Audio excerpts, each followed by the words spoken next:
Lots to digest there. Of course, we talked about that BP story. That's likely to show up in the oil majors as well. Remember when Shell reported last week, we did see a massive move in the FTSE 100, but light volume, light liquidity seems to be the story. I've got one eye on the Swiss market as well. We have to see what that rebound looks like from yesterday's price action. Remember, it was sold off, pricing in basically what we had heard the week before. Lots of holidays in Switzerland. That shows up. Do we get green on the screen in line with the rest of these markets? Let's open the European financial story here. The FTSE 100 marginally in the green. I'm going to wait for that to shake out just a little bit. But again, it's important to keep in mind, as Ollie mentioned, what the individual movers are. BP is just one story. I've got one eye on the DAX specifically. And I think that's why we imported Ollie here all the way from Berlin, simply because we do have so many German earnings. We've got Infineon, we have DHL, we've got Continental. A great interview coming up, I'm sure, in just later this hour. We're excited to have the CFO walk us through that tariff story. When you look at this price action, though, green on the screen, higher by 0.2% on the stock 600. Massive outperformance this morning. I'm looking at the French market higher by 0.5%. Let's see if it shows up in the DAX and the SMI. Val, walk us through the sector picture. It is looking fairly positive in the sector pictures. We have all of them in the green, one hovering around flat. 492 stocks are opening up in the red, only 68 negative. So it is looking like a fairly positive picture. We have energy at the top of the basket when it comes to sectors. That's being lifted by those BP shares, rising some 2% in early trade. We also have banks at the top of the sectors. That's being lifted by a handful of banks performing well. I think that's just catching up to the risk on sentiment that we had at the Wall Street close yesterday. But it is looking like a fairly positive picture. We have all 20 sectors in the green this morning. Lots to digest there when it comes to some of those movers as well. I think it's fascinating that telecom is on the back foot this morning. It's going to be crucial as well when we look at some of the kind of read-through in terms of the volume picture. We're going to hit that in about 30 minutes time when we see this market actively shake out as well. And as you mentioned, Ollie, BP up about 2.5%. Yeah, so it sounds these sort of predictions on the market, pre-market there, really being gratified. I'm not seeing an opening price here on Infineon quite yet.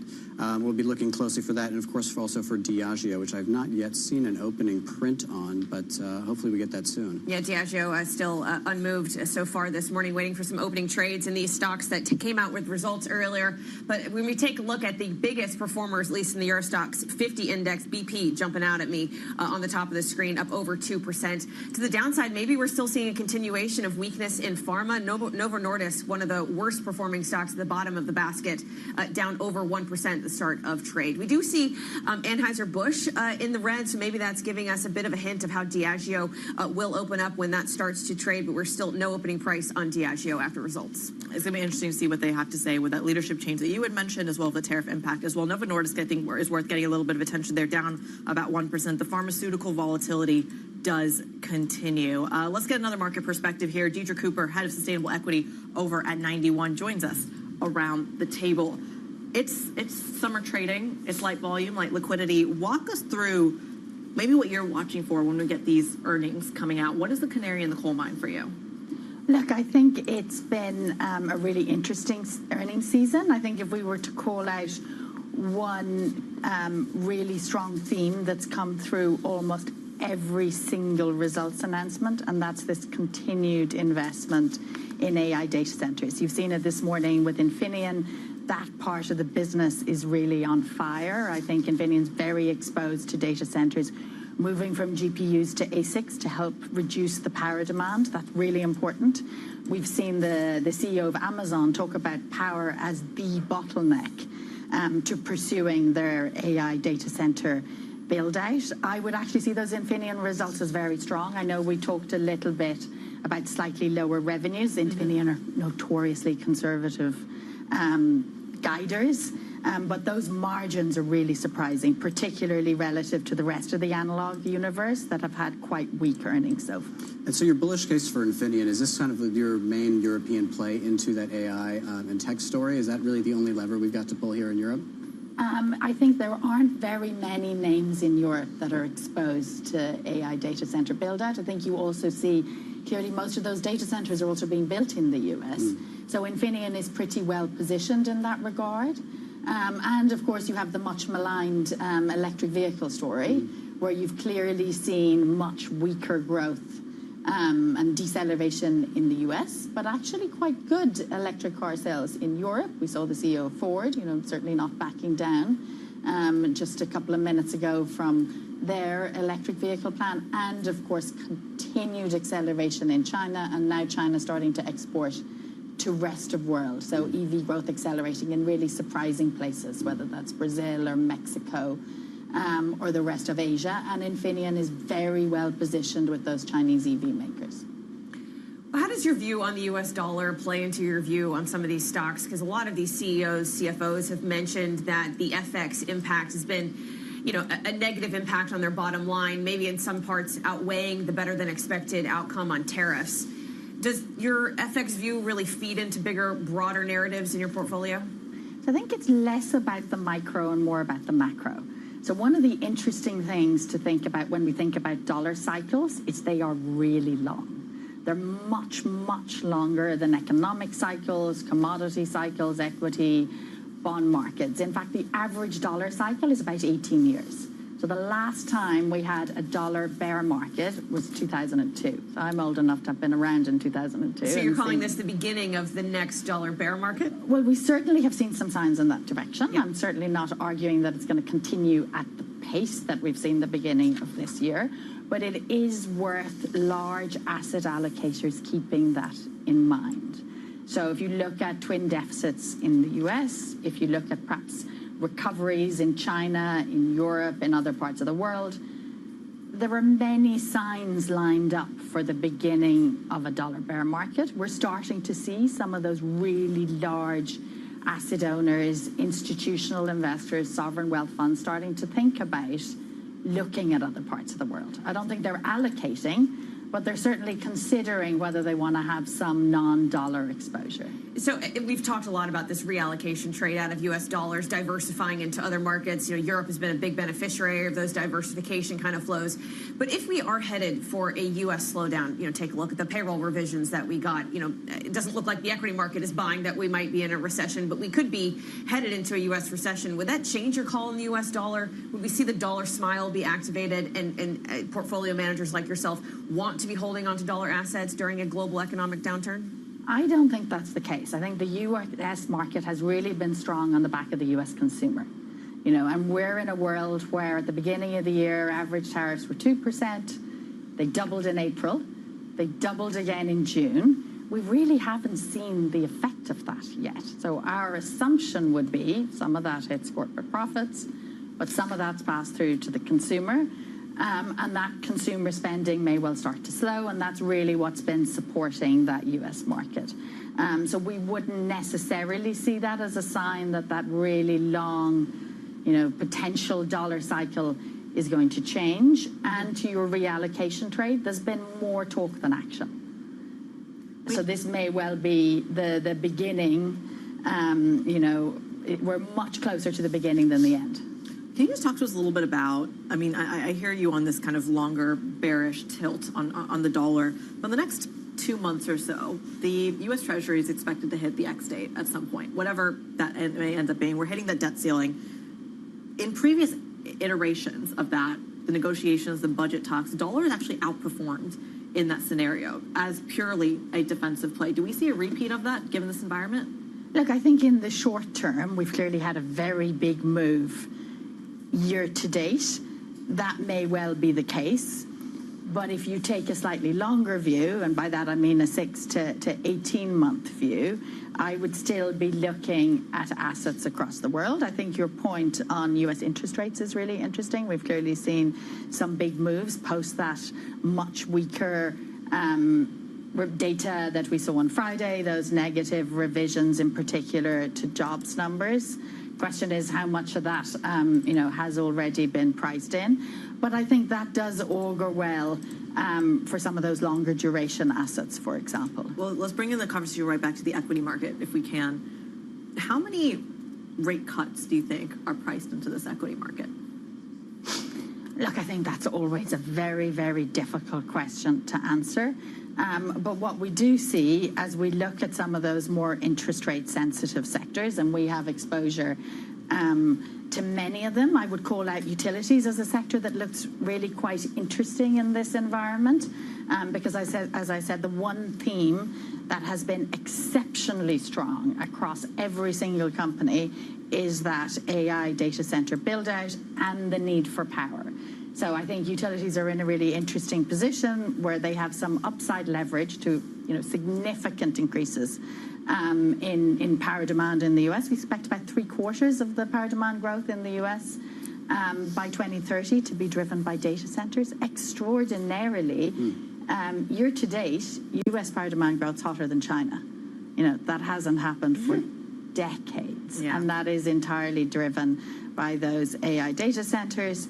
That really goes to the power side, and then of course that utility sector is really quite levered to long-term interest rates, very duration sensitive. So that's a place that I think is worth a look within the equity market. And also within the equity market, we have now BP up 2%. Part of your title is head of sustainable equity. BP, a company that has gone all over the spectrum in terms of their commitments on climate, now really focusing, doubling down on fossil fuels. Where does that play in your portfolio? Is there a place for that for you?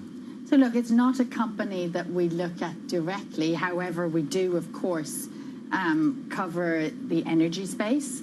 Our strong view is that you have energy demand coming back. It's coming back, as I said, with a bang in the US. It's beginning to come back in Europe, less because of data center, but more, of course, because of the demand for cooling. We have had, as we all know, an unprecedentedly hot summer. And most of Northern Europe doesn't have any air conditioning. That requires a great deal of energy, and that can't be met entirely with fossil fuels. Our view is the US needs about 500 gigawatts of electricity by 2030, and maybe 100 of that can be fossil. None of it's nuclear. So you're going to need a lot of renewable energy. And I think there's a strong argument that oil companies are not really suited to owning these assets.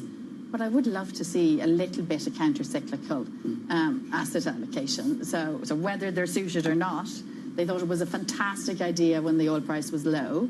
And now that the oil price is high, they think it's an absolutely terrible idea and they should double down on investments in oil and gas. It is interesting to see private markets acting quite differently. We've seen some big private equity sellers of fossil power in the US. Constellation, for example, did a great deal buying assets, private assets from Calpine at a price that's significantly lower than where the listed companies are trading. And we're seeing private markets paying above listed prices for renewable energy assets. I think that's quite interesting to think about. All right, Deidre Cooper, head of sustainable equity over at 91, walking us through her view on this Summer Tuesday. We thank you so much. Let's get a quick check on the core six, the heavyweights that tend to move this market. We are seeing a little bit of a mixture here. The outperformer is actually Ferrari, but the rest seem a little boring, to be completely honest. Schneider Electric only higher by 0.7%. Novo Nordisk down about 0.6% here. I was hoping for a little bit more action from Nestle, or at least a little bit more direction. We're not seeing that. Similar story on ASML, a flat trade there. Even LVMH kind of slightly under pressure as well. So a mixed bag when it comes to those core six. Let's get a check on some of the other individual stocks on the move with Chloe Melly. Chloe. Good morning. Let's start with Diageo this morning. So the drinks company reported quite positive results. There seems to be quite a good momentum there. So we have shares up almost 5.5% this morning. Moving on to Hugo Boss. So Hugo Boss is also doing quite well this morning. We have shares up 3%. It reported profit that beat estimates and it reaffirmed its guidance. So analysts said that there was kind of no negatives there in that earnings story, and it all looks quite encouraging. We also have have a positive movement this morning in DHL, also profit that beat estimates this morning, and it said that the price increases and the cost cutting helped move those earnings forwards, and it's not also as exposed to the Trans-Pacific trade as some other companies within that sector. And then finally, Domino's Pizza Group, a massive drop this morning, almost 14% down reported earnings. That really disappointed. So this is the most negative story that we've got this morning. Maybe going out of fashion from this earnings season. That seems to be a flavor. Chloe Melly from our equities team, thank you so much. Coming up, BP shares moving higher this morning after a big profit beat signals its turnaround is well underway. More highlights from our conversation with the CEO next. This is Bloomberg.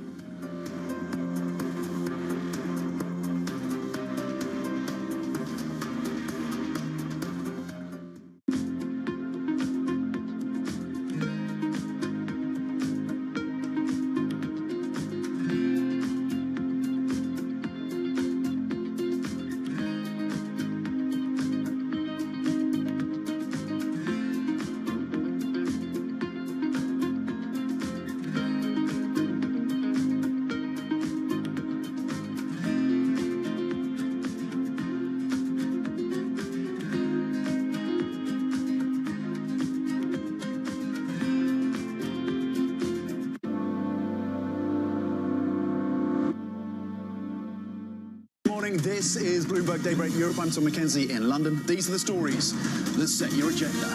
Taking you from the U.S. market's close to the overnight session in Asia, we'll walk you through what you need to know to kickstart Europe's trading day. Live from our European headquarters, we bring you the day's top market-moving stories, unmatched expert analysis, and on-the-ground reporting from across the continent. Tune in to Daybreak Europe, only on Bloomberg Television. Context changes everything.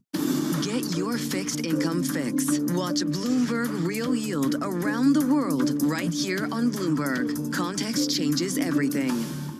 Why do the biggest names in business choose Bloomberg Television? That's a great question. It's a very good question. Interesting question. Good question. Great question. I so appreciate that question. You certainly ask interesting questions. Bloomberg Television. Top experts, great questions. Tune in to Bloomberg Business Week Daily. We got to talk crypto. From the magazine that helps global leaders stay ahead. What's the conversation around your company? Bringing you insight on the people, companies, and trends shaping today's complex economy. Planning very big things. A new level of premium. Plus global business, finance, and tech news as it happens. The floodgates of innovation are going to open up. You can't fake passion. You either are or you aren't. Bloomberg Business Week Daily, only on Bloomberg. Key investors, top executives, global innovators. Join me for in-depth conversations with the biggest newsmakers on the day's top stories. Insight with Haslinda Onen, only on Bloomberg. Asia is at the forefront of some of the world's biggest stories. I'm Sherrian in Tokyo. And I'm Heidi Stroud-Watts here in Sydney, where the trading day begins. We're here in the center of all the action to get you set up with the numbers, news, and knowledge you need for the day ahead. The demand is indeed recovering. We've been waiting for this moment. The opportunity of a century. Join us on Bloomberg The Asia Trade. Weekdays only on Bloomberg TV. Context changes everything. Bringing you up-to-the-minute economic news whenever and wherever it happens. I'm Francine Lacqua in Sintra, Portugal, and this is Bloomberg.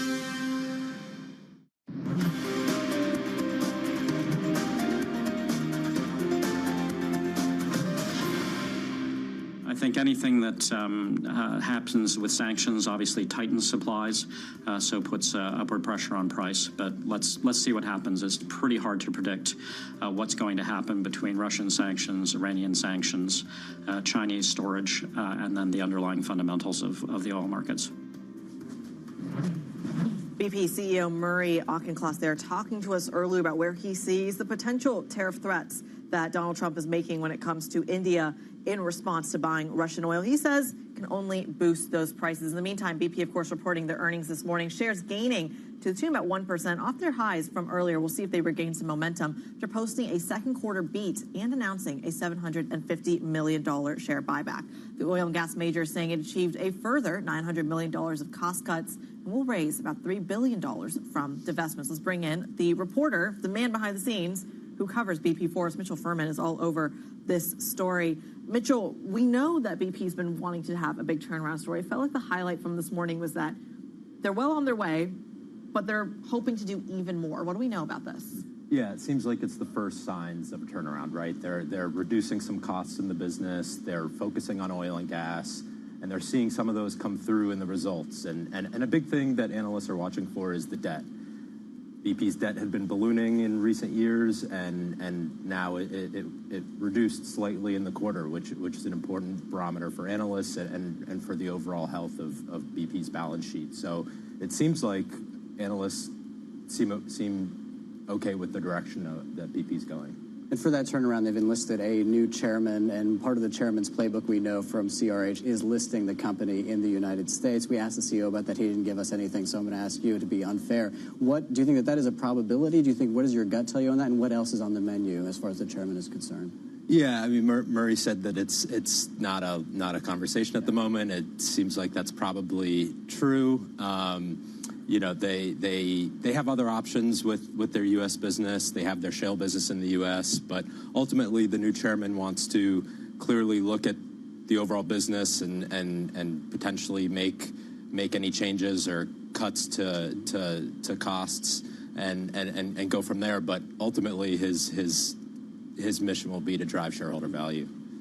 And can we turn to Saudi Aramco, because we also heard from them this morning that their profit fell for the 10th straight quarter. Different picture there. What's the story? Yeah, I mean, ultimately Aramco is seeing their results from lower oil prices, lower prices for products, and that's carrying through to their results. I mean, Aramco does see strong demand in the second half for oil, but you know the market isn't so sure. You know, might be an oversupply, but compared to rivals, it's a bit concerning. Aramco's losing investors. Exxon and Chevron had strong quarters. Shell and now BP. So you know they definitely have some work to do. All right, thank you for joining us. That was our Bloomberg's reporter for oil and gas, Mitchell Furman. Thank you this morning.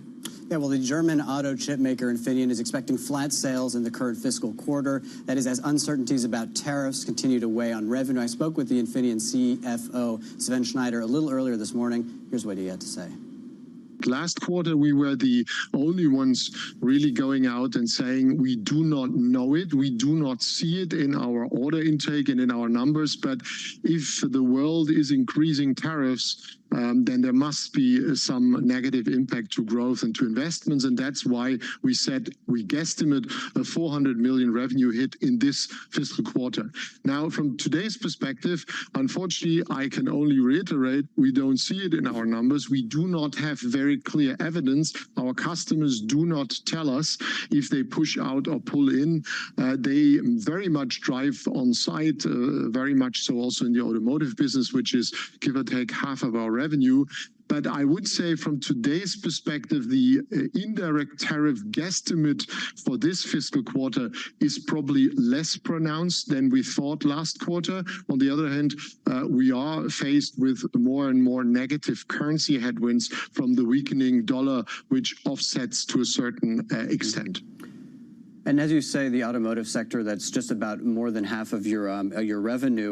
You know, there's been sort of data from the June numbers in Europe. We saw car sales in Europe down dramatically, down 7%. A lot of concern going forward in terms of demand for automobiles. What is your outlook for the auto sector? Is this going to be a place of weakness for the coming quarters, or is this something that you actually see as stabilizing?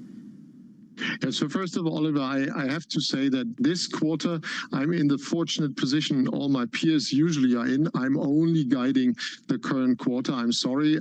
You need to stay tuned for the full fiscal 26 guidance, which we will give in November. But to answer your question, despite that disclaimer, I would say for us, first of all, automotive is a global market.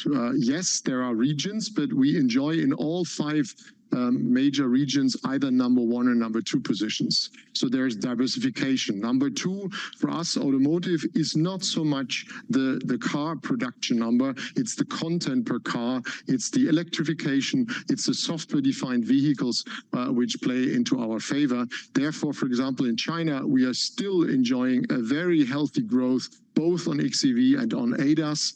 In other markets, as you rightly say, for example, US, there's a deceleration of the electrification. In Europe, it's a mixed bag. We also see in some markets the renaissance of hybrids, where we also have a high content. So there are very different dynamics. So for this quarter, we expect automotive to grow slightly again quarter over quarter.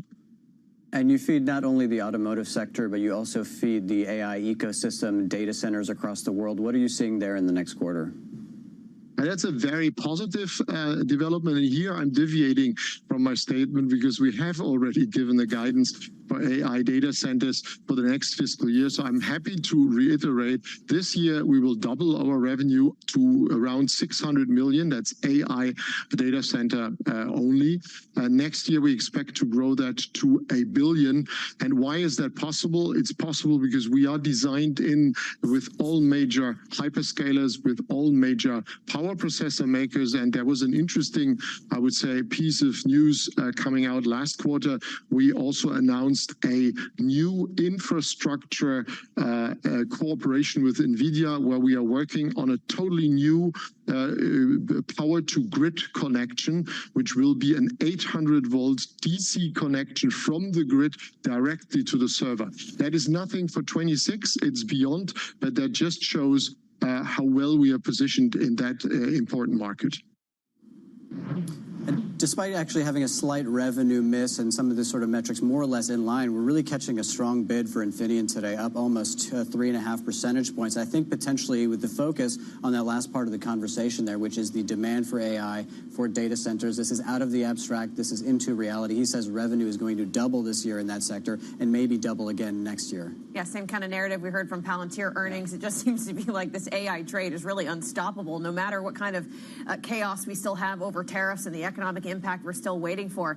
AI investment continues to roll on. That was the big theme from a lot of these tech earnings this week. Yeah, and even SoftBank wanting to build up their stakes in TSMC and NVIDIA, again, on the same thesis that this AI momentum has some room to run. It's not the only stock we've got our eye on. There's plenty of other German earnings as well. We've got an interview with Continental in a little bit. We have DHL coming out as well. But I think Diageo is worthy of a little bit of attention. They're talking about 625 million pounds in cost savings. They're under some pressure when it comes to the profit story, some leadership changes there as well. Yeah, it seems like investors are liking this cost savings because it would be used to help their tariff impact. We know that at least last time around, they did talk about $150 million hit to their bottom line to the bottom line on an annualized basis from tariffs. So it does seem to be like investors are liking that they're doing some measures in order to mitigate it. They said last time that they would mitigate around half of their tariff costs as well. So that the kind of narrative still keeps strong that these businesses are able to be agile and work around these tariff costs. Yeah, I mean, even though the sort of benchmark indexes aren't up that high, there are a lot of very bullish stories within the stock market today. I mean, we spoke to the Smith & Nephew CEO. I don't think anybody expected a pop of 12% on the stock this morning, which is what we're seeing there. Diageo up 6, DHL up 6, Infineon up 3.5%, BP, giving away some of those gains in the earlier session, but still up more than 1 percentage point. All right, coming up, the dollar is holding steady as traders digest U.S. eco data and Fed rate cut bets that have fueled the recent stock rally. We'll discuss the outlook with Eric Nielsen, Wells Fargo head of G10 FX strategy next. This is Bloomberg.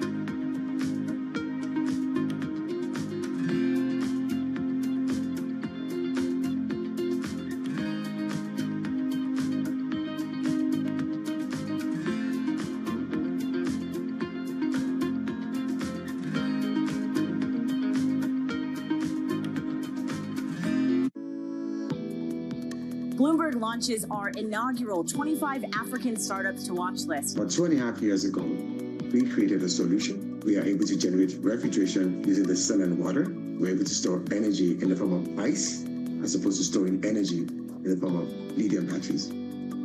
We integrated in every refrigerator a pay-as-you-go technology, allowing individuals and small businesses to be able to pay as low as $10 to own a refrigerator. Uncover is a women's wellness brand that is specifically made for women of color. It's based in Africa, which is the most underserved beauty market in the world.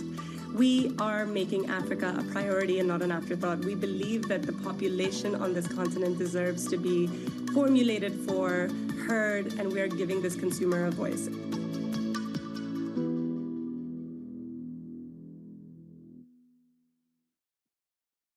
It's the world's second largest economy with a growing influence in global affairs. Bloomberg The China Show brings you the unmatched expertise you need to keep track of breaking news, in-depth market analysis, and the most influential newsmakers in and around China. We need to do more to engage the market more. We're risk on. I think we caught a little sweet spot. Massive savings right now. It's already a different game. Bloomberg The China Show. Weekdays around the world, right here on Bloomberg. Context changes everything. Africa, a region rife with potential for growth and opportunities, but not without its challenges. Bloomberg highlights the biggest stories, interviewing key players, and reporting on the issues impacting the region. Join us as we get to the heart of African business, politics, and economics, and ask the question, what's next? I'm Jennifer Zabasaja, and this is Next Africa. New episodes every month, only on Bloomberg. At a time when policy in Washington is driving Wall Street, we draw a distinction between the rhetoric and the action, bringing you market-moving guests and original reporting. This is Bloomberg Surveillance.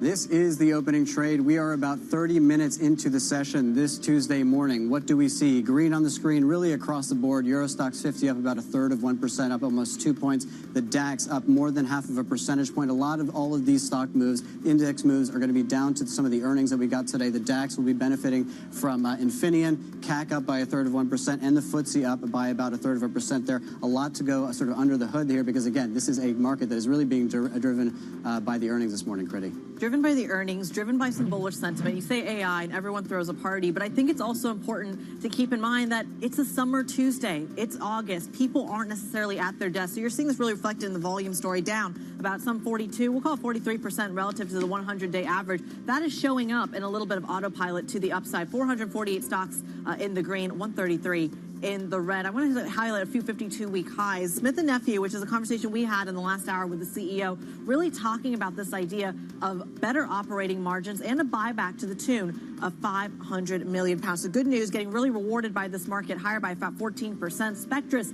getting a renewed offer from KKR. This was a back and forth from the private market takeout. Now getting a little bit of love from the markets there as well, higher by about 1.7%. And I'm not even sure how to say this company, but I'm going to just bypass that and talk a little bit about the fact that it is a metals and mining company. They've come out with their estimates, and they are actually one of the highest volume movers in today's trade, higher by about 7.8%. Val, what else do we need to know this morning? Well, here's what else you need to know this morning, Critty. President Donald Trump says he plans to substantially raise the tariff on Indian exports to the U.S. over India's purchases of Russian oil. India's foreign ministry called the move unjustified and unreasonable, adding that the country will take all necessary measures to safeguard its national interest and economic security. And Palantir shares jumped in late trade after it posted a 48% rise in second quarter revenue to more than $1 billion. The data software firm citing what it calls the astonishing impact of AI tools on its business. And finally, a chorus of Wall Street strategists are sounding the alarm on the risk of sky-high equity valuations slamming into souring economic data. Morgan Stanley, Deutsche Bank, and Evercore ISI are all cautioning that the S&P 500 is due for a near-term drop in the weeks and months ahead. Ollie. Thanks so much, Val. Yeah, I mean, it's a very interesting session today. I think for our earnings interviews that we've been doing today, we've had also a number of companies that are suffering, was one way of perceiving it, or potentially benefiting, as we're seeing from the stock this morning, from activist shareholder pressure. Whether it is Smith & Nephew, we're seeing from Cevian, they're up 13% today. You know, how much of that is some of the constructive feedback that they've been getting there? And, of course, BP with Elliott Management in a slightly more brash fashion, in general, sort of Elliott fashion. Yeah, it's fascinating that we are seeing this amount of optimism. And we had a guest come on yesterday, I think, that really talked about the pain trade that everyone's kind of maybe girding their loins a little bit for in September, maybe bringing that up to August. So we'll see that seasonality kicks in. What, tomorrow? I mean, but it's still, the week seasonality, but it's still incredible that we've erased all of the drop from Friday. After the week payrolls, the hawkish Powell in that press conference talking up the labor market, and the equity market is unchanged. I think that says a lot about the resilience of this equity market, the resilience of the AI trade in the face of all this souring economic data and a hawkish Powell. It's really quite impressive that we're now back to flat in the S&P 500 To say nothing futures. of the massive driving macro trends, whether it's tariffs. Tariffs were supposed to be a done deal on Friday. They are not a done deal, and not everything is set in stone. I think this is the biggest fear for companies, for policymakers, that basically this is an impressionistic kind of jazz piece by the Trump administration of where tariffs are going to go, depending on kind of what they're feeling and what other policy goals that they've got, to say nothing of the potential deadline for Russian oil on Friday, which could obviously have a massive impact on energy markets. Markets just shrugging it off and wanting to head higher, Critty. Let's see how we should proceed if we can. Proceed with caution, proceed with optimism. We've got the two perfect guests to walk us through these markets. And please say Eric Nelson, head of G10 FX strategy over at Wells Fargo, joins us around the table alongside Gina Martin-Adams, chief equity strategist over at Bloomberg Intelligence, visiting over from the States. We are thrilled to have you. Eric, I'm going to start off with you here because it feels like FX is the cleanest way to measure a tariff hit. What happened? Are we in the all clear post August 1st? I don't think so. I think part of the reason, you bring up a good point, which is it's a Tuesday in August, so let's not try and read too much into the price action. But, I think it's fair to say growth is probably heading slower in the U.S. and the rest of the world over the next couple months. We had some of the tariff front loading in places like Europe, Switzerland, elsewhere. We're probably going to see some snapback in growth as a result of that coming to an end. I think U.S. growth has come down significantly. We've gone from a run rate of about 3.5% to 1.5%. So growth is kind of slowing everywhere. That can be okay for the dollar in the short term, but I think the end of sort of U.S. exceptionalism on the growth side, maybe less so on the tech earnings side, is still a structural force that's weighing on the dollar into next year. It's a fascinating one, and I want to take that currency impact and apply it to the equity story. Gina, we've been talking about this kind of structural change when it comes to exposure to the dollar, and a lot of folks are interpreting that in two ways, that the Sell America trade goes from FX and extends into equities. Other people are saying that FX, or at least the weakness in the dollar, incentivizes foreign fund flows into the equity market. How do you think about that? Yeah, I think it's a peripheral impactor of equity markets right now. It was a very big impactor of equity markets in the first part of the year. Once we get into earnings season, though, equities just trade on earnings. And very clearly the fact that we're having earnings growth of 9% so far relative to the expectation of below 3% is what is creating a really powerful, sort of more optimistic tone in the equity market. I think the currency markets, frankly, look pretty calm relative to where they were earlier this year. And until you get some more volatility in the currency markets, it probably gets ignored. Historically, what it takes for the dollar to really impact the equity market is at least a 20% year-over-year change. So you've got to get to the point where you've got the dollar either up or down more than 20% year-over-year before you start to see true earnings impacts and potential changes to flows. We really are not in that place right now. Could we get there by the end of the year? Certainly. All bets are off as to where things go going forward. But right now it's really about earnings, and the dollar's not a meaningful impactor of earnings trends in the short run. And until it is, it's not likely to impact stocks materially. One thing that could kick off a new cycle of weakening in the dollar is a dovish shift in the Fed, perhaps responding to the weak labor market data of late. Eric, do you think that's a big determinant of where the dollar goes into year end? I mean, I was reading a piece from Goldman saying that 50 basis point cut in September should be on the table if the unemployment rate ticks higher again. What do you think of that kind of view? Yeah, it's part of the issue here is that we haven't seen the inflation numbers for July and August. And that's going to be probably just as important to determine of what the Fed does in September, right? Can they go 50 if core inflation is running at 3% plus? It depends obviously where the unemployment rate is, but if it's not screaming higher, then maybe not. And I think you even have to raise the question of, can they go 25? I think this is a challenging thing here. So now that's going to be bad for U.S. growth if the U.S. Fed is trading off between high inflation and weak growth, right? That's going to be terrible for forward prospects for U.S. growth. But I think in the very short run, I think we have to take both sides of the mandate into account here. But if we do have some sort of economic slowdown, it does seem like this AI trade is just resilient to everything. How would the AI trade hold up if we did have the unemployment rate going to 4.5%, if we did see broad economic weakness? Would we still see this CapEx spending? Yeah, 4.5%, I mean, frankly, is very small relative to a normal move in the unemployment rate during a recessionary scenario. So that would just perpetuate the existing concentration risk in the market, in my mind. 4.5% is slow bleed, sort of jobs, slow deterioration in growth. That's the story that we've had so far this year. And all you're seeing is an exacerbation of the spread between the haves and the have-nots in the S&P 500. So that kind of scenario only exacerbates that spread. You only see capital continuing to concentrate in AI as a theme because that's where the concentrated gains are in CapEx. That's where the consistent growth is in an environment of slower growth. A recession scenario is a totally different scenario for earnings and the market at large, right? Normally during recession, you have at least a 200 basis point gain in the unemployment rate. So you go to 6 on the unemployment rate, that's a really different scenario because then you're talking about companies at large really changing their capital spending plans. That has a material impact on earnings growth, could materially compress expectations for AI and AI-related themes, and that's a downside risk, certainly.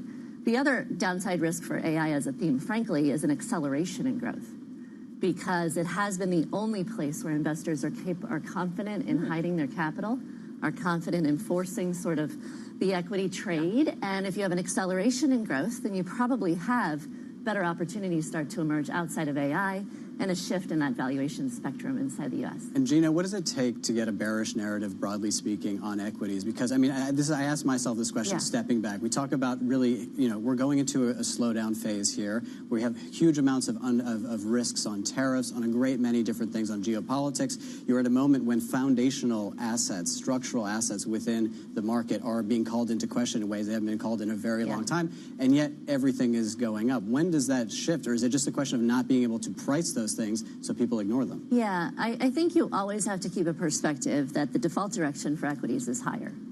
As long as growth is growth, equities generally tend to go higher. The abnormality for equities is when equities go lower. So you have to have extreme abnormal conditions emerge to force equity markets lower. I think those of us in this business are always on guard for the emerging equity downdraft, but 90% of history stocks go up. And you have to keep that in mind as your default scenario. So what creates downdrafts in stocks? Usually it's some form of a shock to the economy that creates longer and enduring downdrafts in stocks. So you have to be on guard for that as a potential risk factor going forward.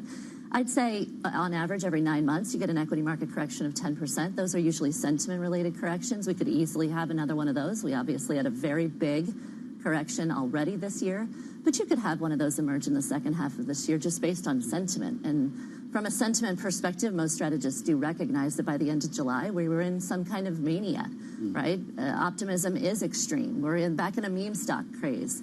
So we are at a point in time, seasonally and as well as just from a perspective of market performance, that sentiment could create a short-term downdraft. But to have a very meaningful downdraft in the sort of S&P 500 or stock prices at large, you've got to have a meaningful deceleration in economic growth. And in terms of the currency market, I'd like to get your sort of perspective, again, to predict the kind of unpredictable. Where do you see the euro trading at the end of this year? At the end of the year, we have it back up around 117, 118, because I think by Q4, the U.S. growth story will turn a little bit more negative again. I think, in places like Europe, Japan, Canada, the growth story can actually maybe not necessarily increase, but at least stabilize.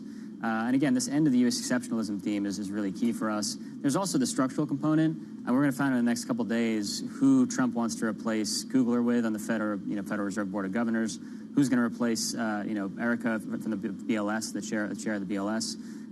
These are two actually really important appointments, even before we get to who's going to replace Chair Powell, right? So we'll get a sense of kind of the caliber of person Trump's thinking about for these two very important seats. That's going to be important in sort of the second leg of the dollar weakness story, which is the structural one. And I think that's still out there. Eric, you just mentioned that the head of changing the head of the BLS, the Bureau of Labor Statistics, who not just calculates NFP, they also calculate CPI and GDP. Are you, I guess, aware of any chatter or anyone talking about the risks that the way that the CPI is calculated in the U.S. could be changed and maybe more aligned, more how they calculate it in Europe, the HSCPI methodology? Is that something that's on your radar? Yeah, I mean, I think it's the fact that we're even having this conversation about will the CPI have its methodology changed is remarkable. So I just want to first acknowledge that. We never really had to worry. Something that Volcker did back in the day to hide inflation, so it's been done. It's been done, yeah, but not for a long time, right? And I think that just hasn't been on people's radars in the modern era in the last 50 years. So I think that's a problem over the next few months. I mean, it's difficult to tell. We're not going to necessarily get the CPI report and be able to easily discern, oh, there's actually something, being, nefarious going on here. But I think it is a second guessing that happens maybe for the tips market over the long period of time. The jobs and CPI are the two most important numbers in the U.S. economy, right? And if we start to have to worry about the veracity of those numbers, then that's a problem. I mean, you can frankly say that there are already some worries. Take a look at how much was inferred in the PCE in the last time around, the big revisions in NFP. So in some way, I guess there is some argument that the data does need to change in how it's collected. I mean, even here in the UK, it's suffering from similar. Yeah, absolutely. Like, yes, we've had examples of this internationally, but it feels like the clearest read through to the markets has simply been if you start to see pressure on the institutions or pressure on the credibility of this, the easiest thing to do is sell America. Except we don't see that in the equity market to the same extent as well. Are we waiting to see that? Is that kind of a catalyst that's coming? Well, we haven't seen sell America, but the U.S. is trailing performance of the rest of the world equity markets so far this year. I mean, developed markets outside the U.S. and emerging markets are outperforming the U.S. equity market. So you're not necessarily seeing a sell America trade emerge, but you are seeing a rotation trade emerge. The best performing equity markets in the world are in Asia, frankly, so far this year and over the last year and change. So I do think you're seeing a little bit of a rotation trade. I think that is more about broader earnings trends and economic trends than anything else. The U.S. led the recovery. Obviously, we had 2 consecutive years of 20% gains in the equity market plus. So we were due for some cool down in the U.S. It's yet to be determined if it's going to morph into a sell America trade. But frankly, stock prices are driven by earnings growth. So as long as earnings are accelerating rapidly, as long as AI is the theme of the day, it's going to be really difficult to completely fade the U.S. equity market functionally in the global equity market landscape. Are there rate cuts baked into the U.S. equity market right now? I think there is an expectation of some rate cut. I would say it's really difficult to say that you're going to get a material rate cut cycle emerge, and I don't know that that's necessarily priced into the equity market. I say that because if you look outside the Mag 7, if you look outside of tech, media, and telecom, sort of that AI frenzy, you find that the median equity is trading at a valuation level actually below where it peaked pre-pandemic. So we're not necessarily baking in an enormous amount of easing from the Fed outside when you look at the dynamics of the equity market, especially when you exclude what's going on with AI. The real theme in the equity market is frankly just AI, tech, media, and telecom stocks that are creating massive valuation distortions.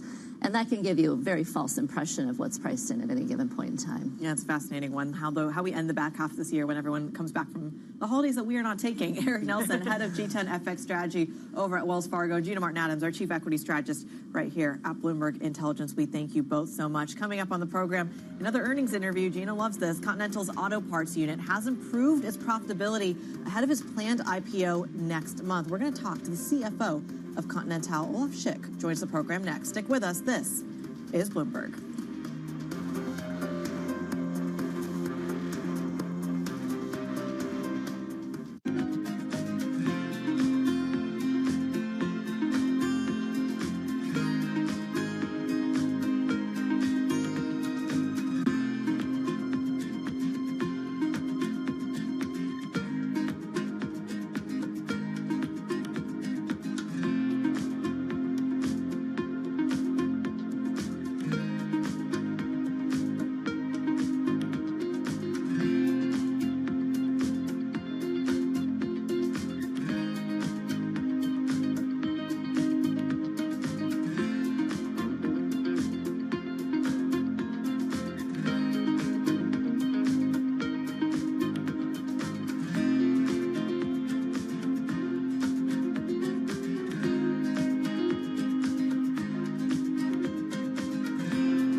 is a nice confluence between the long-term investor and what we're trying to do. We have an operating principle that's in our handbook, take the long view.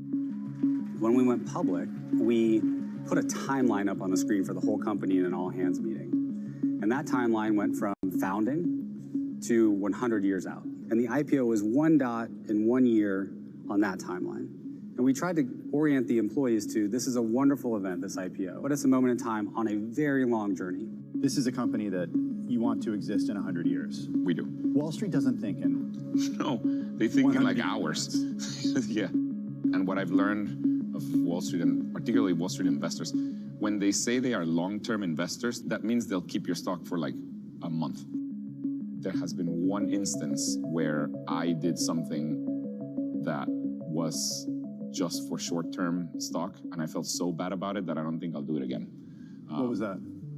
There was one quarter, a few quarters ago, we were not going to beat the quarter. We were gonna probably just hit it, and so far we beat every quarter. So we were all like, wait, what? Our perfect record. We're like a 4.0 student that is gonna get a B for the first time. This is not good.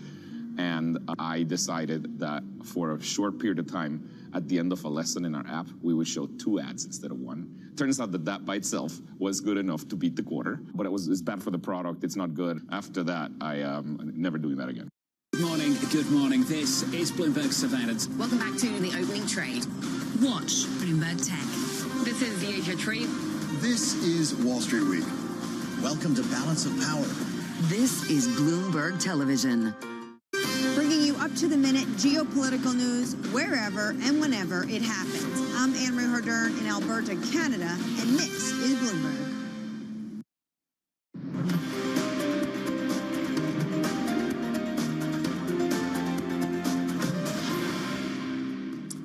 Good Tuesday morning. This is the opening trade. Let's get into another earnings stories. Continental's auto parts unit has improved profitability in the second quarter after cutting costs and raising prices ahead of its planned IPO next month. The German tire maker says it will list its automotive unit on September the 18th. We're joined now by the CFO of Continental, Olaf Schick. Thank you so much, Olaf, for joining us this morning as you guys release your earnings this morning. I'd like to get into what we're seeing specifically at the automotive part of your business, the one that you're going to spin off in just a couple of months. What do we see there? Yeah, well, thank you for the question. Good morning. And overall, I think as Continental, we posted very solid result in the second quarter and continued our path from the first quarter. If you look at automotive, and to your question, automotive improved its earnings, adjusted EBIT margin 4%, which is a strong result in this difficult environment, despite challenging automotive markets in Europe and North America. And what are the reasons for that? The reasons for that are, on the one hand, fixed cost reduction. The target for automotive total by year-end 2025 is to reduce SG&A cost by 400 million euro. That is already safeguarded as of today, which also means the Aumovio team will fight to achieve higher savings there. Second, commercial efforts, very important and very successful, and then also reduced R&D spend. These are probably the main factors. So that means automotive has positive momentum. We are targeting the listing, as you rightfully said, on September 18, and we are also on track there. We have there a great management team, we have great products, and you see that also if you look at our order intake for automotive. So orders are above sales, our book-to-bill ratio is 1.2, and that's maybe the most important, our orders fulfill our criteria, whether it's the financial KPIs or terms and conditions, which are also very important in these times. And so there are a number of different spin-offs that you're planning to do to turn Conti really into a pure tire manufacturer. You have production in North America. Obviously, tariffs is the word of the day. How are you insulating yourself? Because you still import a good deal from Europe. How are you insulating yourself to that? And are you going to have to expand your footprint in the United States? Yeah, well, first of all, we believe it's good that an escalation could be avoided between the US and Europe, and a trade war could be avoided. So a deal is good news. Of course, we now also need to look at the details. And of course, it's also clear that Europe and Germany have to focus on improving economic conditions. Only with stronger economic power we will have a better negotiation position at the table. Now, if you look at Continental, you're right, we are importing, if you look at our tire sector, we are importing roughly half of the tires that we sell in the US. We are importing into the US, so that means also we have a good footprint in the US. What we are importing comes to a large extent from Europe, from Eastern Europe and Portugal.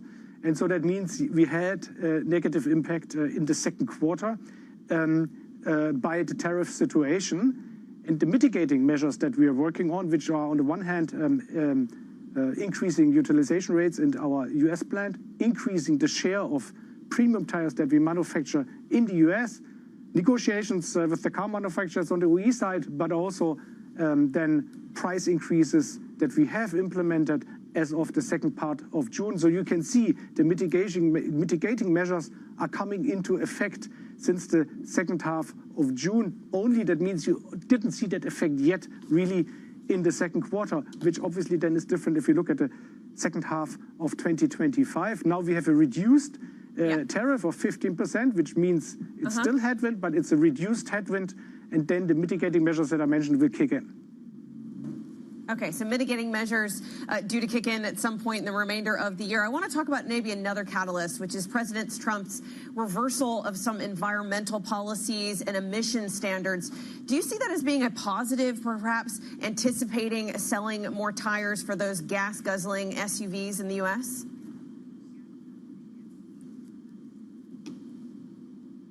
Well, first of all, we believe sustainability and competitiveness belong together. That's the Continental approach. Now, if you look at the different trends that we see, that is on the one hand, as you rightfully say, in particular in the US, SUVs, 4x4, but also electrification. Both are good trends for premium tire manufacturer as Continental, right? Larger rim sizes, faster acceleration, weight of the vehicle. So that means you need a premium tire to be best equipped. So these are positive trends that we see, and we're well prepared for that. All right, Continental's CFO Olaf Schick, we thank you so much for your time walking us through your picture on the earnings as we get a lot and are kind of digesting a lot when it comes to the tariff front. We certainly expect. Thank you so much for your time. Let's get a quick check on what else we can watch throughout the rest of the day, because of course there's plenty of data as well as earnings that we are digesting. 9 a.m. UK time, Euro area final PMIs at 1:30 p.m. UK time, U.S. trade balance as well, plus U.S. ISM services, and of course earnings front and center, AMD and Pfizer reporting after the bell. No, I think it'd be interesting in the ISM services to look at the employment component. We've talked so much about this labor market weakness. Is it going to continue to show up in data? Remember, it did show up in the ISM manufacturing on Friday. The employment component of that reading did come in soft. And with all the attention on the labor market, I think that's going to be a key one for today. Yeah, and attention also on goods, of course, and seeing that the service sector potentially still holding up in the United States. And looking at the service sector here in Germany, we're getting a revision upwards, it looks like, on the PMI number from Germany at 50.6. That is up from the preliminary at 50.1. Lots to digest there. And of course, we are seeing euro dollar at 115 handle there. We're also seeing movement in the pound as well, which is to say we are seeing the ripple effects of some of that data getting processed. In the meantime, green on the screen when it comes to these equity markets, and we'll see if that sustains into the U.S. Open. Lots of data, lots of major earnings interviews, not to mention from the world's leaders as well. Stick with us. This is Bloomberg.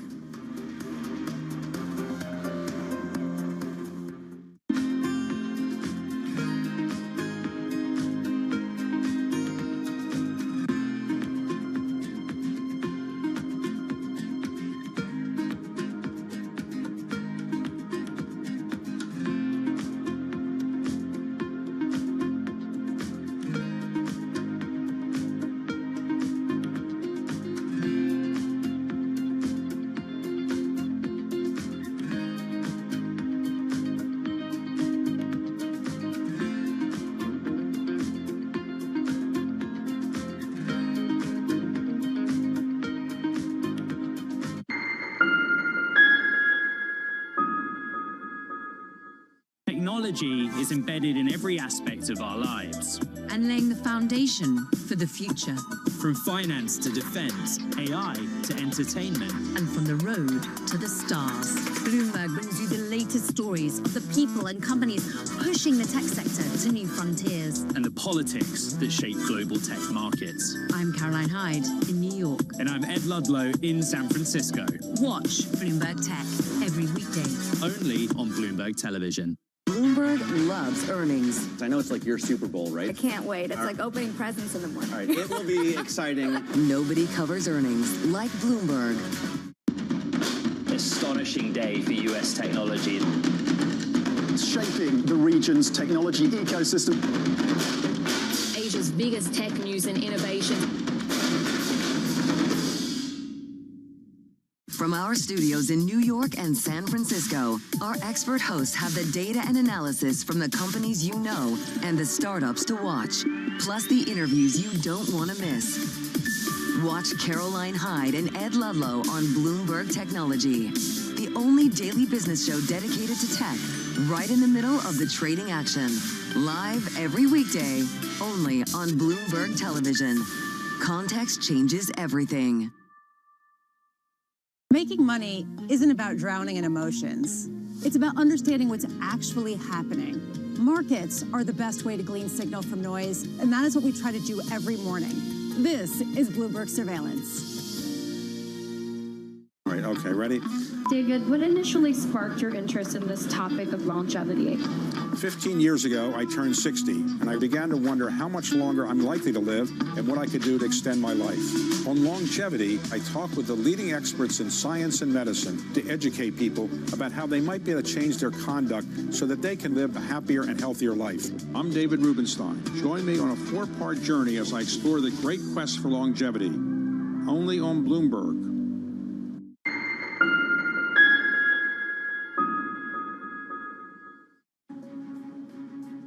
Not done yet. Donald Trump vows to ramp up tariffs on India over its Russian oil purchases, and a move that New Delhi slams as unjustified.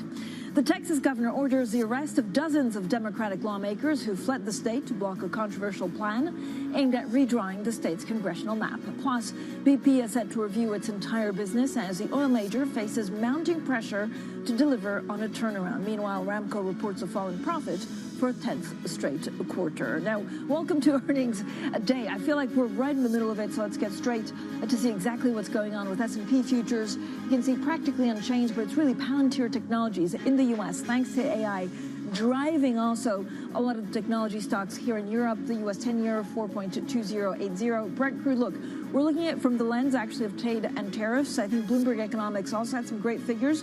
15.2% is where we are in tariffs overall compared to 13.3% before actually April 1st. And I think we're actually right after April 1st and around 2% before President Trump took office. The impact it's doing here is actually we have quite a lot of good surprises. BP is lifting the FTSE there, gaining some 0.2%. Infineon in the DAX is gaining some 0.3%. So for the conversations that matter and the insights you need, let's get started.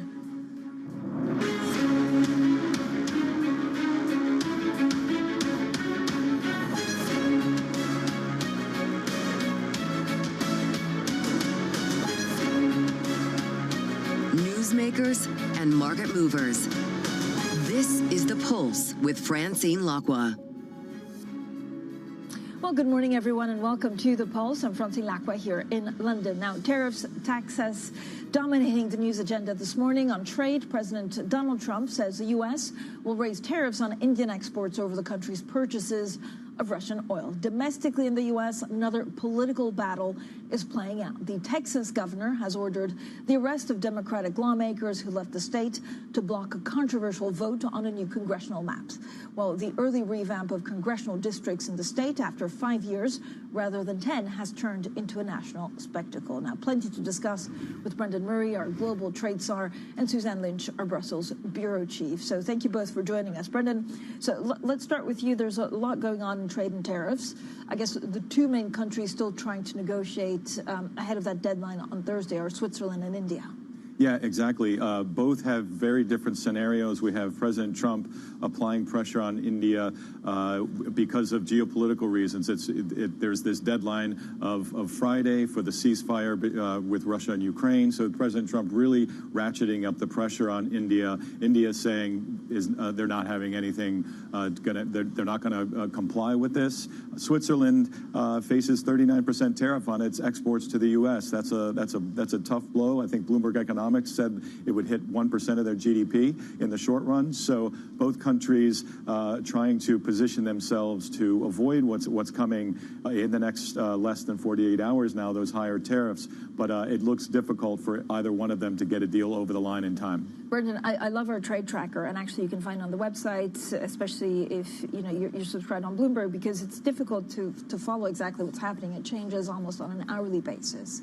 So give us a sense also of how, I think Bloomberg Economics put some numbers together on the total tariffs now compared to 6 months ago. Yeah, so that the average tariff rate for the U.S. is above 15%. When all these take effect, that was it's more than 6 times what it was at the beginning of the year. So and it's almost double what it was a couple of months ago. So the inflation effect that everybody seems to be worried about, that says it's not here yet, we could see that. There are some analyst notes out overnight that if that happens, as everybody expects it does, that the inflationary pressures are just going to kind of keep creeping higher. We also want to talk a little bit about politically what's happening in the U.S., and for that we go to Susan Lynch. Susan, I mean, this, is surprising a lot. Basically, the Texas governor has ordered the arrest of Democratic lawmakers who left the state to block a new congressional map. I mean, this feels like it's a big deal. Yes, I mean, the pictures coming out of the U.S. on this are pretty dramatic. And I mean, it's speaking to, I think, growing focus now in the United States about next year's midterm elections. This is going to be the moment for Donald Trump when the public gives their verdict on his second presidency, including those tariffs we've just been discussing. And I think Donald Trump has made it clear that he wanted Texas in particular to look at a redrawing of the electoral map to ensure and to try and engineer essentially more seats for Republicans in this very important state. So this move by the governor of Texas has been greeted with outrage by Democrats, but it is important to note here, this isn't a particularly new phenomenon. Parties, both the Democrats and the Republicans, have been accused of redrawing electoral districts to suit their own advantage for years now in the United States. This is the latest example of this. But Texas, of course, is important. It's been a long time a wish for Democrats that they can turn that state, that it can go Democratic. That hasn't happened so far. Donald Trump won the state by about 56%, with about 56% in the presidential election. Republicans still have a majority in the state legislature. Now they're trying to increase that majority by this district redistricting, which Democrats are branding gerrymandering. Susan, do you feel like we're testing the boundaries actually on what's possible and legal? Yeah, I mean, it'll be interesting to see if the courts step in on this. Now, the Republicans have said they want to arrest these Democratic lawmakers. What we do know is they probably will face a fine of some kind. It seems less clear about whether they'd face anything further than that. But it's very much a kind of standoff now between Democrats and Republicans on this issue. A similar issue happened back in 2021. That had been delayed, the redistricting, due to COVID. But I think the move here, I mean, we have to remember that the Texas legislature doesn't sit that often. There was an emergency session called for this, so it's slightly more complex in that case. But definitely one to watch how, where these Democratic lawmakers that are now out of the state, where this goes from here. And Brendan, I mean, we know that, President Trump's country-based tariffs have basically, they're the centerpiece of what he's trying to do, which is trying to shrink trade deficit, but also pressurize companies to shift manufacturing jobs and investment to the U.S. As soon as you talk about India with what they're doing with Russian oil, I mean, how much of the geopolitics is getting into this? Well, definitely. The president is feeling pretty emboldened by his tariff policies so far. He got a deal with the European Union, which is the largest U.S. trading and investment partner, and so he feels like he can use these tariffs to accomplish what he wants, not just economically, but in foreign policy as well.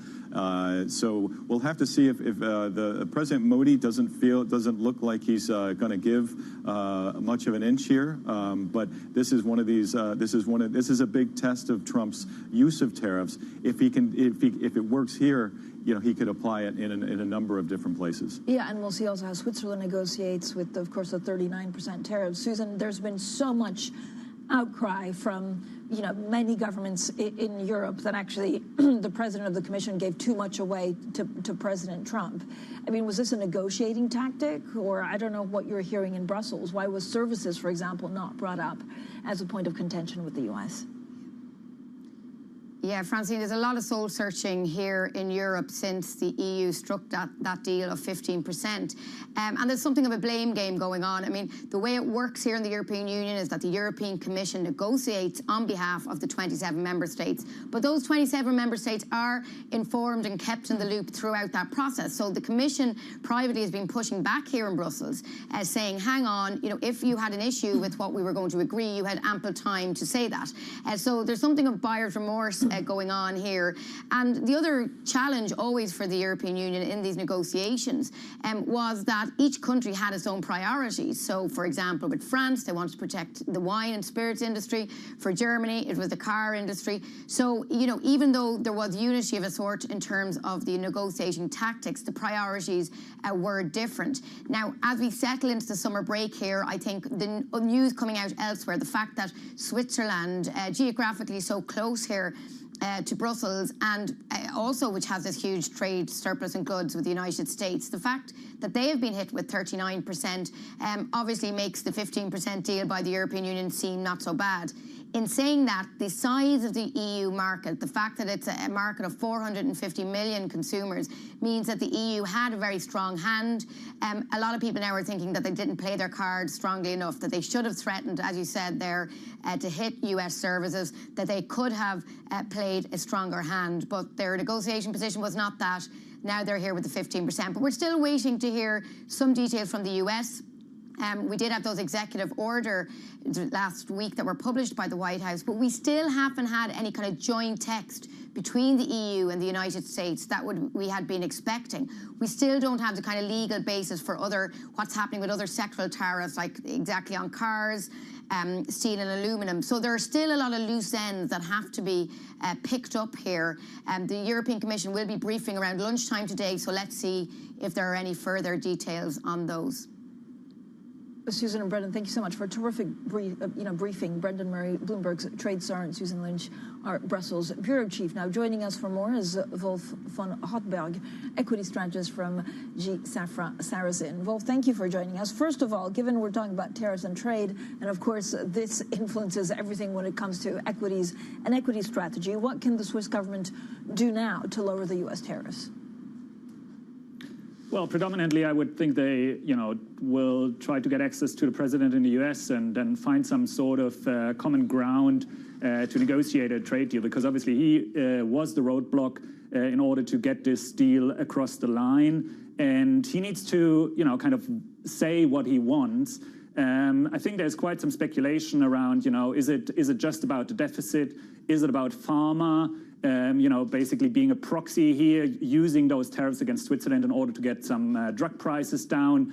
And the Swiss government will likely listen to him and try to accommodate him. What they obviously don't have is a lot of leverage, as the EU has or as China has, in terms of pressuring or putting some pressure on the US in order to agree to a deal. So they need to make concessions, and we'll probably find out in the coming days what these concessions will be. But, Wolf, I mean, it's fair to say that the market reaction has been pretty muted. 39% tariffs is a big deal. Why has it been so cool about it? Yeah, I think there are three main reasons for that. On the one hand, obviously, there's still scope for a deal. It may not have to happen until Thursday, obviously, 7th of August, when President Trump said these tariffs would be implemented. He gave Mexico back then a 90-day period or an extension, which may also happen. Or even if those tariffs are implemented initially, you know, they may still be negotiated lower in the coming weeks. I think that's one reason that the market is not fully discounting the impact. Secondly, the Swiss franc reaction was quite negative, and this has really been one of the major headwinds for Swiss equities in the past few years, I would say. And if there's some scope for the Swiss franc to fall, then there's also scope for Swiss equities to perform reasonably well. It must be said, you know, the US is not the only export market. It's also the European Union, obviously, biggest export market for Swiss companies.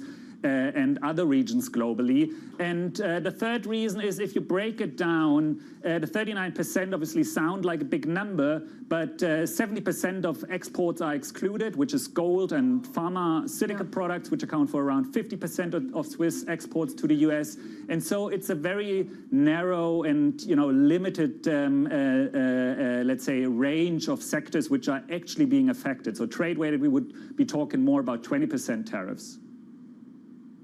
So, Wolf, give me a sense, first of all, on whether you're expecting still muted reaction, even if it's confirmed after the Thursday deadline that tariffs remain pretty high. And how do you play this market right now in Switzerland? So I would think if they were to go through and we get a confirmation of the 39% on Thursday, there would be no major sell-off across the market, but there would be some sort of differentiation between, you know, let's say the more industrial watchmakers, chocolate, and so forth. So on the one hand, you know, the companies which are very much in scope of the tariffs, which are those sectors, but then also in particular the ones which really cannot divert their exports to the US, for example, through the European Union, because the Swiss-made brand is important. So the watchmakers in particular, and here in particular I would say the, you know, mid-market, low-market names which do not have a lot of pricing power, you know, where is the higher range, higher, you know, end watchmakers are probably finding it a bit more easy to put the tariffs or to kind of, you know, add them on the final consumer price. Well, talk to me a little bit about, again, the U.S. consumer. I know some of the figures, some of the data were all over the place because of trade and tariffs. At the same time, we're definitely seeing a bit of a weakening onto the consumer at all. When you know, overall, when you look at equity strategy globally, where do you want to be invested in? I mean, it's, you know, we've had a tremendous 4 months now in terms of like bouncing back from the April lows. Where this has taken us is basically to the highs which we have had in 21 in terms of valuations in the US. So the market as on a whole in the US is trading on a 22 times 0.6 PE, which is close to the record highs. X the Magnificent Seven, you know, if you can still call them like this, we're still trading at 20.5, 20.6 times, which is, you know, also close to the record highs we had seen. So the market is really priced for perfection. And I think even if we look at the more, you know, internals of the market, cyclicals versus defensives, new record high in the US. And then this, you know, kind of against the backdrop of an economy which I would say really shows signs of slowing, you know, and this is a trend more than just a blip in my view. We've seen it since the beginning of the year. We look at the consumer data, PCE, personal consumption coming off 6-month changes being negative. On the labor market, obviously, there's a lot of debate around the Friday number, how much of this is just down to DOGE cuts, government job reductions. But I would even say, you know, the private payrolls are also down to the lows which they had seen since the end of the pandemic. On a 3-month moving average, 51,000. And this also is reflected in the JOLTS data, you know, job openings coming off, quits rates rising. So there's a lot of data on the labor market, which is weakening, on the consumer, which is weakening. ISM on Friday was quite weak, I think, which has fallen a bit under the rug here. Also on the employment side, the number was weak on the ISM. And then we look at the housing market as well, where we see prices falling and a lot of, you know, supply coming to the market with not much demand coming through. So there are a lot of signs, I would say, you know, which are telling us, look, the US economy is on a weakening trajectory. And the equity market is priced for a very strong growth trajectory. And I would say there, you know, will be some moment of consolidation coming up. And I wouldn't buy into the equity market right now. And I would go rather defensive than cyclical, given what we've seen in relative performance over the past few months. Wolf, thank you so much for joining us today. Wolf von Rottenberg there, the equity strategist from J. Safra Sarasin. Coming up, as European earnings season motors along, we'll bring you a roundup of today's big movers as the impact of tariffs weigh on corporates. That's next, and this is Bloomberg.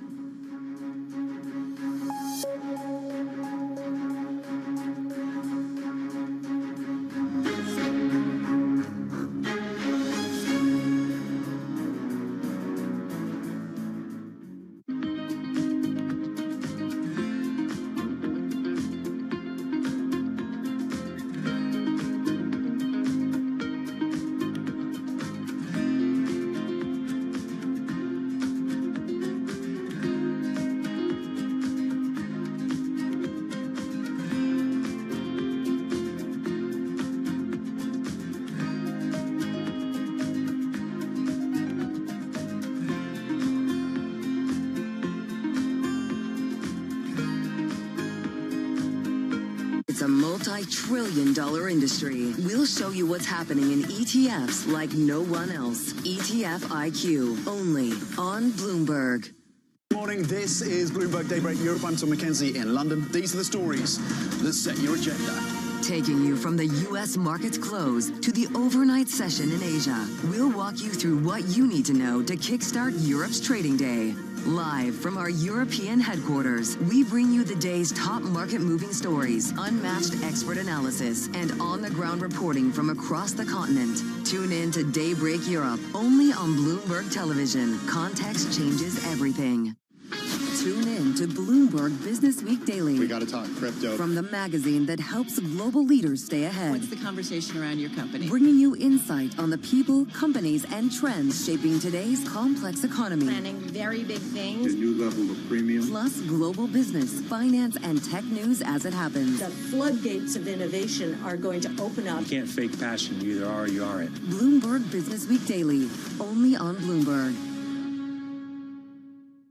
From the world of politics to the world of business, Joe Matthew and Kaylee Lines deliver news, insight, and analysis live 2 times a day, every trading day. Balance of Power at 1 and 5 Eastern, only on Bloomberg.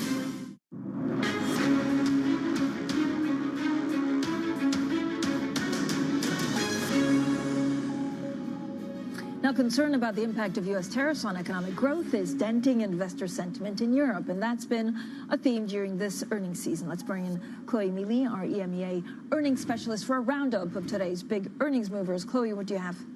Good morning. So let's start with Diageo. So Diageo actually expects quite muted sales growth for this year and a bigger tariff hit than anticipated, but it reported quite positive volumes, which was compared to expectations of a decline. So it's pushing that narrative of a recovery, a slow recovery, but a recovery nonetheless. So it's pushed up the shares higher this morning. Moving on to Hugo Boss, we've got a positive mover there as well. So Hugo Boss reported profit there, beat estimates, it reaffirmed guidance, and that's really pushing up those expectations of an encouraging recovery as well for Hugo Boss. Shares are up 6%. And then finally, DHL. DHL also reported profit that beat estimates. It's benefited from price increases, from an ongoing cost-cutting program, and then also the fact that it's really not as exposed to the trans-Pacific trade as other companies in that shipping sector. And that's pushed up the shares as well. We're up almost 5% for DHL this morning. Chloe, thanks so much. Chloe Mealy there with the very latest on some of the earnings. Now, tech stocks also outperforming in yesterday's U.S. rally.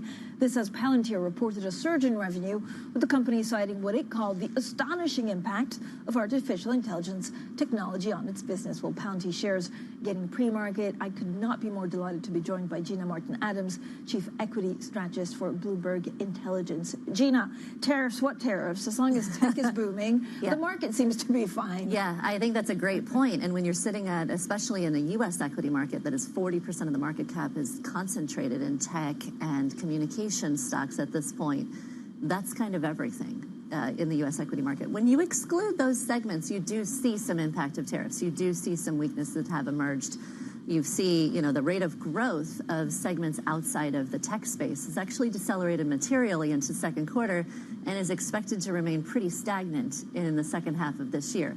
So when you exclude the impact of AI and tech and everything that's happening with modern defense spending, you are seeing an impact of tariffs, but it's really difficult to see when you look at the top line, and 40% of the index is related to those themes. But Gina, is that because there was also a lot of front loading, so it takes a couple of, if not months or even quarters to follow through? I think are they absorbing the impact? Yeah, this is a very astute question, because I think we naturally in markets assume a news event happens, we're going to see it in the data tomorrow, and that's not necessarily how things progress, and especially because we're moving now from an average tariff rate of about 10% for the ex-China countries trade with the U.S. We're moving to a closer to about 15% average tariff rate over the course of the next couple of quarters.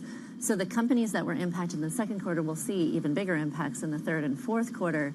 How it impacts the broader economy is yet to be seen as well. Remember, the U.S. consumer, generally pretty resilient as long as they're not facing inflation acceleration as they did in 2022. How much of this price pass-through comes to the consumer in an environment where generally they're seeing a slowdown in economic conditions and a slowdown in job stability? I think that becomes a little bit of a source of friction over the second half of this year.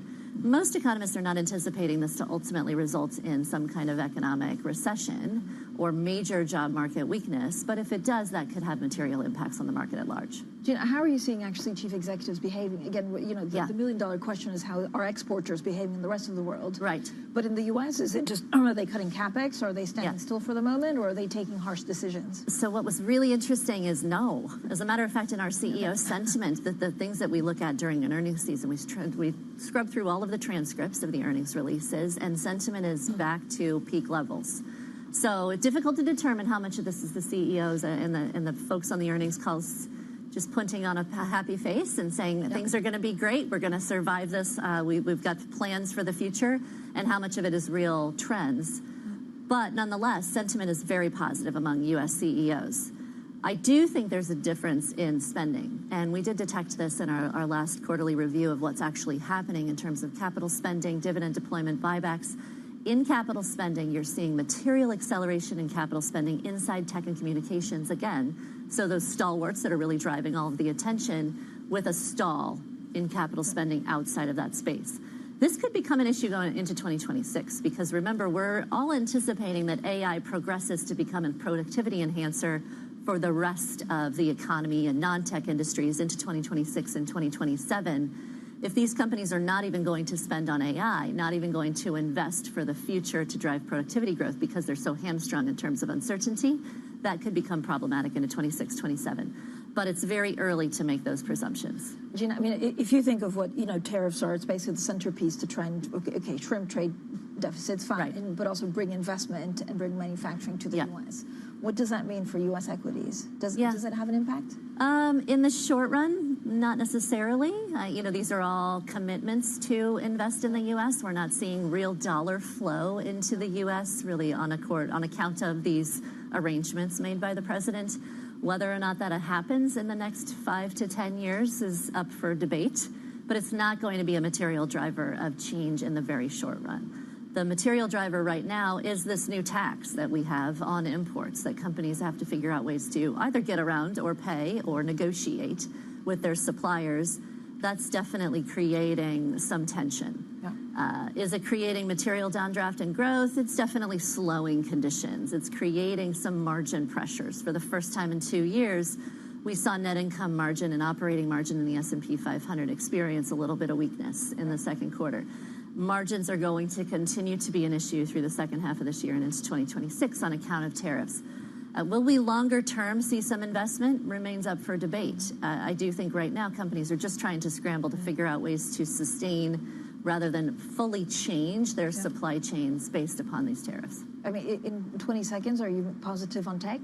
Yeah, it's really difficult not to be, frankly. It still has very strong price momentum, strong earnings growth. The really difficult point for tech is valuations, which are just undeniably extreme. But typically you can see tech valuations become even more extreme until a point of material earnings weakness emerges. That point emerged in the middle of 2024. We did see tech take a back seat for 3 consecutive quarters, underperforming the rest of the S&P 500 at large. But it's back.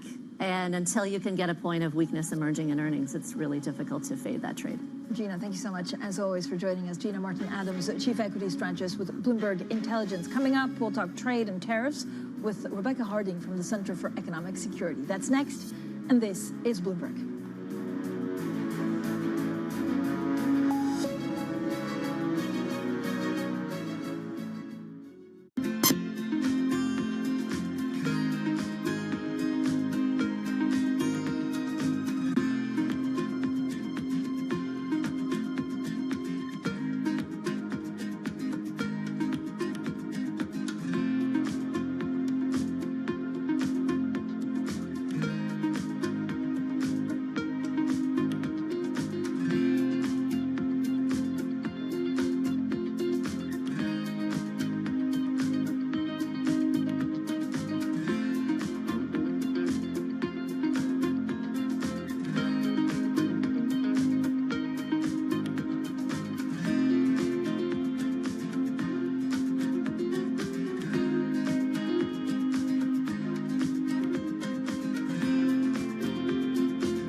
in case you missed it on the close. With regards to the electric vehicle business, when we talk about the commitment to new models and more importantly, commitment to the infrastructure to support that, what's the plan? We're starting to see different kinds of hybrids that customers are excited about. E-revs, which go about 100 miles, all electric, but then you could take a 700-mile trip once in a while. Those look really promising for a three-row crossover like Explorer. We're going very low-end, super affordable EVs for urban duty cycles and for commercial. We're not going to invest in a lot of the very expensive crossovers for pure EV. We think that's going to be a hybrid business. What does the supply chain look like specifically for the EV and hybrid business right now? We've moved out our cycle plans. We've focused on affordable and commercial. We're fortunate we moved 3 or 4 years ago and we could tilt to hybrid and a specific kind of EV. And the supply chain has been able to move with us so far. Don't miss the close, live every weekday. Asia is at the forefront of some of the world's biggest stories. I'm Sherrian in Tokyo. And I'm Heidi Stroud-Watts here in Sydney, where the trading day begins. We're here in the center of all the action to get you set up with the numbers, news, and knowledge you need for the day ahead. The demand is indeed recovering. We've been waiting for this moment. The opportunity of a century. Join us on Bloomberg The Asia Trade. Weekdays only on Bloomberg TV. Context changes everything. Our global headquarters in New York, I'm Danny Berger. Welcome to Bloomberg Brief. Let's set your agenda. Bloomberg Brief delivers the market news, data, and analysis you need live every weekday only on Bloomberg. Context changes everything. Join me each week on Wall Street Week for stories of capitalism from business, markets, economics, tech, and climate. More than what you need to know, it's what you need to think about.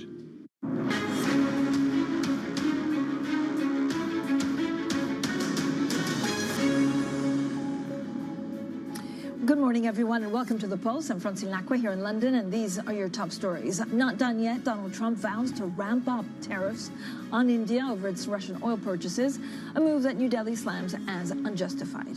The Texas governor orders the arrest of dozens of Democratic lawmakers who fled the state to block a controversial plan aimed at redrawing the state's congressional map. Plus, BP is set to review its entire business as the oil major faces mounting pressure to deliver on the turnaround. Meanwhile, Aramco reports a fall in profit for a 10th straight quarter.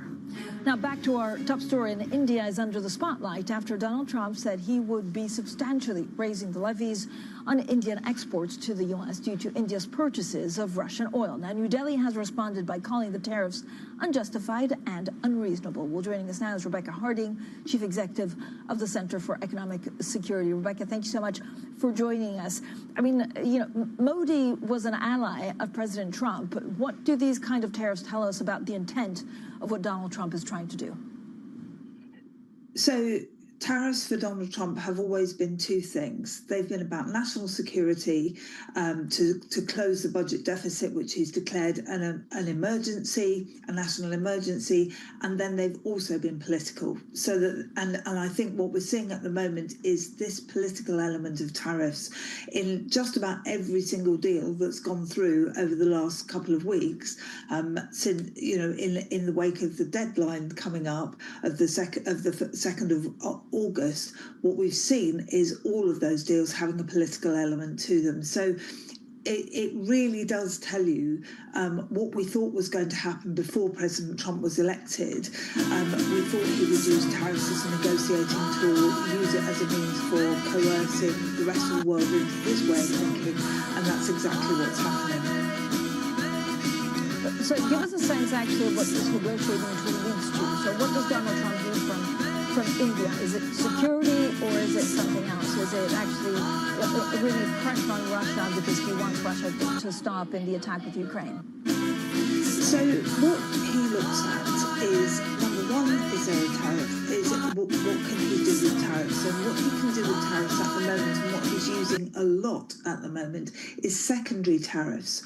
And this is really interesting because countries that have a trade with a sanctioned country like Russia are now being sanctioned themselves and through tariffs.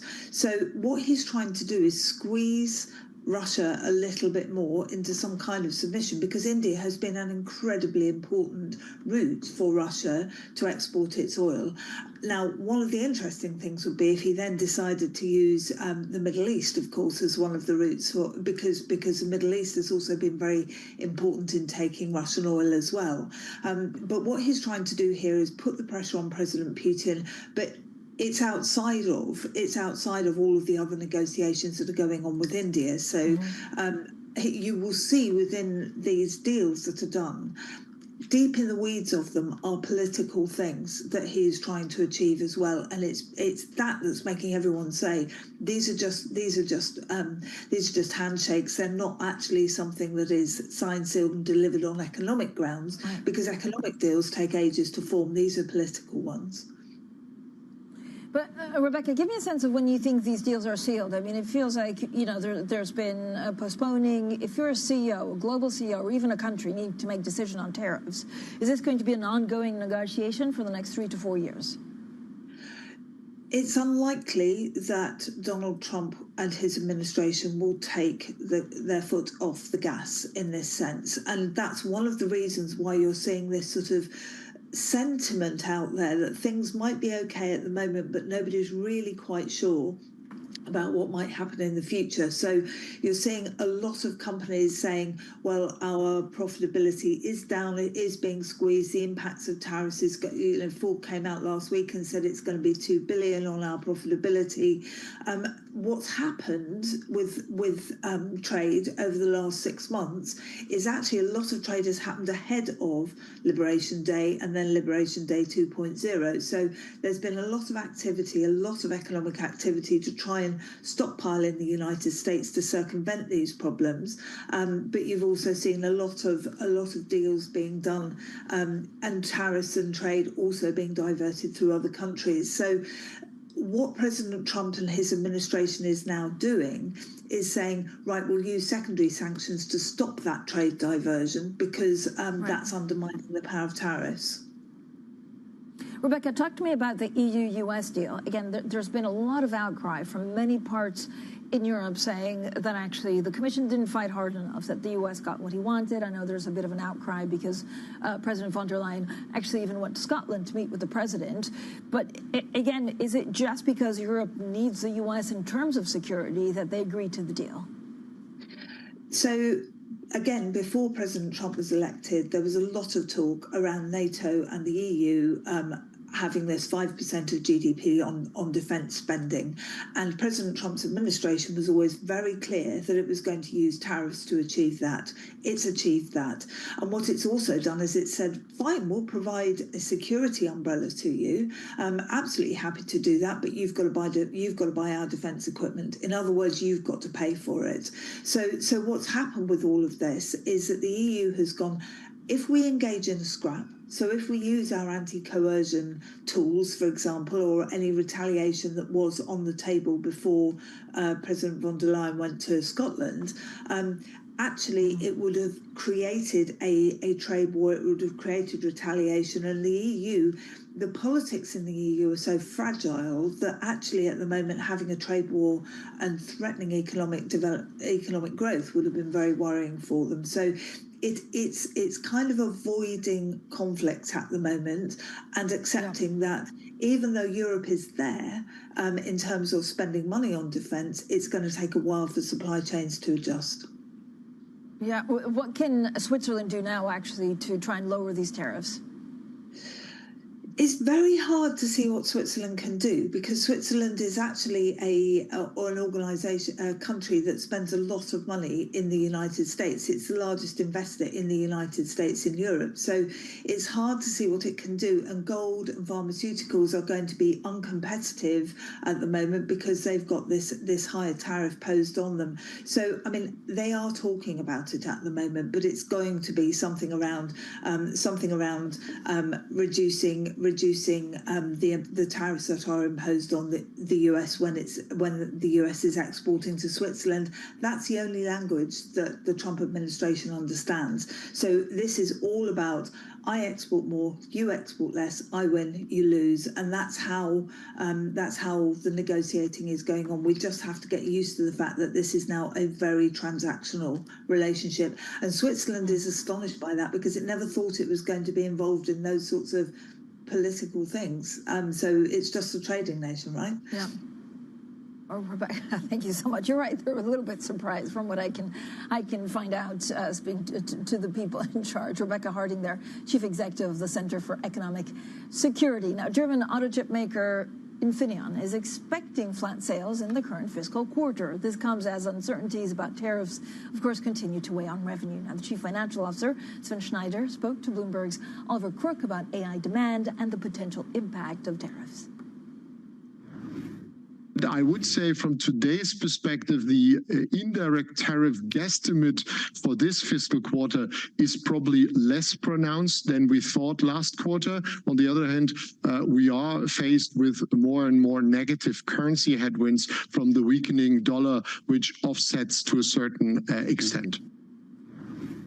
Well, Oliver Crook is here in London with us. Ollie, first of all, I'm so happy to just have you in the studio. But look, when you look how it comes to Infineon, I mean, it wasn't great. Yeah. It was fine, but at least it shows that you can still make a living in this macroeconomic environment. That's right. And bringing good news from Germany, bullish news, is a sort of rare event for us. So yeah, I mean, the stock is up almost 5% right now because the market is really focusing not on the slight revenue miss, not on the fact that everything else is in line, a big beat on the margins, but also namely this demand for AI. So we talk about demand for AI. Everyone's sort of gushing over to the C-suite. They have put an actual number on what that actually will mean for Infineon this year. They're going to double their revenue in AI and data investment in terms of revenue for that sector of the business this year, and it may double again next year. And in terms of tariffs, they've also been talking down the impact that it's been. They basically last quarter said we're going to account about 10% revenue decline due to the tariffs. That did not materialize, so overall a bullish picture for the market today. Okay, and then there's of course the U.S. trying to ramp up this chip tracking tech, which it basically allows to follow a piece of technology, right? The chip to know where it ends up. Yeah, and my question was, can you actually do that, right? So this is one of the things we spoke to about the CFO, is basically how active have discussions with the Trump administration been about this? Have a listen to what the CFO had to say when I asked him that. We are part of these conversations, but please understand that I cannot go into details and share these at this moment in time. Is it possible, I guess is the question, rather than the actual conversation, is it possible to do that? How feasible is that demand or that request?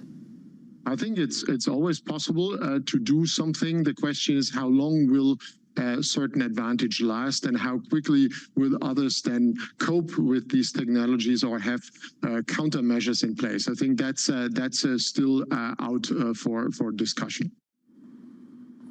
So it sounds sort of technologically something that they possibly can do. It sounds like they are in talks with the U.S. and the Trump administration about doing this. I think the risk for a company like Infineon, who sells mostly to the auto sector, mostly to EVs, their biggest market is in China. If you comply with the United States on this, are you going to be able to potentially harm your market in China? That is going to be one of the dilemmas for the companies that are caught between these two titans. Yeah, it feels like this is a Europe problem, right? You go, east if the West maybe shuns you a little bit more. I love that. It was like very cloak and dagger when you said actually what's going on there. And he said, I cannot possibly talk about it. Oliver Crook there with a fantastic conversation with Infineon. Now, BP shares gaining after it posted a second quarter beat, announcing a $750 million share buyback. The oil and gas major says it's achieved a further $900 million of cost cuts and will raise about $3 billion of divestments. Now, the company's chief executive, Murray Auchincloss, spoke to Bloomberg earlier.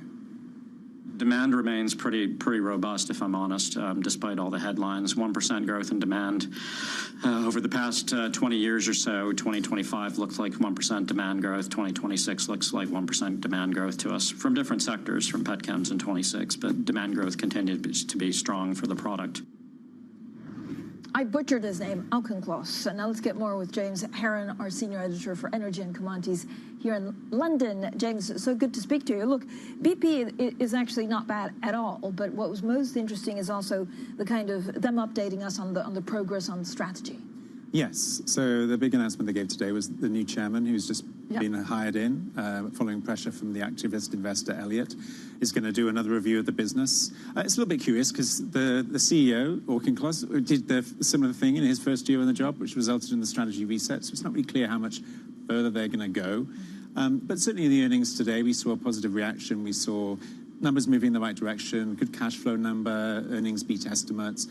improved reliability in assets, good progress on cost cuts. So it's the kind of thing that I think BP would have wanted to see in terms of like operational delivery, but nothing really to dramatically change the picture. So, I mean, the question is it enough to satisfy some of the investors, the activist investors? I mean, BP has always said that the strategy we set is a multi-year process, and the investors have kind of been a bit more impatient than that, so we'll have to see.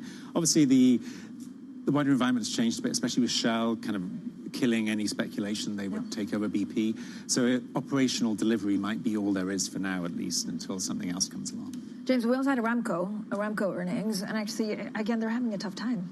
Yeah, you're seeing the dichotomy between increased production but lower oil prices, because obviously OPEC's been adding a lot of oil much faster than expected into a fairly weak market. And so we're seeing, another quarter of lower profit from Aramco. Its cash flow is not high enough to cover its base dividends, so it's having to increase its leverage. It has quite a lot of headroom here because its debt is way lower than any other oil major you look at. But yeah, certainly nothing in the earnings today to really turn around this sort of steady decline we've seen in its share price for quite a few years now. James, I mean, overall, if you look at the commodity spectrum, if you look at the oil giants, is it just a question on whether the economy grows and what happens to the price of oil? That's a big part of it, yeah. And also the other side is supply, obviously. So OPEC has just this weekend agreed the final tranche of this 2 million barrels it's adding into the market. That's coming at the same time when growth outside OPEC Plus is more than enough to cover increasing oil demand. So even if, the predictions for growth follow through, we're still looking at a pretty big surplus by a lot of estimates this year and next year. So potentially a prolonged peak of weak oil prices. So we might see profits continue to be weighed upon by this surplus. James, thank you so much. James Heron there, Bloomberg's senior editor for energy and commodities. Now, coming up, Russia's secret war and the plot to kill a German chief executive. We'll bring you that story. It's today's big take. It's really quite fascinating and also shocking. That's in just a moment, and this is Bloomberg.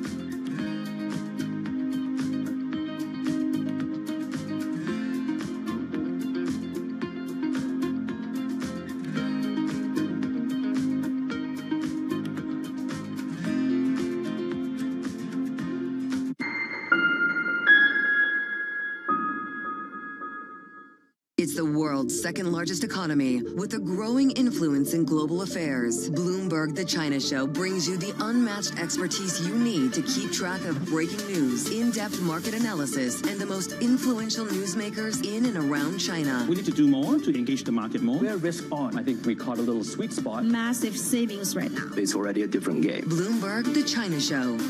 Weekdays around the world, right here on Bloomberg. Context changes everything. Why do the biggest names in business choose Bloomberg Television? That's a great question. It's a very good question. Interesting question. Good question. Great question. I so appreciate that question. You certainly ask interesting questions. Bloomberg Television. Top experts, great questions. Africa, a region rife with potential for growth and opportunities, but not without its challenges. Bloomberg highlights the biggest stories, interviewing key players, and reporting on the issues impacting the region. Join us as we get to the heart of African business, politics, and economics, and ask the question, what's next? I'm Jennifer Zabasaja, and this is Next Africa. New episodes every month, only on Bloomberg.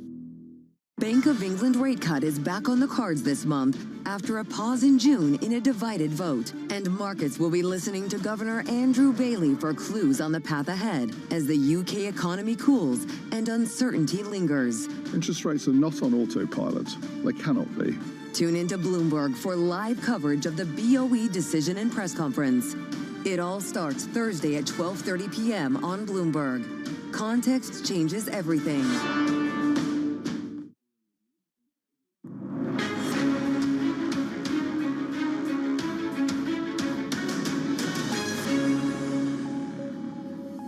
Well, today's big take is an in-depth investigation into Russia's plot to kill the boss of a German defense giant, Rheinmetall. Yes, you heard that right. Armin Paperga has led the company's efforts to arm Ukraine. Now, it's brought the weapon supplier unprecedented sales numbers, but it's also turned the chief executive into a Russian target. Our senior writer, Stephanie Baker, worked on the story and joins us now. Stephanie, first of all, it's a really in-depth, fantastic big take, so I urge everyone to go and really read it. But what's the premise of this? Like, what happened? Well, last year, there were vague reports about a Russian plot to kill Paperga, that U.S. intelligence agencies had warned their German counterparts of this plot, which they then foiled. And I wanted to dig in and find out what really happened, what was this plot, and what was the outcome.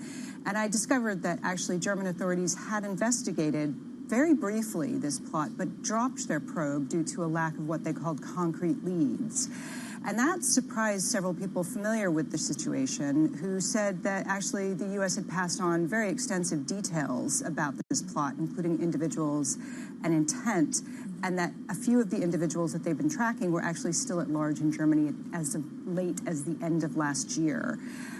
So I just thought it was a really interesting story to dig into and explore why the German authorities had not been able to track these plotters down. Rheinmetall, as you know, is absolutely central to Europe's efforts to rearm itself. And how important is Rheinmetall to Ukraine's defense? Well, I think because it is Europe's largest ammunition producer, it is absolutely essential to Ukraine's defense and to Europe's efforts to restock depleted stockpiles that they've given to Ukraine. The ammunition stockpiles have been run down dramatically, and the NATO chief, Mark Rutte, just said recently that actually Russia is producing in 3 months the amount of artillery ammunition that the NATO alliance countries produce in a year. So, again, how advanced? I mean, this was not the only threat, or actually, it was the most advanced plot to kill a Western CEO, but it wasn't the only one. Yeah, what I was told was that there were plans to target other European defense CEOs, but this was the most mature plot in the works. It wasn't just a plan on the shelf. It was a plot actively in the works. I mean, what does it tell us about Russia's, I guess, intelligence operations or operatives in Europe? Right, so last year there was this dramatic escalation of Russian sabotage attacks across Europe, including planting incendiary devices on DHL facilities. There were various fires, one in Poland and one in Latvia. And I think there was real concern that some of these operations could spin out of control because so many Russian intelligence officers had been expelled from Europe that they are now turning to proxies who they can't really control. These are often criminals, guns for hire, so to speak. So the operational security on some of these plans is not very tight. And I think that's why a lot of them, in many cases, got ahead of plans, ahead of their skis. Stephanie, is local police taking it seriously, or is it, for example, does the Rheinmetall CEO have to rely on private security? I think it's a mix of both. His security is very intense. Wherever he goes, he's accompanied by bodyguards. He has intense security both at his home and his office. So the threat appears to be ongoing. Otherwise, they would have lifted the intense security around him. What was the most surprising thing you learned in this really great piece of journalism?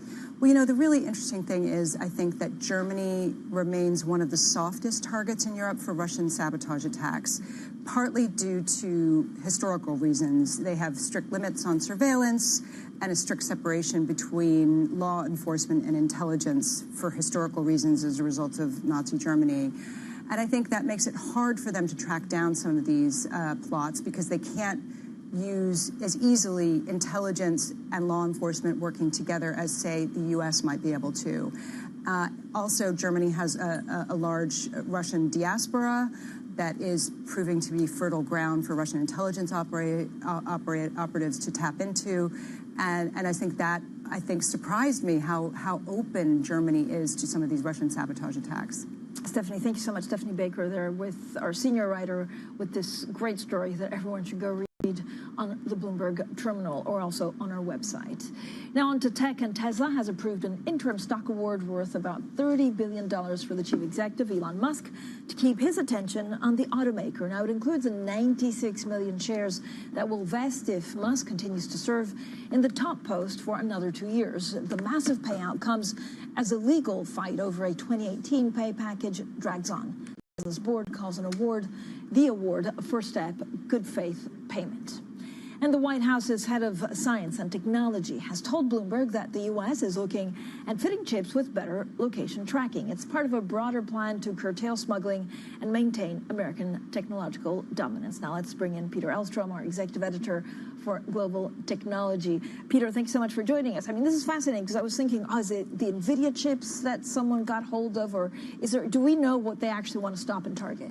Well, Michael Kratsios, who you referred to, went to this summit in South Korea, and he tried to deliver this message to the countries there that the U.S. is open for business and the U.S. wants to be able to sell these chips and their services because we have the best chips, particularly from NVIDIA and also AI models. But there were many questions about security. Sort of the backdrop to this are the tensions between the United States and China in particular. And one of the things that we've learned is they do want to put trackers into chips as much as they can, especially these sensitive chips.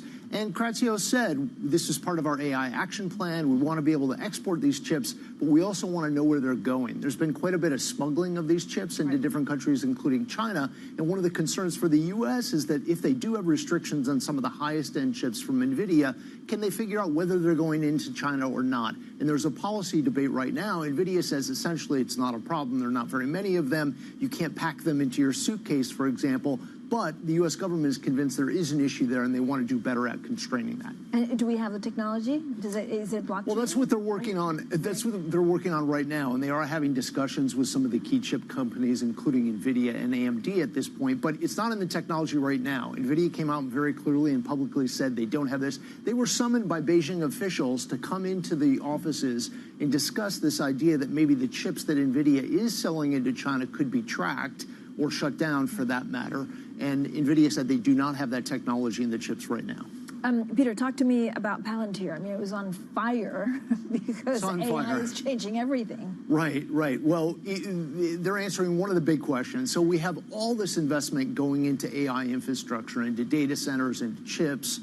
We tallied the amount of money being spent by the 4 biggest technology hyperscalers, $340-some billion this year alone. And one of the big questions is, are they going to be able to generate revenue from that? Are we going to see revenue from AI that's sort of parallel to these investments? Well, Palantir is one of the early ones who's actually capitalizing on this. They're selling a lot of software to companies and governments. They really made their name working with the U.S. Army, with the Space Force. They have a big contract also, and they have seen a lot of growth in that government-related side of their business. But now they're seeing even faster growth on the commercial side of their business, this idea that companies are figuring out how to use some of this technology to collect data and then use it to make intelligent decisions about their businesses. So interesting. Peter, thanks so much for joining us today. There's Peter Elstrom, our executive editor for Global Technology. Now, coming up, we'll have, of course, plenty more on some of our top news stories. That's tariffs and trade. Also, the Texas governor ordering the arrest of Democrats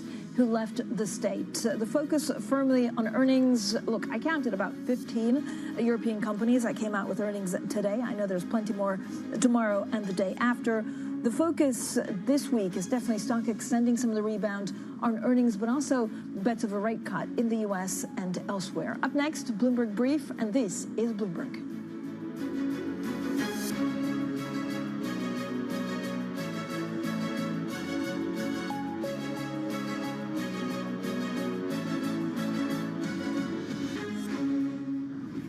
Key investors, top executives, global innovators.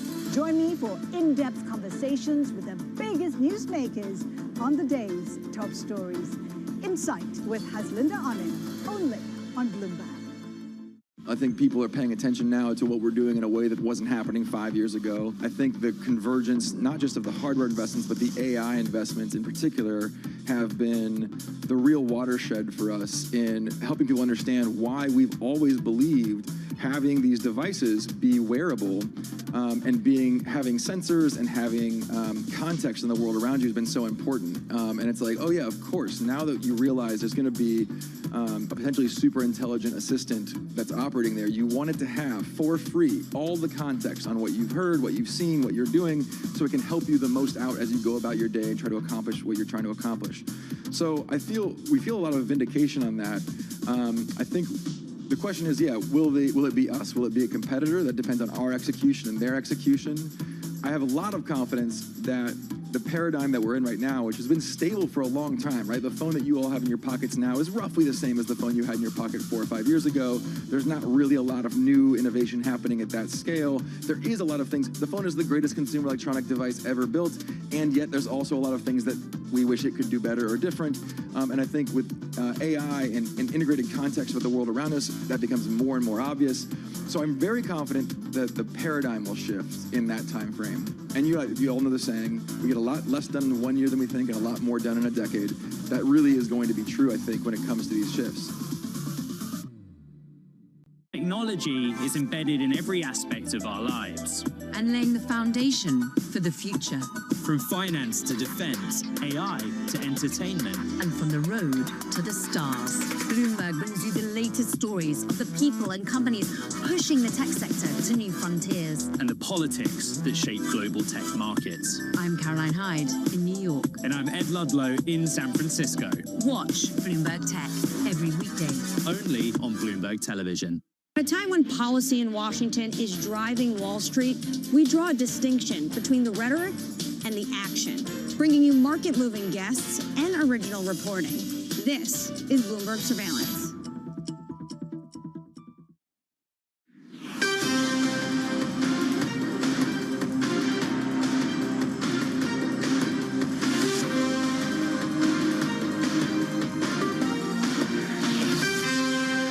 It's 5 a.m. in New York City. Good morning. I'm Danny Berger with your Bloomberg Brief. Here's what you need to know on this Tuesday.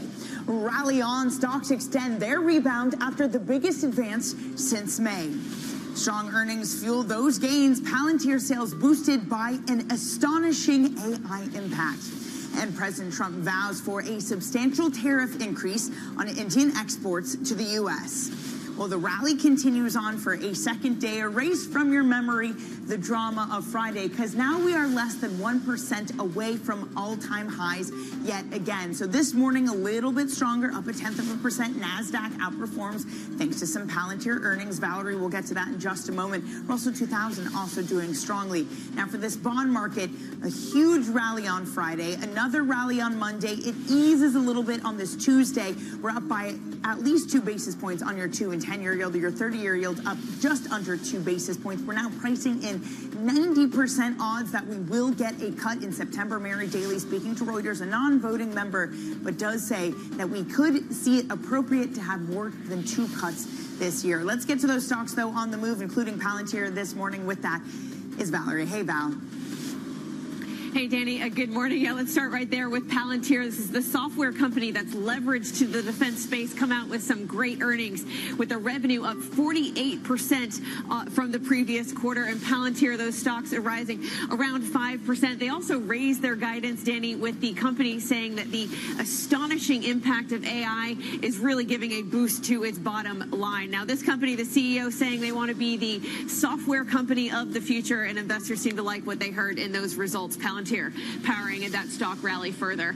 Let's go to the pharmaceutical space. This one's kind of a negative picture. Hims & Hers, the telehealth company that sells mostly weight loss drugs, out with some disappointing figures, especially when it came to their sales of GLP-1s. We're seeing that stock sink 13% in the pre-market. They've been trying to broaden out their range of offerings to their customers, and this comes after a messy breakup with Novo Nordisk that saw the Dutch pharma giant accusing Hims & Hers of deceptive promotion promotion and selling illegal knockoff weight loss drugs. Let's end with the oil majors. We did have some results overseas. BNP rising some 2.3%. This comes after the company returned to profit for the first time in a very long time, and the new chairman announcing a big review of its business, and it's trying to cut costs. Investors seem to be liking the promise of the turnaround plan to come. Over to Saudi Aramco, we're trading up just 0.5%. This company posted the 10th consecutive quarter of declining profits. Danny, this comes as lower oil prices weigh on the Saudi giant's bottom line. Valerie, thank you very much for those stocks to look out for. We'll catch up with you later in the hour to see how they develop. Also this hour, in just moments, we'll be speaking to Andrew Sheets of Morgan Stanley. Later in the hour, Stephanie Roth of Wolfe Research. Let's turn back to markets, though. Investors are still watching for further signs of tariff impact on economic data. Andrew Sheets of Morgan Stanley writes, with data set to look more like stagflation and credit no longer under July's protection, we think it makes sense to add small tail hedges over August to September. I'm pleased to say that Andrew joins us now. He's global head of corporate credit research at Morgan Stanley. So Andrew, add hedges, but just how concerned are you that we might see some ruptures in this credit market? Yeah, thanks. Good morning, Danny. So look, I think we are heading into a really interesting and frankly more difficult period for the data. On Morgan Stanley's economic forecasts, the next couple of months are going to see inflation tick up and growth tick down, growth continue to decelerate. And, we think that puts the Fed in a difficult position. As you mentioned at the top of the show, even though markets are pricing roughly a 90% chance of a September cut, we still think it's more likely that they do not cut in September, given that inflation path. And so, this is a mix that's difficult anyway, but it's also, I think, different from what we've seen year to date. For all of the tariff headlines and noise, actually the inflation data has generally been coming down. The growth data has generally been okay, but the next couple of months, I think, are going to look different and more challenging. Well, we saw Treasuries rally hard, at least for getting concerns about the growth side of what you're talking about, Andrew. But when it comes to credit, I mean, man, it ticked up, but from a 2007 tightness for credit spreads.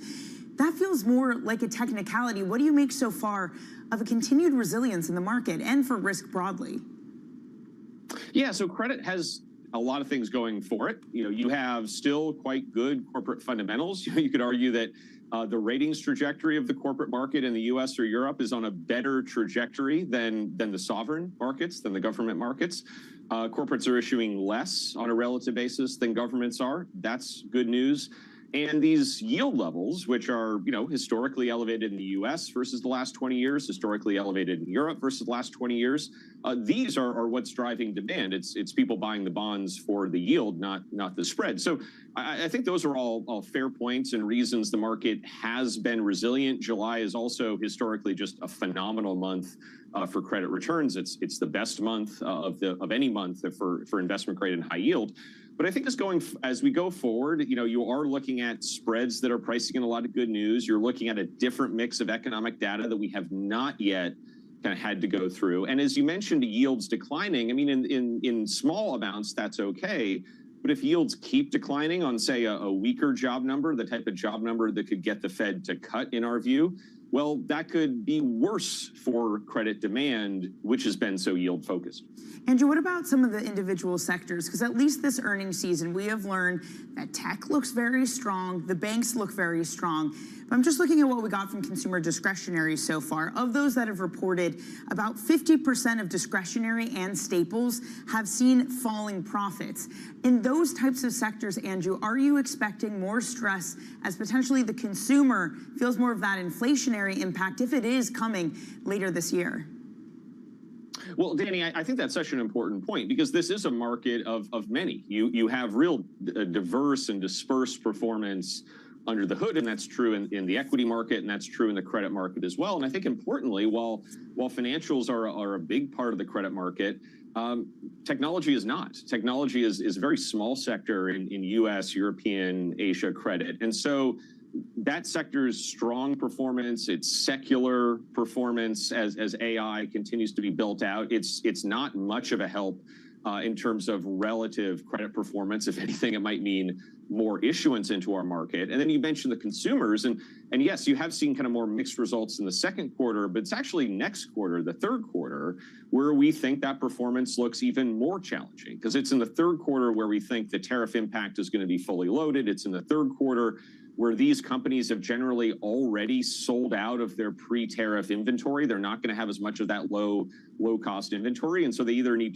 to raise prices, which is a challenge, or they need to eat into margins, which is a challenge. And so we do think that that third quarter for earnings season in some of these sectors that are more consumer-facing is going to be more difficult. Well, the interesting thing is it's not just the U.S., it's not just dollar-denominated debt, Andrew, that looks quite richly priced. If you look at the Euro Ag, for example, last Thursday before the ruptures on Friday, they were at their tightest spread since 2018. Are you also expecting that impact to go global when some of the tariff impact starts to filter through? Yeah, so I do think it would be kind of reasonable that if, even though I think it's the U.S. that has this more challenging mix of data, ironically in Europe, our economists increased their growth forecast for this year by 1/10, and we think the inflation path in Europe is going to be coming down this year, even as the U.S. inflation path kind of sees this temporary uptick. But these are markets that most of the time are correlated, most of the time have a connection. If you are seeing, I think, a more challenging mix out of the U.S., I think that can affect other markets. So, I think this is something that could cause some modest widening in Europe as well. Again, not something we're focused on is I think trying to position for smaller types of hedges, smaller types of moves rather than larger moves. And I think it could also drive some decompression, some weakness in the weaker parts of the market, say the single B part of the market in European high yield, where, again, I think you have less cover from those strong credit fundamentals and more sensitivity if global growth, undershoots and is a little bit weaker. All right, so maybe the rotation out of America continues. Andrew, thank you so much for joining this morning. Really great to catch up. Andrew Sheets of Morgan Stanley. Now let's get you some other top stories that are trending on the terminal this morning. Washington is working with the chips industry to monitor the flow of semiconductors to China. The aim, prevent smuggling and ensure American tech remains dominant. Director of the White House Office of Science and Tech Policy spoke to Bloomberg earlier. There is discussion around very important research and development that needs to be done on potentially the types of software or even physical changes you could make to the chips themselves to do better location tracking. And that's something that we're exploring and we explicitly included in the plan. TSMC is beginning legal proceedings after discovering a potential leak of advanced chip-making techniques. It said in a statement that it conducted an internal investigation and identified the issue early. Nikkei also reporting that TSMC fired several employees suspected of attempting to obtain critical information on a chip's development. Elsewhere, SoftBank is stocking up stakes in chip makers as its chief Masayoshi Son focuses on AI tools and hardwares. Regulatory filings show that the Japanese investor raised its stake in NVIDIA to about $3 billion by the end of March, also buying $330 million worth of TSMC shares and $170 million in Oracle. Coming up, Texas Governor Abbott fights back his response to state Democrat lawmakers who left to block a controversial vote. We'll have more on those actions coming up next on Your Brief.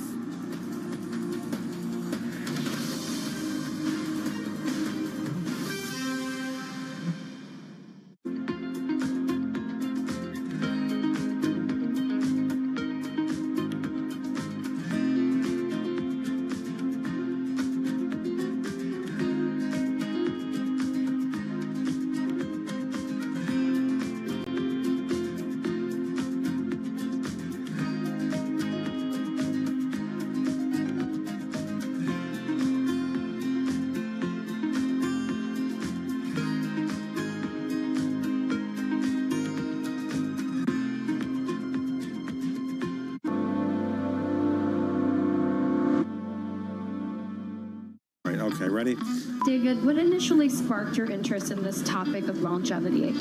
15 years ago, I turned 60, and I began to wonder how much longer I'm likely to live and what I could do to extend my life. On longevity, I talk with the leading experts in science and medicine to educate people about how they might be able to change their conduct so that they can live a happier and healthier life. I'm David Rubenstein. Join me on a 4-part journey as I explore the great quest for longevity. Only on Bloomberg.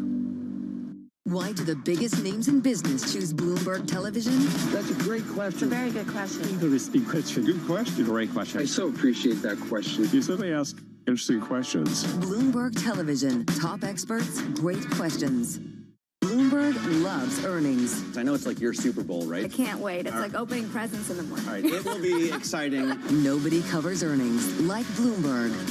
It's the world's second largest economy with a growing influence in global affairs. Bloomberg The China Show brings you the unmatched expertise you need to keep track of breaking news, in-depth market analysis, and the most influential newsmakers in and around China. We need to do more to engage the market more. We're risk on. I think we caught a little sweet spot. Massive savings right now. It's already a different game. Bloomberg The China Show.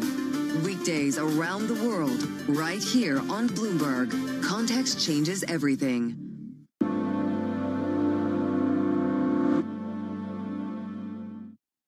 Earnings season is here. The earnings are front and center. The slew of results already out. Are tariffs going to eat into margins? Bloomberg is first to break the numbers. JP Morgan, Citi, Wells Fargo, Bank of America, Goldman, Morgan Stanley. I'm getting my spreadsheets ready. With the smartest insights. It's going to be a can-kicking situation. Expectations are relatively low. The market is looking for confirmation of that growth narrative. Continuing coverage on Bloomberg. Context changes everything.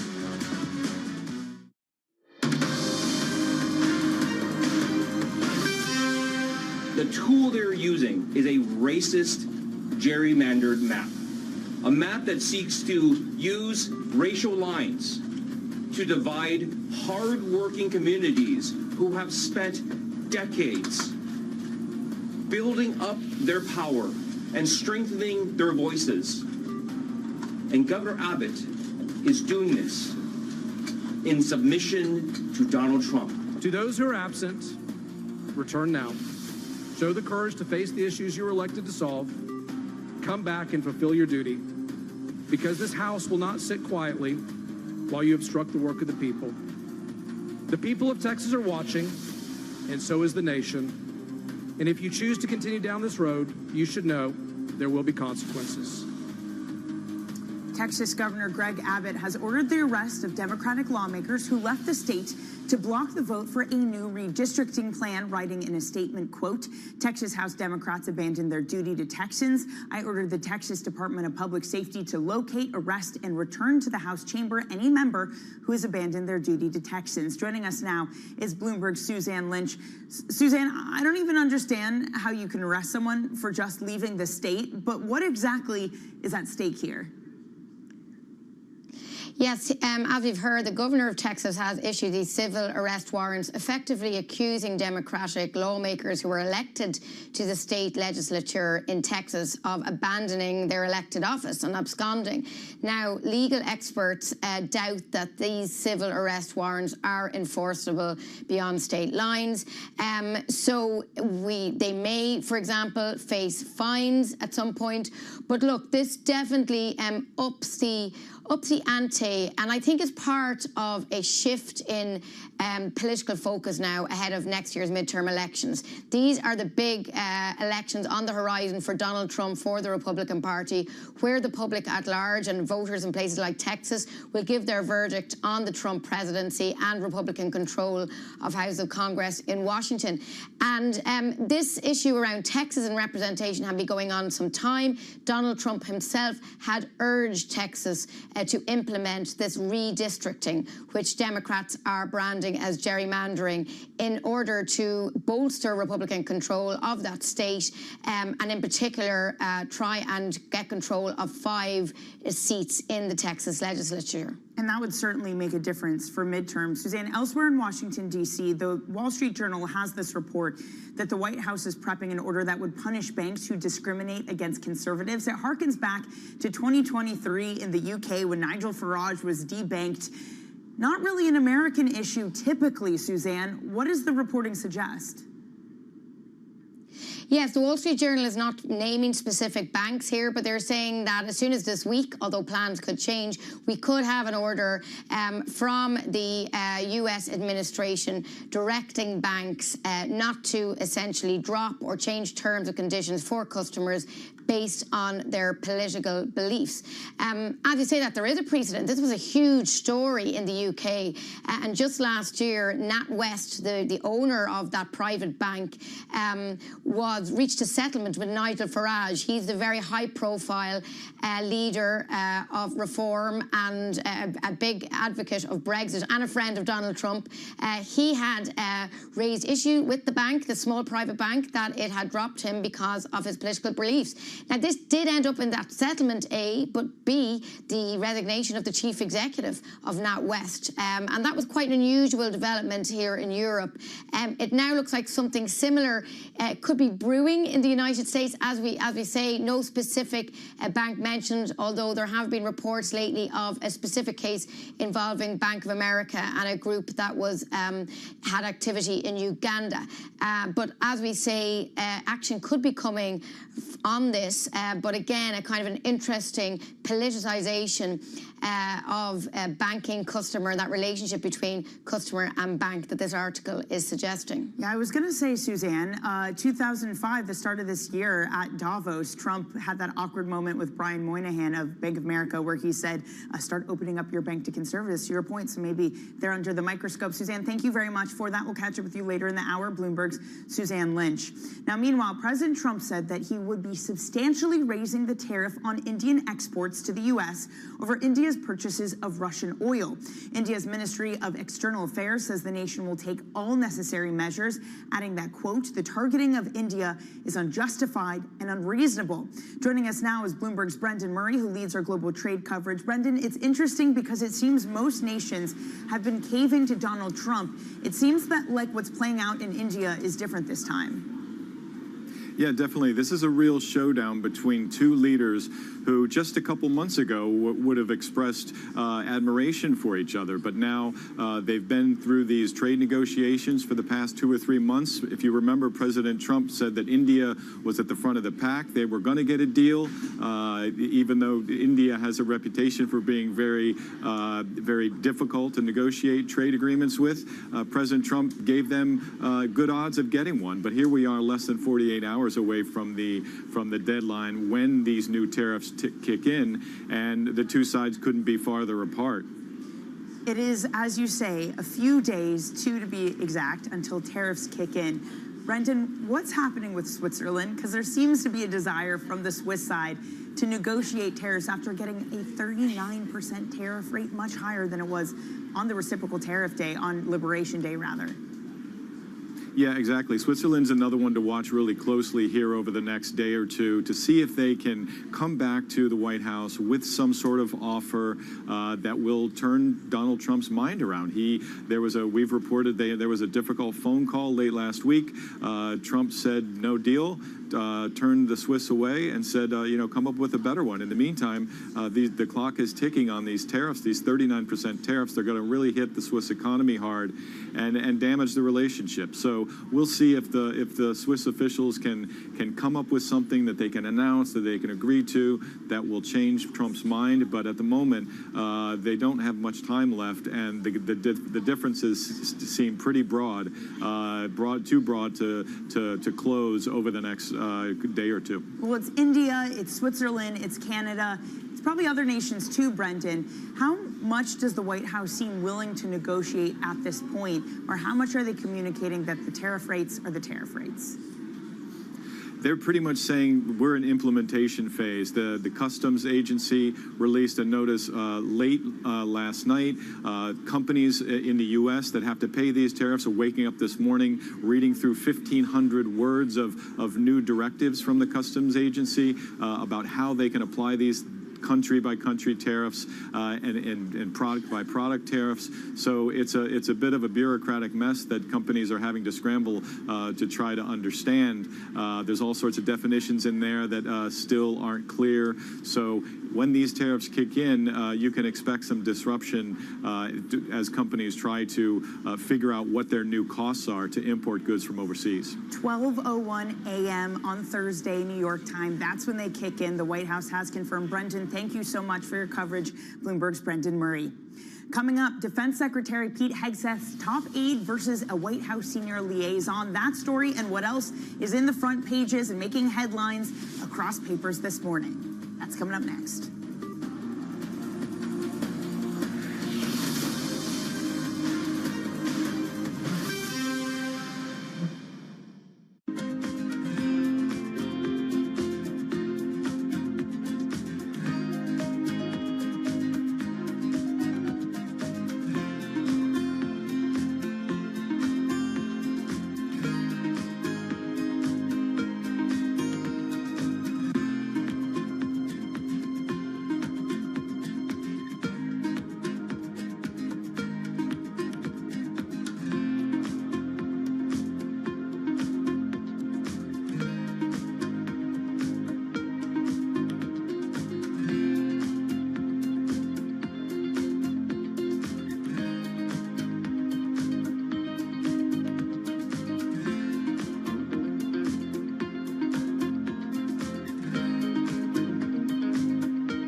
Applications have been received positively both in Kenya and UAE, and we are optimistic that we should be able to open the office in the fourth quarter. We think the Middle East have deep capital sources.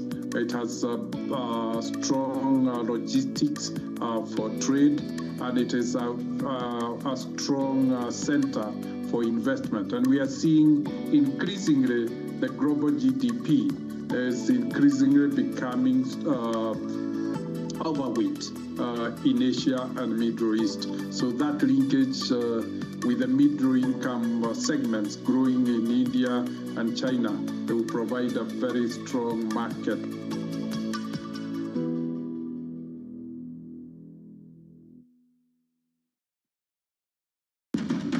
Astonishing day for US technology. It's shaping the region's technology ecosystem. Asia's biggest tech news and innovation. Technology is embedded in every aspect of our lives. And laying the foundation for the future. From finance to defense, AI to entertainment. And from the road to the stars.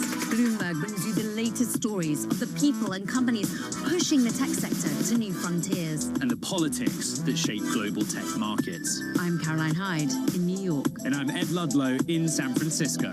Watch Bloomberg Tech every weekday. Only on Bloomberg Television.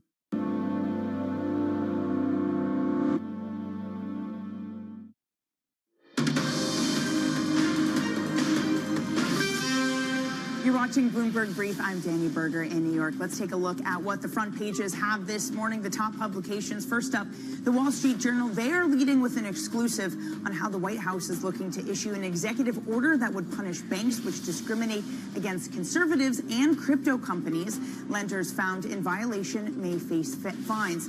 Next up, the Washington Post is running with this one. The Defense Secretary Hegseth's acting chief of staff tried to oust a senior White House liaison to the Pentagon. Unnamed sources told the Post that the dispute took place last week, marking the latest incident of infighting among administration staff. And finally, on the front page of the Financial Times, the OECD warning that weak business investment is threatening global growth. It says corporate spending in most advanced economies is failing to return to historic trends after the financial crisis and the pandemic. Coming up, speaking of trends, we are going to try to make sense of this labor market. We're going to catch up with Stephanie Roth on why she believes that economic data can still be trusted despite all that drama. That's next on Bloomberg.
Single best investment opportunity you see in the world, regardless of industry or geography. Why? And again, how are you making it available to your clients? I think there's no question AI is going to impact everything we do. The opportunity to take great companies and use AI is going to transform. Also, the issue of jobs. What do we do with jobs? Because there's no question, you look at things that are customer service oriented, and the AI is so much more efficient.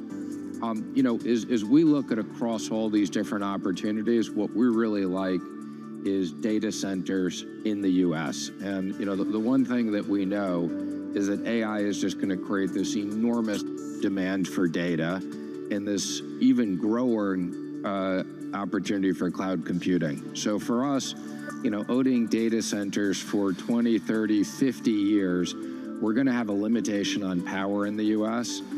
There's no question over the next 20 years, the technology will change for chips. It'll become more competitive, and NVIDIA may not be the only major provider. So I think you're going to have a big technology refresh over the next 20 years. But the one thing we know is you're going to need data centers, you're going to need power, you're going to need cooling to support all this growth in the cloud. So we look at them as long-term bonds.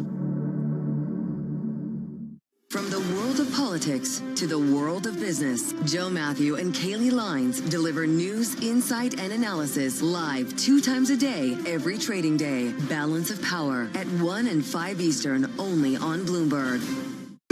Bringing you up-to-the-minute economic news whenever and wherever it happens. I'm Jennifer Zabasaja in Cape Town, South Africa, and this is Bloomberg.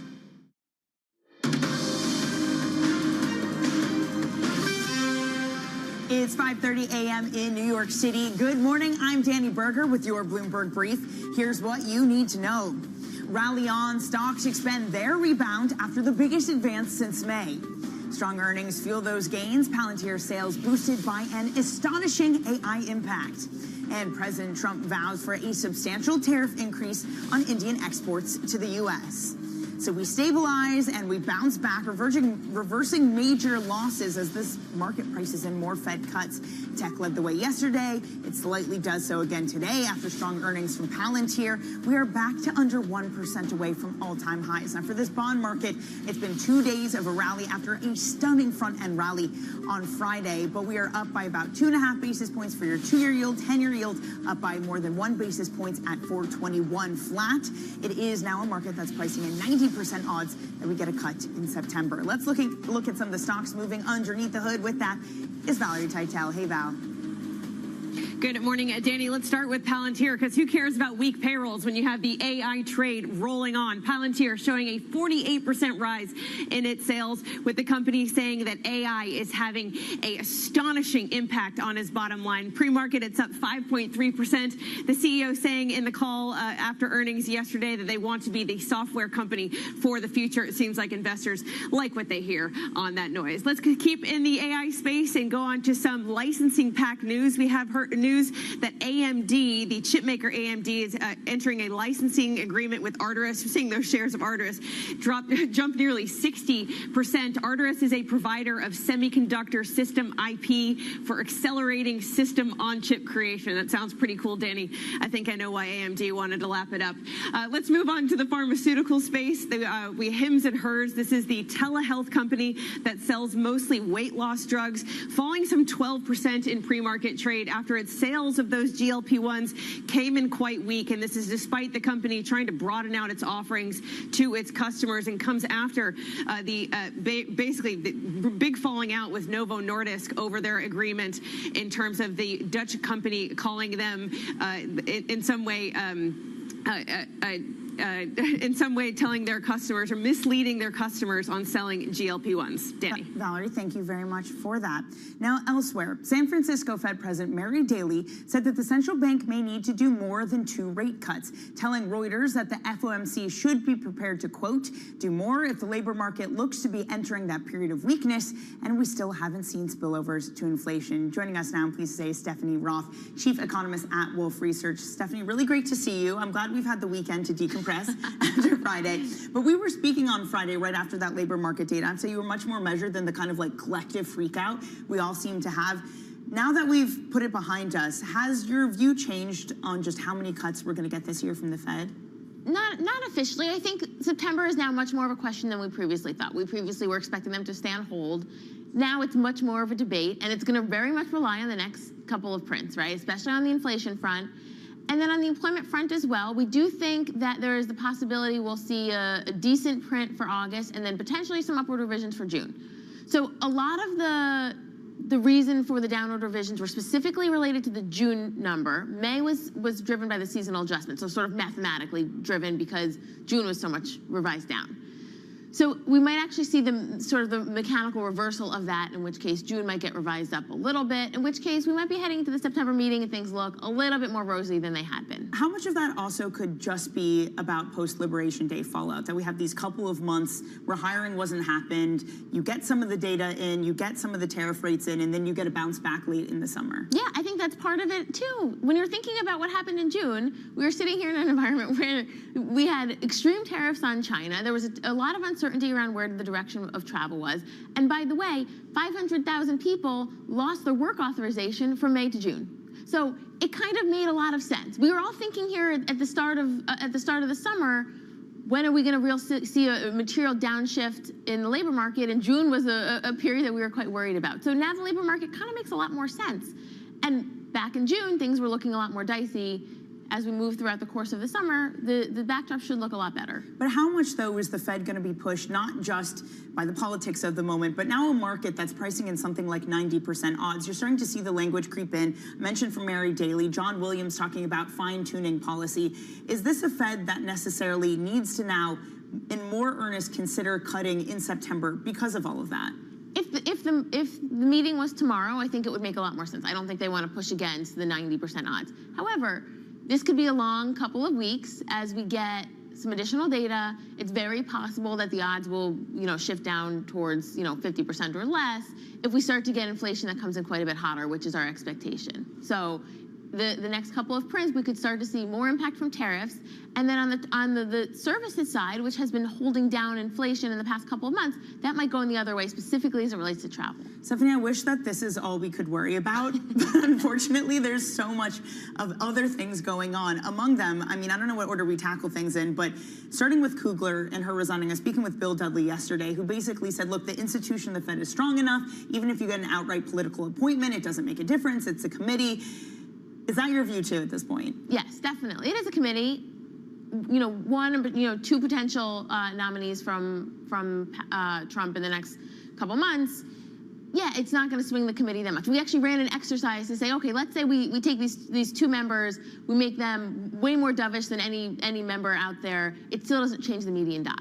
So It very much depends on the broad group of members, and if they see that the data is deteriorating, of course they're going to cut, but I don't think they're going to do it for political reasons. Though if you do have, okay, you get Kugler's replacement, let's say Chair Powell decides to step down and leave the Board of Governors as well, leave the FOMC, that means in total you have 4 Trump appointees because you add that to Williams and Bowman. Does that just in general shift them much more dovish and maybe give a chair who's more dovish to more ammo to guide the entire FOMC in that direction?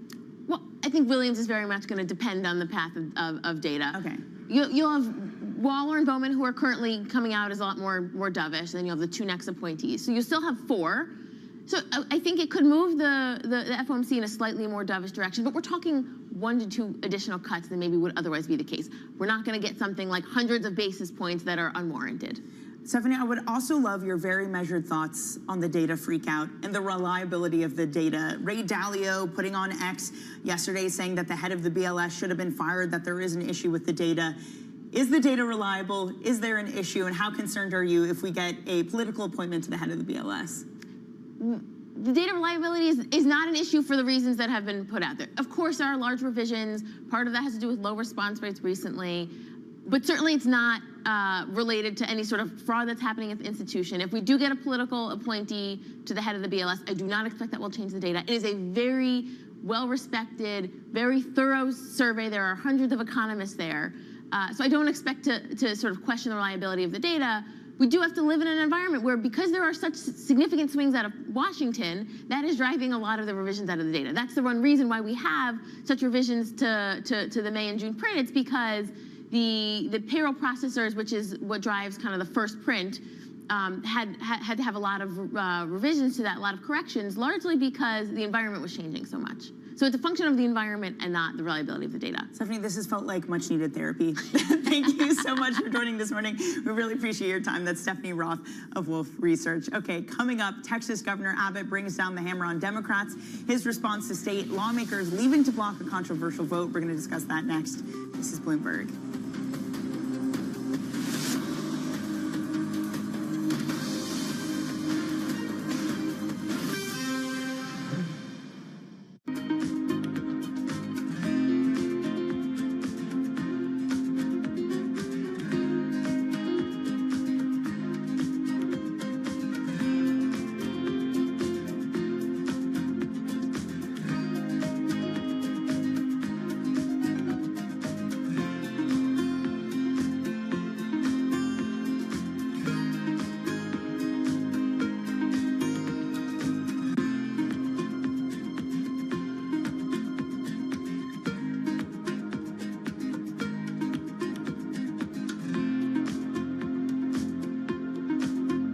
Jumpstart your trading day on Bloomberg Open Interest. 2 hours of single stock stories that are driving the opening bell action. We'll take you to Wall Street, Main Street, the C-suite, and beyond. These are companies that are growing their market. The great companies in the U.S. are the companies hitting the cutting edge. That's a different story. Get the inside track on what's buzzing in markets. With the players who are shaping the narrative. If you have bad earnings reports, you're going to get punished. They're not buying what the industry is selling. Join us on Bloomberg Open Interest every trading day, only on Bloomberg.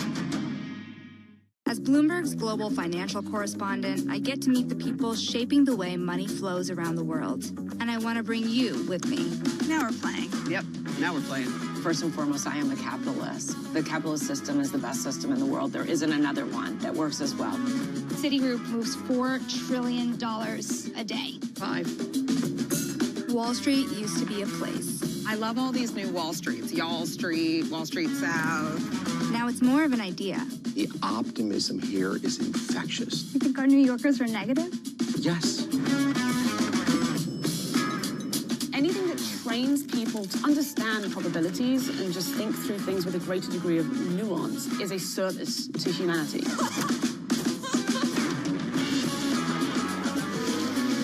I hope you survived the day. I did. It was a busy day.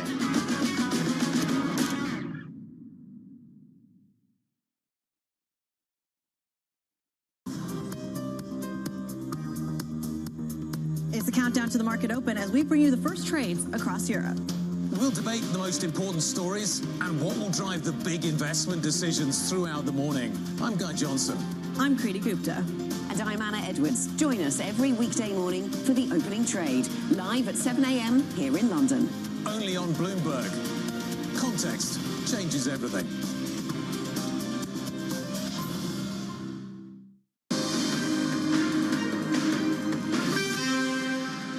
This is Bloomberg Brief. I'm Danny Berger in New York.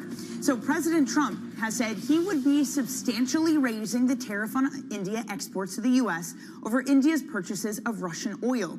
India's Ministry of External Affairs says the nation will take all necessary measures, adding that, quote, the targeting of India is unjustified and unreasonable. Back with us is Bloomberg's Suzanne Lynch. Suzanne, to what degree does this demonstrate that the tariff tensions are not yet over? It certainly does. I mean, this is a further escalation by Donald Trump against India. Obviously, India was surprised to get that higher tariff last week. Now it's been faced with a threat of further tariffs over what Donald Trump is casting as their support for Russia. Now, it's an interesting geopolitical aspect to this. Donald Trump seems to be getting increasingly frustrated with Vladimir Putin and Russia and calling out countries who are helping Russia in some way. And really, that's chiming with what were happening in Europe. Just in the last couple of weeks, Europe sanctioned a refinery in India over its use and sale of Russian energy, and similarly it targeted 2 Chinese banks over what it says was these banks help for Russia when it comes to its war in Ukraine. So maybe there's an interesting symmetry coming along here, but nonetheless it just goes to show that there's no line drawn under this tariff war by Donald Trump. A lot of countries feel that this battle isn't over. India, as you said there, has rejected this as unjustified, is hoping to get more favorable treatment. So let's see how that plays out in the next couple of days. A lot of nations hoping for things to play out in their favor, including Canada and Switzerland. Meanwhile, Suzanne, the midterms are squarely still in focus, especially with the controversy over Texas looking at redrawing the map in a way that would help them, the Republicans rather, for the midterm. Let's just listen to some of what the lawmakers had to say over this as Democrats flee to try to avoid the vote. The tool they're using is a racist, gerrymandered map. A map that seeks to use racial lines to divide hard-working communities who have spent decades building up their power and strengthening their voices. And Governor Abbott is doing this in submission to Donald Trump. To those who are absent, return now. Show the courage to face the issues you were elected to solve. Come back and fulfill your duty, because this House will not sit quietly while you obstruct the work of the people. The people of Texas are watching, and so is the nation. And if you choose to continue down this road, you should know there will be consequences.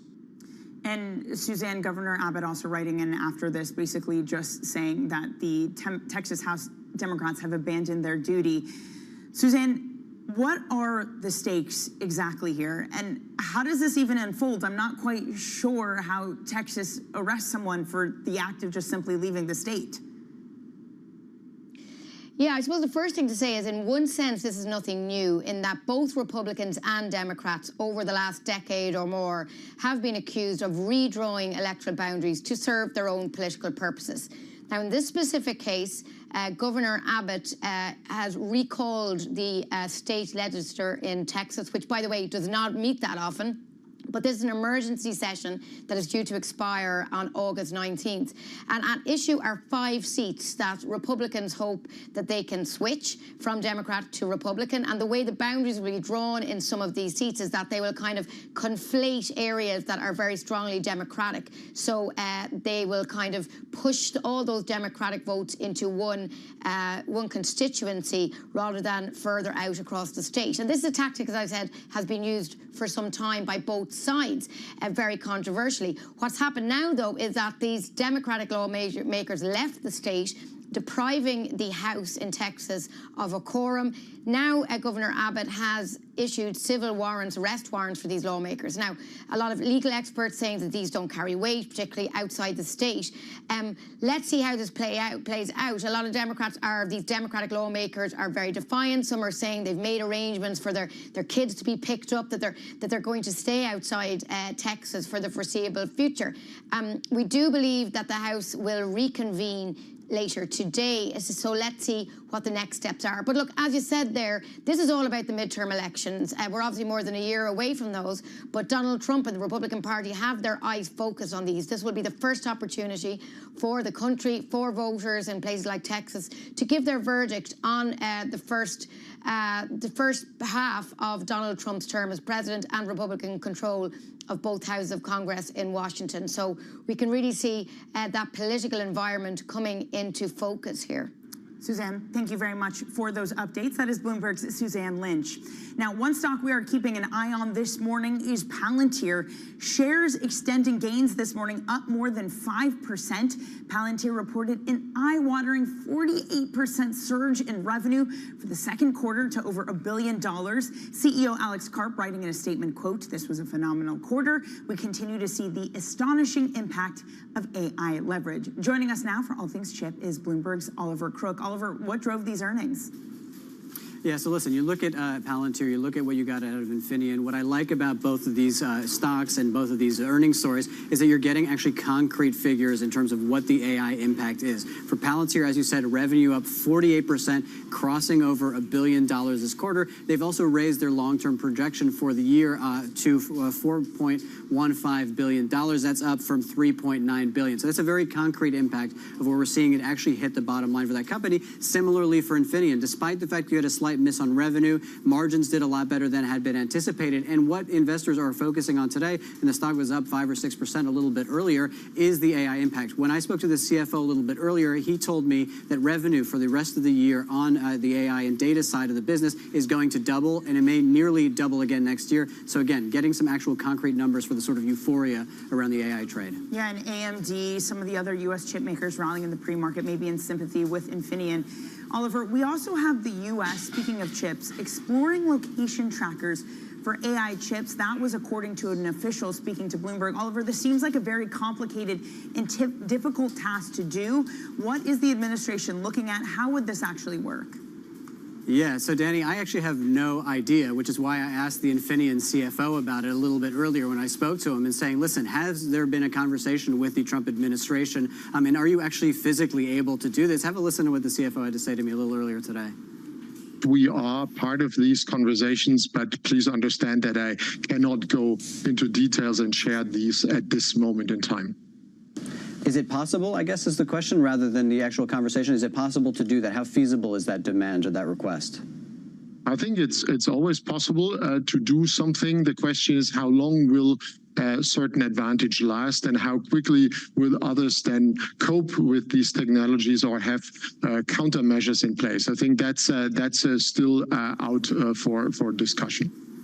So, Danny, clearly they're involved in these conversations, saying that it's actually physically possible to do. What I think is very interesting for a company like Infineon, most of their chips, 56% of their revenue, are chips that go into automobiles, goes in, generally speaking, to electric vehicles. Where are electric vehicles sold? In China. We create a situation here where in order to please the United States, you need to start putting these things into chips. That might upset China. That could squeeze a company like Infineon that, again, is trying to play both sides. These are just some of the other sort of geopolitical risks we need to be thinking about when thinking about semiconductors and the AI trade more broadly. Oliver, thank you so much, and an excellent conversation with Infineon. I recommend everyone give that a listen on Bloomberg.com or on the terminal. Bloomberg's Oliver Crook there.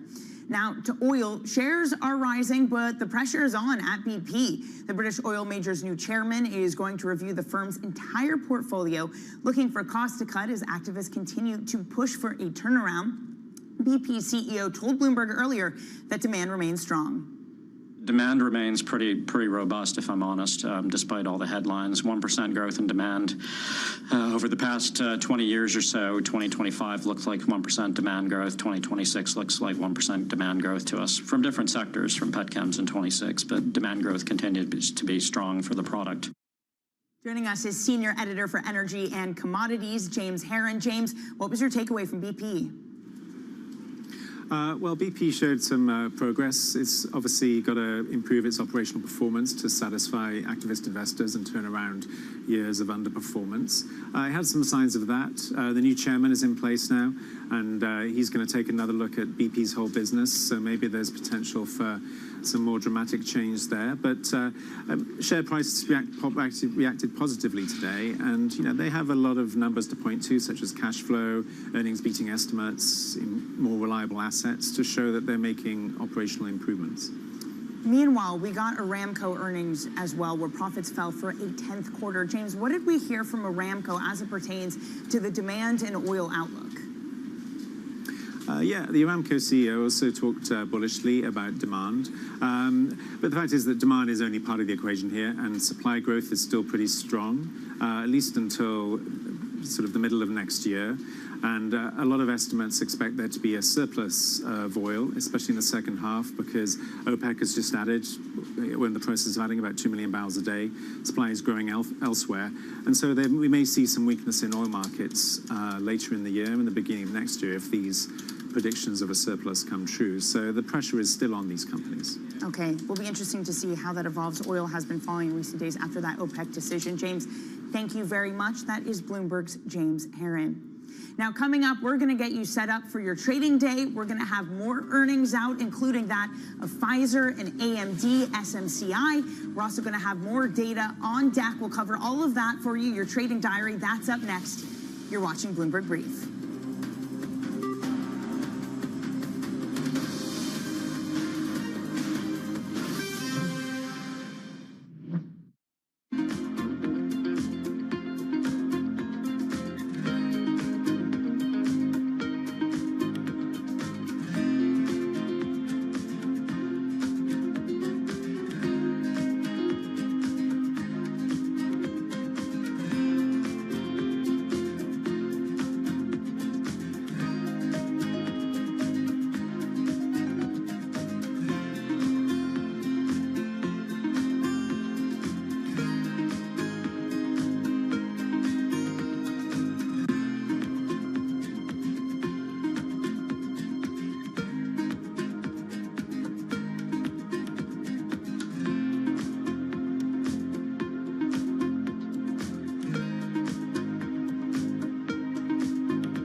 I'm David Weston. Join me each week on Wall Street Week for stories of capitalism from business, markets, economics, tech, and climate.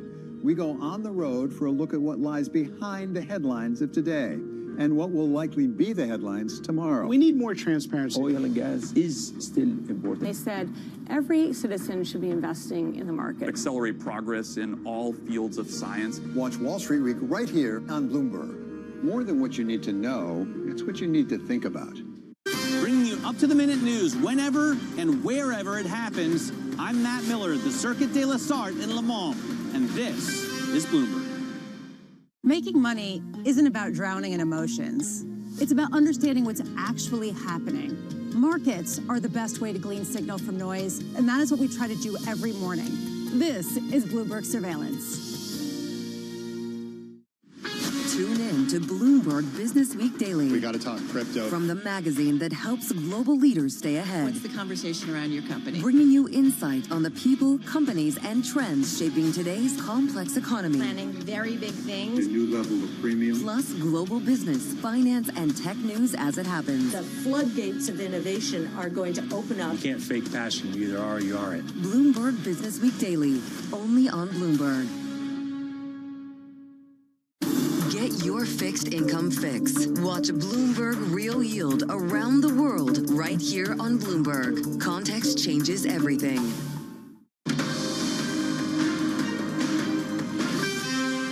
You're watching Bloomberg Brief. I'm Danny Berger in New York. Let's get you set up for your trading day on this Tuesday. So we're going to have a lot of earnings. Pfizer and Caterpillar, both of those will be reporting results before the bell. Caterpillar, once known as a bellwether, is it still really? We're also going to get some data, U.S. trade balance. That's at 8:30 a.m. Eastern, followed by PMIs at 9:45 and 10 a.m. Then we're going to have some earnings after the bell. Those include AMD, some other chip makers, Snap, all those report earnings after the market close. And by the way, those AMD shares are rising ahead of those earnings that come out after the bell. Also, a strong set of results over in Europe from Infineon. So we're seeing AMD, some of the other chip makers in the U.S. rise in sympathy, those up 1.6%.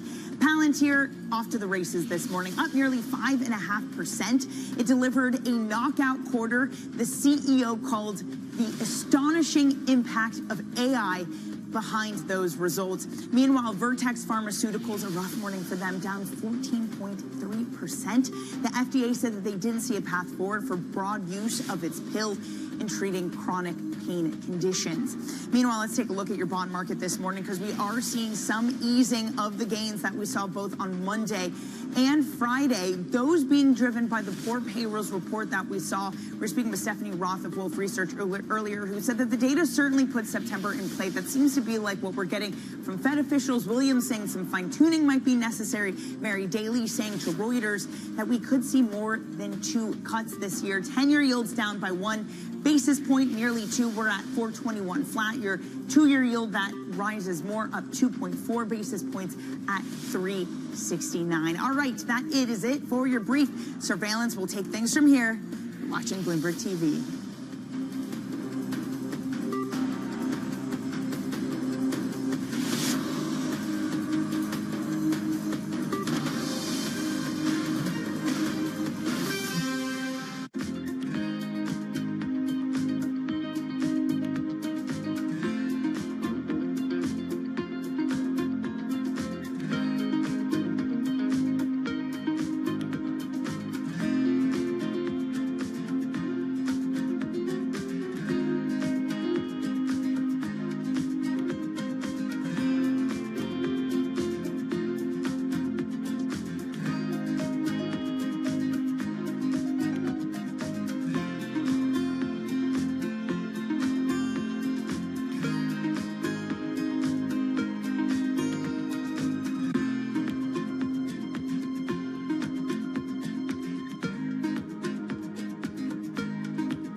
Break down our CapEx into the buckets that we spend. Big part of it is to expand our reach of fiber. You cannot wait until there is certainty to build that. These have long lead times that require you to have conviction about where demand is going. Another bucket is, as more people are on our network, we also have to add more coverage and capacity. It's almost like a variable expense.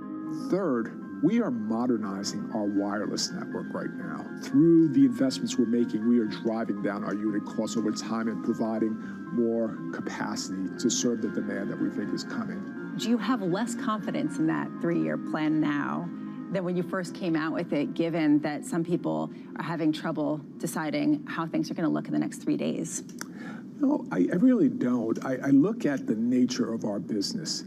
It doesn't matter the economic cycle. This is a critical goods or service, and we have every confidence demand for it will remain. Will it be harder in a more challenged economic environment if that ends up being the case? Of course, but remember, we are investing at record levels. Slight moderations of that would allow us to deliver a lot more incremental cash to the bottom line. So I have every confidence we're going to be able to deliver our guidance.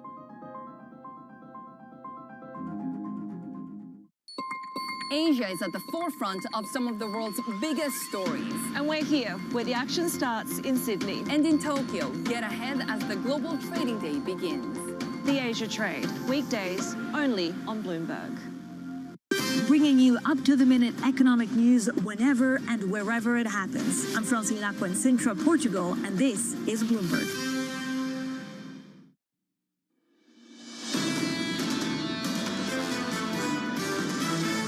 Markets are the envy of the world. You don't need tech to keep delivering. Luckily for us, they have been delivering. You've got, I think, a little bit of froth showing up. Meme stocks are back.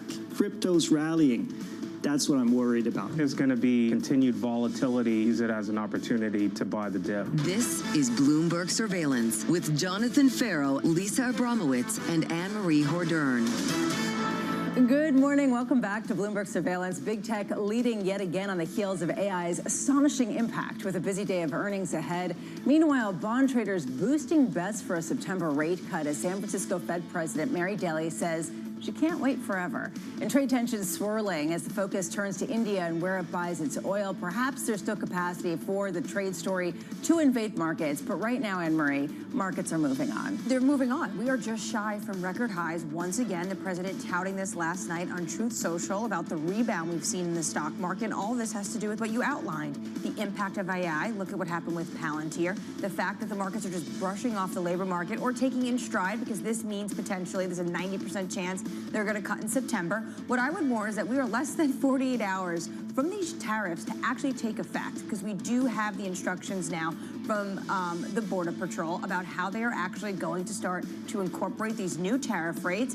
And there's some loose ends when it comes to some countries. What I would just say is that when it comes to trade and tariffs, the president likes to use this as a tool in his toolbox for other measures as well. And this trade story will stay with us the entire 4 years, so 3.5 more years. Yeah, and it's going to create a level of uncertainty. We are seeing that in some earnings with ranges that are pretty wide in terms of earnings. Yet a lot of the research really just points to the fact that we've seen a massive earnings revision higher when it comes to forecasts. And frankly, as you mentioned, the AI promise seems to overwhelm all concerns about policy, and that does seem to be the presiding sentiment. Exactly. We're going to have Dan Ives on, who's going to talk about the messy of AI revolution, Palantir hitting its next stage. Sound just like him. Next stage of growth. But when Palantir talks about what is the next stage of growth, they're looking at more earnings. A lot of this coming from things like government contracts and policy out of Washington, D.C. And key to that is that they need less people to do it. And this really is going to be the key question. How much and how long can earnings continue to drive, given the fact that there's some real concerns about the economy? We were talking this morning. We still can't get over Friday. I know it's Tuesday, but we still can't get over Friday and how much of a blockbuster day it was. Not only did we get the labor market report, we got the BLS revisions that caused a firing to the head. And then you had, of course, this expectation that the Fed would cut rates. When you put it together, what is your takeaway in terms of what you are watching this week from a response from Washington, D.C.? Who replaces the Bureau of Labor Statistics? What the ultimate goal is, and how do you just position this as not just shooting the messenger? Well, two things. One, the president said we were going to get new names this week. Well, we haven't gotten them yet. So we should get a new name of who's going to be the new BLS commissioner, and also who is going to fill Kugler's seat. Now, in both those stories, one, when it comes to Labor Department data, does the market take the data as credible, given the fact that this was a firing, or they're going to view this purely as political? And then when it comes to the Fed, is the Kugler seat, as Terry Haynes and Pangea Policy said yesterday, now just a regular governor seat, or does it take on a whole new meaning what he thinks? Because obviously they are looking for who is going to be the next Fed chair. When you put all this together, all I know is that yesterday NVIDIA, Microsoft, and Meta all closed at record highs. And what you're seeing right now is markets pushing, adding to gains after yesterday's blockbuster day of returns, given the fact that it was the biggest single trading session since last May. We see that with a lift coming from the Russell 2000 in particular, up 0.3%, NASDAQ up 0.2%, with this expectation that the Fed is going to cut rates. On the agenda today, we're looking at the trade balance at 8:30 a.m., ISM services data at 10 a.m., and watch this space, a slate of auctions coming out, starting with the $58 billion of 3-year notes. It is going to be the busiest week of auctions going back to May as the United States does continue to refinance itself. And don't miss the AMD earnings after the bell as we continue with the earnings train. Coming up this hour, Jack Caffrey of JP Morgan with stocks climbing, Rob Casey of Signum with President Trump threatening higher tariffs on India, and Lauren Goodwin of New York Life warning that the Fed's cutting cycle might not be straightforward. We begin this hour with stocks rising after having their best day since May on solid corporate earnings and a renewed rate cut bet. And meanwhile, Jack Caffrey of JP Morgan writing, with the weakness, we have gone from a market with distinct cyclical and secular underpinning bias to a more unique setup. Jack joins us now. Jack, the unique setup has a lot to do with AI and the fact that that seems to overwhelm all concerns. Is that how you see it? Certainly when you look through, the market continues to be dominated by the Magnificent Seven, and then to a much lesser extent, the forgotten 493. And as we've worked our way through earnings season, to some extent, your biggest and best news has been less about the earnings and more about the capital spending boosts that so many of these companies have been talking about in order to try to make AI the reality. And then ultimately turning to how do we start incorporating how AI is actually improving the quality of our business. So, go ahead. That remains sort of, if you will, the trillion-dollar question in the markets of how this spending will ultimately turn into higher margins, better growth rates, and ultimately returns to shareholders. We knew this, though, on Friday. We knew this on Thursday. Suddenly, on Monday, yesterday, there was a renewed sense of vigor and excitement. How much of this is coming from the expectation of rate cut bets and hopes that maybe the economic data wasn't as bad as it looked? Well, I think ultimately in a world of the earnings are in the future, the fact that you can start trying to come up with a scenario of lower discount rates for those future earnings makes them somewhat more valuable. Why that all happened yesterday morning, I wish I could come up with a better answer than it was Monday. And maybe there was a merger and someone had a really good bit of earnings news for animal health early in the morning and saw their stock up 30%, so we should buy AI in response. You know, day to day, trying to figure out why markets moved is challenging, even after 30 plus years of trying to do this. Talk about 12, 18, 24 months, I think I have a better sense of what's going to be driving things. And that'll come back to the earnings story has gotten better. 2 weeks ago, I would have told you we're expecting earnings growth of 5% this year, and now it looks like it's going to be closer to 7. 7 turns to 12 next year, and it's August, and I start turning not only to what you've done for me recently, but what can you do for me next year? And I think getting to this idea of trying to find their way to policy clarity becomes really important. All right, we've gone from a massive cone of uncertainty for tariffs. Now we have a much better sense of what they look like for major trading partners. We have clarity on what taxes look like, where can I spend, how I benefit from that. And so I think ultimately companies will do the right thing. They're really good at managing their margins over the long term. And I think that sets us up for where people are starting to look for where's the good news coming from next. When it comes to policy, we have an outline of what the policy is, but now it's going to take effect.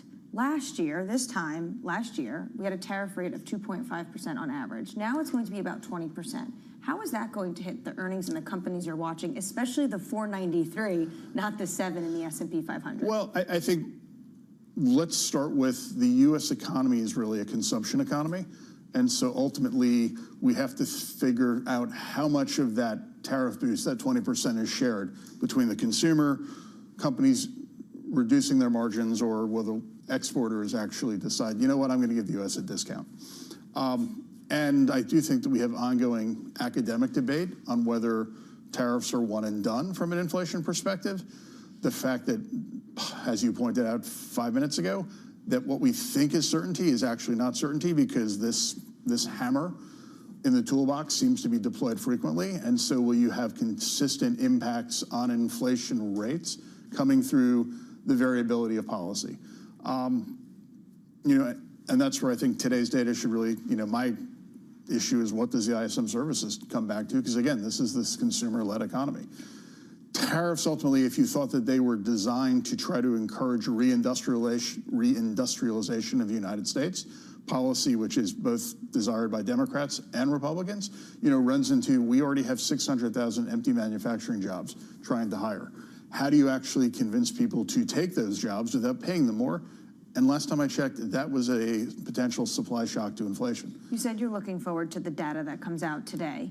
Where are you thinking in terms of the credibility of this data, given the fact that the president last week didn't like the jobs number and then fired the head of the BLS? I think U.S. economic data is the envy of the world in general, but we do know that there are some issues. You've been having stories for at least a year now about falling response rates, and the reality is, we haven't completely used AI to get all the economic data in real time. Certainly, the one thing I have certainty in life is economic data will be revised. And when I sit back and think what we were hearing, a week and a half ago at this, probably sitting in this seat, someone talking about, I'm seeing real weakness in the goods producing sector of the economy. And yet then when we got the data on Friday, the weakness was actually the revisions, and that weakness in the revisions was primarily in government. So to some extent, we knew when you've been talking about the scale of job reductions in the federal government, at some point that was going to work its way into either initial claims, it would work its way into job elimination. So you're left with, we didn't know timing, but we knew that was something that was going to work its way into the system. Unfortunately, it managed to work its way into the system the same day that the actual job creation number was on the weaker side. I'm not sure that eliminating a job because you don't like the answer, it feels kind of very ancient Roman. In terms of how you respond. Sure. At the same time, some people are saying this actually gives the Fed, actually most people are saying this gives the Fed a lot of ammunition to cut rates, and you're seeing a 91% chance priced into Fed funds futures. How much do you see this really mandating a cut in September and mandating at least 2 cuts this year, and that actually being a positive for equities, given the fact that the underlying weakness might not be as great as maybe the revisions might suggest? I mean, consensus has been, I think, for 2 cuts this year. The question was really, was it going to be July? Was it going to be August? By the way, Jackson Hole, coming up in a few weeks, tends to have had sort of an above-average policy impact ever since the global financial crisis. So I do think that we certainly have a nice big window for the Fed to consider, look at the data. I think, coming back to this idea of the direction is lower rates. I think the question is, do we get it quickly or not? If you look at, the slope of the yield curve, 2s10s suggest that is more or less priced in. 3 months, 10 years, that curve is still inverted. So I do think you do wind up looking at the bond market is trying, if you will, to force the Fed's hand. And the Fed is left with, I've got 2 mandates. I hadn't seen until Friday the employment picture actually cracking or weakening. And I've got inflation that's still running 2.8, 2.7, 2.9, depending on which survey you look at, still comfortably above 2. Yeah. Lies, damn lies, and statisticians, is that 40% above trend or 80 basis points? Yeah.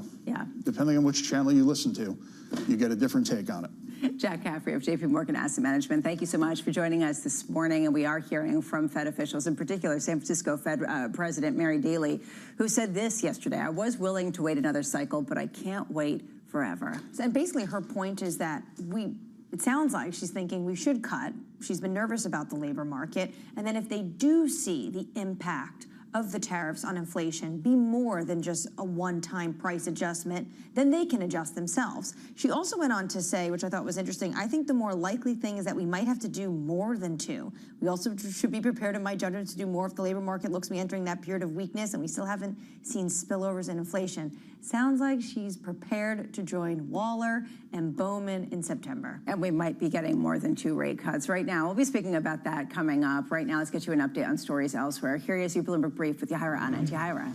Hi, Lisa. We start with Palantir. Shares are surging in the pre-market, up 5.4% after reporting a 48% increase in revenue to more than $1 billion. The company citing the astonishing impact of AI on its business in the second quarter, leading it to raise its full-year outlook to over $4.1 billion, far beyond analyst expectations of $3.9 billion. The stock is on track to hit an all-time high at the open.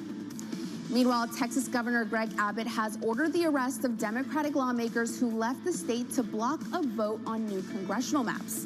Abbott saying the lawmakers abandoned their duty to Texans and that they could potentially face forfeiture of their elected office. The tensions now have governors of other states looking to redraw maps in their states. And Saudi Arabia's Aramco reported a drop in profits for a 10th straight quarter as lower oil prices hit the company despite its increase in production. Earlier this year, Aramco said it would lower its dividend for 2025 by a third to about $85 billion, but it's still struggling to churn out enough cash to cover the distribution. Shares are slightly higher. That's your Bloomberg Brief. Lisa? Thank you so much, Yahaira. Up next, the president's push to open markets. All of the deals are premised, and the modified rates for these countries are premised on them actually opening their market. And if you don't, you can have the tariffs go back into place. This is basic trade enforcement. That's what we intend to do here. And we will be discussing that coming up next with Rob Casey of Signan Global Advisors. This is Bloomberg Surveillance.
Middle East and Africa. Vibrant resources and high-yield investment opportunities abound. Join me on Horizons Middle East and Africa for the stories, newsmakers, and insight from this exciting region. Now weekdays, only on Bloomberg. Good morning, this is Bloomberg Daybreak Europe. I'm Tom McKenzie in London. These are the stories that set your agenda.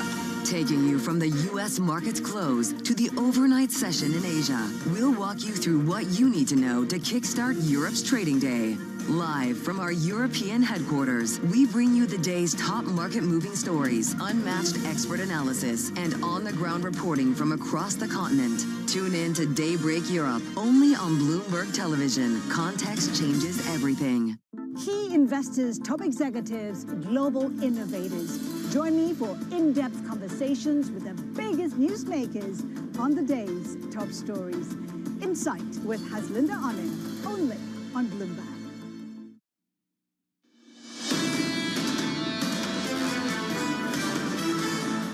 We're seeing a little bit of a lift after yesterday's blowout earnings as well as the blowout returns on the S&P 500. The biggest one-day gain across the board going back to May, driven by big tech, building on that with 0.2% gain. A little bit of dollar strength after yesterday, seeing that come off just a touch, and 10-year yields up 2 basis points ahead of a slate of auctions. Under surveillance this morning, the president's push to open markets. All of the deals are premised, and the modified rates for these countries are premised on them actually opening their market, making the investment and purchase commitments they've agreed to. And if you don't, you can have the tariffs go back into place. This is basic trade enforcement. That's what we intend to do here. This is once in 100 years that you have the chance to reorder global trade like this, and we're doing it, and we'll use whatever tools are necessary to do it. Here's the latest. President Trump vowing to, quote, substantially raise tariffs on India over the country's Russian oil purchases. India's Ministry of External Affairs calling the move, quote, unjustified and unreasonable. Bloomberg's Mike Shepard joins us now. When we talk about opening markets, what do open markets under President Trump's rule look like?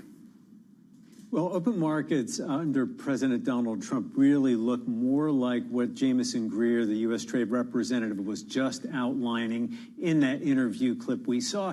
It is really not just about lowering those tariff and non-tariff barriers, and that is one of the key issues at stake with India. India, besides the whole question of Russian oil purchases, has in place some of the highest tariffs on U.S. products, and that has been a sore spot for the Trump administration, as well as other non-tariff barriers on goods, especially agricultural products. So the administration expects, a lowering of those impediments to trade for U.S. goods, but it also expects, as we've seen from other major economies, including Japan, South Korea, and the European Union, some pledge to invest here in the U.S. domestically. And while those promises from other trading partners are a little vague in terms of what those billions and billions of dollars in investment in the U.S. would look like. Would it be through a sovereign wealth fund? What form would the investments take? Would it be in energy? Would it be in tech? A lot of those questions remain unanswered. But the administration, at the very least, Lisa, wants to see some sort of pledge in that direction as well.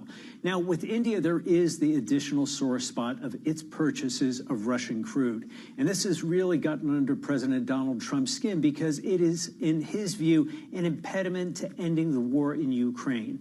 This is a promise that he had made, and he had tried to curry favor with Vladimir Putin to get both sides to the bargaining table. But now he has soured his tone toward the Russian president, and he is taking it out as well on Russian trading partners, especially India, when it comes to those purchases of crude. Now, for India, they are looking at ways to maybe get out of this pickle, and that could include more purchases of U.S. energy products, but it also will rely more on some personal diplomacy. Indian Prime Minister Narendra Modi had enjoyed a more chummy relationship during President Donald Trump's first term, but we have seen that bromance fade. And we have seen since then that Modi has turned to his own populace in the last week or so, saying, look, buy Indian products, buy local, and he is really trying to stand his ground against the U.S., and that is a stance that we're also seeing echoed in another BRICS country, and that is Brazil, where another eye-watering level of tariffs of 50%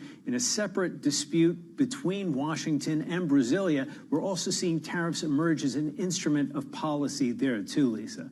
Mike Shepard of Bloomberg, thank you so much. Always great reporting. Joining us now is Rob Casey of Signum Global Advisors. We just heard Shep lay out all of the potential tariff uncertainty as well as tariff squabbles, quabbles that we've been hearing about, and yet markets are pushing toward record highs. Why are markets so sanguine about all of these risks? Well, I think the truth of the matter is that since Liberation Day, we haven't had the kind of, one big, beautiful gasp of markets, right? We haven't had that real shock factor. And I think you have to give President Trump some credit for this. He's continued to socialize relatively high levels of tariffs, not over the past couple of weeks or months, but over the past number of years, right? And so I think markets are able to see through some of the day-to-day announcements because we've been having day-to-day announcements for months now. So is Thursday an actual deadline? I wouldn't say that President Trump has any actual deadlines, right? I do think that he likes to maintain his ability to maneuver, right? I think that's part of President Trump's ability to maintain leverage. So is Thursday a drop dead? As of Friday morning, we're in a brave new world, and everybody knows exactly what's going to happen from there. I don't think so. I do think Thursday is a point at which, kind of as we've seen over the past number of weeks, we get a little bit more information, maybe one or two more deals. And even though those deals are vague, right, we're getting to a place where, okay, there aren't so many outstanding variables. So Shep outlined all the concerns and problems right now in the relationship with Delhi and Washington. Do you think that India is able to get a deal with this administration? It seems like a massive U-turn from where they started in the beginning, with Modi coming to the United States and then preparing to be one of the first to ink a deal. Yeah, we've always felt that, the U.S.-India trade deal, as difficult as the details may be, and all these deals, right, have plenty of details, it was as simple as the fact that President Trump and Modi have a good relationship. They both want to get this deal done, and so they both will, right? It's very much a top-down negotiation process rather than maybe a more bottom-up negotiation process a la U.S. and EU. I take Shep's point that the relationship is not as positive as it has been, but we still think that there is, kind of residual positive vibes, and the fact that there is still, let's say, some wiggle room or some middle ground, right? We may see more U.S. agricultural exports to India. That's a relatively obvious carrot that Modi can still give President Trump to get a deal done. What happened with Switzerland? They got a 39% tariff rate. Now we're getting reports from the Swiss government after saying, we can offer a better deal for you, that a Swiss leader is going to Washington, D.C. to discuss the tariffs. What happened there, and what exactly is this president looking for? Well, I think we heard it on the show yesterday from Ambassador Greer. They are still willing to talk, right? If a country is unhappy with the deal that they got and they want to, ring the USTR, if they want to ring President Trump, then the Trump administration will listen, right? So I think in Switzerland's case, rightfully so, they were unhappy with the deal that they got. I think they will continue to negotiate, which, leads us back to the fact that there are no deadlines, right? Because even a hawkish tariff rate that's put in place can still be negotiated down. Let's be really clear. It's bringing in a lot of revenue. A lot of people are talking about just how many billions of dollars these tariffs are bringing in. Some people equivalating them, creating some sort of equivalency with the VAT tax, and saying essentially they're going to be really hard to remove post-Trump just simply because who's going to want to do that and then raise taxes on the other side? Do you see this as a permanent structure for the United States going forward? Well, I think we're getting there, right? Because the truth of the matter is these things are going to be relatively hard to unwind for the next president. That being said, if the next president is, J.D. Vance, I think we would see a doubling down on these ideas, right? Kind of generally speaking, this ideology. If the next president is a Democrat, then I don't think it's that difficult to say, we want to lower prices, we're going to bring down tariffs, right? And maybe we'll find revenue elsewhere.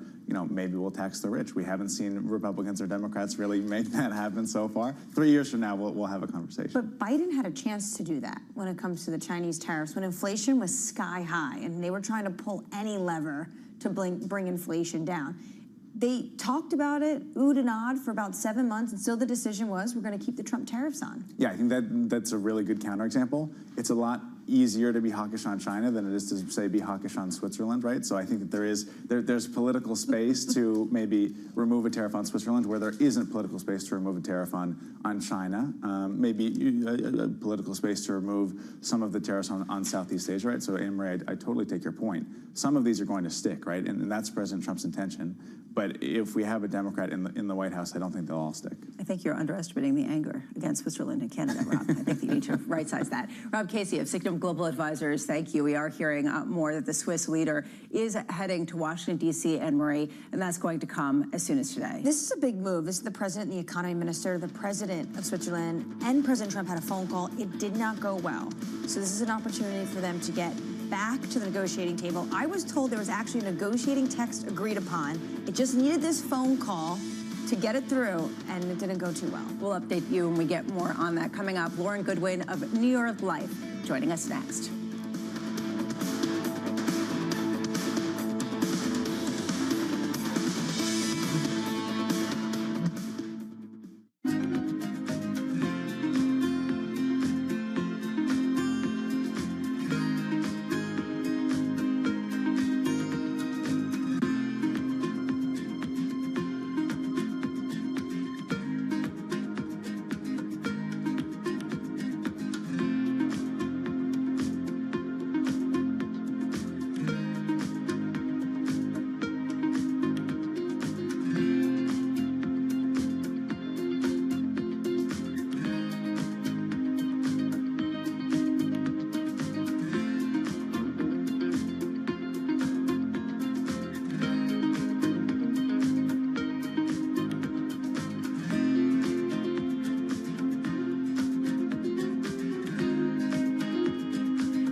AI should be for everybody, from leaders to the working on floor. And we can save 90% of time, 50% of workforce. AI is core in centers of change. And therefore, we invest heavily to AI.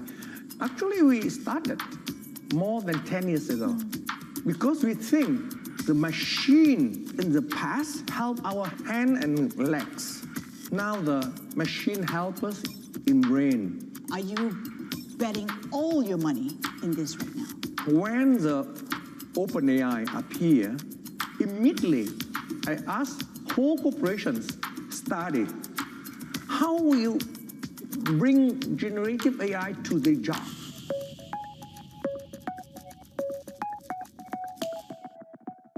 Okay, ready?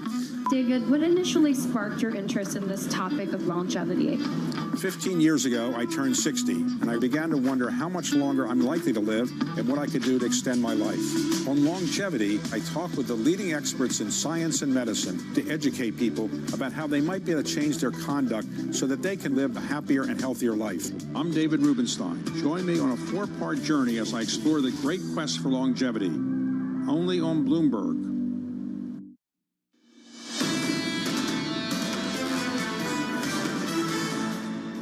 Building on gains from yesterday after the biggest one-day gain across the board since May. And yesterday's gain, I should just say, was completely broad-based. More than 80% of the S&P 500's members ended the day higher. Meanwhile, you see that continuing, led by the Russell 2000, possibly on rate cut bets, up about 0.5%. NASDAQ building 0.4%, and the S&P up 0.3%. 3 hours from the cash open with tech leading. Here are your morning movers with Danny Berger. Danny. Hey, Lisa, here's what's behind that tech lead. It is by far Palantir this morning. Reported earnings after the bell yesterday. Shares are up 5.4%. It was a 48% increase in revenue to $1 billion. The CEO saying it was because the astonishing impact of AI.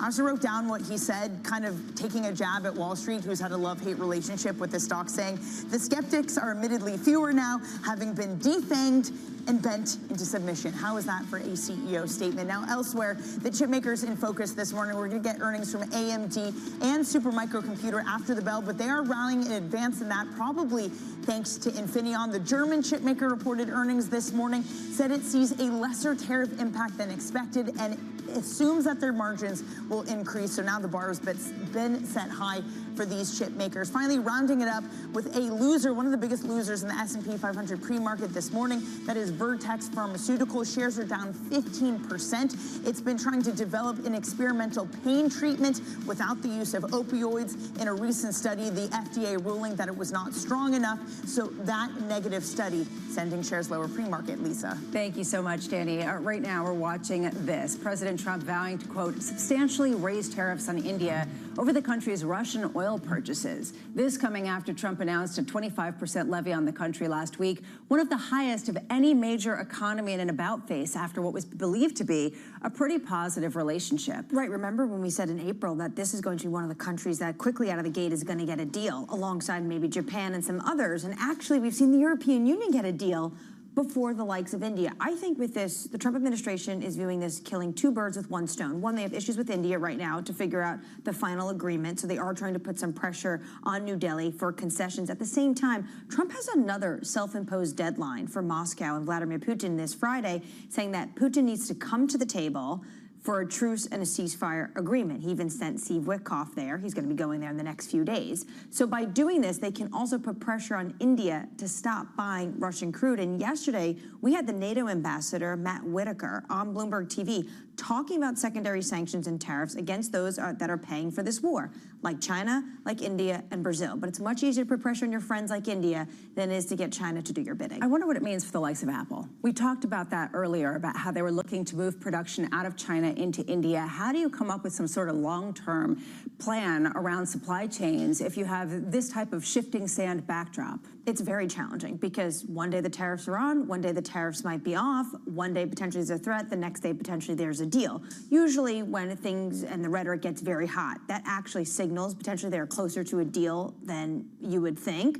But it's very challenging for a company to decipher between this, especially when you're at the moment somewhat out of favor. I am still struck by the fact that the President of the United States on the Middle East trip continuously kept calling out his new best friend, Jensen Huang, the NVIDIA CEO, and also kept saying, who's not there? His friend Tim Cook didn't decide to come. Well, we're talking about the potential tech prowess and who gets what. TSMC discovering a potential trade secret leak about its chip-making techniques. The NVIDIA chipmaker launched an internal investigation, has initiated legal proceedings after identifying the issue, quote, early, raising questions about TSMC's dominance, and they've only solidified that dominance over chip making over the past few years. Absolutely. This is the world's biggest chip maker. Now they're going to be at least looking at this internal investigation. The concern always is from a national security perspective, and has been from the United States when they put on things like export controls, is any of this data, any of this tech leaking to China. And that is why this is going to be very concerning for individuals in Washington. Meanwhile, we've been talking about data dependency taking on a new meaning as we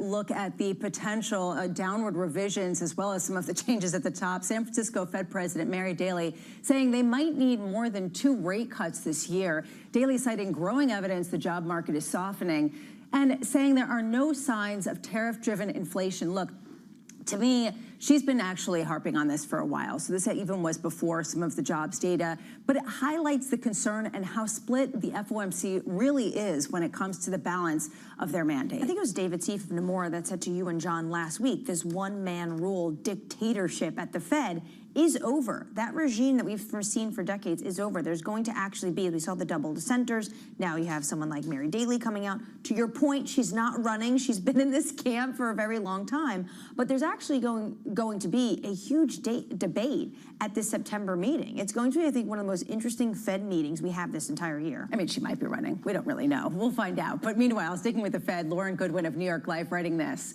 We discourage investors from assuming a September cut would signal a series of cuts thereafter. Our Fed cuts checklist still signals risks from all sides. Lauren joins us now with what is increasingly out of consensus view. Lauren, how do you look at what we got on Friday and the labor market data, as well as the lack of some sort of sustained inflationary impulse? Put that together and say we could even be talking about a rate hike. Yeah, well, so I think what the market is telling us after Friday is that the Fed will be leaning more towards the demand destruction we're seeing in the labor market than inflation in September. And on balance, I agree. I think that we're likely to see a rate cut in September pending the data that we get between now and then.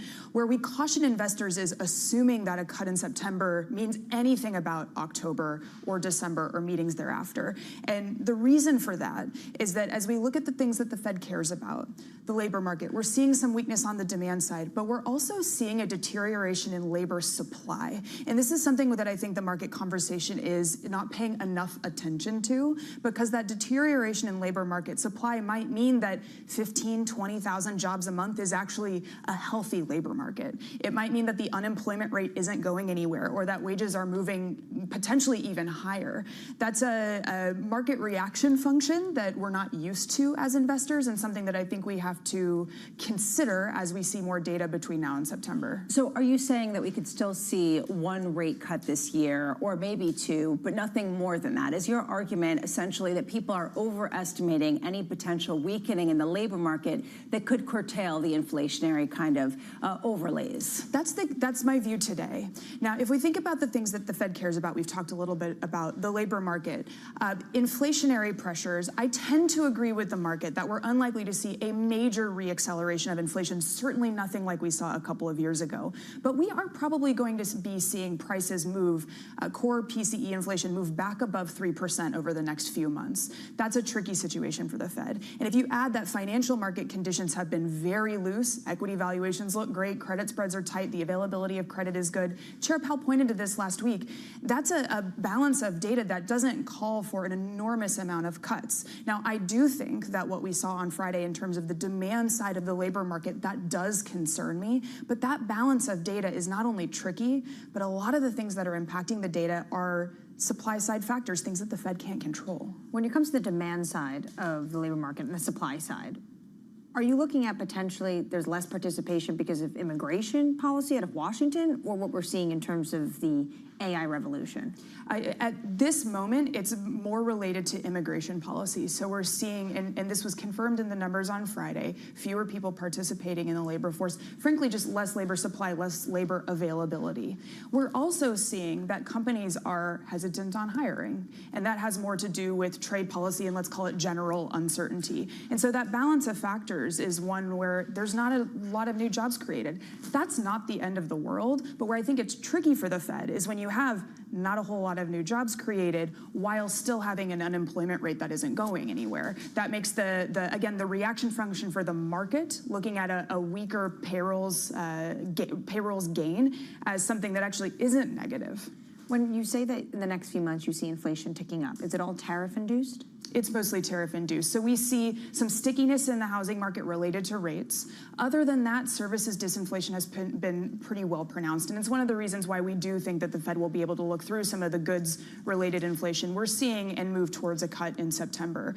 But the challenge is that we've only just started to see that goods-related inflation hasn't included things like holiday buying that are just starting now. And so we do anticipate that prices are going to be moving in the wrong direction later this year. It's hard to figure out what's going on. It's even harder when you've got accusations of political interference and you've got questions about just how accurate the data collection is, given the low response rates. You have a really interesting take on this, Lauren, that political interference with the Fed or the Bureau of Labor Statistics will push long rates higher, not lower. Why is the market not coming to that conclusion right now?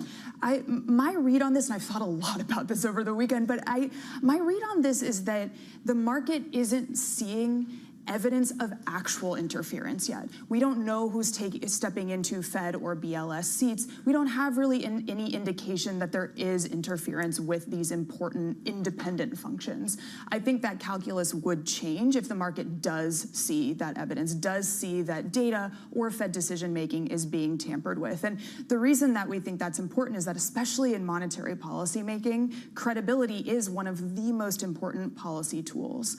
And though there are an increasing amount of evidence that the Fed could be cutting rates slowly, stably over the next, let's call it 6 to 12 months, some of the conversations I have with investors are, oh, if we have a new Fed chair and we get 200 basis points of cuts, right away. That type of activity, though I think incredibly unlikely, is going to derail inflation expectations.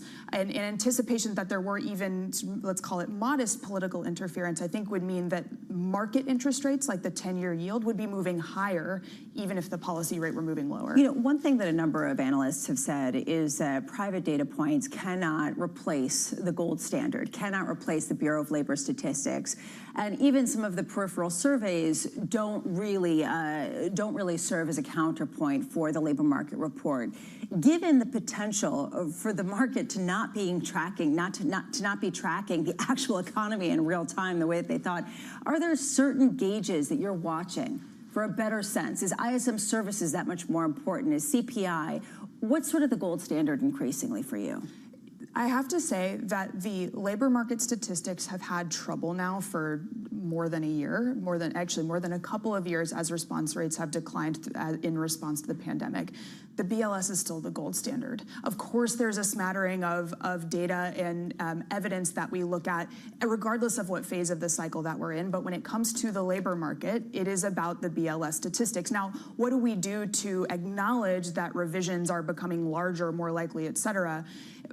Goes back to essentially economic fundamentals. One data point does not make a trend. I think what was really important about Friday's data point is that it showed that some of the early signs of cracks in the labor market actually did make a trend with the revisions that we saw. Lauren Goodwin, thank you so much for being here. Lauren Goodwin of New York Life. Right now, let's get you an update on stories elsewhere this morning. Here is your Bloomberg Brief with Yahira Anand. Yahira. Hi, Lisa. Japan's top trade negotiator is heading to Washington to push for a cut to tariffs on cars, as promised in its trade deal with the U.S. Before his departure, Ryosei Akazawa told reporters Japan will, quote, strongly urge the U.S. to take steps to implement the agreement swiftly and steadily. Tariffs on cars from Japan to the U.S. currently sit at 27.5%.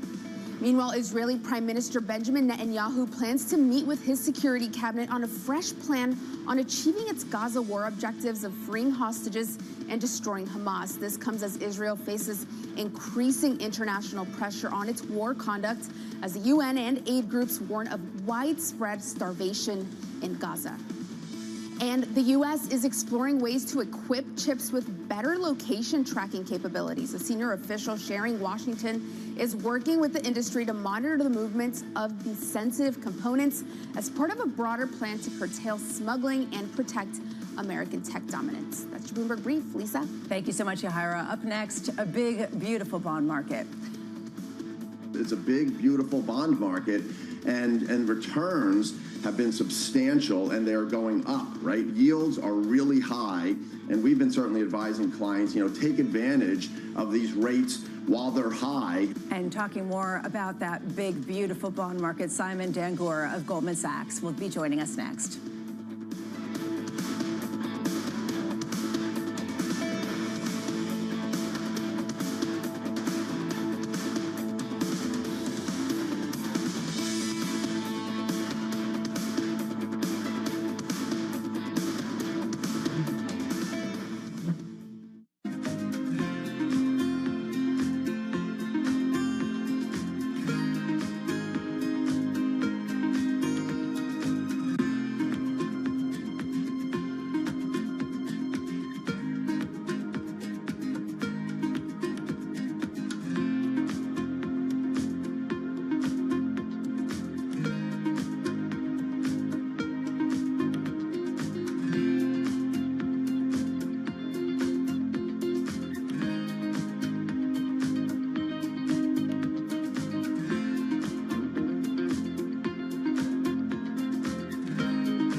I'm Alex Rodriguez. And I'm Jason Kelly. And we're back with more episodes of our show, The Deal.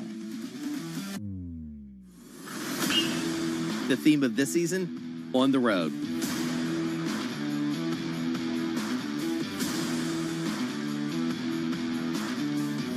We're bringing you more behind-the-scenes conversations with the biggest names in sports, business, and culture, like Melody Hobson. I started to study women's sports like an 11-year-old studies baseball statistics, and I got dangerous in seeing up arrows, up arrows. Susie Wolf. When you're competing, you're not thinking about any fear or any worries of what could happen. Josh Harris. You can't do a good deal with a bad person. Jay Batt. At the end of the day, there's never been a better time to be a student athlete. And more. Stay tuned.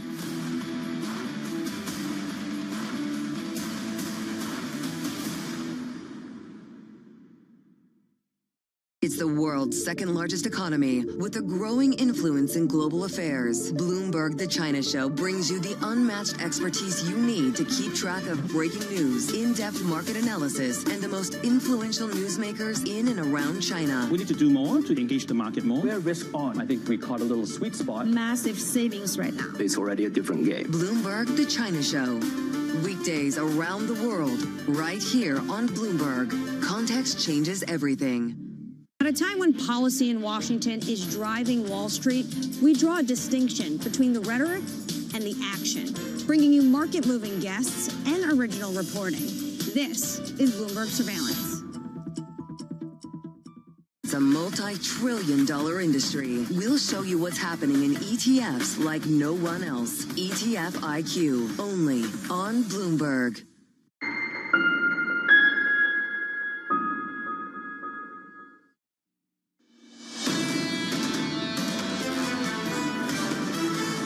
Tariffs? What tariffs? Right now we're seeing further gains after yesterday's biggest one-day return for the S&P and NASDAQ going back to May, building on that, up 0.25% on the S&P, 63.71. I remember when people were talking about four handles in front of the S&P. Meanwhile, a little bit of dollar strength, 115 on the euro-dollar cross, and yields creeping higher on the long end for 21%. Under surveillance this morning, sticking with bonds, a big, beautiful bond market.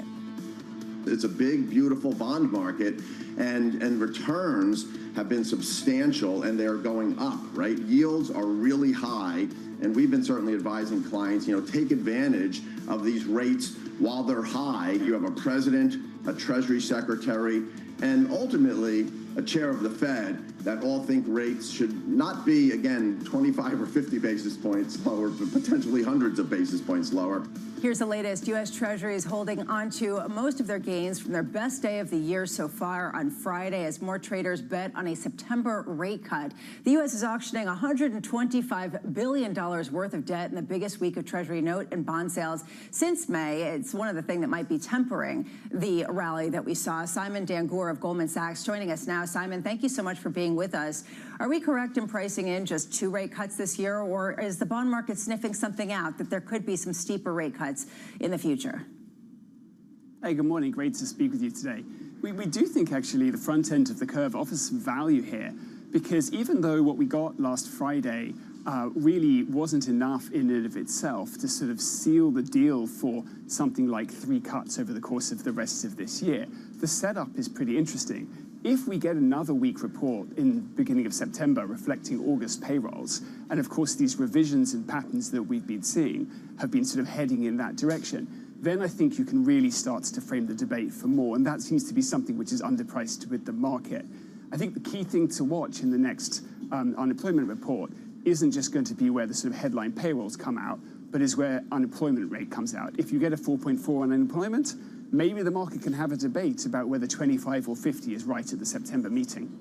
Wait, hold on a second, Simon. You think that if you do see an unemployment rate creep higher in the August jobs report, you could easily see a 50 basis point rate cut come September with enough of the committee signing off. Is that correct? I think the market could certainly debate it. A lot will also depend on what the inflation picture looks like between now and then. Clearly what we've seen so far is more moderate pass-through of tariff inflation. We'll have to see what we get next week. There is going to be a pickup from that. But really what matters is what's going on in the rest of the inflation basket. Powell was pretty clear at the press conference last week that the working model of the Fed here is that they're going to see this tariff shock as a one-off price level shock. So if the rest of the basket looks more benign, we've got this weakening labor market picture, and importantly, unemployment is rising because, of course, as one of your earlier speakers talked about, the supply side of the labor market is in flux as well as demand, then we could certainly see that debate. Now, that's not a central case by any means, but there's an interesting setup in the market here, and that doesn't seem to be so fully priced by the front end of the curve. So we like positions in 2-year notes here. We have one more jobs report due before the Fed meets and 2 CPI prints. Simon, what kind of CPI print could derail this potential cut in September? Well, I think it's the mix that really matters here. So what are we going to be watching? We're going to be watching essentially the non-tariff parts of the basket. So services prices is going to be key. All of the data that we get over the course of the month as well about what the intentions of companies are in terms of pass-through are going to be important to watch too. But I'd really emphasize that I think this is a labor-first Fed. I think Powell, again, I think 6 times in the press conference last week, he talked about a softening in the labor market, and of course that was somewhat proved out by the data that we got on Friday. And so we think that's the key thing to focus on here, unless we get something really shocking from the inflation numbers. And the main metric he told us he watches is that unemployment rate. What number of an employment rate would you need to see for 50 basis points? Well, I think it's really about trajectory here and the combination of the overall picture of what we're seeing with here. I think at the very least it would need to be a 4.4. Of course, what we got last Friday was a 4.2, but only barely a 4.2. It would take quite a big move to get all the way to 4.4, but if we saw that trajectory in the unemployment rate combined with another weak number in terms of the non-farm payrolls that would take the 3-month average potentially even lower, then that could be the setup that really gets the market excited about at least a debate about whether 50 should be on the table, and perhaps even some votes for that. It seems like, Simon, the bond market and the stock market are singing from 2 different hymnals. You have the bond market pricing in more weakness ahead, and you see it actually potentially underpricing the scope of that weakness, the scope of cuts that could be necessary. While we see profits surging, expectations for profits surging, free cash flow surging, and that's what you see reflected in some new highs in a number of stocks across the S&P 500 and NASDAQ. Where do these 2 stories meet?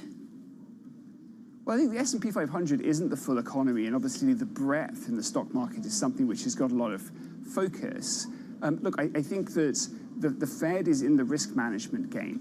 The stock market is very much trying to look forward to what are some potential positive drivers of the economy into 2026. Now, if the economy is going to be soft through the second half of the year, the Fed's got a role to play in order to make that bridge and to make sure that that bridge takes place smoothly. So I think there's a lot of uncertainty about how the economy is going to play out. The Fed policy, I think the stock market is taking some credit for that, but the Fed's got a part to play. And if we do get that weakening of the labor market, and I said that's not a forecast, that's a scenario, and I think that's, of course, what bond markets are focused on, then the Fed has its role to play. If the Fed's in the risk management game, isn't there a greater risk that they could preempt any weakness, cut rates, and lead to more inflation down the line, leading to a sell-off at the long end? There's always that risk, but I think the starting point for the Fed, and they've been very consistent about this, is that they're at a moderately restrictive level of rates.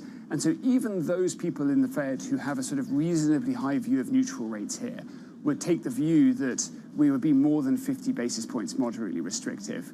I guess the argument that I would make is that if we're seeing a weak labor market picture extend, then I think the question in the Fed will be, do we still need to be at moderately restrictive, or do we want to move reasonably quickly to something with as a neutral stance? Simon Dangoor of Goldman Sachs, thank you so much. A pretty bold scenario, not call, but scenario with respect to a potential 50 basis point rate cut in September, something that Mary Daly sounded open to should the labor market data deteriorate sufficiently. I'm looking at all the data that comes before the next Fed meeting. Next, another jobs print, 2 CPIs. More important, and Jack Caffrey was talking about this, maybe is going to be, and you'll be at it, the Jackson Hole Symposium. We're going to have Jay Powell talk about it. Does he start to say, yes, basically, we are seeing enough weakness in the labor market to me for leaning in on this cut in September. And this year's theme is labor markets in transition, demographics, productivity, and macroeconomic policy. Yeah, it's going to be a fascinating meeting at a time where so many people are saying that the exodus of foreign-born workers, which some people say have been overstated in recent data, but has been presumed that along with artificial intelligence, how that has affected the labor market, those things put together lead to a pretty different set of circumstances for them to measure. I just wonder, to your point, how much the data that we have from now until September could determine everything, even though we've seen that revisions are a constancy. Revisions, exactly. What did Jack Caffrey say? The only thing certain I know is that economic data will be revised. And to get to a 4.4 unemployment rate, or the trajectory of that, as Simon was just talking about, that might not happen just with one more payroll report. This is really complicated, which is a reason why AI profit seems to be what people in the equity market are looking for, and frankly, they're seeing, and they are rewarding it. Coming up next, Brooke May of Evans May Wealth, Brian Gardner of Stifel, Tom Shapiro of GTIS Partners, and Amanda Lynham of BlackRock, as we do watch stocks build on gains from yesterday. Futures higher by about 0.25% on the S&P. This is Bloomberg.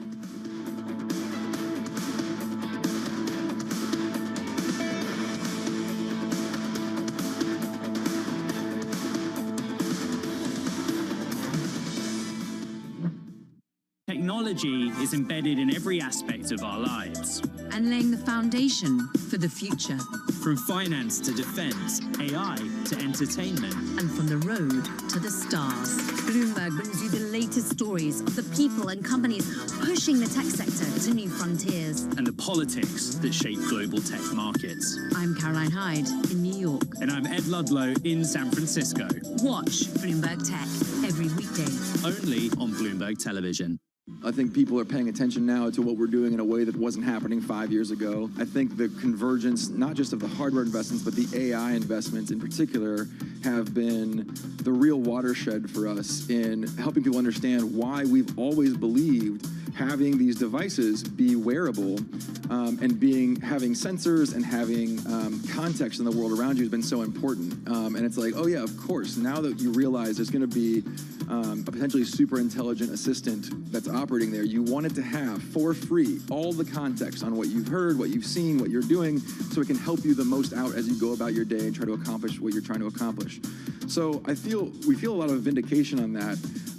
I think the question is, will it be us? Will it be a competitor? That depends on our execution and their execution. I have a lot of confidence that the paradigm that we're in right now, which has been stable for a long time, right? The phone that you all have in your pockets now is roughly the same as the phone you had in your pocket 4 or 5 years ago. There's not really a lot of new innovation happening at that scale. There is a lot of things. The phone is the greatest consumer electronic device ever built, and yet there's also a lot of things that we wish it could do better or different. And I think with AI and integrated context with the world around us, that becomes more and more obvious. So I'm very confident that the paradigm will shift in that time frame. And you all know the saying, we get a lot less done in 1 year than we think and a lot more done in a decade. That really is going to be true, I think, when it comes to these shifts. Jumpstart your trading day on Bloomberg Open Interest. 2 hours of single stock stories that are driving the opening bell action. We'll take you to Wall Street, Main Street, the C-suite, and beyond. These are companies that are growing their market. The great companies in the U.S. are the companies hitting the cutting edge. That's a different story. Get the inside track on what's buzzing in markets. With the players who are shaping the narrative. If you have bad earnings reports, you're going to get punished. They're not buying what the industry is selling. Join us on Bloomberg Open Interest. Every trading day, only on Bloomberg. Why do the biggest names in business choose Bloomberg Television? That's a great question. It's a very good question. Interesting question. Good question. Great question. I so appreciate that question. You certainly ask interesting questions. Bloomberg Television. Top experts, great questions. It's the countdown to the market open as we bring you the first trades across Europe. We'll debate the most important stories and what will drive the big investment decisions throughout the morning. I'm Guy Johnson. I'm Kriti Gupta. And I'm Anna Edwards. Join us every weekday morning for the opening trade, live at 7 a.m. here in London. Only on Bloomberg. Context changes everything.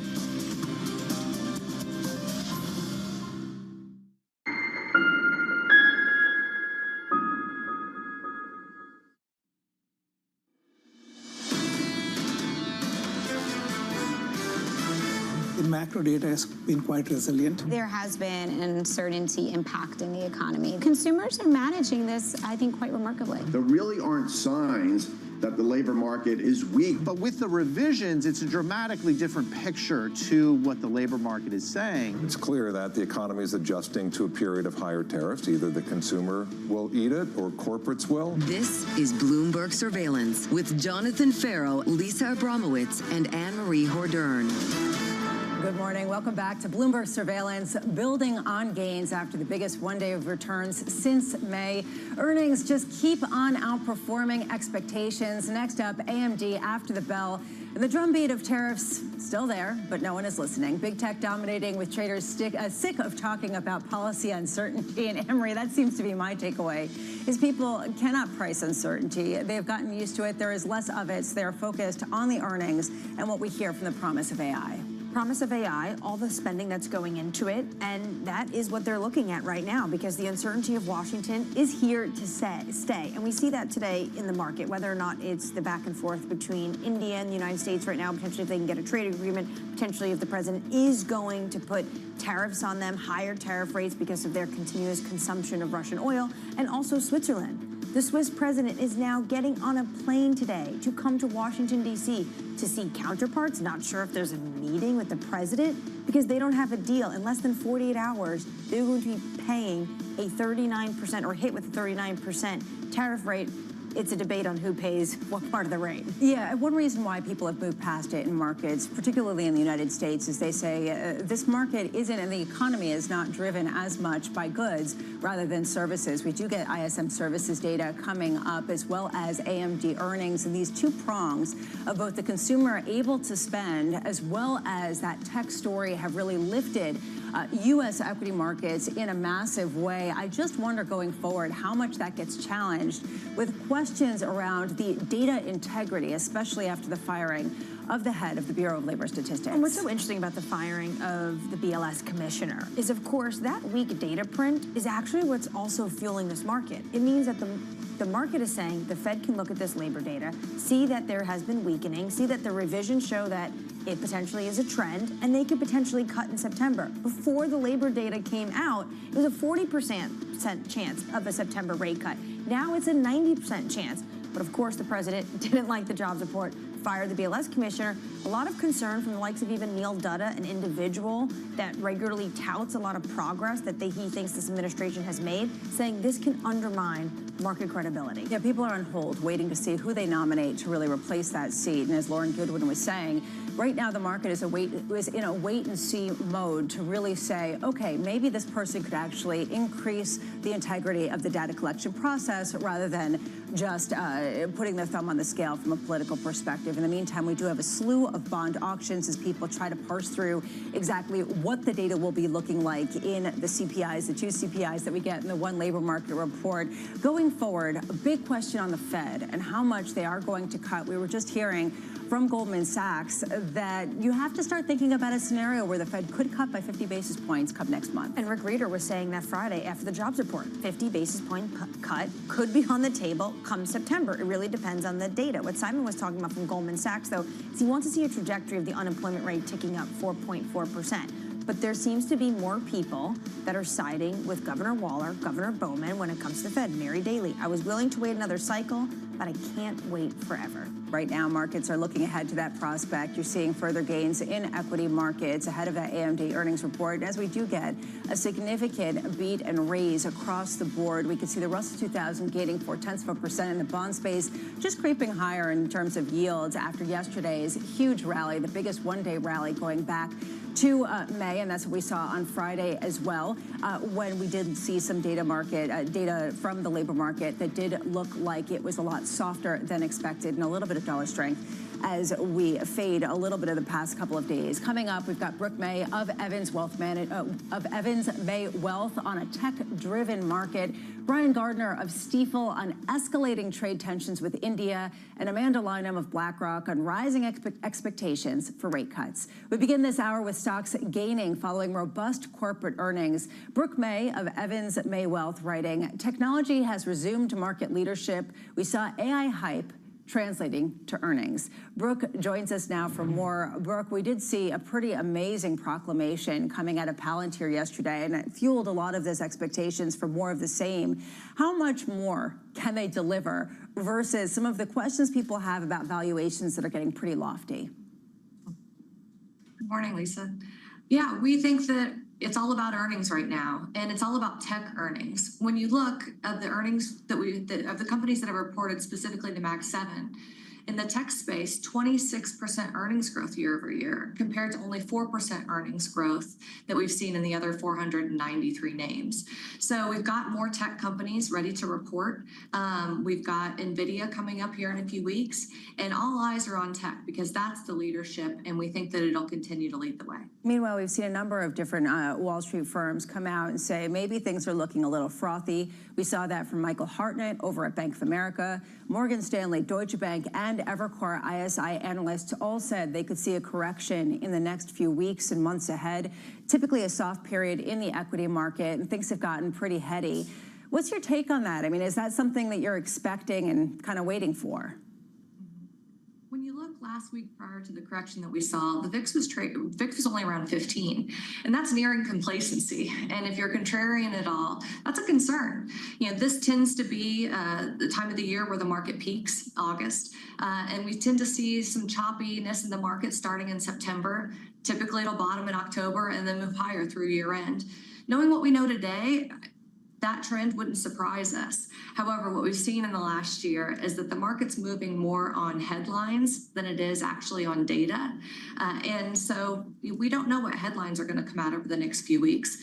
That said, knowing what we know today, we would expect to see some choppiness come September, October. When it comes to the earnings, what have you learned in terms of, especially the remainder 493 outside of the Mag 7, what have you learned in terms of the tariff impact and how corporations are really just guiding through them? I don't think anyone expected to see the profit margins that we're seeing. They're above a 5-year high at 12.3% of the companies that have reported this far.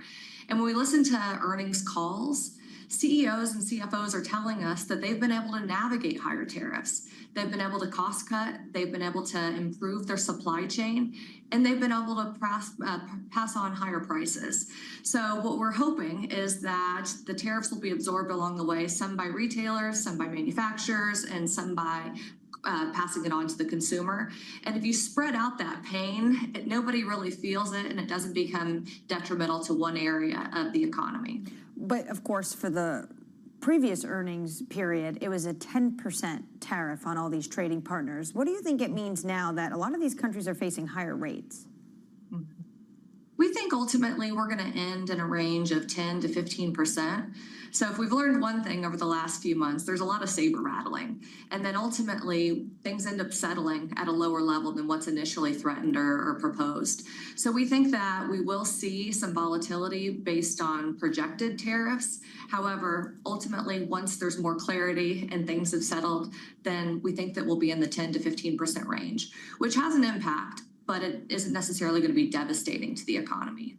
Brooke, how much are you paying attention to the policy uncertainty around the Bureau of Labor Statistics and the firing of the head of that? Ray Dalio came out with a post on X saying that he actually would have fired the head of the BLS too, not for political reasons, but just because the data collection and the whole process of extrapolating some of the figures had become outdated. What's your view of how this is being cast and the potential risk in markets?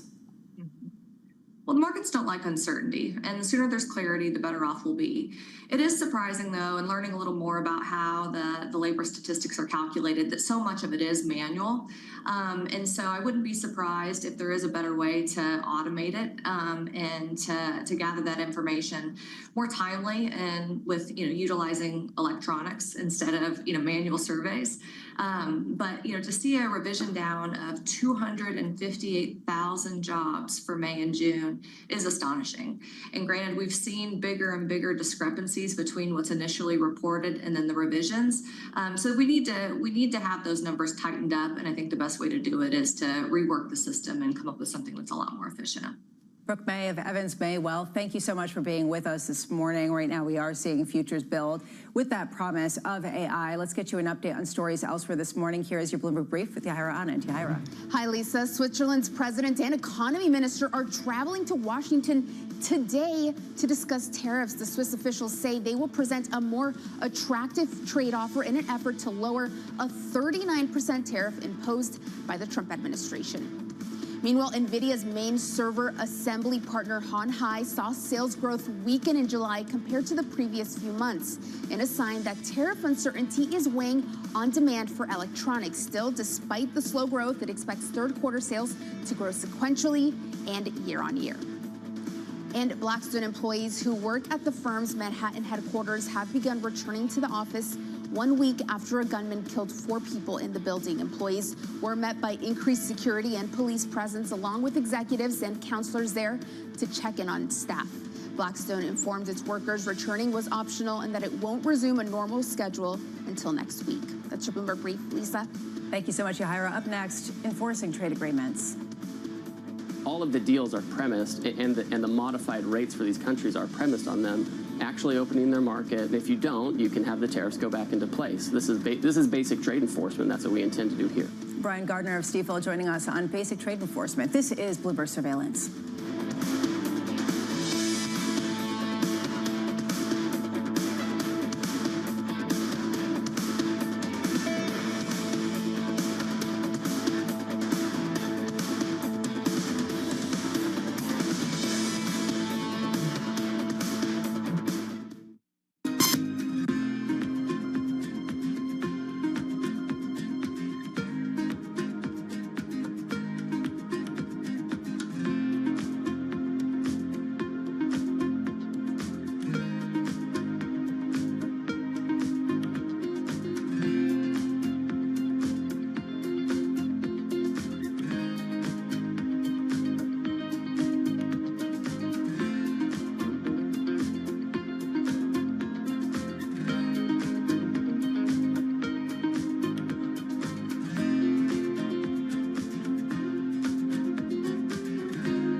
Day for US technology. It's shaping the region's technology ecosystem. Asia's biggest tech news and innovation. I'm David Weston. Join me each week on Wall Street Week for stories of capitalism from business, markets, economics, tech, and climate. We go on the road for a look at what lies behind the headlines of today and what will likely be the headlines tomorrow. We need more transparency. Oil and gas is still important. They said every citizen should be investing in the market. Accelerate progress in all fields of science. Watch Wall Street Week right here on Bloomberg. More than what you need to know, it's what you need to think about. From the world of politics to the world of business, Joe Matthew and Kaylee Lines deliver news, insight, and analysis live 2 times a day, every trading day. Balance of Power at 1 and 5 Eastern, only on Bloomberg.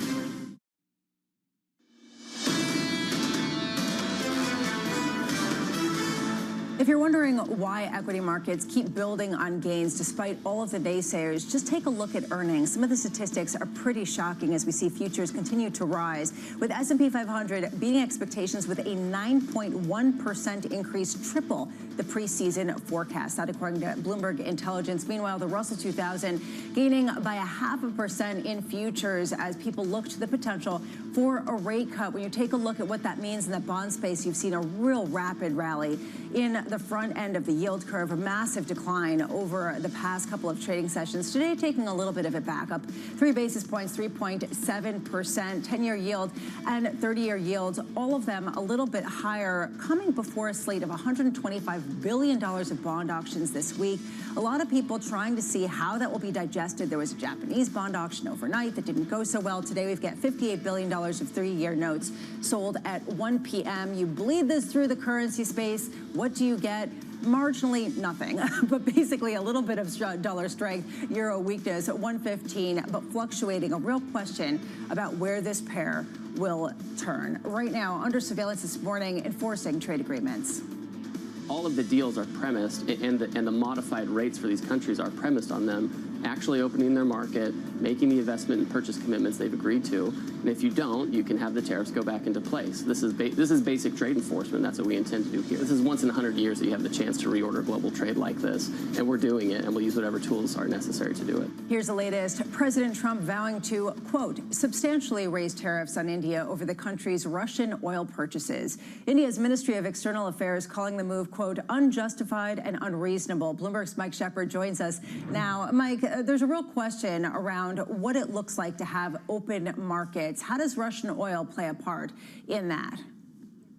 Well, Russian oil plays a different role altogether in this, Lisa, because Donald Trump is trying to use purchases of Russian energy products as a means of pressuring Vladimir Putin to end the war in Ukraine. He is trying to cut off what he sees and what European allies see as a key source of financial support for the war machine that has been going on for more than 3 years there now in Ukraine. And Donald Trump has tried at least at the beginning of his administration to cajole Vladimir Putin into coming to the bargaining table and taking a more favorable approach toward Russia. And that has not worked, much to his frustration. Hence, we're seeing a souring tone toward Moscow here in Washington. And we are also seeing the threats of secondary sanctions, as the president has called it, against Russian trading partners. And that in particular right now includes India, which is a top purchaser of Russian oil in particular. And they would be facing significantly higher tariffs on their goods being exported to the U.S. if they do not somehow cut those purchases and cooperate with the U.S. effort to rein in Vladimir Putin here. Now, the issue for India is also beyond just the question of Russian oil. They are looking at an eye-watering tariff level of 25% that would begin being charged on Thursday after 12:01 a.m. New York time here if they do not somehow offer other trade concessions as well. The president has been concerned that India is still charging too much in terms of tariffs on U.S. products and also maintaining barriers on other U.S. products, including agricultural goods, preventing them from easy entry into India, one of the world's largest markets and a key U.S. trading partner. And we're also seeing misgivings among other nations that are facing high tariff rates as they're about to be charged later this week. Switzerland is one of them, and we see the president, Karen Keller-Sutter, heading to Washington with her economy minister in a hope of trying to get some deal in place before the 39% tariff against Swiss goods goes into effect and begins being charged. They were caught off guard last week, Lisa, during a call with President Donald Trump. The Swiss thought they had a deal in hand, but it turned out the president was questioning them about the tariff rate that end surplus that Switzerland enjoys with the U.S. That trade imbalance was the focus of the conversation with President Donald Trump, and he questioned them in a way that really caught the Swiss off guard.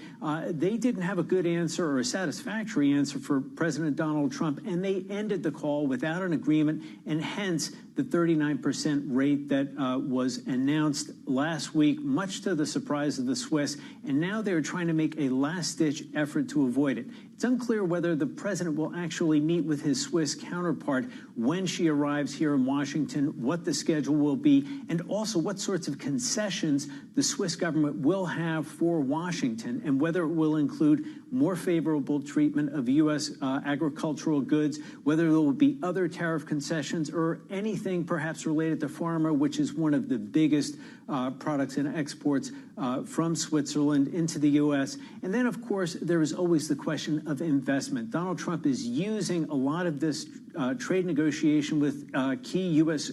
trading partners as a way of getting them to invest more in the U.S. We saw that with Japan, South Korea, and of course the European Union. And he is trying to secure those commitments as a way of reshaping global trade in a way that favors American manufacturing. Shep, thank you so much for all of that. And I am curious just how much of a surprise Switzerland really is and whether the president will meet with the head of Switzerland. This feels like a Hail Mary from Bern. This is the statement from the government's office in Switzerland.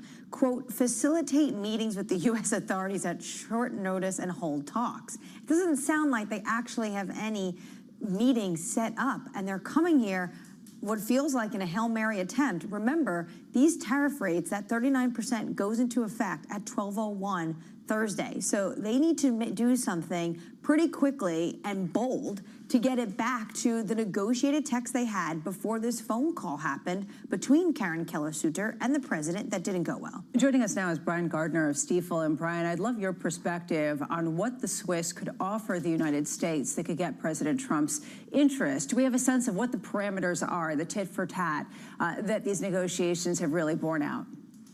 Yeah, it's tough to say because it does feel like the goal lines have moved a little bit. That you're reporting earlier about how the Swiss were caught off guard. It sounds like, and maybe I'm misinterpreting this, but it sounds like the U.S. changed the ask. And so that makes negotiations a little bit tougher. I do think, the president is very focused, has been focused throughout his entire adult life on trade deficits. So anything that the Swiss can do to convince Trump that they're going to shrink the trade deficit, I think is a winner. And then it gets to pharma. You mentioned pharmaceuticals. It's a big export from Switzerland. It's a big political issue here in the United States. The president's been running, since his first term, been talking about lowering prescription drug prices. So, that has to play into it as well. But Switzerland is a top 5 foreign direct investor into the United States. This is always the conundrum. Yes. Right? So why are they not touting that more and using that in trade negotiations? Yeah. I can't speak to what their strategy is and what their internal discussions are about how they approach the United States and negotiations with the United States, but that was a key part of the Japan agreement, was that the president got to tout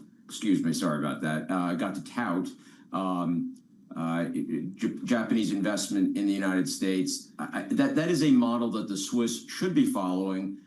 For the reasons that they're not doing it, I can't speak to. The new rates come into effect in less than 48 hours. Who do you think gets a deal before then?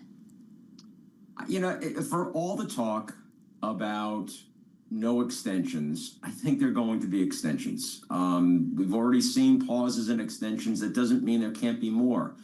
These are complex negotiations. I think that the administration leaned into the no extension narrative because it's a good negotiating tactic. But the president is always a deal maker, right? And I think at the end of the day, if he sees some kind of movement that's satisfactory to him and the administration, they can back off and say, okay, we're moving in the right direction. We need a couple more weeks.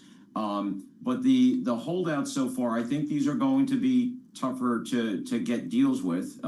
You're reporting on India before. Mike Shepard was spot on in talking about the non-trade barriers. Those are really the toughest barriers. Tariffs are kind of easy in the whole puzzle. They're the easier part of the puzzle.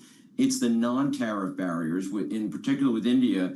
You're dealing with the agriculture sector, which is a domestic force in any nation, in any economy, and especially in India. So I suspect that the India negotiations definitely going to need more time, but it would not surprise me to see a series of extensions on these talks. Sometimes this feels like an episode of The Peanuts, where people are talking about tariffs and we hear about them from Washington, D.C., and all the market hears is wah, wah, wah, wah, wah, wah, because they're focused on other things. They're focused on tech earnings and, frankly, even the BLS firing, as well as the Fed member resignation, seem to ignite much more interest than the ongoing trade skirmishes. Do you think that's appropriate? Do you think that it's a bigger story, that we could get a changing of the guard at the Federal Reserve and that we will get a changing of the guard at the Bureau of Labor Statistics? Well, first of all, any Peanuts analogy is always appropriate. I mean, it just goes a long way. I mean, it's time tested. Charles Schultz was a genius. So yeah, I think we could get some clarity on the Fed and the BLS in the next coming days. There are a lot of questions about the Fed opening, timing, how they want to structure this. Obviously, you have the Powell opening a year from now. The BLS, is a different story. It has more of a political feel to it. You were talking before about the Regalio tweet over the weekend that he would have fired the BLS commissioner, and I think there is an argument to be made about reform of the BLS and the jobs survey in general. But the problem is, in Republican circles especially, it's been talked over the years of manipulation. That makes it very partisan and political, when the fact is, anytime there are problems in government, a lot of it can be attributed to, sorry to be blunt about it, but incompetence and inefficiencies. And that there is a need for improvement in the processes, especially at BLS. But it's gotten caught up in the political narrative of the day. And we may be hearing about who the next potential appointee could be. Brian Gardner of Stifel, thank you so much for being with us. We are expecting to hear both that as well as a potential candidate for that open Fed position as early as even today. Yeah, the president said he was going to name the names this week. What's interesting when it comes to BLS, Wall Street Journal has a report out today that is saying in recent months, it's faced staff shortages brought on by a hiring freeze from Trump in January. So maybe this new commissioner could actually convince the president, lift the hiring freeze. Let's get more analytical thinkers in the BLS, statisticians, and maybe we can get a sharper read on the labor market. Which a lot of people in markets would welcome. Watch this space. Coming up, Tom Shapiro of GTIS Partners on the affordability problem in the housing market and how to actually fix that. This is Bloomberg.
To Bloomberg Business Week Daily. We got to talk crypto. From the magazine that helps global leaders stay ahead. What's the conversation around your company? Bringing you insight on the people, companies, and trends shaping today's complex economy. Planning very big things. A new level of premium. Plus global business, finance, and tech news as it happens. The floodgates of innovation are going to open up. You can't fake passion. You either are or you aren't. Bloomberg Business Week Daily, only on Bloomberg.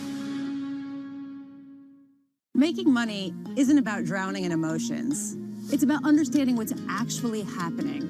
Markets are the best way to glean signal from noise, and that is what we try to do every morning. This is Bloomberg Surveillance. U.S. jobs numbers are released. Bloomberg has the report under surveillance with crucial data and expert analysis at terminal speed. Nobody covers Jobs Day like Bloomberg. Morning, this is Bloomberg Daybreak Europe. I'm Tom McKenzie in London. These are the stories that set your agenda. Taking you from the U.S. market's close to the overnight session in Asia, we'll walk you through what you need to know to kickstart Europe's trading day. Live from our European headquarters, we bring you the day's top market-moving stories, unmatched expert analysis, and on-the-ground reporting from across the continent. Tune in to Daybreak Europe, only on Bloomberg Television. Context changes everything.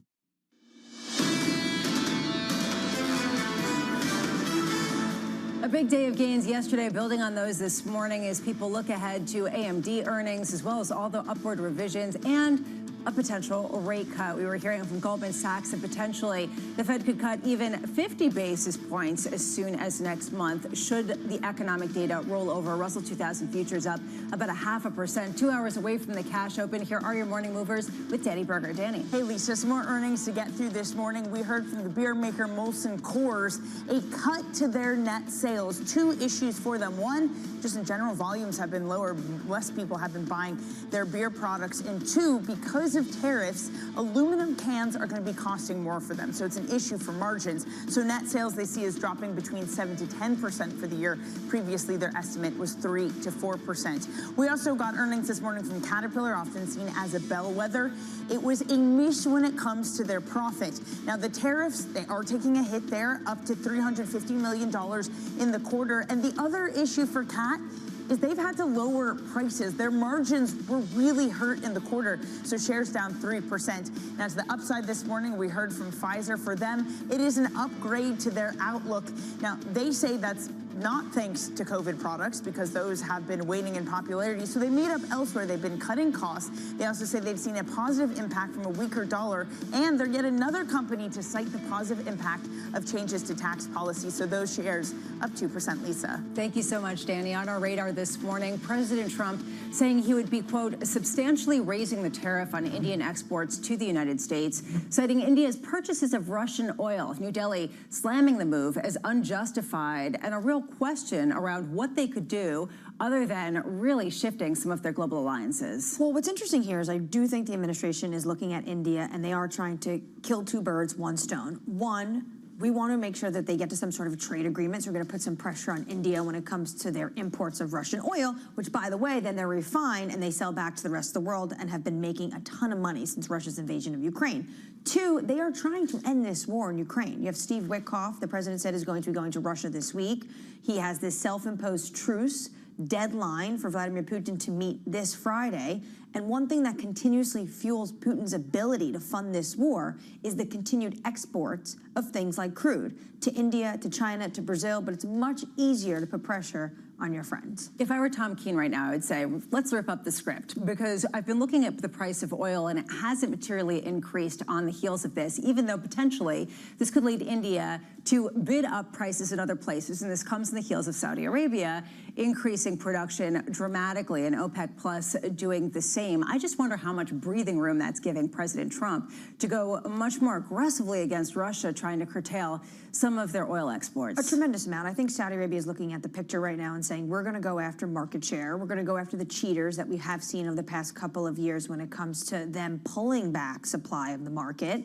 At the same time, they're doing it at a time where they're currying a ton of favor with this White House. Yeah, meanwhile, the Trump administration providing guidance ahead of its tariff rollout, posting a notice saying expanded reciprocal tariffs will not apply to any products loaded onto a vessel for transport into the U.S. before 12:01 a.m. Eastern on Thursday. Got that? So this is why this is actually interesting, because the U.S. Customs and Border Protection actually put out a notice. So anytime Trump puts out a truth, a letter saying that he wrote this partner, the tariff rate is going to be this, you actually need an executive order and then the Customs and Border Protection to put out the guidelines of what those rates are going to mean in actuality in terms of collecting the tariffs at the border. And now they did this, which is why this feels very real. In less than 48 hours, these rates are going to hit, which is why it's going to be even more challenging for the likes of India or Switzerland to get a deal in time for those rates to be lowered. So even if they were to get a deal, potentially there's going to be a week or two where they have to deal with these higher tariff rates. Do you have a sense of the timing of how long it takes just to update the systems, the custom systems and the entire infrastructure to process some of these tariff rates in real time? Well, it takes at minimum a week because we saw the president come out with that executive order last week and said this is going into effect August 7th, and everyone said August 7th is a new deadline. Maybe for certain countries, one or two, but for everyone else, these rates are set and they're going into effect in less than 48 hours. Sticking with politics, Texas Governor Greg Abbott ordering the arrest of Democratic lawmakers who left the state to block a controversial vote on a new congressional map, saying in a statement, quote, Texas House Democrats abandoned their duty to Texans. Just really ramping up the pressure in that political fight. Absolutely. So two things we should know. One, they don't carry any criminal charges. And two, they can't be enforced across state lines. So basically, if you're hiding out in Chicago, New York, or California, you're not going to get arrested. There's a lot of noise surrounding this because now you have Governors Newsom, Hochul saying they're going to do the same. The signal from this is that there's going to be a tremendous amount of politics regarding all of this ahead of the 2026 midterm elections. And everyone is trying to do whatever they can on the margins to grasp another seat or two, given how tight we've seen the House seats and those margins are. One thing that a lot of people have been looking at are the main issues that are going to be discussed, and one of them has been the affordability of housing and turning to the housing market. Tight supply pushing up home prices with the average 30-year mortgage remaining above 6.7%.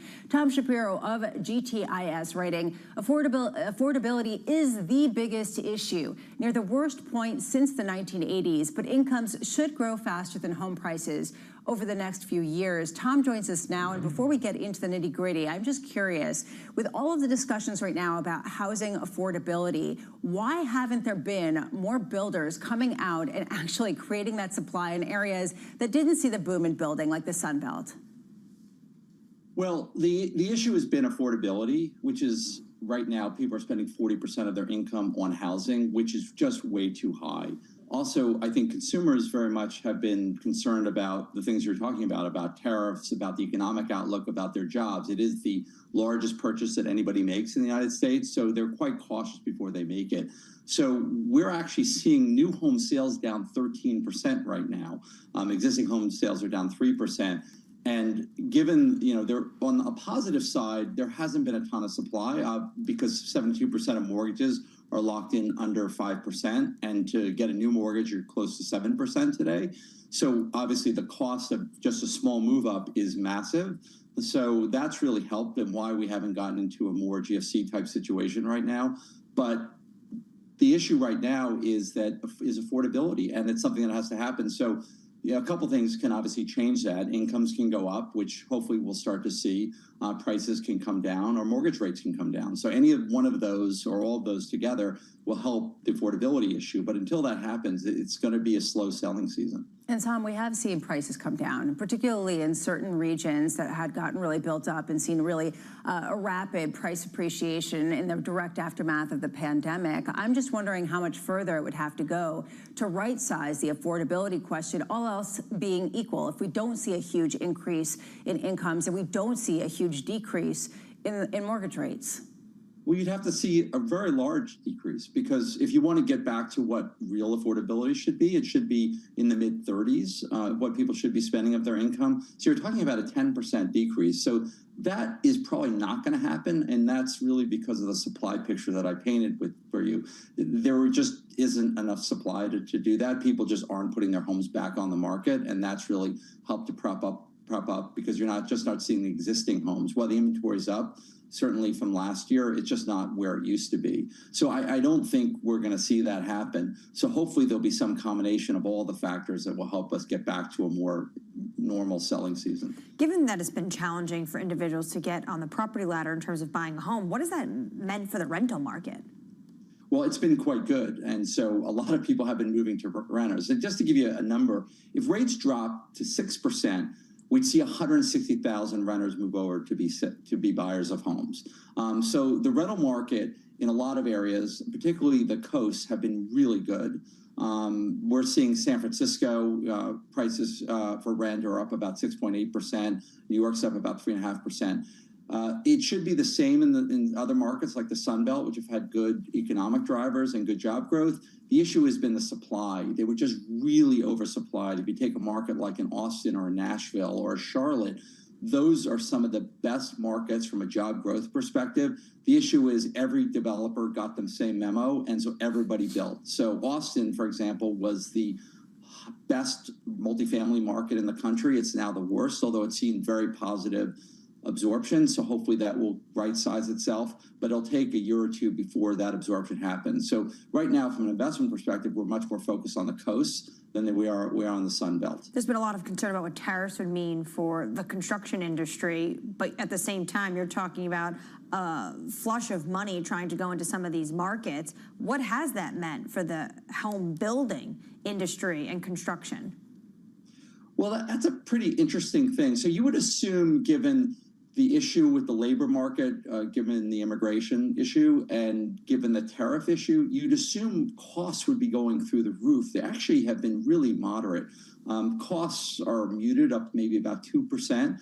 And that's because there just isn't a lot of building right now. So the trades, the people are, who actually do the framing and the electricians and the plumbers are getting much more aggressive when they're bidding contracts. So if you're an electrician and you need to win 10 contracts a year and you're bidding 40 contracts, you're going to bid them pretty wide for a very high profit margin. But today, if you're only going to get 15 that you bid on because there's just not a lot of jobs out there, you're going to bid a lot more aggressively. We've seen, not so much in multifamily because we're not building multifamily, but for example, in our industrial portfolio, we're actually seeing tremendous cost decreases throughout our portfolio, 5, 10, even 15% decreases because of this very issue. So the whole concern about tariffs and raw materials going up, which they have, has not really flowed through to the cost side. Tom, before we let you go, you said you like the coasts in the United States, and I have to bring up some of the political proposals that we've seen in places like New York City, this idea of trying to cap the rents that potentially could get passed along and other policies that are considered builder unfriendly. How much does that or will that shape your view of how attractive of an investment that region is? Yeah, very much so. I mean, the issue, of course, is that if you cap rents, your expenses aren't capped. So if a municipality or city says you can't raise the rents, they are still going to raise your property taxes. Your utilities are still going to go up. Your insurance costs are going to still go up. So it is something we look at a lot. Those, of course, are on the stabilized unit. So not all properties have a lot of rent stabilized. So we're definitely focused on that. You look at San Francisco, all smaller buildings have a cap of 60% of CPI until the tenant moves out. So it's something you have to look at, because if you have tenants that are going to stay in place and your costs are going to go up and you can only raise your rents by 60% of CPI, that's a huge issue. So it is something we very much look at, but of course it's not across the board. It's really on the stabilized units. So you have to be careful about what percent of stabilized units. The last time this happened in New York, when they capped and actually stopped allowing rent increases for stabilized units, it was a complete disaster. So many properties went into foreclosure. It's a really terrible thing. Of course, politically it sounds great. We're going to stop those bad landlords from raising rents. But the issue is then there's no capital that will go into these buildings. And then what happens is you end up with a lot of units that actually just sit fallow and people don't rent them out because it's just not worth it. So it is a really bad policy. And so, of course, affordable housing is a huge issue and something that we absolutely have to address. We just have to find a better way to address it than just to cap or stop rent increases. Tom Shapiro of GTIS Partners, thank you so much for being with us. Right now, let's get you an update on stories elsewhere this morning. Here is your Bloomberg Brief with Yahira Anand. Yahira. Hi, Lisa. The White House is preparing to ramp up pressure against big banks over perceived discrimination against conservatives and crypto companies. That's according to the Wall Street Journal, which reports the order would direct bank regulators to investigate financial institutions and fine lenders that drop customers for political reasons. Meanwhile, the State Department will require bonds up to $15,000 for some tourist and business visas under a 12-month pilot program. The bonds are targeting countries with high overstay rates or weak applicant screenings. There won't be an option to apply for waivers, but officers may waive bonds for urgent humanitarian needs or other limited circumstances. And after surging 23% yesterday, American Eagle shares are rising again today after President Trump said the company's Sydney Sweeney ad is the, quote, hottest out there, and that its jeans are flying off the shelves. It's not clear yet whether the ad, which controversially celebrates Sweeney's genetic traits and her genes, is actually convincing shoppers to buy American Eagle clothes. That's your Bloomberg Brief. Lisa? Thank you so much, Yahira. It might not be convincing people to buy jeans, but it is definitely convincing people to buy the stock, which raises a question. Isn't basically any news, any publicity, good publicity? Yeah, and now they're being talked about every single day, even by the President of the United States from the Oval Office. I don't know, when was the last time you actually heard anyone talk about American Eagle? Yeah, well, and that's true, actually, even with teenagers at home, and we are seeing meme stocks reverse, so this really reigniting some of the interest around those specific names. Up next, Fed rate cuts in focus. I think the Fed probably will be behind the curve because the tariffs create so much uncertainty about what's going to dominate. I think the prospects are pretty good that the Fed's going to cut rates later this year. Amanda Lydham of BlackRock joining us next. This is Bloomberg Surveillance.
Applications have been received positively both in Kenya and UAE, and we are optimistic that we should be able to open the office in the fourth quarter.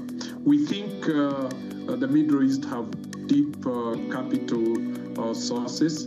It has strong logistics for trade, and it is a strong center for investment. And we are seeing increasingly the global GDP is increasingly becoming overweight in Asia and Middle East. So that linkage with the middle income segments growing in India and China, they will provide a very strong market.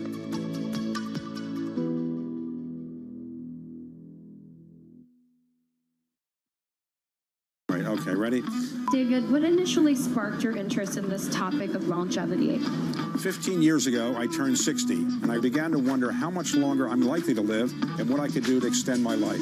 On longevity, I talked with the leading experts in science and medicine to educate people about how they might be able to change their conduct so that they can live a happier and healthier life. I'm David Rubenstein. Join me on a 4-part journey as I explore the great quest for longevity. Only on Bloomberg.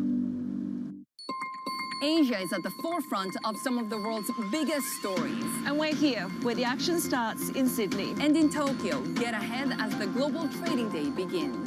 The Asia Trade, weekdays, only on Bloomberg.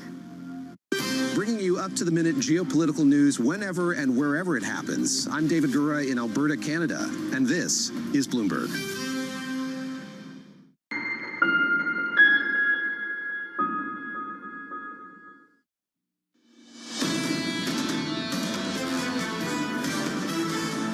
Building on yesterday's gains as people take a look at earnings and ignore the noise that is what we see in the tariff space. What we are seeing is gains of about 0.25% on the S&P 500, a little bit of dollar strength, just kind of meandering around that 115 mark on the euro-dollar cross, and yields marginally higher, 2 basis point increase on the 10-year and pretty much across the curve, 4.22%. Focused on the bond market, under surveillance this morning, Fed rate cuts very much in focus. I think the Fed probably will be behind the curve because the tariffs create so much uncertainty about what's going to dominate, the risk of inflation or the risk of growth. I'm worried that we're going to be in a sort of stagflationary environment where we're going to have both higher prices and a weaker economy. I think the prospects are pretty good that the Fed's going to cut rates later this year. Whether it turns out to be September or not really is going to turn out to depend on the data.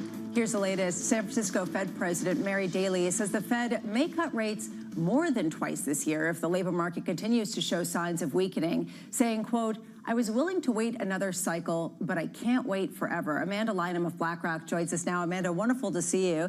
Thank you for being here. How much are we looking at the Fed rescuing markets from weakness before the weakness happens? Good morning. Thank you for having me. I think that's exactly the point. The reason for the rate cuts, in my view, is more important than the timing. So our expectation is that the rate cut is most likely in the fourth quarter. Yes, the risks are skewed till September, but why are they cutting? Are they cutting because the growth backdrop is deteriorating, or are they cutting because inflation is cooperating? It's looking more and more like they would be cutting because the growth backdrop is deteriorating. I'm not sure that's a great outcome for risk assets. It does feel like the market is preempting this a bit. In our world of corporate credit, spreads are still resilient. There's some differentiation under the surface, but I actually think the market is looking through this a bit. And the reason I say that is you've had folks like Beth Hammack last week talking about how we're not that far from neutral. So leaving aside the timing of the cutting, and if we focus on the reason and actually the scope for the depth of the rate cutting cycle, I'm not sure that there's that much relief in train absent a sharp downturn in growth. Why did people shrug off the labor market report on Friday and the revisions that were incredibly negative and caused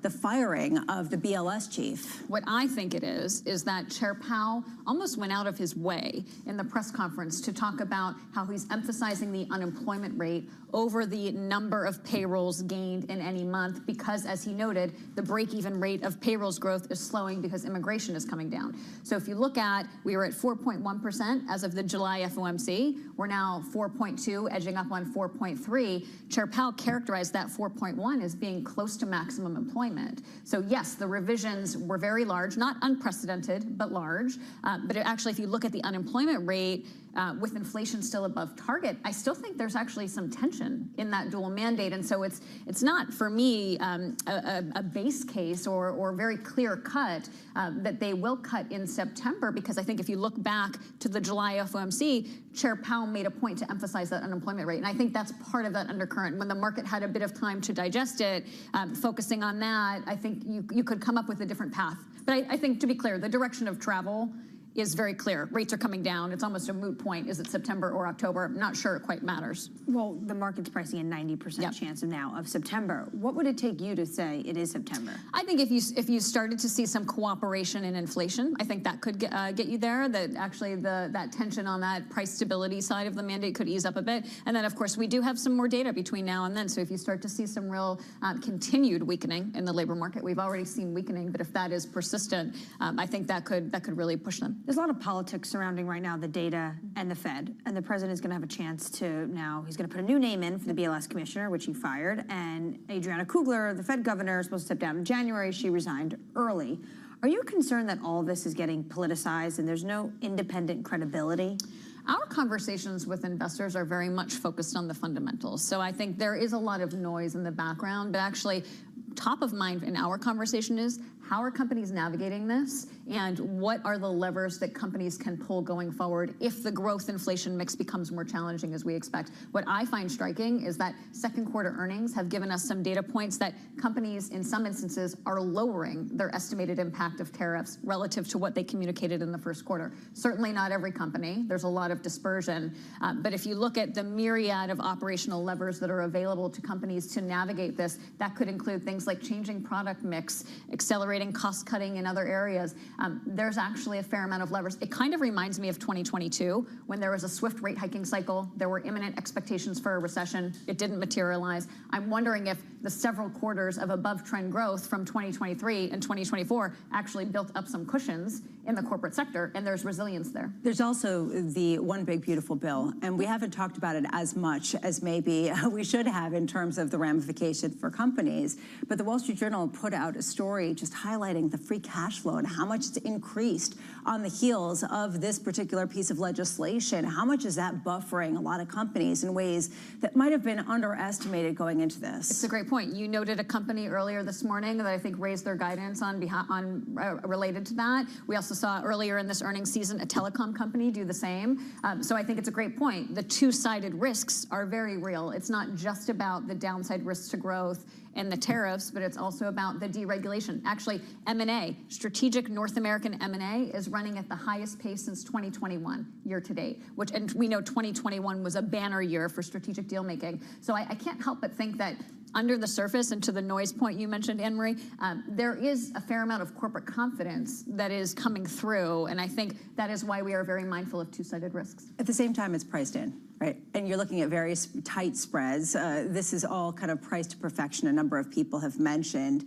Where do you still see value, given that, yes, there is a lot of positivity, but it's also something a lot of people have recognized? Right. I would say if I had to pick one area, it would be selectively moving down in credit quality within corporate credit. So if an investor is confined to IG, we like that BBB pocket of the cohort. If there's a more flexible mandate, we like moving into the high end of high yield. You make a great point. There's not a lot of scope for absolute spread tightening at current levels. Episodes of widening are short-lived.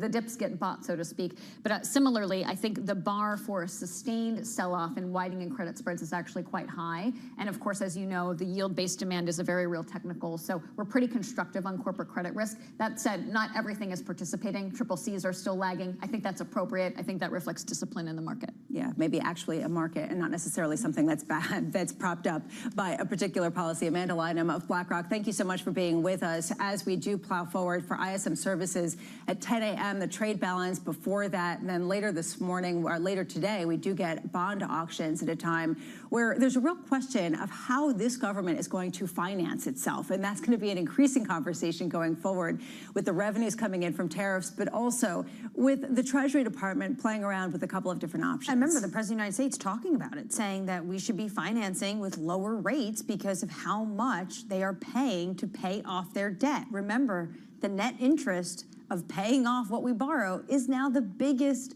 line item on the U.S. budget, bigger than the defense budget. Yeah, unfortunately, a lot of people would point out it doesn't tend to work like that, that a country that is borrowing more gets to pay a lower rate. Coming up, Eric Johnston of Cantor Fitzgerald, Dan Ives of Wedbush after yesterday's Palantir blowout earnings, Dana Peterson of the Conference Board, and Flexport CEO Ryan Peterson. That's the next.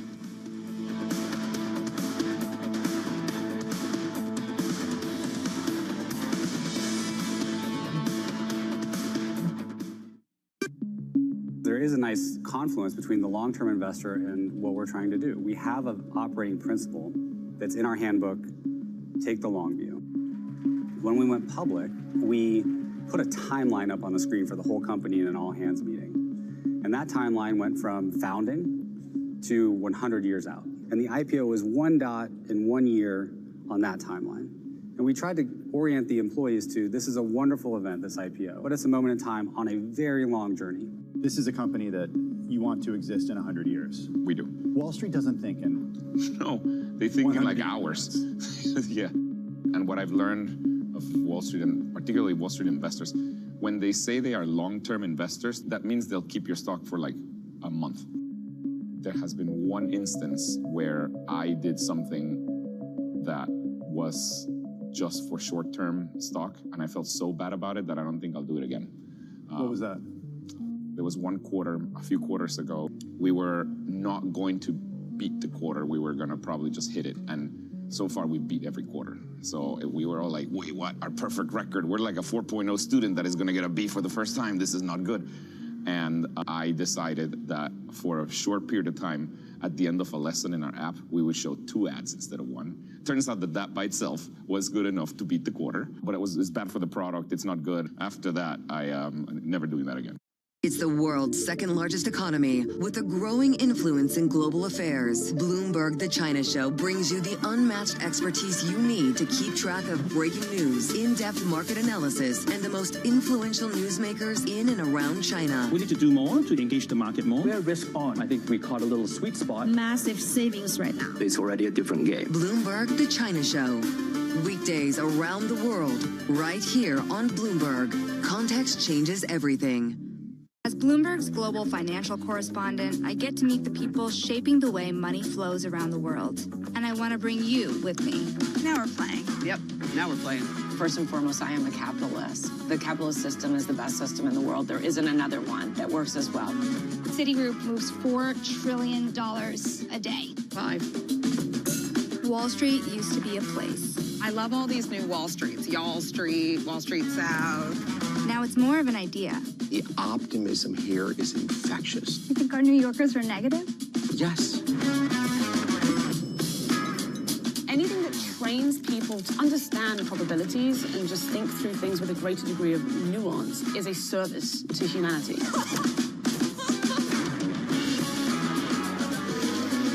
I hope you survived the day. I did. It was a busy day.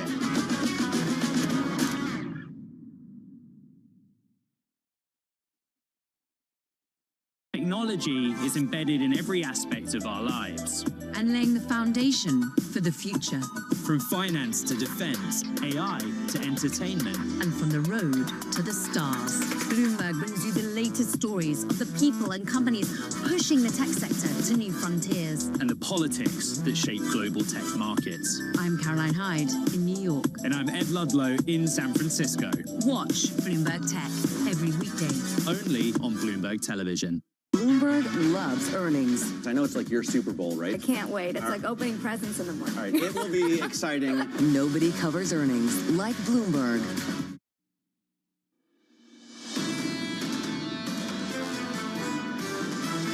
Our markets are the envy of the world. You do need tech to keep delivering. Luckily for us, they have been delivering. You've got, I think, a little bit of froth showing up. Meme stocks are back. Crypto's rallying. That's what I'm worried about. There's going to be continued volatility. Use it as an opportunity to buy the dip. This is Bloomberg Surveillance with Jonathan Farrow, Lisa Abramowitz, and Anne-Marie Hordern.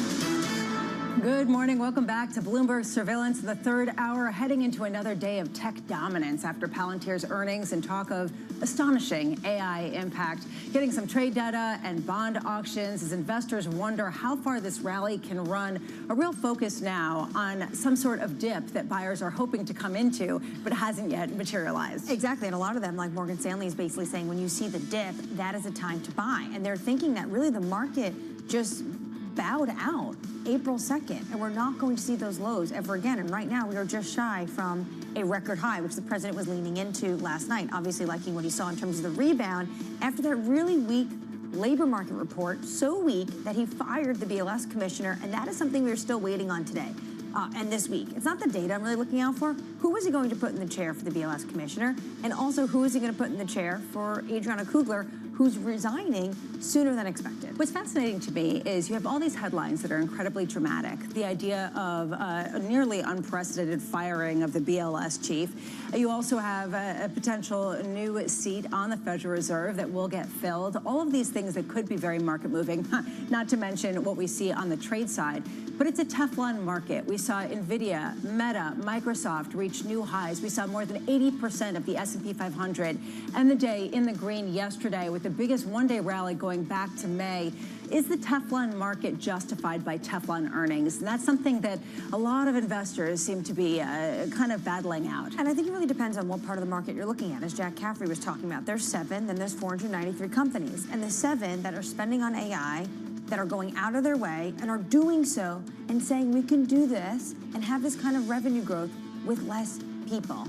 But how long can that last? Yeah, right now we're seeing in markets continuing to build on gains as people look ahead to trade data that we get out in about 28 minutes time, as well as ISM services. Do not miss that, up about 0.25% futures for the S&P 500. A little bit of dollar strength, 115 on the euro dollar cross, and 10-year yields up about 3 basis points. That's sort of where we are around for the entirety of the curve, 4.22% after the rally that we saw at the end of last week. Coming up this hour, Eric Johnston of Cantor Fitzgerald wild as stocks extend their rebound. Dan Ives of Wedbush as Palantir's blowout quarter pushes shares toward record highs. They are up more than 500% over the past 12 months.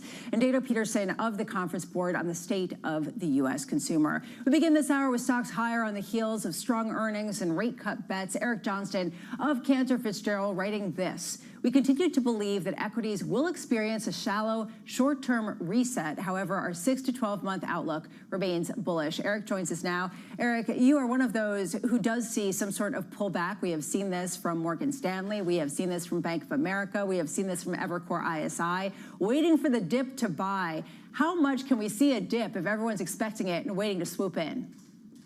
That's a great point. I mean, I don't think the dip is going to be that significant, but we do have, significant headwinds in the form of tariff revenue over the course of the next few months. We saw some of the impact on Friday in terms of the payroll report.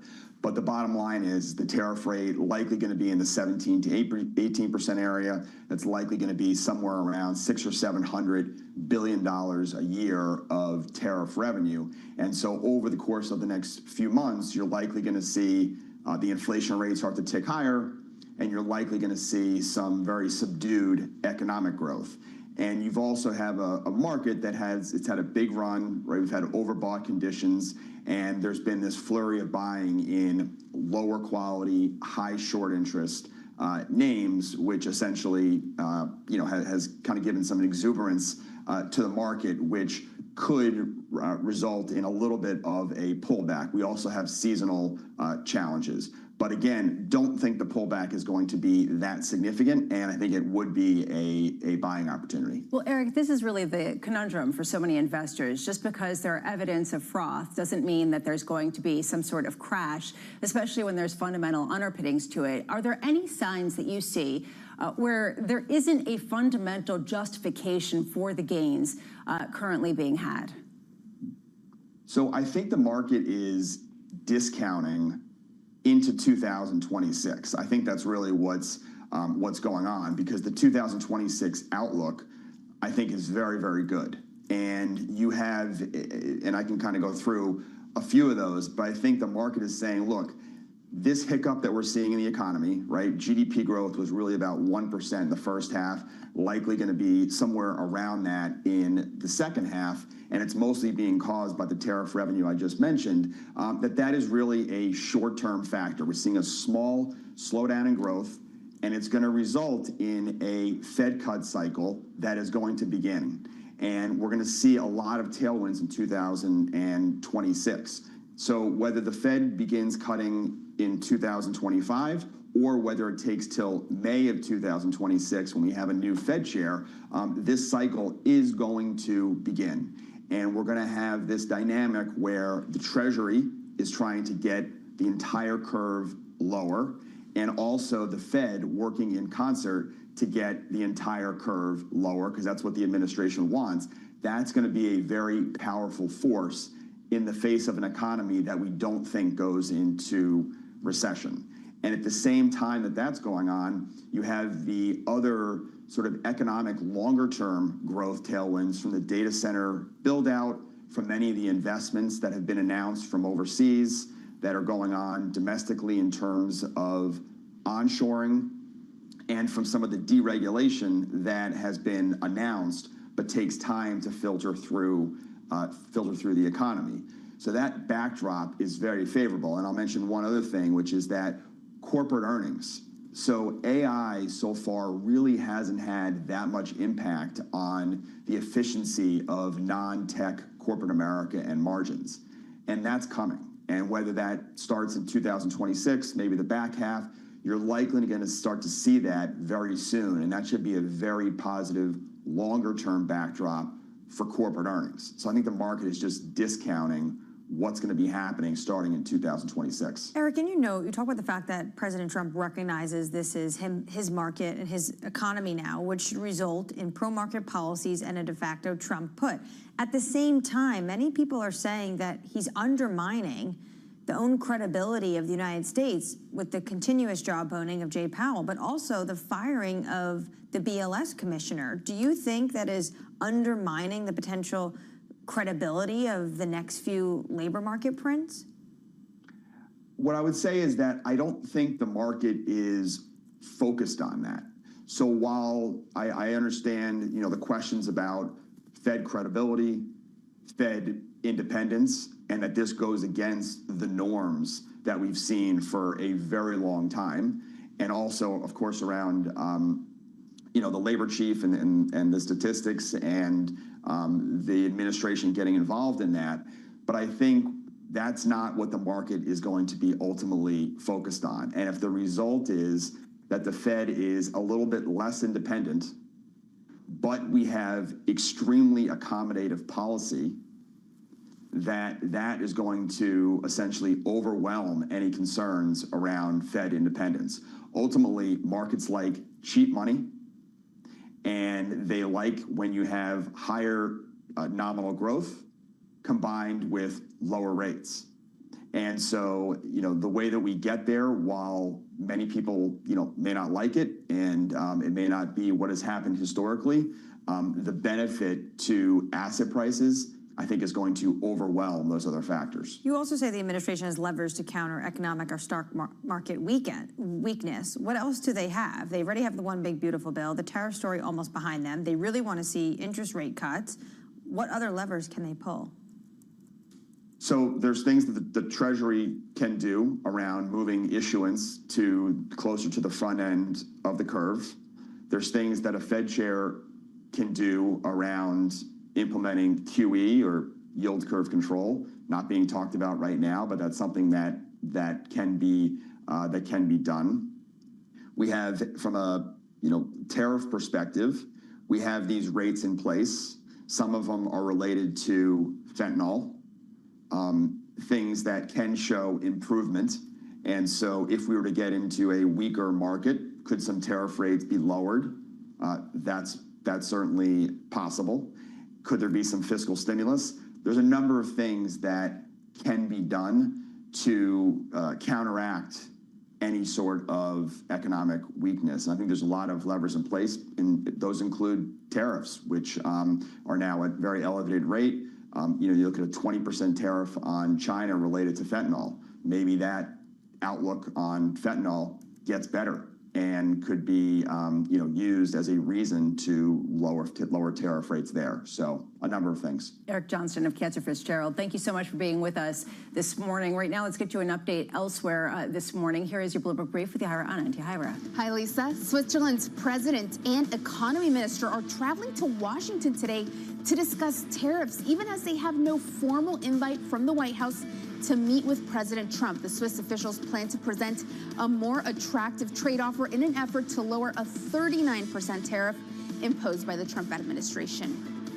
Meanwhile, Texas Governor Greg Abbott has ordered the arrest of Democratic lawmakers who left the state to block a vote on new congressional maps. Abbott saying the lawmakers abandoned their duty to Texans and that they could potentially face forfeiture of their elected office.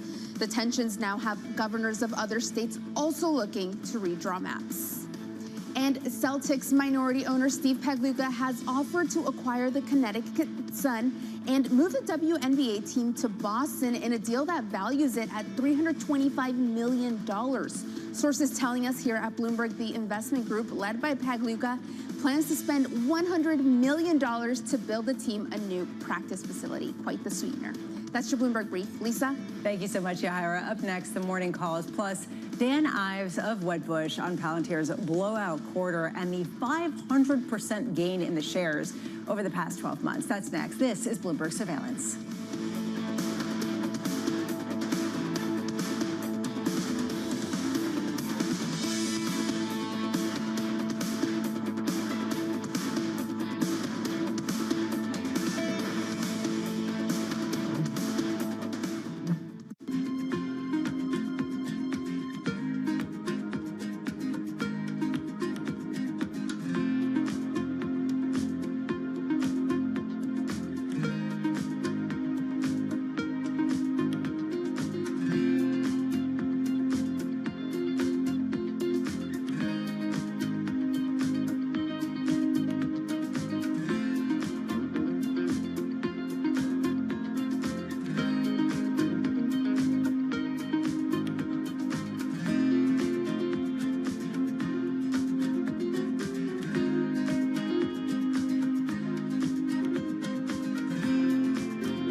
Middle East, and Africa. Vibrant resources and high-yield investment opportunities abound. Join me on Horizons Middle East and Africa for the stories, newsmakers, and insight from this exciting region. Now weekdays, only on Bloomberg. Jumpstart your trading day on Bloomberg Open Interest. 2 hours of single stock stories that are driving the opening bell action. We'll take you to Wall Street, Main Street, the C-suite, and beyond. These are companies that are growing their market. The great companies in the U.S. are the companies hitting the cutting edge. That's a different story. Get the inside track on what's buzzing in markets With the players who are shaping the narrative. If you have bad earnings reports, you're going to get punished. They're not buying what the industry is selling. Join us on Bloomberg Open Interest every trading day, only on Bloomberg.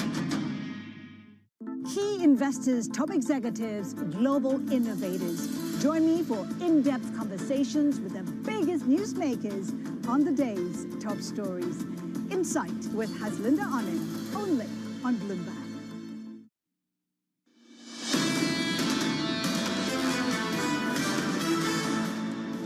And as we've worked our way through earnings season, to some extent, your biggest and best news has been less about the earnings and more about the capital spending boosts that so many of these companies have been talking about. That remains sort of, if you will, the trillion-dollar question in the markets of how this spending will ultimately turn into higher margins, better growth rates, and ultimately returns to shareholders.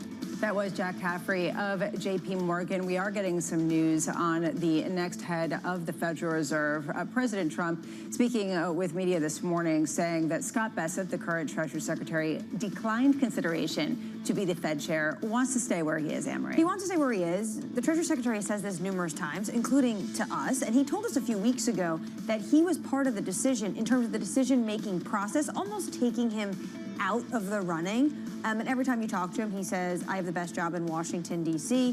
The president went on to say he doesn't love Scott Bessent, though. He wants to stay where he is. So it looks like Bessent's not going to be the next Fed chair. Yeah, so one of the Kevins or someone else maybe. Right now in markets, you are seeing equities, futures bleeding higher on the heels of really earnings and shrugging off some of the policy concerns or uncertainty. People are sick of hearing that, saying that, up 0.3%.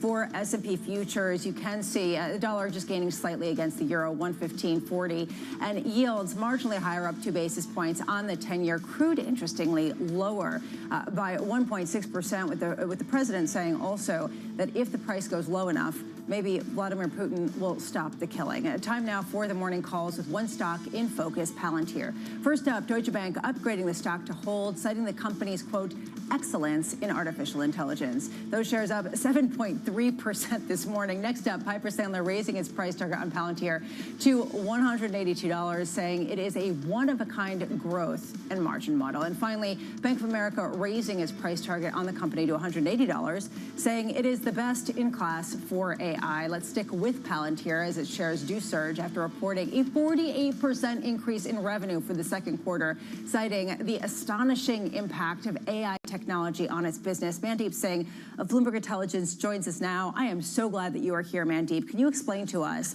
aside from the government contract model for Palantir, where the growth is going to be and what kind of astonishing performance they've been seeing?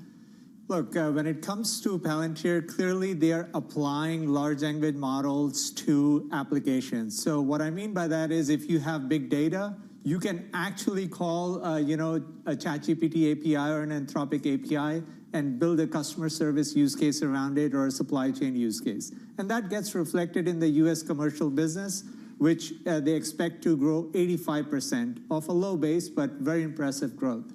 The thing that I don't get is their market cap now is equal to Salesforce and Adobe combined. Think about it. Salesforce and Adobe make up $60 billion in revenue annually. Palantir is a $4 billion annual run rate company, growing at 50% this year. I don't think the growth rate will stay at 50% for the next 8 quarters, so it will taper. But how do you kind of wrestle with the fact that, the valuation of these two big market cap companies that generate $60 billion is lower than a Palantir, which is close to $400 billion. I think that's the big dislocation, that earnings and free cash flow can they cannot keep up after a while. And to me, that is where there's a disconnect. They can win government contracts. They have a lot of referral business. But at some point, the numbers just get way ahead of themselves, and the valuation right now is so stretched that there's no way they can grow into the valuation. But they did surpass $1 billion in quarterly revenue. So what are they going to do with all this cash? Well, I mean, look, again, this is a small company when you compare them to enterprise software makers. That's why I use Salesforce and Adobe as an example, because there are maybe 50 companies with over $10 billion revenue run rate in enterprise software. So there aren't a lot. I mean, it's one thing to get to $5 billion in revenue. It's a completely different ballgame to get to $15 billion in software revenue. And that's where a lot of the companies get acquired because their growth slows. So to my mind, Palantir was there even before the AI wave happened. They did get a lift by, integrating large language models, but it's not as, good of a compounder as your cloud companies are. That's where ServiceNow, Salesforce, Adobe, they've compounded over the years at 20% CAGR. I just don't, I expect a lot of pull forward here, and that's where I'm not buying into the valuation, and that's where you didn't even get a 10% lift. They did a beat and raise by 10%. You didn't get a 10% lift in stock price. There is, I think, some level of skepticism around where they are trading in terms of multiple. Mandeep Singh, I love the passion. Mandeep Singh of Bloomberg Intelligence, and the yin and the yang. For the yang, Dan Ives of Wedbush raising his price target in Palantir to $200, writing, "We believe in the next few years, Palantir has the potential to be a $1 trillion dollar market cap as the AI revolution takes hold." Dan, I'm sure you were listening to what Mandeep was saying about how there is no way for the valuation of Palantir to be more than the combined market caps of Salesforce and Adobe.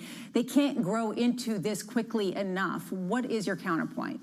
Yeah, I wonder what Mandeep's going to say when it's a $1 trillion company in the next 2 to 3 years. I mean, look, my view is the reason it's the Messi of AI, they are owning the use cases on the software side. And I think the street continues to underestimate where this growth is going. And I believe over the coming years, Palantir, it's going to be on that Mount Rushmore of tech.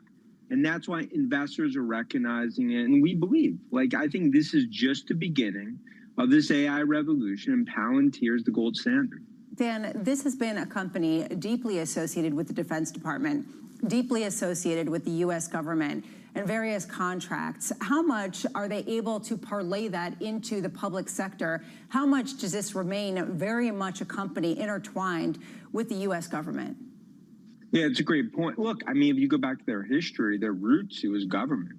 But now it's kind of the 1-2 punch because they're getting massive deals on the government, on the federal side, because when it comes to AI, who's the first call?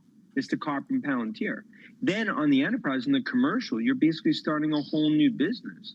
So that's why this is such a unique company. And I understand what Mandeep's saying, but my whole view is, look, the bears, when they're sitting in the caves, they can't see AI in the spreadsheets. And I think that's how they've missed this move. And I think they're going to continue to miss it on Palantir.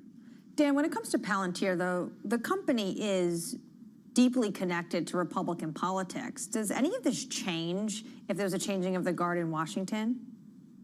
Yeah, look, I think that's something you got to cross that bridge, when they come to. I do think that the technology continues to stand above the rest. I think, because I can tell you all my time in D.C., the agencies, that's what they're focused on. And look, that's why Palantir has been elevated to a special status. You look at Oracle, you look at Microsoft, who they're partnering with, Palantir. And I think what's essentially happening here is it's revolutionizing software. But when it comes to AI revolution, we can talk about all the hyperscalers and all the growth that we saw over the last week or two in earnings.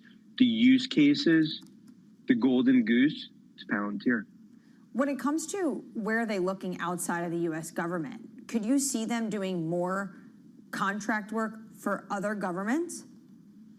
Well, yeah, especially Western governments. I mean, obviously, Europe is basically nowhere, right? I mean, just given the privacy, and Karp's talked about that.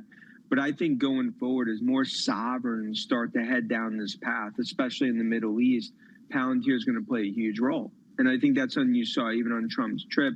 Of course, you had Jensen there, but Karp's there because when it comes to the use cases, Palantir, they're in, look, I can tell you 25 years covering tech. I mean, that quarter last night, it's a Hall of Famer, right? I mean, that's when you print that press release out and you can hang that in the Louvre.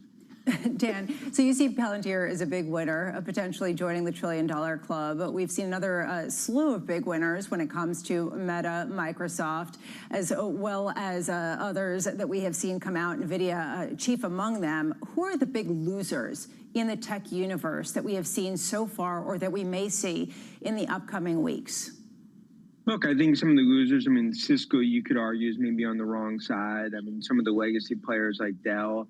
Look, for a while, like AMD was on the wrong side, but I think AMD is on the right side, right? That's why they're part of the odds AI 30. I think consulting firms, I mean, you see what's happened to Accenture and others. Look, it's a fork in the road. And I think when it comes to what we're seeing in tech, there's an elite group of companies that's taken the lead. And look, and that's why Salesforce has been a lagger, and I think Salesforce is going to get there, but it speaks to, like, you're either in or you're out. And this AI party we talk about, it was 9 p.m., it's now 10 p.m., it goes to 4 a.m., and everyone wants others to join the party. They want Apple, do an acquisition, join the party. Look at AMD, they're going to get into, and then that's how investors are viewing it. And on the dance floor is Carp, Jensen, Nadella. Well, when it comes to AMD, they report earnings after the bell. What are you looking for? Get the popcorn out. I think Lisa Su is just starting what I believe is going to be just a massive phase of growth when it comes to AI. They're going to start, in terms of the innovations that we're seeing, they are going to start to get a big piece of this pie. And from a valuation perspective, I mean, we think this could be, a stock well into the twos. All right, crack out your Red Bull, your Celsius, Dan Ives, because we're going to be dancing evidently until 4 a.m. Dan Ives of Wedbush, thank you so much for being with us. Well, especially if that Celsius is a high noon. Yeah, well, that's going to be a different kind of party. Look, I think a lot of people are looking at how far can this run. And this is so difficult to really understand because people have underestimated just how far some of these artificial intelligence gains can go. And every major company out there, and I'm not talking about tech companies, has an AI group devoted to working on how you can integrate artificial intelligence and large language models into the everyday workforce. This is coming, it is coming, and it is getting implemented. And how high is the bar for some of these companies? AMD is one of the best performing stocks in the semiconductor sector in 2025. Now, does this company have a target on its back because of that? And at the same time, the president speaking to the American media today talking about how semiconductor tariffs are coming down the pipeline. That's a challenge. Yeah, coming up, we're going to get a sense of the trade situation with trade balance data. Dana Peterson of the Conference Board is here to react.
It's the countdown to the market open as we bring you the first trades across Europe. We'll debate the most important stories and what will drive the big investment decisions throughout the morning. I'm Guy Johnson. I'm Kriti Gupta. And I'm Anna Edwards. Join us every weekday morning for the opening trade, live at 7 a.m. here in London. Only on Bloomberg. Context changes everything. At a time when policy in Washington is driving Wall Street, we draw a distinction between the rhetoric and the action, bringing you market-moving guests and original reporting. This is Bloomberg Surveillance. Bringing you up-to-the-minute economic news whenever and wherever it happens. I'm Jennifer Zabasaja in Cape Town, South Africa, and this is Bloomberg. I'm David Weston. Join me each week on Wall Street Week for stories of capitalism from business, markets, economics, tech, and climate. We go on the road for a look at what lies behind the headlines of today and what will likely be the headlines tomorrow. We need more transparency. Oil and gas is still important. They said every citizen should be investing in the market. Accelerate progress in all fields of science. Watch Wall Street Week right here on Bloomberg. More than what you need to know, it's what you need to think about.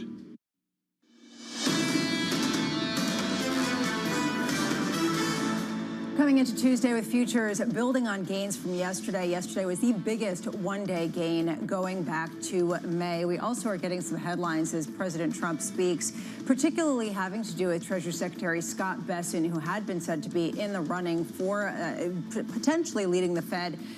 President Trump saying that he is asked not to be included in that roster, as he does like where he is. Yeah, he said, I asked him last night, is that something you want? Nope was the answer he got from the Treasury Secretary. I want to stay where I am. And we basically heard that from the Treasury Secretary a number of times. Of course, he was very diplomatic, saying I have the best job in Washington, D.C., but I serve at the pleasure of the president, and I'll do what he wants to do. But at the same time, Treasury Secretary made it very clear he was part of the decision-making process, not actually in the process in terms of the individuals the president could pick from. Yeah, so not particularly surprising. Also saying, talking about a potential meeting with Xi Jinping, as well as going after the banks, and we will get into that in 1 second. Right now, we are getting some data, trade data, coming across the tape. Bloomberg's Michael McKee has the numbers. Mike.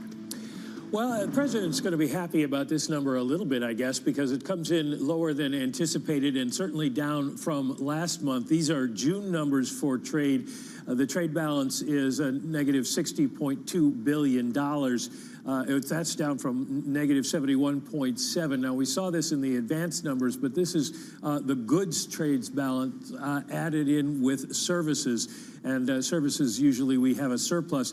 The imports number is down by almost 4%, negative 3.7%. And exports were down by 0.5%. So it's the story that we have been seeing is the big pull forward into the first quarter of trade, and then second quarter, that has reversed, and that's one reason we got a stronger than expected growth figure for the second quarter. Now, from here on, we'll be into the third quarter numbers, and we'll see what happens. We're seeing right now not a huge response in markets on the heels of that, although, as you said, this is what a number of people were looking for, and the expectation that as you increase the barriers, the volume of trade does go down. In the bond space, not a whole lot of reaction. S&P futures retrace just a touch. Russell 2000 as well, up only 0.3% off the session highs. As we look forward in the bond space, actually getting a little bit more of a bid at the long end, up about 1 basis point, 4.8% in the currency space, holding steady with just a touch of dollar strength, euro weakness as we look forward to understand exactly the strength versus the rate cuts. Mike, before you go, we also are hearing about possibly replacing the Fed chair. We've been hearing a lot about this and saying that maybe the seat for Adriana Kugler could be used as a sort of backdoor into the next Fed chair. What do we know about that? Well, the president has a choice to make here. He can appoint someone to the Kugler seat that he would anticipate being the Fed chair. They would likely be confirmed by the first of the year, which would leave us in the situation of having a so-called shadow Fed chair, someone who the markets might listen to more than the current Fed chair, Jay Powell. Powell may not leave as a governor at the end of his term as chair. So it is a gamble for the president. And his other option is to put someone in there and then make a choice if Powell doesn't leave, between somebody who's already on the Fed like Mickey Bowman or Chris Waller and the person he puts in there. But that would be sort of like the Apprentice show and be a little awkward as well. Probably your best bet is that we get someone who will be the likely Fed chair, and I would imagine that whomever he names to the Kugler seat will be seen that way on Wall Street. And that person could be one of two Kevins or a couple of other people, as we keep hearing. Joining us now, thank you so much, Michael McKee. Dana Peterson of the Conference Board is coming with us at a time when there are real questions about the integrity of data and data collection. Before we get into the state of the economy, I'd love your take on how much more difficult it's gotten to collect data and how much we've really got to focus put on that over the past couple of days. It certainly is more challenging if you have fewer responses, but I still think we can trust the government data. It is a benchmark. Many people look towards that to understand what's going on in the economy. And certainly when you look at revisions, you're always going to get revisions for certain measures because you don't have all the information right away. And economists, markets like advanced numbers, but if you get advanced numbers, you have to anticipate revisions. And indeed, the revisions we did see in the payrolls data were mainly concentrated in one sector. It was government. And then after that was leisure and hospitality, which we know has been under pressure for more than a year.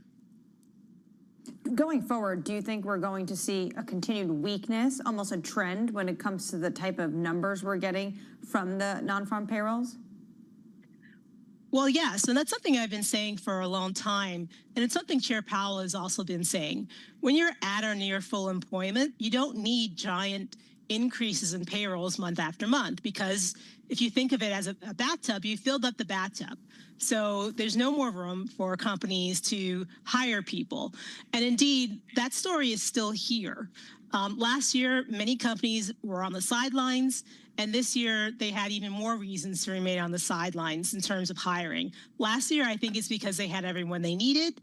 This year, it's because of uncertainty. Now, some of those uncertainties have lifted, but there's still, much more to come in terms of how consumers behave. But the industries that have been hiring this year, the same ones that hired last year, those who are suffering from severe labor shortages, like education, also healthcare. And the industries that have been cutting workers, for the most part, are still the ones that were cutting workers last year. That's tech and also at finance. But we are seeing some erosion in those industries that are directly impacted by tariffs. If this is a bathtub and there's no more room for hiring, will the drain open? Is there room for firing?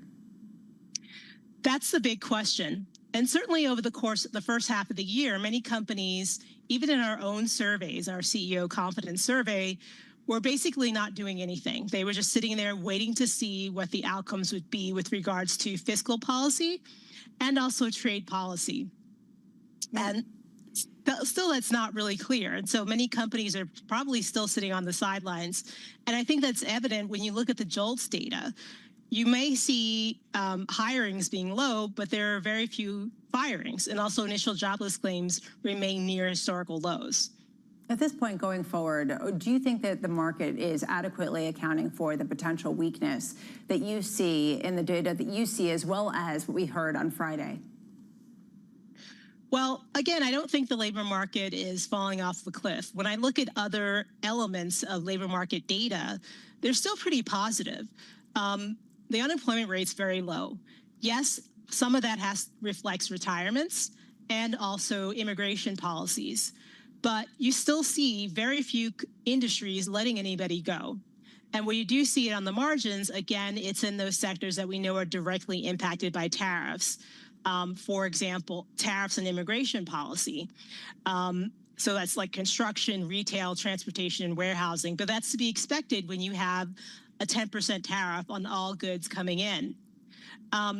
Also, when I look at wages and benefits, while the pace has slowed, which makes sense because you don't have that labor shortage as emergency anymore, wages and benefits are still growing at a clip that is far more elevated than what we saw between the Great Financial Crisis and the pandemic. So I'm not convinced that the labor market is falling in on itself. Again, when you look at the revisions, they were concentrated in mainly two areas. But when I look at other things like demand, retail sales, consumption, that's definitely weakening. The housing market is not doing well because of a lack of affordability. And also businesses are in stasis when it comes to investments. And some businesses will actually stop investments, especially those that lost certain types of tax credits. Dana Peterson of the Conference Board, thank you so much for being with us this morning. Dana was talking about how wages are actually increasing and that wage growth actually is more significant than it was during the Great Recession back in 2008 and the beginning of the pandemic. This comes at a time where people are trying to understand the ramifications from immigration, especially given the fact that it's unclear how many people have left, how many people are going to leave, and what the policy is going to be going forward. And that is why it is so interesting when Jay Powell, the Fed chair, talks about how he's looking at the unemployment rate because of what is happening right now in supply and demand. You actually had the president speaking this morning to the media talking about how they're going to potentially come out and have different rules when it comes to immigrant workers in farming, because this is a host of their supply when it comes to this industry. Yeah, said you can't replace immigrant workers in farming easily, and this comes with a number of constituents complaining, saying we're not able to farm our fields based on the fear that people have from showing up. Right now, let's get you an update on stories elsewhere this morning. Here's your Bloomberg Brief with Yahira Anand. Yahira. Hi, Lisa. Top aides for Indian Prime Minister Narendra Modi will travel to Russia in the coming days. That's according to officials familiar who tell us here at Bloomberg that India's national security advisor will visit this week and its external affairs minister will follow later this month. Both trips were scheduled before President Trump ramped up his tariff threats against India over its ties to Russia. Meanwhile, chip-making giant TSMC has fired several employees and launched legal action over a suspected leak of secrets related to its advanced chip-making techniques. The breach was caught during an internal probe with mass production of the next-gen technology set to begin this year. The tech will ultimately be used to power a number of devices from smartphones to AI accelerators. And sticking with chips, the U.S. is exploring ways to equip semiconductors with better location tracking capabilities. A senior official sharing Washington is working with the industry to monitor the movements of sensitive components as part of a broader plan to curtail smuggling and protect American tech dominance. That's your Bloomberg Brief. Lisa. Thank you so much, Yahira. Up next, setting you up for the day ahead, plus Flexport Chief Executive Officer Ryan Peterson on how tariffs are hitting supply chains and how some of the suppliers are scrambling ahead of Thursday. This is Bloomberg Surveillance.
AI should be for everybody, from leaders to the working on floor. And we can save 90% of time, 50% of workforce. AI is core in centers of change. And therefore, we invest heavily to AI. Actually, we started more than 10 years ago. because we think the machine in the past helped our hand and legs. Now the machine helps us in brain. Are you betting all your money in this right now? When the OpenAI appear, immediately I asked whole corporations study how will you bring generative AI to their job.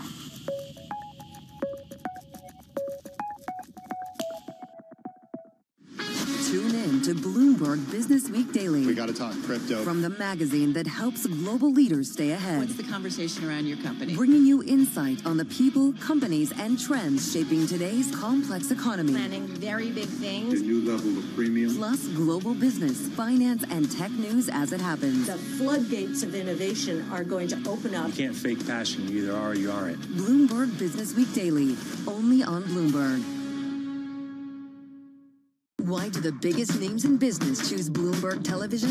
That's a great question. It's a very good question. Interesting question. Good question. Great question. I so appreciate that question. You certainly ask interesting questions. Bloomberg Television. Top experts, great questions. Bringing you up-to-the-minute news whenever and wherever it happens. I'm Matt Miller, the Circuit de la Sarthe in Le Mans, and this is Bloomberg.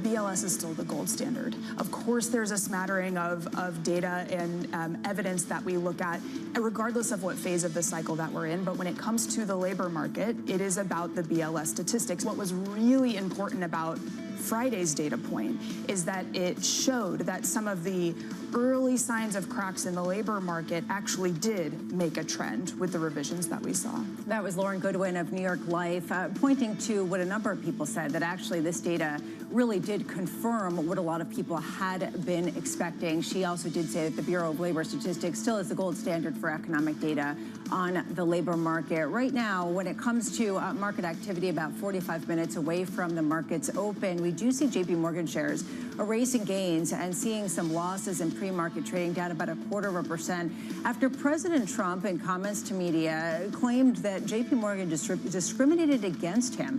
He has been saying that in general, some of the large banks discriminate against conservatives and is actually investigating that more thoroughly. Right, and the White House, according to the Wall Street Journal, is starting to step up the pressure against some of these big banks, and they have a draft of this executive order, which they viewed, so looking at bank regulators to invest whether any financial institutions might have violated the Equal Credit Opportunity Act, antitrust laws, or consumer financial protection laws. Now, we've heard from the banks a number of times, whether or not it's Jamie Dimon or Brian Moynihan, saying they constantly and consistently follow the law when it comes to whether or not if they have individuals on their platform. But the president is once again going after them, and we should get this executive order this week at some point. The Wall Street Journal had that information and quoted Brian Moynihan of Bank of America saying that they welcome any investigation, but denying any particular type of discrimination as to all of the banks. Meanwhile, in broader markets, you do see broad-based gains continuing for a second straight day after yesterday's biggest day going back to May, although fading just a touch after the trade data and after some of the headlines that we've been seeing. S&P futures up not quite 0.2%. 10-year yields higher by just about 2 basis points. Counting down to the opening bell, here's the trading diary for the week ahead. 9:45 a.m. PMI data followed by ISM data shortly thereafter. That comes at 10 a.m. 1 p.m. Eastern. The Treasury auctioning $58 billion in 3-year notes after the closing bell. AMD reporting earnings on Wednesday. More Fed speak, and this is going to be interesting for Mary Daly of the San Francisco Fed, who made news this morning, as well as Cook and Collins, Lisa Cook and Susan Collins, plus Disney results Thursday, a rate decision from the Bank of England, and another round of jobless claims. Plus, President Trump's new global tariffs will take effect. What I find interesting right now, Anne-Marie, is how much we are or are not recognizing the ramifications of tariffs that are substantially higher where they have been since the late 1930s. Exactly. The average U.S. tariff rate was 2.4%. Now we're going to an aggregate rate of some 20%. This is going to be massive, and a lot of people are saying companies still have not digested it. You also have a number of countries like India, like Switzerland, wanting to, I think as Ambassador Greer would call it, manifest a deal in the last minute. You even have the Swiss president, which I am told, uninvited by this White House, no formal invitation to come, getting on a plane to come to Washington, D.C. to try to ink a deal in less than 48 hours. Meanwhile, we do have the Trump administration providing new guidance ahead of the rollout. Bloomberg's Mike Shepard joining us now. Mike, what are we learning from the administration as they prepare for these new rates to go into effect on Thursday?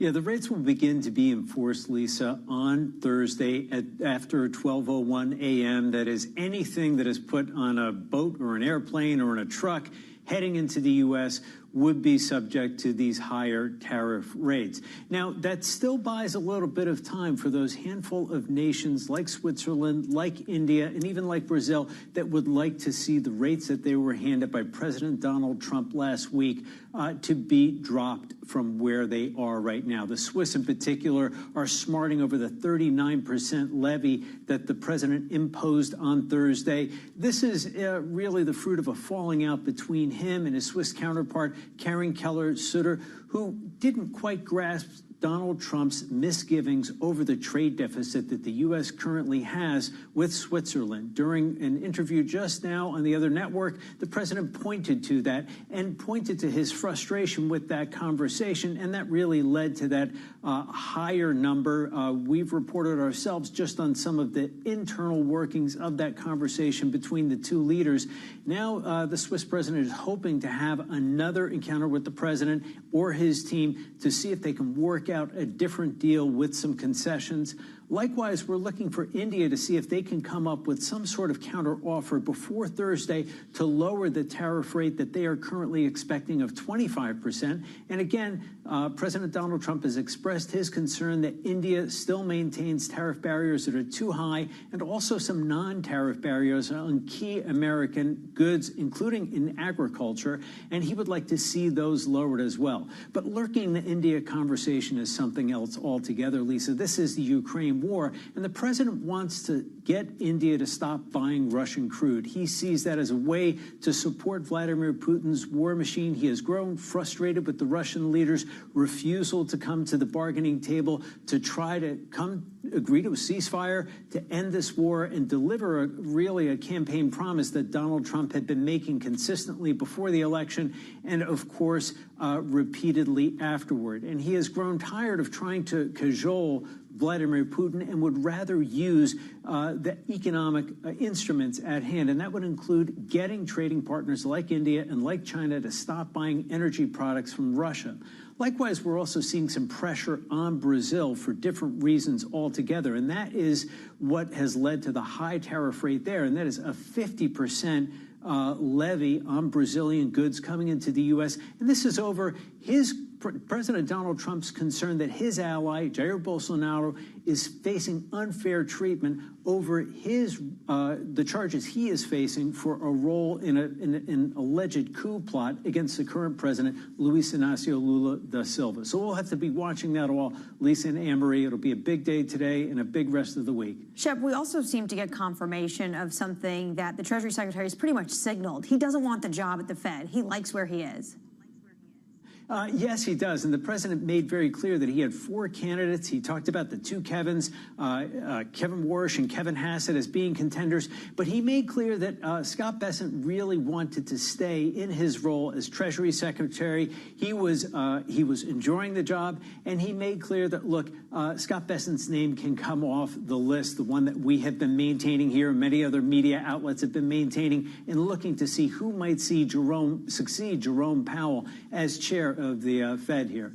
Mike Shepard of Bloomberg, thank you so much for being with us this morning. President Donald Trump wrapping up comments on trade, J.P. Morgan, and picks for the Fed and the Bureau of Labor Statistics. Bloomberg's Michael McKee back with us. Mike, we knew a lot of this heading into some of these comments. Still, what are you hearing from people about what the process looks like to have a replacement to Adriana Kugler, how long it would take, and what that means for Fed Chair Jay Powell?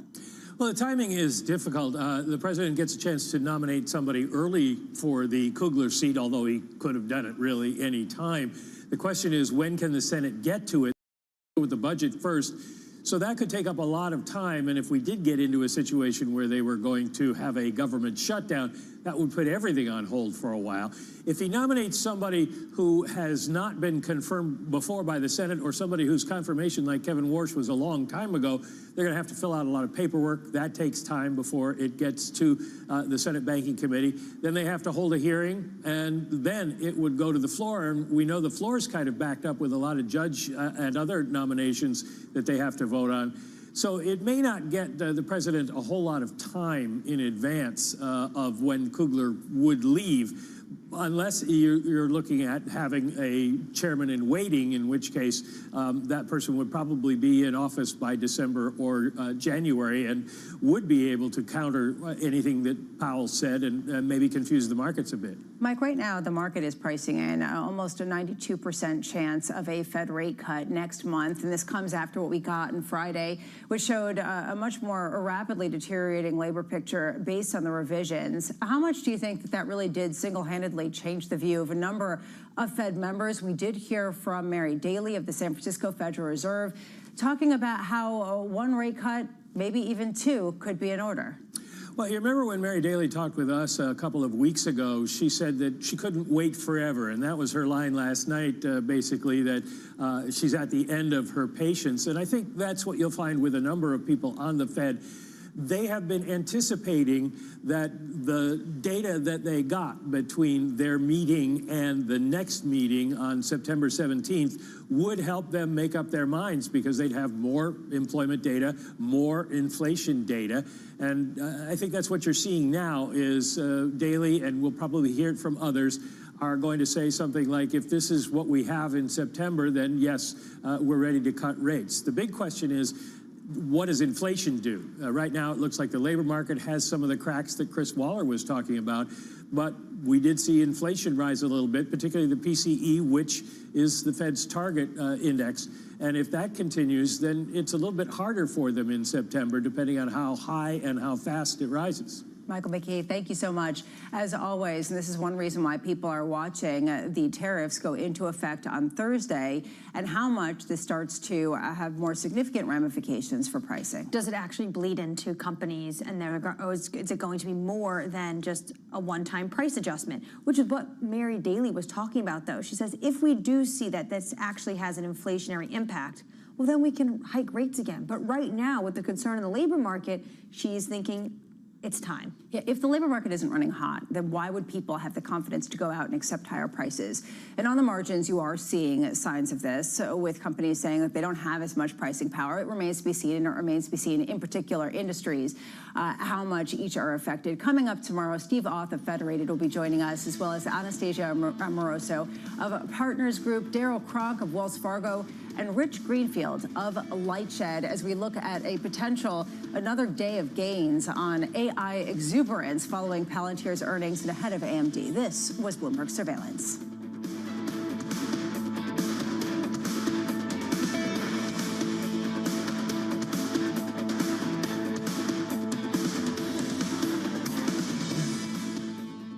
This is Bloomberg Daybreak Europe. I'm Tom McKenzie in London. These are the stories that set your agenda.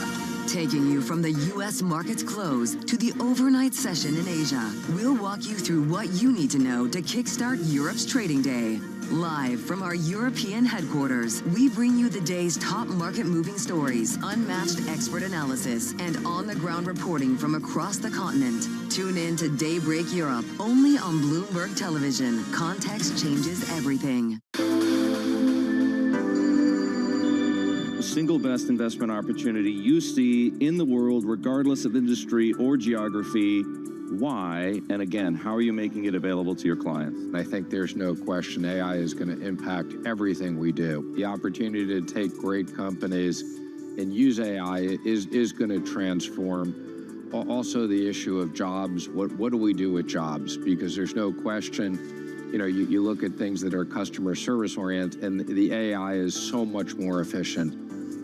You know, as we look at across all these different opportunities, what we really like is data centers in the U.S. And, you know, the one thing that we know is that AI is just going to create this enormous demand for data and this even growing opportunity for cloud computing. So for us, you know, owning data centers for 20, 30, 50 years, we're going to have a limitation on power in the U.S.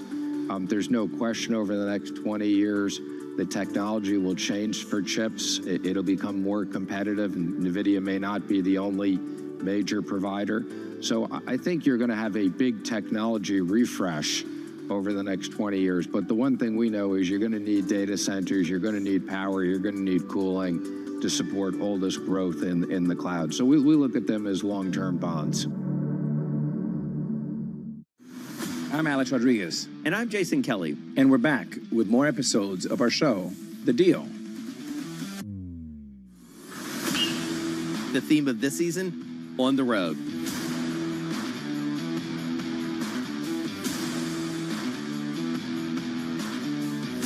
We're bringing you more behind-the-scenes conversations with the biggest names in sports, business, and culture, like Melody Hobson. I started to study women's sports like an 11-year-old studies baseball statistics, and I got dangerous in seeing up arrows, up arrows. Susie Wolf. When you're competing, you're not thinking about any fear or any worries of what could happen. Josh Harris. You can't do a good deal with a bad person. Jay Batt. At the end of the day, there's never been a better time to be a student athlete. And more. Stay tuned.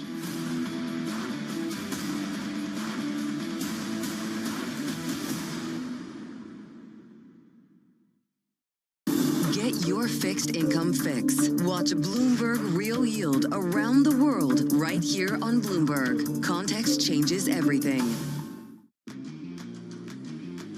It is an astonishing morning. 30 minutes until the start of trading. I'm Matt Miller. And I'm Danny Berger. Katie Greifeld is off. Bloomberg Open Interest starts right now.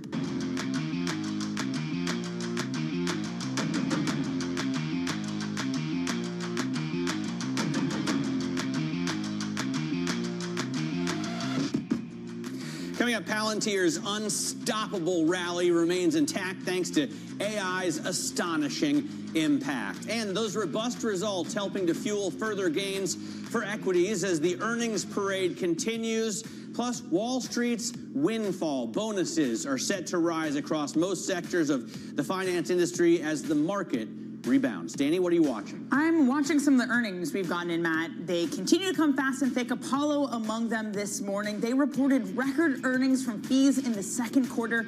Shares up 3.5% on that, but they did see a drop in their wealth unit. Matt, what are you looking at? Well, speaking of earnings, Palantir blew past estimates in the last quarter, raised guidance for the full year as AI fuels growth in the business. And you can see those shares on track to gain another 7% this morning. Dan Ives, Wedbush Global Head of Tech Research, spoke on Palantir in the last hour. The reason it's the Messi of AI, they are owning the use cases on the software side. And I think the street continues to underestimate where this growth is going. And I believe over the coming years, Palantir, it's going to be on that Mount Rushmore of tech. And that's why investors are recognizing it. And we believe, I think this is just the beginning of this AI revolution, and Palantir is the gold standard. Let's get more on Palantir. We're joined now by Bloomberg Tech co-host Caroline Hyde. Caroline, just how astonishing are these earnings?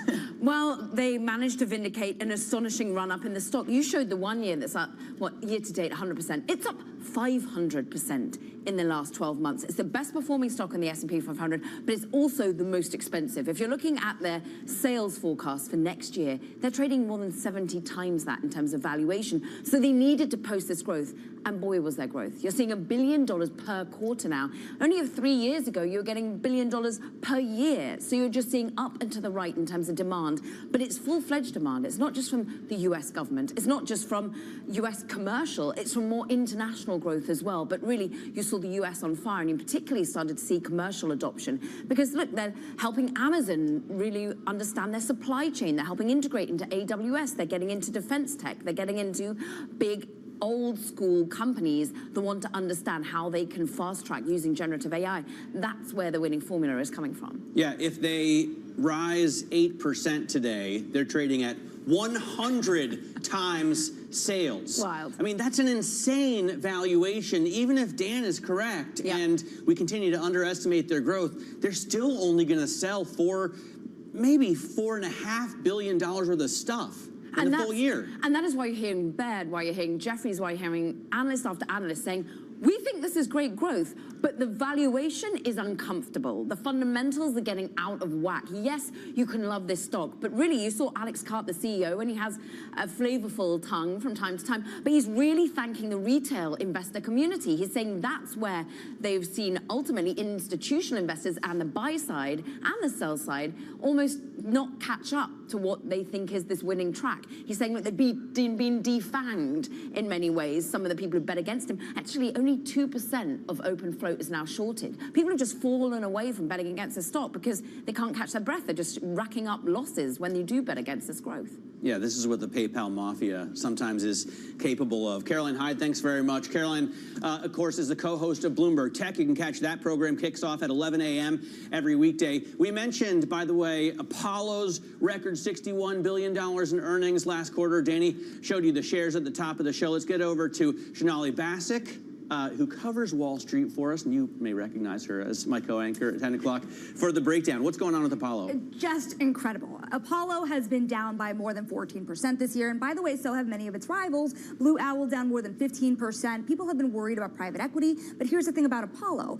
It's not really a private equity firm, it's more so a private credit firm, and their assets under management, more than 80% are in credit and have grown tremendously. In fact, net inflows overall look like they're coming in close to double what Wall Street was expecting. So a lot of money bought in. You mentioned the wealth channel a little earlier. It's still about $4 billion bought in there. So nothing to cry about when you do see assets climbing at that rate and proving, by the way, that the diversification, this is not the Apollo where they're just lending on buyouts. If that were the case, that's what people were worried about. You're not seeing that kind of deal financing come back. What you're seeing is an Apollo that's focusing on asset-based lending, investment-grade credit, and gaining more from that CLO company that they had acquired as well, which is more closely tied to leverage loans, and you do see debt markets coming back in a significant way. A lot of the story about private capital fundraising has been they're all leaning on wealth channels right now because they can't fundraise from traditional institutional investors. Does Apollo prove that's not the case, or are they the exception to the rule?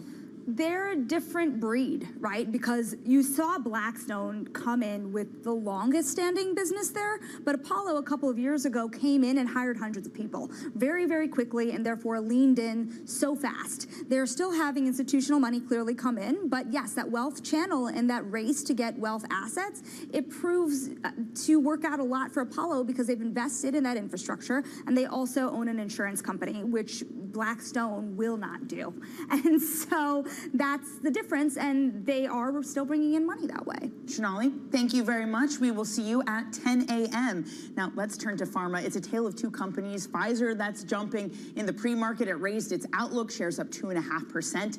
Hims and Hers, though, down nearly 11%. Weak GLP-1 sales. Joining us now is Bloomberg Health reporter Madison Moeller. Madison, great to see you. Let's start with Pfizer. Okay, the results are good, but it seemed like it was all down to cost cutting. So how sustainable is the trajectory from Pfizer from here on out? Exactly. I think that this doesn't really ease questions about what the future of Pfizer is going forward, which has sort of been the story for the last couple of years after COVID. Investors are obviously relieved, I think, this morning that the cost cutting is helping, that they've implemented. But the story remains what's next for Pfizer after COVID. I mean, they still have struggled to really bring a great new blockbuster product to market. They're sort of falling behind in the GLP-1 weight loss drug race. So the question remains, what are they going to do next? But for today, I think investors are relieved. What's the story with Hims and Hers? Because I can't understand how you'd have a drop in GLP-1 sales. This sector is on fire. Is it a regulatory issue or a breakup in their partnership? Exactly. So it comes down to a little bit of a regulatory issue. We saw in the last few months in February that the FDA said that compounding pharmacies and some of these firms that were selling knockoff, copycat versions of the drugs couldn't do that anymore because the brand name drug makers could supply enough of their drugs to meet demand. So that affected Hims, which was selling a cheaper copycat version of the drugs. and they had to pull back a little bit in terms of what dosages they were able to offer, and some of that switching over and just the, figuring out behind the scenes what their business looked like going forward is clearly affecting them, sort of dragging on sales. So again, the story for both companies is kind of what's next? What's the next big growth driver? They had a blockbuster product, and how do you sustain that going forward? And the big what's next is tariffs. I'm kind of surprised some of these stocks aren't down more, with President Trump speaking on American media saying that at some point you could see tariff rates up to 150% or 250% for these pharmaceutical companies. What might we expect when it comes for these sectoral tariffs, and how are companies getting ready to deal with them? By the way, Madison was on with us yesterday, and we were talking about how he wants to reduce drug prices by 1,500%. So how can he do that at the same time as he's putting 250% tariffs on pharma? I mean, I think that that's exactly the question that companies are asking. I mean, they're all saying it's impossible to really forecast what the impact's going to be when we have no idea really what's going on. I mean, there are so many different levers that Trump has been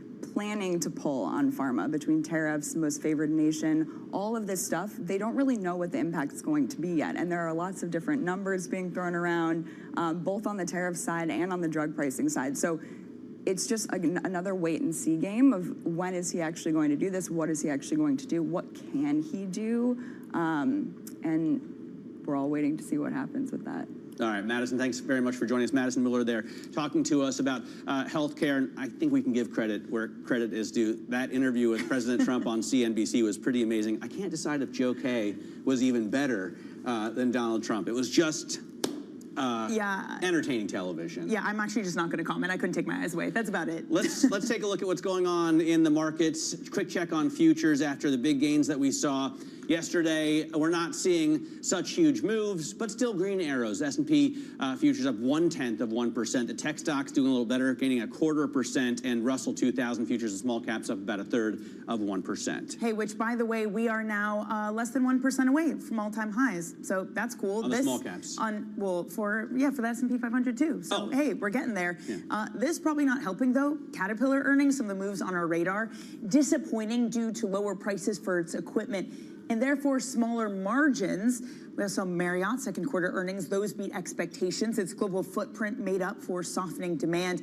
And finally, Matt, I thought this was supposed to be recession-proof, but volumes were worse for selling beers, and they also had to deal with aluminum tariffs weighing on the business as well. So those shares down 1.7%. Yeah, Molson Coors may have a bit of a Canada problem, and it looks like small caps still need to catch up a little bit more. 3% off the all-time high that I see on July 23rd. Coming up, AMD stock is outperforming NVIDIA this year. The chip giant reports earnings tonight with a focus on tariffs. What else? More on that next. This is Open Interest.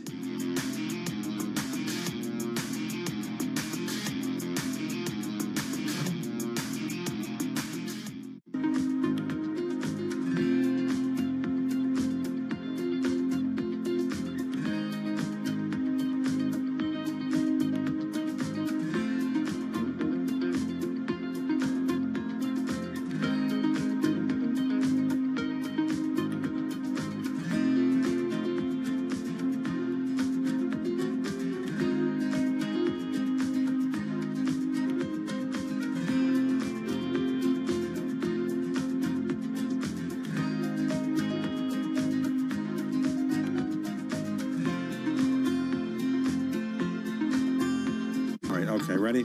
David, what initially sparked your interest in this topic of longevity? 15 years ago, I turned 60, and I began to wonder how much longer I'm likely to live and what I could do to extend my life. On longevity, I talked with the leading experts in science and medicine to educate people about how they might be able to change their conduct so that they can live a happier and healthier life. I'm David Rubenstein. Join me on a 4-part journey as I explore the great quest for longevity. Only on Bloomberg.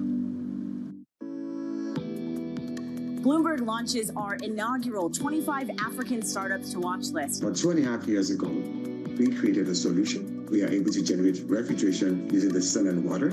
We're able to store energy in the form of ice, as opposed to storing energy in the form of lithium batteries.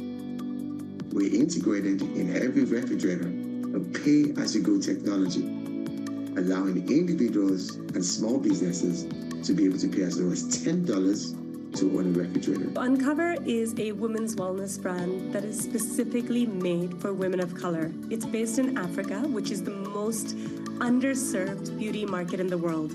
We are making Africa a priority and not an afterthought. We believe that the population on this continent deserves to be formulated for, heard, and we are giving this consumer a voice.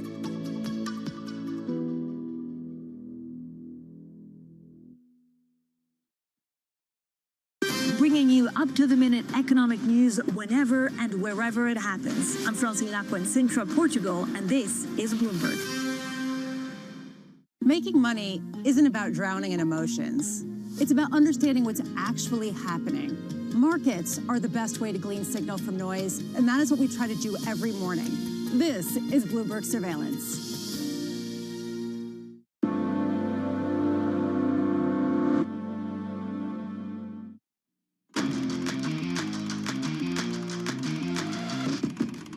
Let's get to high interest, a look at what's making headlines around the world. Yum Brands is disappointing with revenue in the latest quarter. Slower growth at Taco Bell and KFC hampered results. Meanwhile, Pizza Hut posted a 7th straight quarter of same-store sales declines. The chain has struggled after the pandemic as U.S. diners look for cheaper eats, and frankly, the stores are pretty disappointing. Tesla is still posting steep sales declines in Europe, where the EV maker is losing significant share to China's BYD. Tesla's July sales fell by more than half in Germany and the UK. Meanwhile, BYD, the Chinese car maker, more than quadrupled registration in those countries. That's a huge story for Chinese competition. And NVIDIA's main server assembly partner, Han Hai, is reporting its slowest sales growth since January. Sales rose about 7%, while analysts were looking for a 12% increase in third quarter revenue. The results indicate that tariff-induced uncertainties are impacting electronics demands and prompt questions about growth at NVIDIA as well. Dan. There might be questions, Matt, but ask the questions, trade on it later. NVIDIA is little changed this morning. Let's discuss that with Bloomberg Intelligence Global Head of Tech Research, Mandeep Singh. Mandeep, is there reason behind the lack of movement, or does this matter more? Well, I mean, we know the first 6 months have been pretty solid, over 20% growth. So to me, there is a seasonal component to this July number, and it's hard to extrapolate, that means a deceleration in server growth, because all the CapEx guide that we have gathered this earnings season points to second half being strong, even 2026 first half being strong. So at least on the AI server side, there is nothing to suggest there is a tapering of demand. We know smartphones and other end markets have been weak. And so for a company of Han Hai's size, clearly they have exposure to all the end markets, and that softness remains. But AI servers, I don't think we should be extrapolating anything here. All right, then I'll stop. I got to ask quickly about TSMC, because an hour ago, President Trump told Joe Kernan they're going to invest $300 billion to build a factory in Arizona. That would be an incredibly expensive factory. Does it really cost $300 billion to put up a chip fab? Well, so when it comes to fabs, even, someone like Han Hai, which is putting assembly plants, we're talking about spending in excess of $50 billion. So I don't know exactly whether it's going to be the advanced node facility that's going to cost $300 billion. It does sound like a high number to me. With that being said, I mean, all these suppliers, when it comes to, the suppliers that make NVIDIA chips or other types of chips, they are looking to expand in the U.S. I mean, that is certainly the case. It reflects in their CapEx guide. I still doubt, it's going to happen in the pace that the administration expects, because these plants take, 3 to 5 years to build. So clearly, there is a longer roadmap, but I mean, $300 billion does sound excessive. Well, which, by the way, last time TSMC talked about investing in the U.S., they said $100 billion. So Trump just increased their commitment by threefold. So I'm sure TSMC likes that. We also heard from a U.S. official overnight, Mandeep, that the U.S. would try to track chips and where they're going, presumably to try to make sure that the most advanced chips doesn't end up in the hands of China. how would they even do this? Is this even possible? Well, I mean, look, we can track location on our smartphones. So when it comes to chips, clearly the location tracking is possible. The thing that is hard to trace here is when it comes to compute, for training, we're talking about, compute clusters that are 50,000, 100,000 chips consumed on the cloud. So you don't actually know who the end consumer of those chips are because these are hosted on cloud. And that is what makes the traceability so hard. You can have location of the chips, but you still don't know who the end customer is. And from that perspective, the IP address can change. There are so many things that can be done in terms of spoofing who the actual end customer is. So I don't know if this is going to be the resolution to, solving the China problem and whether the Chinese LLM players are actually accessing the chips. But clearly, that's where it's going in terms of tracing, where those, the latest Blackwell chips are ending up in terms of consumer use. Well, NVIDIA stock is up 34% this year. That's nothing compared to Palantir's rally. But AMD is up 46%. So investors are expecting a lot from this company, which is reporting earnings after the bell. What do you expect from AMD? So when I compare, NVIDIA kind of painting a quarter with 40 billion plus in revenue and AMD's AI revenue are still 1 billion, that just goes to show what kind of a market share AMD has. Now, what's happened this year is the market has shifted from training towards inferencing and reasoning. And that is where it's in Meta's best interest, Amazon and Google's best interest to lower their reliance on NVIDIA. And they want a second player to do well. So that's where I think everyone is excited about AMD's prospects. And also China market opening up actually helps AMD more than NVIDIA because right now, I think NVIDIA isn't doing as much business in China currently. So if the market opens up and, Chinese companies want as much supply as they can of these advanced chips, then they'll take whatever AMD has to offer as well. So I do think there is potential upside from hyperscale internal workloads for AMD, as well as the China market opening up for, both AMD, NVIDIA, and as well as Broadcom. All right, well, those earnings are coming out after the bell, so I expect I'll see you in the radio studio with Carol Master when those numbers cross. Mandeep Singh runs our tech coverage for us at Bloomberg Intelligence. Quick check on what's going on ahead of the opening bell in terms of futures. We're still seeing gains that are slight on the S&P, but remain around 0.1%. Tech gains a little bit better, and the small caps even better. I have to correct to some extent what I said about the Russell 2000 to Danny earlier because I wasn't looking at a broad enough picture of the index. I said the high that I saw was 3% away in July. In fact, if you zoom out a year, you'll see an even higher high in November of 2024. And if you zoom out 5 years, you'll see pretty much the same number, 2442 in 2021. So it's been a while since the Russell. But you're just seeing into the future because maybe if we get more than 2 cuts, like Mary Daly said, we'll get near 3% away from all-time highs, or maybe even more. So you weren't wrong. You were just the timing is off. Thank you so much for that. You're welcome. That's what I'm here for. Coming up, Nancy Tangler talks upward earnings revisions in tech, data independence, and her outlook for the Fed. This is Bloomberg Open Interest.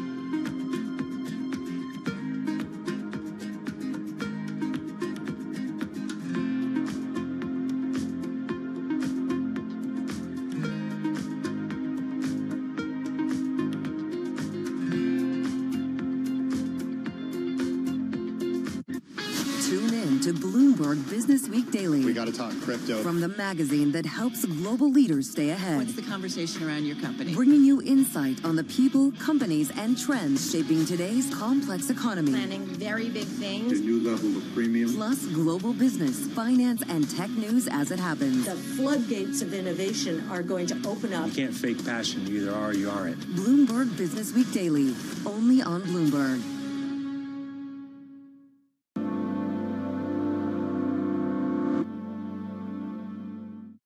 Bringing you up-to-the-minute energy news whenever and wherever it happens. I'm Joanna Bersecci in Vienna, and this is Bloomberg. Why do the biggest names in business choose Bloomberg Television? That's a great question. It's a very good question. Interesting question. Good question. Great question. I so appreciate that question. You certainly ask interesting questions. Bloomberg Television. Top experts, great questions. Morning, this is Bloomberg Daybreak Europe. I'm Tom McKenzie in London. These are the stories that set your agenda. Taking you from the U.S. markets close to the overnight session in Asia, we'll walk you through what you need to know to kickstart Europe's trading day. Live from our European headquarters, we bring you the day's top market-moving stories, unmatched expert analysis, and on-the-ground reporting from across the continent. Tune in to Daybreak Europe, only on Bloomberg Television. Context changes everything. Astonishing day for U.S. technology. Shaping the region's technology ecosystem. Asia's biggest tech news and innovation.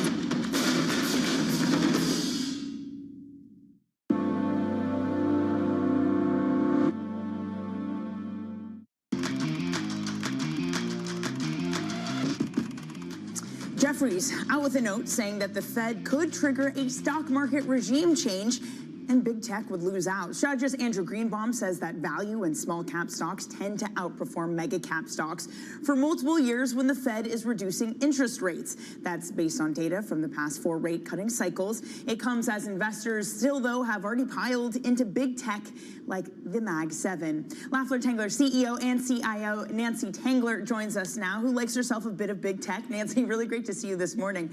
Yesterday, we had this rally, maybe was prompted by the idea that we're going to get cuts. And in it, the breadth was really wide in what rallied. Is that a taste of what is to come for this equity market and leadership if we do get Fed cuts, at least in some pace this year? Yeah, well, hi, Danny. Yes, I think so. We've already seen the breadth widen out over the last year, and we have been increasing our exposure to other sectors and specifically names that we think are going to benefit in the new regime. But the notion, I mean, if you just look at value versus, and I'm a value manager, tried and true, trained that way 40 years ago, but there has been a regime change. And if you look at the underperformance of value relative to growth, it's been since 2007, and we've had rising interest rate environments and declining interest rate environments. I think you want to be where the growth is, and particularly in a decelerating economic environment. And I think what we learned from the job numbers and the PMIs and even GDP when averaged over 2 quarters is that the economy is fine, but it's not accelerating. And in that environment, you want to own the winners, the firms that can deliver reliable earnings growth. And the tech companies, these are not your 1990s internet companies, though I've drawn that analogy for the last 4 years. There are a lot of similarities. These are companies that have a lot of levers to pull and are growing in the 20+% range on hundreds of billions of dollars in revenue. All right, Nancy, we're going to keep you with us because I want to talk about a lot of the stocks in your portfolio, particularly Palantir, which you've held for a while. Interesting for a value manager because of the insane valuation, but you've been right. And I also want to talk about that interest rate environment. Is it a rising rate environment? I would have thought that, but we're looking at rates that are holding pretty low. A check on futures ahead of the opening bell, which comes up in just 4 minutes' time. We're still looking at gains on the S&P. We had a big gain yesterday, almost made back all of what we lost on Friday. NASDAQ futures up 0.2%, and the small caps gaining a third. We're back into with the opening bell on the NASDAQ and the New York Stock Exchange. This is Bloomberg.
and Davos, you were asking a question of President Trump, and he didn't quite answer the question, and he asked you a question. So the question he asked you was something like, why are you not banking certain groups?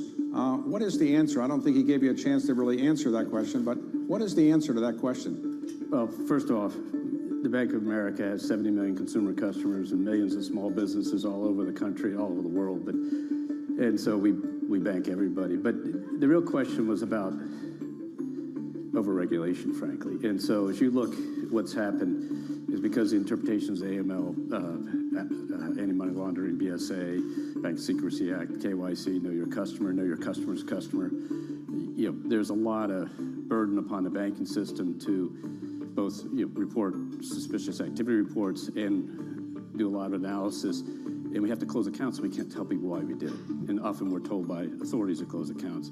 That creates confusion. Another area comes up in this discussion is in the crypto area where the regulator said you can't bank crypto operating companies, employees of crypto companies, et cetera. We are allowed to do, we bank everybody, but the operating company, they said that's a high-risk activity. Ask us for authority, and guess what? You would have never gotten the authority. So that came up as an issue. So at the end of the day, it's about getting these regulations right.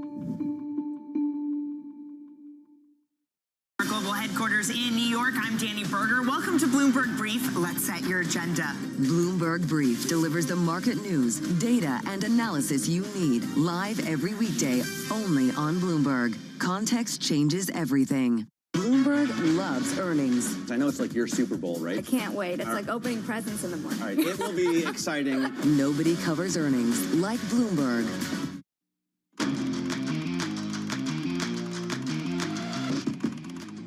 Moments away from the start of trading, this is Bloomberg Open Interest. I'm Matt Miller. This is one of those days when there's so much going on under the hood. We had a ton of earnings out after the bell yesterday, a ton before the bell today, a ton coming out later, and some big movements in those individual stock prices, but not a lot going on in futures. S&P futures up 0.1%. Okay, the tech futures are doing a little better, 0.2%, but you know, we're pretty much flat from the big move on Friday. We lost 100 points on the S&P, and then we gained 90 points back yesterday. Maybe we'll claw ourselves all the way out of that NFP hole that we were in. Right now, you see Orion Properties ringing the bell on the New York Stock Exchange. A lot of dudes there. And Northwest Bank shares ringing the bell down at the NASDAQ market site. That's an interesting shot that they swapped over to.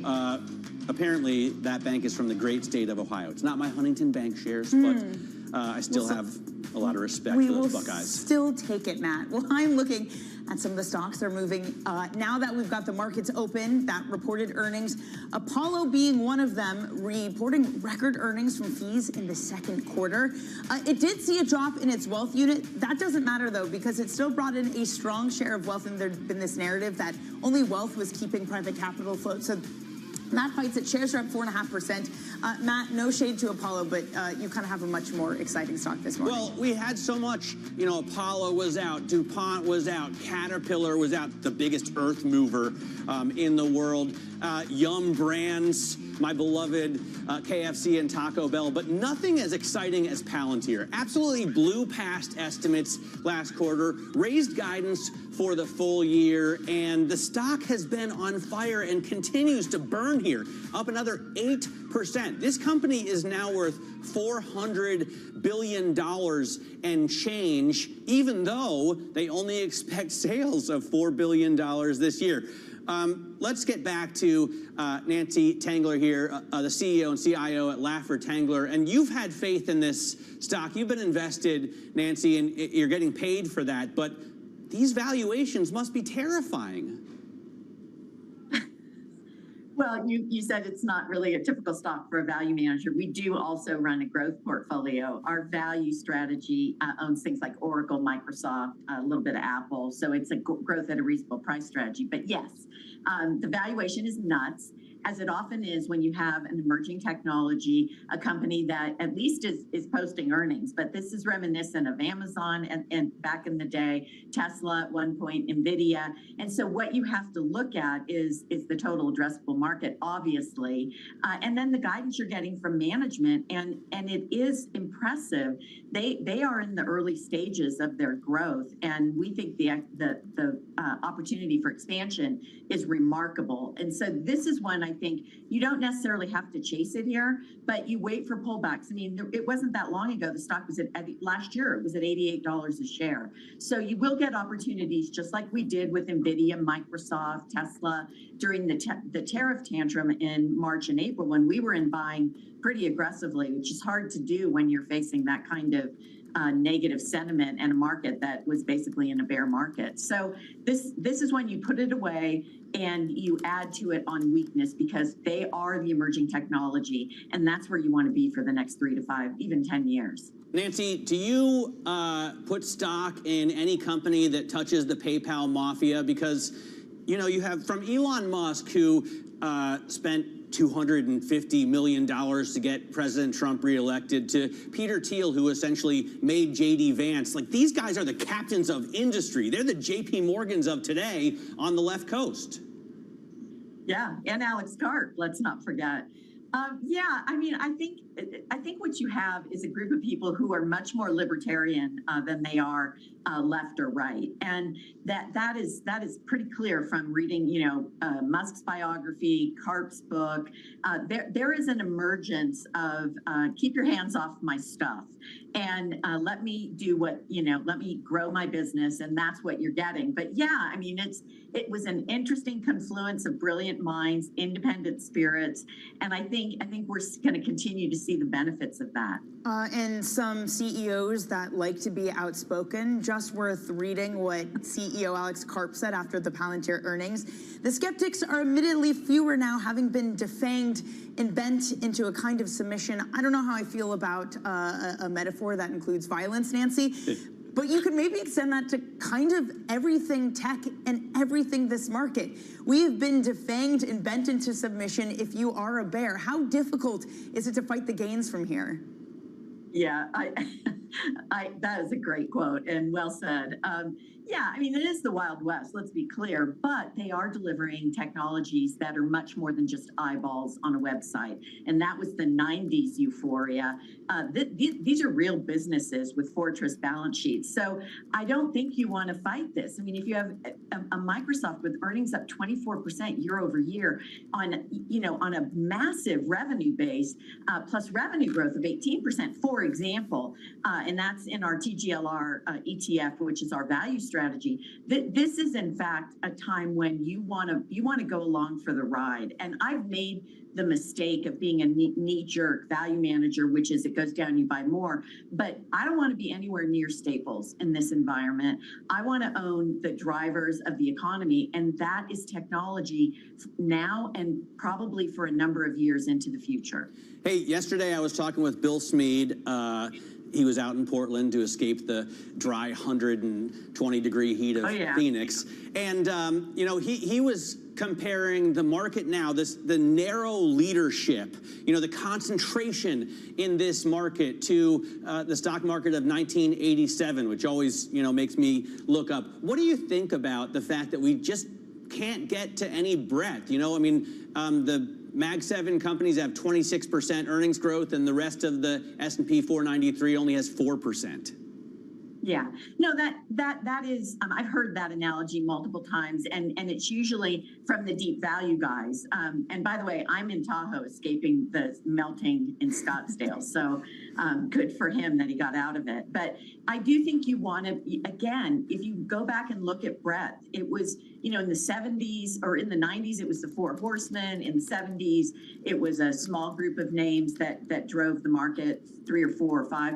And that's typical of a market top. But this is much broader, and we talked about it at the start of the segment. This is a broader rally. It's not just semis, it's software. It's not just technology, it's infrastructure names. Now, the growth may be significantly less in those names, but they're still growing, and they're part part of a sustainable growth environment. And so that's where we're turning our attention. And we're adding to names like Deere, which is using AI to drive autonomous tractors. I mean, think of it. And Walmart, that's using all the technologies to improve their margins, and they've demonstrated that through a dividend growth of 8 to 9 to 10% after years of 1 to 2. So it's the old economy companies that are using the technologies to their advantage, and then the technology companies that are driving growth. And I don't see that analogy. I was managing money then. It was a different environment, and there were all sorts of other elements. Check out the productivity. With this overstatement in jobs that we've seen, and then the revisions down, that means that productivity was much better than we thought. Remember, last year it was May to May, $650,000 job overstatement. Friday, we got the last couple of months revision. It was 258,000 job overstatement. This is, in fact, an environment where productivity is going to drive lower inflation. Now in the 90s, we had 3%, so we can sustain that, but lower inflationary growth. And that to me is a once in a generation opportunity. All right, Nancy, you are a wealth of knowledge and you're winning in these markets. So really great to talk to you. Nancy Tangler, they're the CEO and CIO at Laffer Tangler. Let's take a look at what's going on the benchmark index. This is the move screen. I think it's the most dynamic way to look at this index because you can see the breadth here, 327 stocks trading up, 173 trading down. You can see this market continues to climb higher. It opened at 63.36. Right now we're at 63.42. The winners, as you would expect, are these big tech companies, as we were just talking about. Amazon right now adding almost 5 points to the S&P. Palantir itself adding 3 points. And by the way, that's really impressive because it's a much smaller stock, right? Only a $400 billion market cap compared to $2 trillion market cap. Google right now adding a point. Broadcom up there, maybe should be the Mag 8. And you can see that really tech ruling the roost here. In terms of the downside, Vertex Pharmaceuticals, Apple, the big tech stock left out, maybe swap out Apple for Broadcom, also taking some points off of the S&P right now. And you do see some of those pharma stocks down. Eli Lilly, for example. Maybe investors were listening or watching on CNBC when President Trump said he could raise pharma tariffs up to 250%, Danny. Yeah, painful for the banks too, with Trump saying that he was debanked from JP Morgan. So who knew that could be in his sights too. Okay, coming up on the show, more homeowners are turning to subscription-based platforms for repairs and maintenance. We're going to discuss the trends with the CEO of one of the biggest of the services, that's Front Door. That's coming up next on Bloomberg Open Interest.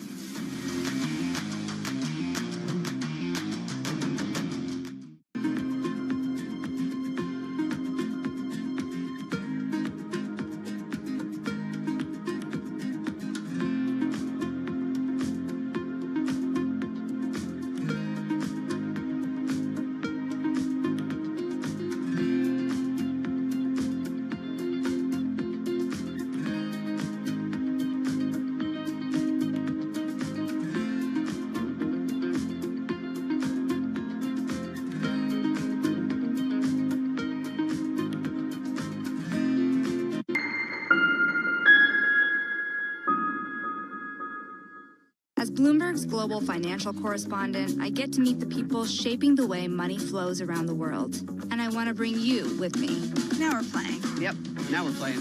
First and foremost, I am a capitalist. The capitalist system is the best system in the world. There isn't another one that works as well. Citigroup moves $4 trillion a day. 5. Wall Street used to be a place. I love all these new Wall Streets. Y'all Street, Wall Street South. Now it's more of an idea. The optimism here is infectious. You think our New Yorkers are negative? Yes. Anything that trains people to understand probabilities and just think through things with a greater degree of nuance is a service to humanity.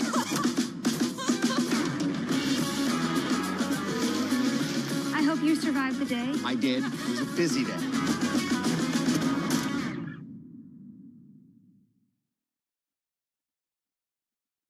Listen carefully.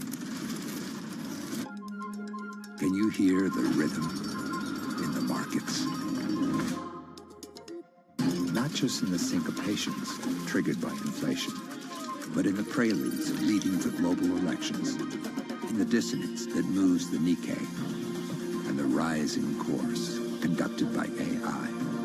There's music in the markets, and if you want to learn to listen for it, we'll show you how. Bringing you up-to-the-minute geopolitical news whenever and wherever it happens. I'm David Gura in Ottawa, Canada, and this is Bloomberg. Good morning. This is Bloomberg Surveillance. Welcome back to the opening trade. Watch Bloomberg Tech. This is the Asia Trade. This is Wall Street Week. Welcome to Balance of Power. This is Bloomberg Television. Technology is embedded in every aspect of our lives. And laying the foundation for the future. From finance to defense, AI to entertainment. And from the road to the stars. Bloomberg brings you the latest stories of the people and companies pushing the tech sector to new frontiers. And the politics that shape global tech markets. I'm Caroline Hyde in New York. And I'm Ed Ludlow in San Francisco. Watch Bloomberg Tech every weekday. Only on Bloomberg Television.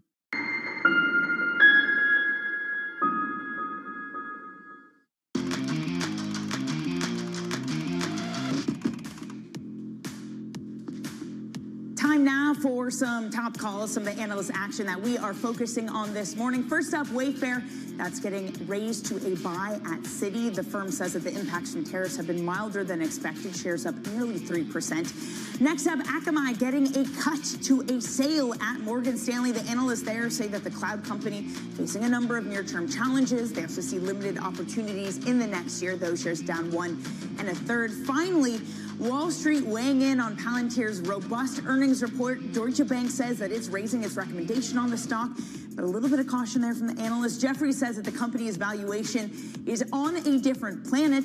RBC says the stock is stretching the multiple. Matt, I think its earnings multiple is something, forward earnings multiple at least, is something like 280. Literally any way you slice it, it is insane. Yeah, it's nuts. 100 times sales, because right now the market cap is $414 billion, and they projected sales for the full year 4.14 to 4.15. It is unique on the benchmark index. There is no company that approaches that. Even NVIDIA only trades at like 30 times sales. So really fascinating stuff. Let's pivot to home services, because on-demand home services platform Frontdoor just raised its full-year outlook as more homeowners rely on the subscription service for repairs and renovations. The company has more than 2 million customers nationwide, and the CEO, Bill Cobb, joins us now.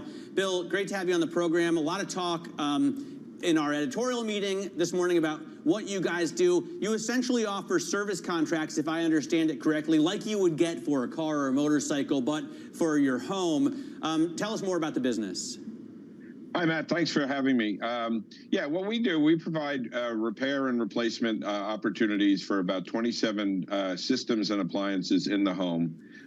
They cover, it's a yearly subscription fee. And we're there to, as people stay in their home more, because, home sales have been stagnant. People are staying in their homes more, and they're looking for a service like ours, and so we've been fortunate in that regard. So we have both a real estate business and a direct-to-consumer, and what we call a renewals business, where people stay with us. And so that's what we do all the time. Is we have contractors who go into people's homes and repair appliances, HVAC equipment, et cetera. So, Bill, help me understand how you staff, this demand, because I try and get plumbers. I try and get electricians. It's very difficult. And that was before these mass deportations. Now that we're sending, millions of people who typically work in those kind of jobs out of this country, how do you get an HVAC guy to me if my air conditioner breaks down in the middle of August? I think that's one of the advantages we bring. We have 16,000 contractors we have on our service. We have what we call 4,000 preferred contractors. So what they do is they focus on, answering the calls that you're talking about. So we have a service. You sign up with us. We provide the contractors. You go through our system, and we come out and repair, as you said, an HVAC in the middle of the summer. Some of these things, Bill, I think about refrigerators, washing machines. They're going to be the first that you really start to see some of the tariff impact come in. It's what we saw last time around in Trump 1.0. Your customers, are you seeing them behave any differently in anticipation of higher costs for new products? Not yet. We've seen very little impact from tariffs, a little bit in appliances, to your point. But for the most part, we have seen very little from tariffs. I think what really is affecting our business so far in a very good way is that as people stay in their home longer, I mean, systems are going to break. You know, you're going to need, your HVAC's going to go, your appliances are going to go. So they sign up with us to guard against that. And I think that we've been fortunate, and we've provided really good service. Our retention rate is close to 80% of what we call our renewals. And that's the backbone of our business, while at the same time, we're very aggressive at finding first-year customers. I got to say that you sound optimistic and investors like the story, Bill, but yeah. I'm looking at an air mover that costs $5,000 now. I can't imagine what it costs after tariffs, and I'm still wondering about, the labor drop that we saw for foreign-born workers in the non-farm payrolls number on Friday. Aren't these headwinds, or aren't they difficult to get this equipment and these workers? So we haven't had an issue with supply chain at this point. Excuse me. Workers, we've been fortunate. Our contractors have stayed pretty strong in terms of keeping their workers. So again, all of our contractors are bonded. Their workers are bonded. They're technically proficient. So we've been fortunate, and I think that's one of the advantages we bring, that we have a steady, stable group of contractors who do the work for us. All right, Bill, we're going to have to leave it there. Thank you so much for your time this morning. That was the Front Door CEO, Bill Cobb, out with earnings this morning. Shares are weaker, but they did report a rise in their revenue and full-year guidance. Okay, coming up, a bonus boost for Wall Street. We're going to have the details for you next. Maybe a little bit of the banking story with Donald Trump saying that he was kicked out of JP Morgan. All that's coming up. This is Open Interest.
Fixed income fix. Watch Bloomberg Real Yield around the world right here on Bloomberg. Context changes everything. We're at the epicenter of a global realignment on a scale not seen for decades. At the intersection between markets, economics, and geopolitics, a forum for sophisticated conversation. This is Bloomberg Surveillance. I'm David Weston. Join me each week on Wall Street Week for stories of capitalism from business, markets, economics, tech, and climate. We go on the road for a look at what lies behind the headlines of today and what will likely be the headlines tomorrow. We need more transparency. Oil and gas is still important. They said every citizen should be investing in the market. Accelerate progress in all fields of science. Watch Wall Street Week right here on Bloomberg. More than what you need to know, it's what you need to think about. U.S. jobs numbers are released. Bloomberg has the report under surveillance with crucial data and expert analysis at terminal speed. Nobody covers Jobs Day like Bloomberg.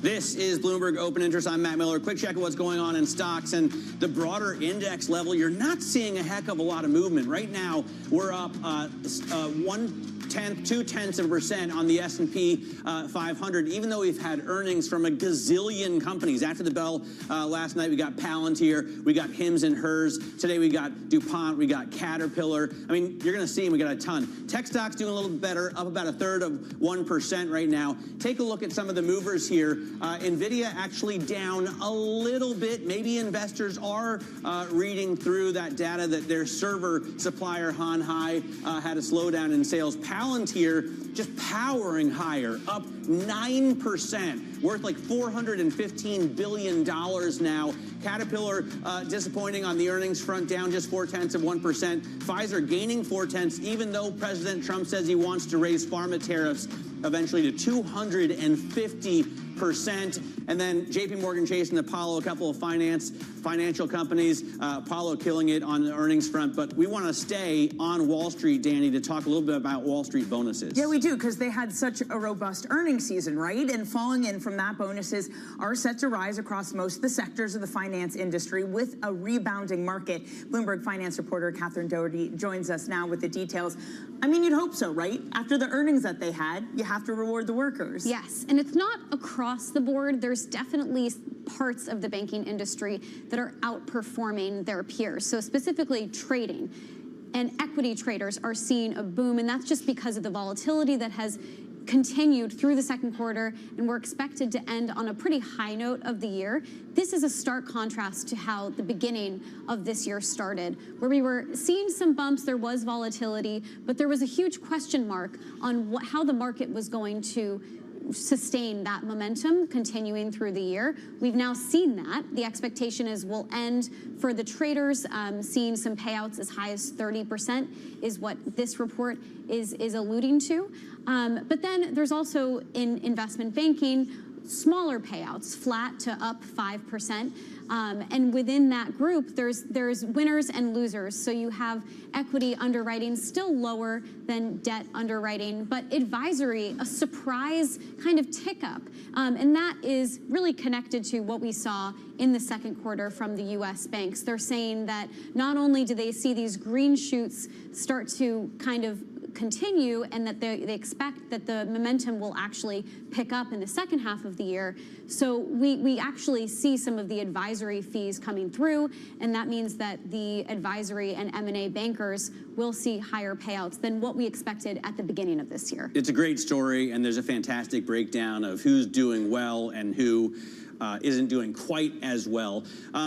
I see retail banking flat to down 5%, retail and commercial banking, and I think about Donald Trump's comments on CNBC this morning that he may do something to regulate banks that he doesn't think treat conservatives, or rather Trump supporters, as well as they should. He was complaining himself about his treatment at the hands of Jamie Dimon, his treatment at the hands of Brian Moynihan. What do we know about the president's plans? So you bring up regulation. This is actually something that the president himself is acknowledging, and that the bank industry has pointed as the main problem for this topic of debanking. They have said the reason that they're shutting down customers' accounts is because they have pressure from various forms of regulation. They have these 3 regulators that are looking after them to shut down accounts, whether it's because of reputational risk or other factors that they say is pressuring them to do this. And so the president is also acknowledging that the regulators, he's calling out the previous administration for putting on pressure to the U.S. banks. What we're going to see next is there's reports of this executive order coming out that would essentially, we would do 2 things. It would have the banks look at the process for which they have to evaluate whether or not they're shutting down a customer account. And then for the regulators, they're going to have to reevaluate. So it's actually not additional regulation. We might see a pullback. There's going to just have to be a reevaluation to prevent something like this happening in the future. All right, Cato, thanks so much for joining us. Catherine Doherty covers the banks for us. To wrap that up, we've got big bonuses coming out, especially if you're an equities trader, up to 30%, 10 to 20% for fixed income trader, 5% for investment bankers. Cameron Dawson coming up next, Avi Malhotra, as well as Kevin Koppelman. This is Bloomberg.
I think people are paying attention now to what we're doing in a way that wasn't happening 5 years ago. I think the convergence, not just of the hardware investments, but the AI investments in particular, have been the real watershed for us in helping people understand why we've always believed having these devices be wearable and having sensors and having context in the world around you has been so important. And it's like, oh yeah, of course, now that you realize there's going to be a potentially super intelligent assistant that's operating there, you want it to have, for free, all the context on what you've heard, what you've seen, what you're doing, so it can help you the most out as you go about your day and try to accomplish what you're trying to accomplish.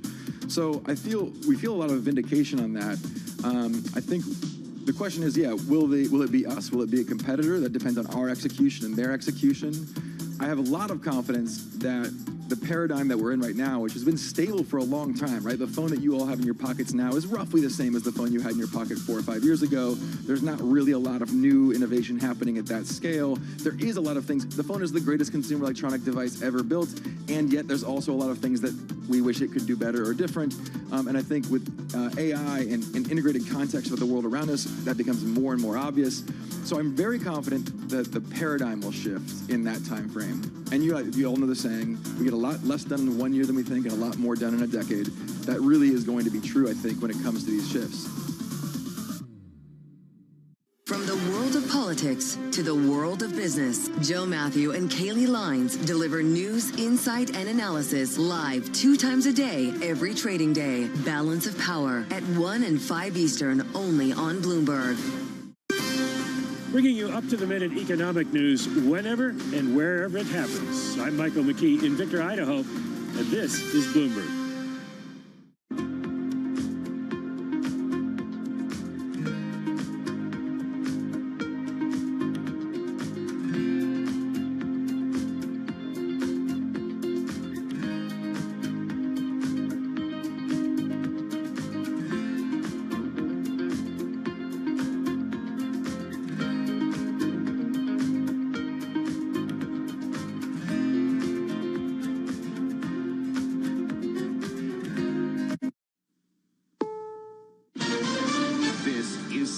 News on the Hour, sponsored by Progressive Insurance. I'm Deborah Rodriguez. More than 2 years after the Titan submersible imploded on its way to the wreckage of the Titanic, a final report blames operator failures as the primary cause.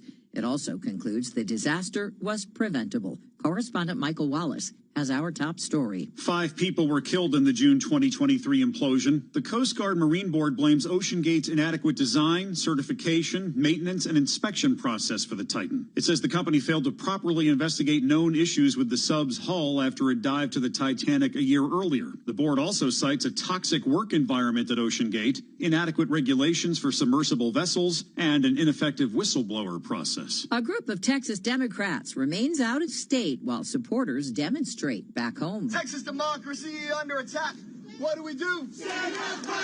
Governor Greg Abbott's ordered civil arrests of lawmakers like Ann Johnson, who fled to Illinois to hold up a vote on a new congressional map that would add 5 more seats for Republicans. I don't have a single constituent that likes the idea of going in on Election Day and already knowing the outcome of the election because politicians picked you, as opposed to you picking your politicians. Texas Republican Congressman Carl Tepper. You know, it's a little bit of a tantrum. These maps are really just a reflection of the voting trends of the people of Texas. Wildfires are scorching parts of the West this morning. The Gifford fire north of Los Angeles has exploded in size as it tears through Los Padres National Forest. Correspondent Jason Allen is in Santa Maria. Evacuation orders still in effect were issued as the blaze ballooned to more than 72,000 acres. Fleming Bertelson is on the Gifford Fire Response Team. Hard to predict what the wind's going to do, and that's been that with the fuels has been the primary driver. Firefighters in Arizona are still trying to contain a wildfire near the Grand Canyon's north rim. Smoke from Canadian wildfires is still making it tough to breathe and more difficult to see on our side of the border. These 2 women are trying to take in the ocean view in Portland, Maine. It's not the clear, crisp view that you usually get when you're on the promenade. And we're here a lot.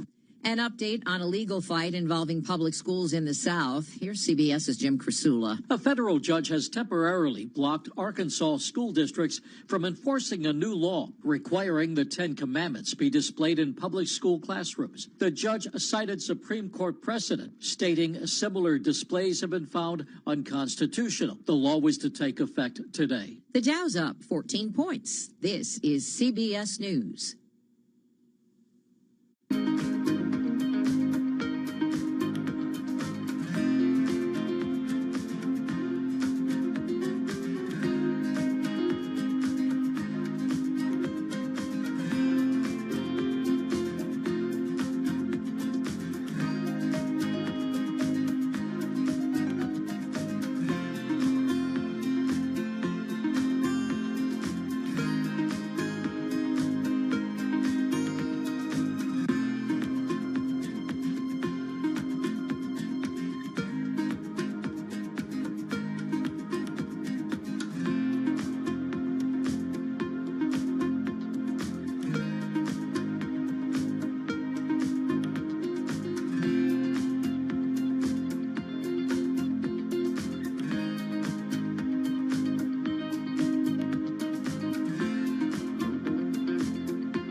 Communities across the country will throw block parties tonight, and police are on the invite list. Matt Peskin is with the National Association of Town Watch. There's a lot of people that are so nervous about calling 911, they won't call it because they'll say, no, I'll let somebody else call. He says good things happen when people connect with police officers in a casual environment. Having a burger or a piece of cake or an iced tea, people say, hey, this is pretty cool. He's a normal guy. Christopher Cruz, CBS News. The New York Times has published previously unreported images from Jeffrey Epstein's 7-story New York City townhouse. They show surveillance cameras set up in bedrooms, a first edition copy of the 1955 novel Lolita on display in an office, and a $1 bill signed by Bill Gates with the message, I was wrong. In another room, a sculpture of a woman in a bridal gown dangling from a rope. Deborah Rodriguez, CBS News. This is Bloomberg Intelligence with Paul Sweeney. The real outperformance has been the U.S. corporate high yield. These are two big-time blue-chip companies. One person's chaos is another person's animal spirits. Breaking market headlines and corporate news from across the globe. Our view is that the economy is slowing down. There is the possibility of a death spiral. Both quantum computing and AI are going to power the future. People are just buying everything with tech. Bloomberg Intelligence with Paul Sweeney on Bloomberg Radio, YouTube, and Bloomberg Originals. Good Tuesday morning from the Bloomberg Interactive Broker Studio in New York City to our worldwide audience. Lisa Mateo, Paul Sweeney, we are with you here. Lots of economic data, lots of earnings data. We'll get to it all. We're going to check in with Nancy Daoud, private wealth advisor at Ameriprise Financial, get her thoughts on these markets. Michael McKee on some of the economic data that we're seeing and what it means for this Federal Reserve. Palantir, how about some killer numbers out of Palantir? There's a stock that's up like 5-fold over the past 12 months. Mandeep Singh, Bloomberg Intelligence, we're going to break down what it is that Palantir really does. Why are they so good at what they do? Jody Lurie, Bloomberg Intelligence credit analyst, talk to us about the cruise business, the leisure business, all that fun stuff. We did get some economic data here this morning. ISM services came in weaker than expected. Let's break it right down with Steve Miller, chair of the ISM services PMI. Steve, what did the data show you today? Yeah, the last 3 months, this quarter has been the lowest we've seen since COVID. It's not good numbers when you look at the employment numbers. You know, we were explaining last month why our numbers, our index was so low, and versus BLS numbers being so high, and I think we got our answer last week. It's showing still growth. I mean, new orders and business activity are still in expansion territory, but it's pretty weak. Now, Steve, you mentioned employment. So what's the issue? I mean, are companies worried about future demand? I mean, what challenges are they facing? What we're hearing in the commentary is that people are not backfilling. So we're not getting any indication of across the board layoffs, but they're not backfilling. And then for specific areas where there's a priority in hiring, they're having difficulty finding quality candidates. And this number of 50.1, consensus was 51.5. So this number came in below any of the economists that Bloomberg surveyed. So how do we think about timing here? Is this how do these trends typically go as you get around this 50 level? Is it something that we really need to be concerned about? Well, I looked at this year versus last year, and we're running slightly ahead of last year.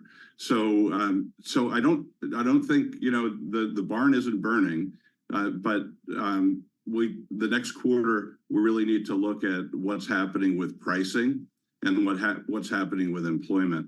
The way our numbers come out versus BLS, we can expect to see some real weakness over the next 2 months in the numbers coming out from BLS. At least that's my expectation.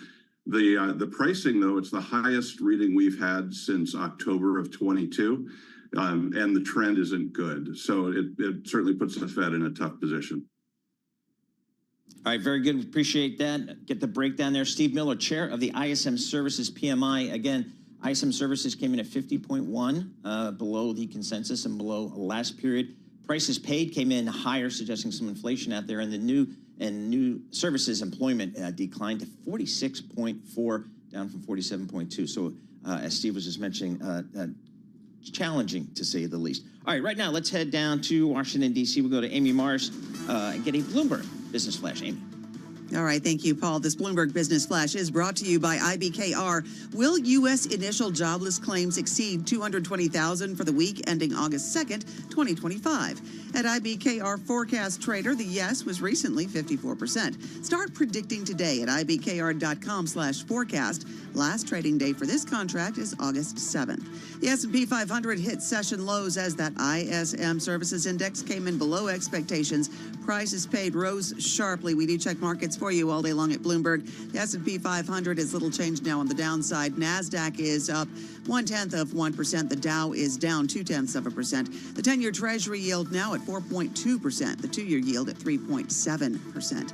Palantir Technologies going gangbusters, reporting a 48% increase in revenue for the second quarter to more than $1 billion, citing the astonishing impact of artificial intelligence technology on its business. Shares of Palantir now 8.2% higher after the company revised its sales higher for the year. President Trump says to expect an announcement on U.S. tariffs on semiconductor and pharmaceutical imports within the next week or so. The Commerce Department has been investigating the semiconductor market since April to set the stage for possible tariffs. The president has also threatened debilitating tariffs on the drug industry in an effort to force manufacturing back to the U.S. For on-demand news 24 hours a day, subscribe to Bloomberg News Now wherever you get your podcasts. I'm Amy Morris. That is a Bloomberg Business Flash. Paul and Lisa. All right, Amy Morris, thank you so much. We appreciate that as Amy was reporting kind of red and green on the screen. Let's take a look now at some of the individual stocks on the move today. I'm Paul Sweeney alongside Lisa Mateo, and we're joined by Bloomberg's Tatiana Darrier. Tatiana, what are you looking at today? Well, Paul, got to look at Palantir again, up here 8%, the second largest mover in the S&P 500 right now, after reporting a 48% surge in revenue, and it was growth across segments. Revenue from government, the government segment climbed 53% above estimates, and what analysts are most excited about, though, is the commercial segment and growth there. That revenue has grown by about 93% for the year, and in analyst views, this is a key indicator of robust demand for their AI systems. The stock here up 8%, up more than what now 120% year to date, the fifth largest contributor to S&P 500 gains. So it's no longer just a retail favorite. This is becoming a bigger force for the S&P 500 as a whole. Oh, yeah, especially with all their government contracts that you were talking about, too. Huge for them. Okay, let's move on to Caterpillar, because a lot of people look at this, it's kind of like this bellwether for the economy. Exactly. A big macro name. Shares are pairing drop.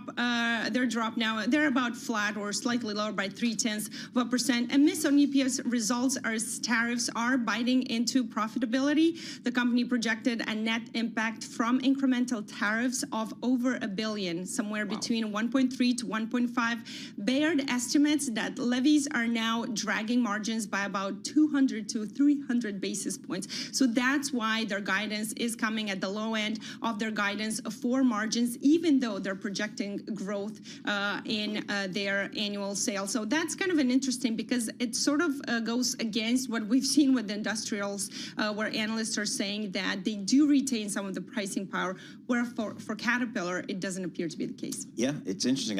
You would think if somebody would have some pricing power, it would be somebody with a brand name as strong as Caterpillar and a global name, but it's impacting all types of companies here. Hims and Hers.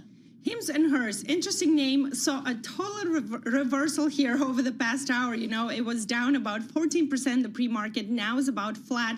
Analysts and investors are reconsidering their results. It posted a second quarter revenue miss, and sort of the weakness stems from their weight loss drug sales. And the story here is that this stock has risen a lot, more than 160% this year, because they've been selling copycat versions of the popular weight loss drugs from Eli Lilly, Novo Nordisk. Now the FDA came out earlier this year and said, stop selling copycats. We don't want them on the market. I never understood why I guess they allowed it because the Ozempics of the world were in short supply. So they allowed kind of these knockoffs to kind of go to the market. Is that kind of what happened? Exactly, Paul. They're in high demand everywhere, even abroad. And now Jeffrey is saying that perhaps investors are overlooking other positives in the numbers, like the second quarter EBITDA beat and the fact that they're going to launch a hormonal health, sort of are pivoting away from weight loss to hormonal therapies and expanding into other places like Canada. But I feel like my theory is that it just goes up, or Palantir here lifting all boats, weight loss, AI, all popular things. Well, it's funny because they had that partnership with Novo Nordisk for Wegovy at the discount, and then that just didn't work out very well for them. No, not at all. With the Novo Nordisk, they're accusing them of illegal mass compounding and quote deceptive. It's the compounding. So these aren't. They're not. I'm trying to think. They're not knockoffs. They're compounds, I think is the term, and they kind of get you very, very, very close to the original drug, but not all there. Yeah, and price is key, right? Yes. It's more affordable and more accessible for people. Well, the next name here in the healthcare space is Vertex, down about 17%. It has extended losses here from the pre-market. The story there is that the FDA came out and said that one of their pain pills doesn't have or it doesn't see a path future for broad use in treating a certain type of chronic pain. This is a big one for them because they've been trying to pivot their business away from cystic fibrosis, and this is the first type of painkiller to reach the U.S. market in more than 2 decades. So it's a big one for them.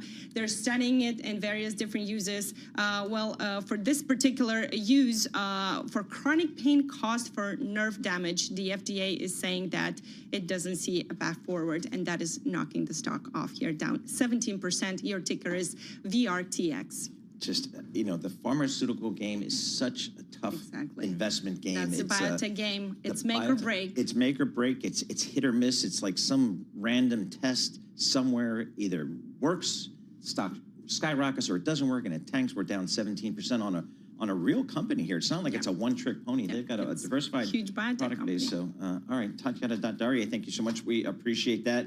Tatiana Daria covers all the markets for Bloomberg. We appreciate getting a few minutes for time for some of the stock movers. For more conversations like this, subscribe to our new Stock Movers Reports. Listen for 5-minute audio reports on the biggest winners and losers in the stock market. Subscribe to Stock Movers on Apple Podcasts, Spotify, or anywhere you listen. I tell you, the market's kind of been all over the place here today. And Lisa, you've reported on like 1,000,001 earnings today. Anything jump out at you? I mean, the Palantir numbers are awesome as usual. There was also Molson Coors, right? You had Marriott. I mean, there's so much, which was an interesting take on the whole travel industry, right? Where does Marriott see it going? It had this big, international push, but U.S. demand, well, it wasn't so great. Is that okay? So they're citing the U.S. as The U.S. not as great as international. Gotcha. So international hotels have been much better for them. Okay. But you're going international pretty soon too. Yep, yourself. absolutely. We'll be all over the boot. So Marriott, it's down 9% today. I'm sorry, 0.9% today, but it's down about 8% year to date. So I'm looking at some of the hotel stocks. Year to date, they're down, Hyatt's down 13%. Choice is down 12%. Hilton is up 5%. So definitely kind of a mixed bag out there on the hotel business. And then you do that, and then you hear like the cruise industry is booming, at the same time. So they're doing well, but apparently Marriott not doing so well. Yeah, we're going to talk to Jody Lurie from Bloomberg Intelligence. She follows all the hotel companies, the cruise lines, the casinos. She does it from a credit perspective. So she's one of those folks that really looks at the cash flows of these companies and relative to their debt. So that'd be a good conversation. We'll dive into the hotel business as well. Markets are mixed out there. We have some economic data, some earnings coming up. This is Bloomberg.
Markets, headlines, and breaking news 24 hours a day at Bloomberg.com, Bloomberg Television, and the Bloomberg Business app. This is a Bloomberg Business Flash. It's 10:22 on Wall Street. I'm Amy Morris. This Bloomberg Business Flash is brought to you by Oracle. Attention growing businesses, Oracle is offering to cut your current cloud bill in half if you move to Oracle Cloud Infrastructure. For new U.S. customers with minimum financial commitment, see if your company qualifies at oracle.com/Bloomberg. A rally in stocks faltered after a disappointing reading on U.S. services, with traders sifting through a batch of corporate results. We do check markets for you all day long here at Bloomberg. Red across the screen, S&P 500 down 0.2%. NASDAQ little changed on the downside. The Dow down 0.3%. The 10-year Treasury yield at 4.21%. The 2-year yield at 3.71%. NYMEX crude oil, WTI, down 1.5%. Brent crude right now down 1.45%. And the Bloomberg Dollar Spot Index is up 0.2%. For on-demand news 24 hours a day, subscribe to Bloomberg News Now wherever you get your podcasts. I'm Amy Morris. That is a Bloomberg Business Flash. Paul and Lisa. All right. Thank you, Amy. Well, we had Friday's jobs report, right? It was weak. We had today ISM data. That's kind of affecting stocks. We see the stock market taking a turn right now. What does it mean for rate cuts? Here to talk about that and more is Nancy Dayut. She's private wealth advisor at Ameriprise Financial, also CEO of Opus Advice First. Nancy, thank you for joining us this morning. Before I get to anything, I'm kind of curious. We have, tariffs, social media posts, President Trump firing a top official at BLS. Where does that put the importance of macro data? It really doesn't. Unfortunately, politics have become such a big part of the news now that it's just too obvious. And our best advice for clients is to keep politics out of investment portfolios and investment decisions and stick to the fundamentals. There are three basic, at the risk of really kind of going to the basics here, there are three basic long-term issues to consider. The U.S. has steadily increased the international sales, thereby expanding the addressable universe beyond the U.S. In fact, 41% of S&P sales come from outside the U.S. That's pretty obvious. We're in a global market. Stock prices are a function of corporate profits and growth rates. When you're buying a stock, you're buying the balance sheet, not the news media and social media about what it says about the company. And in fact, those growth rates have actually been faster than the normal U.S. economic growth. In fact, it's been about 8% per year.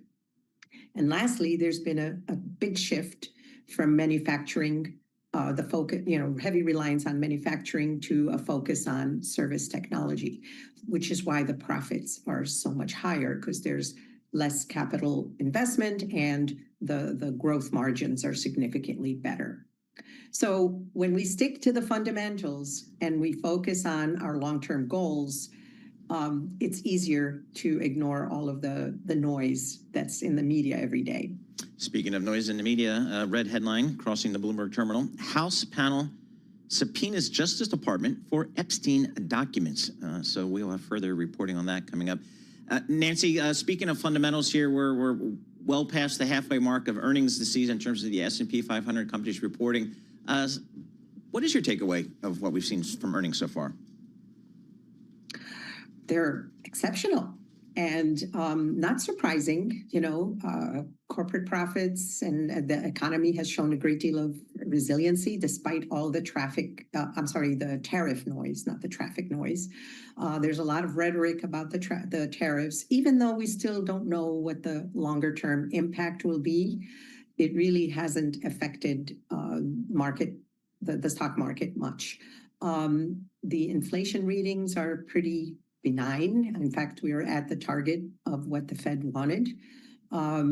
The jobless claims, it's hard to say sometimes the data is lagging. So there's been adjustments in the past, and there was an adjustment on Friday. So we really don't know the real story. We just have to make sure that we stay grounded. Consumer confidence is very stable, and we have a lot of policy tailwinds with the one big beautiful bill being passed.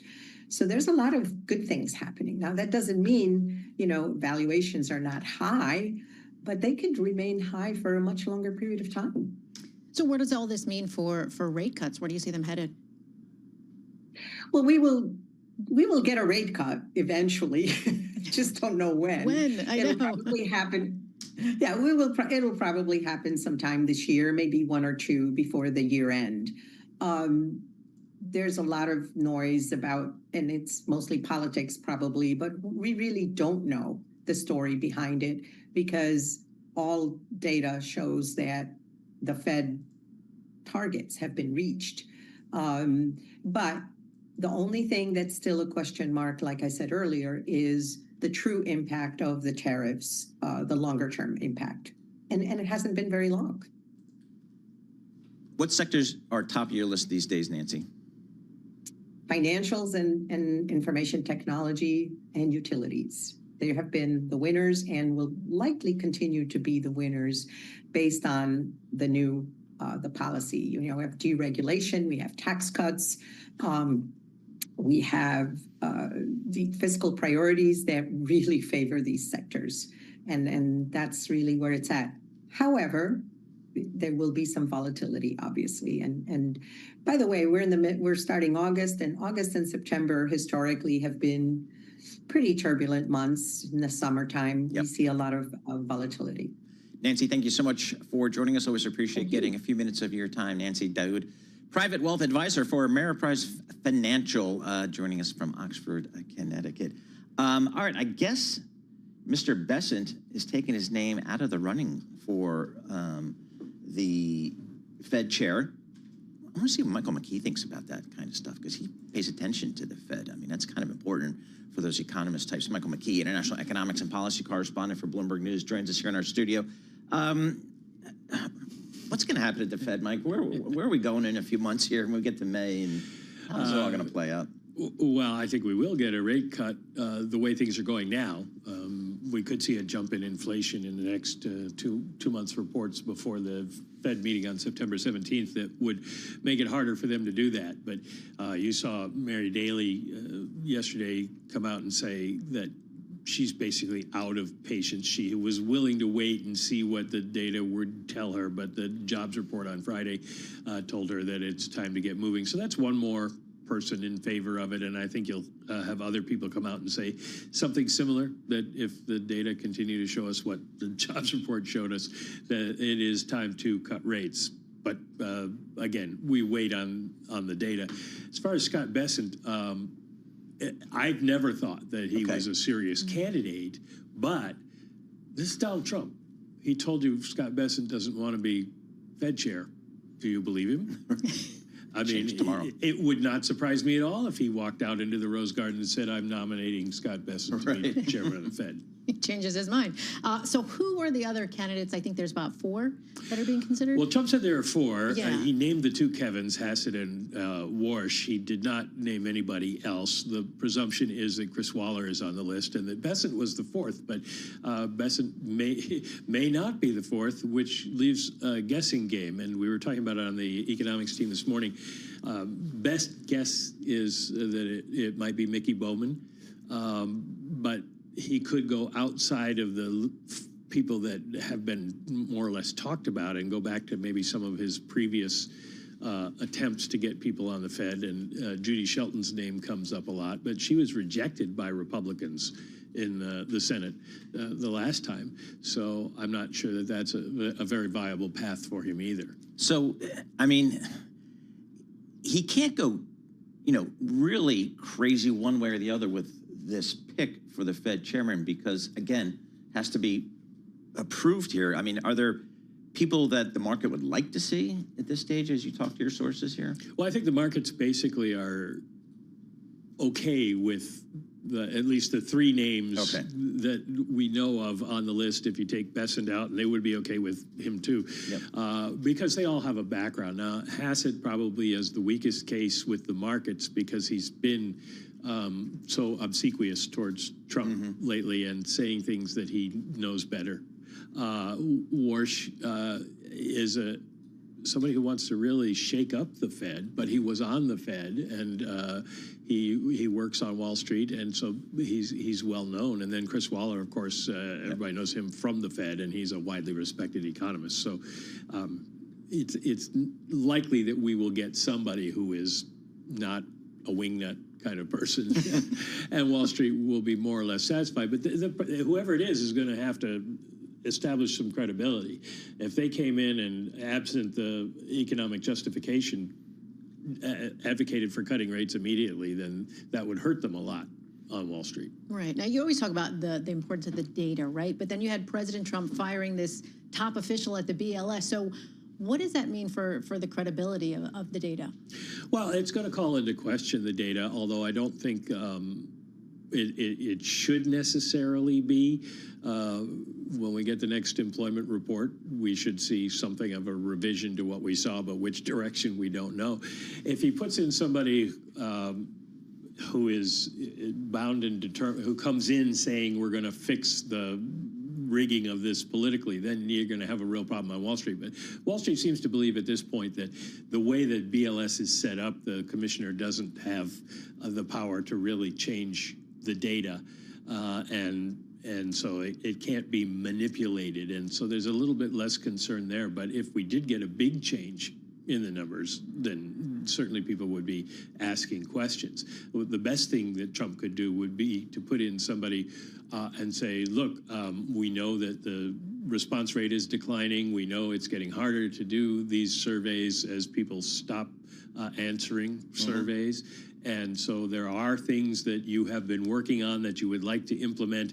Let's get a list of those and then go to Congress and try to get the money to put that in place, because this is really important to the economy and the markets. Yep. All right. I mean, so there is the question about the quality of the data. You mentioned the respondents' percentage declining since COVID, and that is a real issue. So maybe there's a solution out there. Michael McKee, international economics and policy correspondent, joining us live here in our Bloomberg Interactive Brokers studio.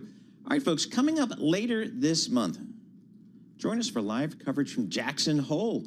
We'll be on the ground in Wyoming to cover the Kansas City Fed's annual Economic Policy Symposium and highly anticipated remarks from Fed Chair Jay Powell. It all starts Wednesday, August 20th, and finishes up with a special edition of Bloomberg Surveillance.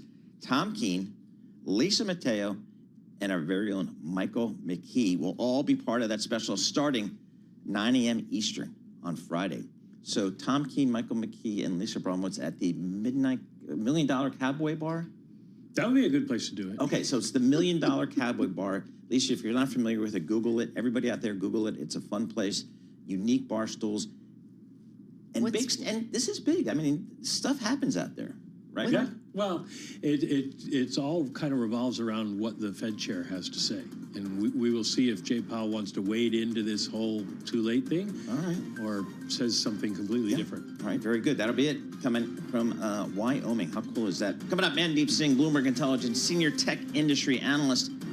Palantir. Some solid numbers in the stock reflection. We'll have a tech talk coming up. This is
markets, headlines, and breaking news 24 hours a day at Bloomberg.com, Bloomberg Television, and the Bloomberg Business app. This is a Bloomberg Business Flash. It's 10:40 on Wall Street. I'm Amy Morris. Pfizer has raised its profit forecast for the year. Cost cuts helping make up for a lack of expected sales growth. Pfizer's in the process of rebuilding in the aftermath of the pandemic, slashing about $7.2 billion from its spending. Pfizer shares right now about 4.4% higher. We do check markets for you all day long at Bloomberg. Red across the screen, the S&P 500 down 0.4%. NASDAQ down 0.3%. The Dow down 0.3%. The 10-year Treasury yield at 4.19%. The two-year yield at 3.7%. President Trump says U.S. tariffs on semiconductor and pharmaceutical imports would be announced within the next week or so, stating that the tariff on pharmaceuticals will initially be small, but will increase to 150% and then to 250% because he wants pharmaceuticals made in the U.S. And the president says Treasury Secretary Scott Bessent has taken himself out of the running to be the next Fed chair. In an interview with CNBC, he said he still has a few candidates in mind. Kevin's are doing well, and I have two other people that are doing well. Look, it's in the end, there are numerous people that are qualified. President Trump says he could use Fed Governor Adriana Kugler's upcoming vacancy to elevate the next chair. Kugler's leaving the Fed this Friday. It's 5 months before her term ends in January. For on-demand news 24 hours a day, subscribe to Bloomberg News Now wherever you get your podcasts. I'm Amy Morris, and that is a Bloomberg Business Flash. Paul and Lisa. All right. Thank you, Amy. There's been a ton of earnings out. It's hard to keep up with all of it, but one that has been the talk of everywhere is Palantir, right? And one person who has been running around Bloomberg like crazy is Mandeep Singh. He's Bloomberg Intelligence Senior Tech Industry Analyst. Thanks for coming out, Mandeep, right in the studio. The stock price surged more than 500% over the past year. I mean, this company is incredible. Is it what the company CEO calls a dominant software company of the future, would you say? I mean, clearly there is a lot baked into the valuation, but I want to focus on, the net new ARR, which is a metric that software companies are measured on. And when you compare Palantir's commercial segment revenue, which everyone is excited about, sure, their total deal value that's remaining is around $2.8 billion. The new ARR increased by $500 million. Contrast that with a Microsoft or a Google Cloud. Microsoft added almost $9 billion in net new ARR this quarter. And they talked about, AI being used across 100 million Microsoft Copilot users, 20 million GitHub Copilot users. So from that perspective, Palantir's increase in remaining deal value of $500 million looks pretty small.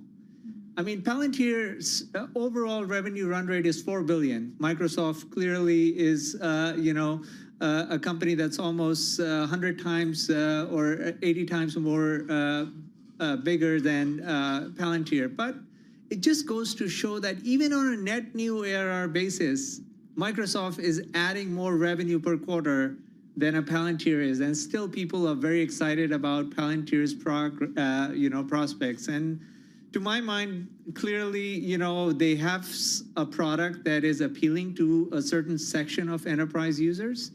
But at this valuation, I mean, they can't sustain that for the next 30, 40 quarters, which is what they need to show to grow into the valuation. And I just don't see from a product perspective, they'll have the same kind of appeal as a Microsoft Copilot or a Google Cloud or, any of these large companies. Dumb question of the day. How do you guys value this thing? I mean, I got it at like 200-300 times earnings, so that's not the way to go.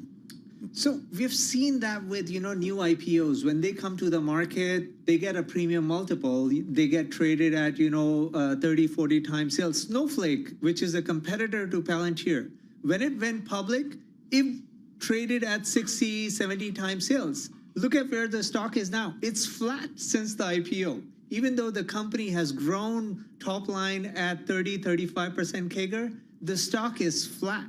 So that's what I mean by growing into the valuation, because there is so much embedded in that upfront multiple that even growing at 30% is not enough. Palantir really needs to grow at 50% to be able to show any sort of stock return from this point on. Can it do that? No, I mean, that's why I said I compare the product. Yeah, yeah. My initial comments were around comparing Palantir's product versus other large enterprise software makers. And even, you go down the list, Salesforce, ServiceNow, Adobe, like these are much bigger companies. And they have compounded at 20% CAGR over the years because they had a seat-based or a consumption-based model.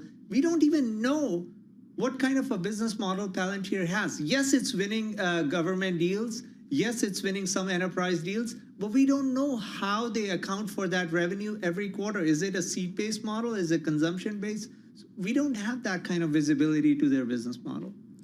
All right, just let me get this red headline out of the way. White House fires most of Puerto Rico's oversight board members. Not really sure what that is, but we're going to have more reporting on that coming up. I want to get that headline out there. So I in a cocktail party, I can tell you the Google story. I can tell you the Microsoft story. I have no idea what the Palantir story is. Can you explain it to me like I'm a 5-year-old? Yeah, so their software out of the box will help you make sense of your big data strategy. They really carved out a name for themselves when big data became the thing. When a company had a large amount of data, whether it's log data or some other type of reporting data, they would help you make sense of it because they have something proprietary that no one else has in terms of organizing that data and making it usable. So that's their value proposition. But with the AI wave and LLMs, they were able to integrate LLM calls within their offering to develop a customer service or a supply chain use case that you can apply AI on top of their ontology, which is their core product. And a lot of other companies are doing the same. To my mind, Microsoft is doing the same for their customers. They're trying to embed OpenAI with their core offerings, with their CRM system, and help them deploy a customer service use case. So the differentiation of Palantir versus Microsoft, to my mind, is not that big as the valuation reflects. And that's where I'm betting they're not going to grow 40-50% for the next 12 to 20 quarters, which is what the valuation is implying. Now, how would you compare what they do as far as a government contractor versus the commercial side? Like, which is doing better for them? Yeah, so they have a much higher exposure to government side. I mean, government side is still more than 50% of their revenue. And all these large enterprise software companies, they have 10 to 15% government exposure. So Palantir's government exposure is way too large compared to other software makers. And on top of that, their international sales seem to be declining, at least, on the commercial side because of the polarizing views of the management. So if they were more balanced, probably they would win more international business. But right now, this is a US-centric story. And that's where I think it sort of puts a dent to the growth rate down the line once they run out of the deals that they currently have signed. What's the next thing we need to pay attention to? Is there anything earnings-wise coming up this week for you guys? AMD tonight. AMD tonight. Clearly, a lot of that CapEx, if it is flowing to AMD, should show up tonight. And our view is clearly the market is shifting from training to inferencing when it comes to CapEx. And AMD could be one of the beneficiaries of that inferencing CapEx. All right, AMD is the ticker. It's got a market cap of $280 billion. The stock is up 42% year to date. So another one of Mandeep's stocks is up like huge. I mean, this kid was born on third base, thought he had a triple. Dude, everything you touch just rips to the sky. It's unbelievable. Mandeep Singh, he's one of the good ones, folks. Senior tech industry analyst for Bloomberg Intelligence. In fact, he and Anurag Rana, they manage our whole tech coverage area, and it is a global business, and we cover it. We have analysts in Europe, Asia, and North America, and that's how we do that. Market's kind of rolling over here. I got the S&P down about 40 points at 0.6%. The Dow's off about 245 points.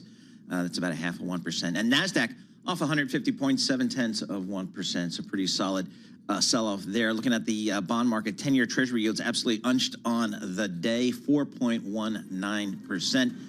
The VIX is out. We're pushing up to 19 here on the Tom Keene Memorial VIX. Gold a little bit higher. But I tell you, oil continuing soft. The outlook there, down about 1% today. WTI crude oil got $65.60. This is Bloomberg. Good morning.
to Bloomberg Intelligence with Paul Sweeney on Bloomberg Radio.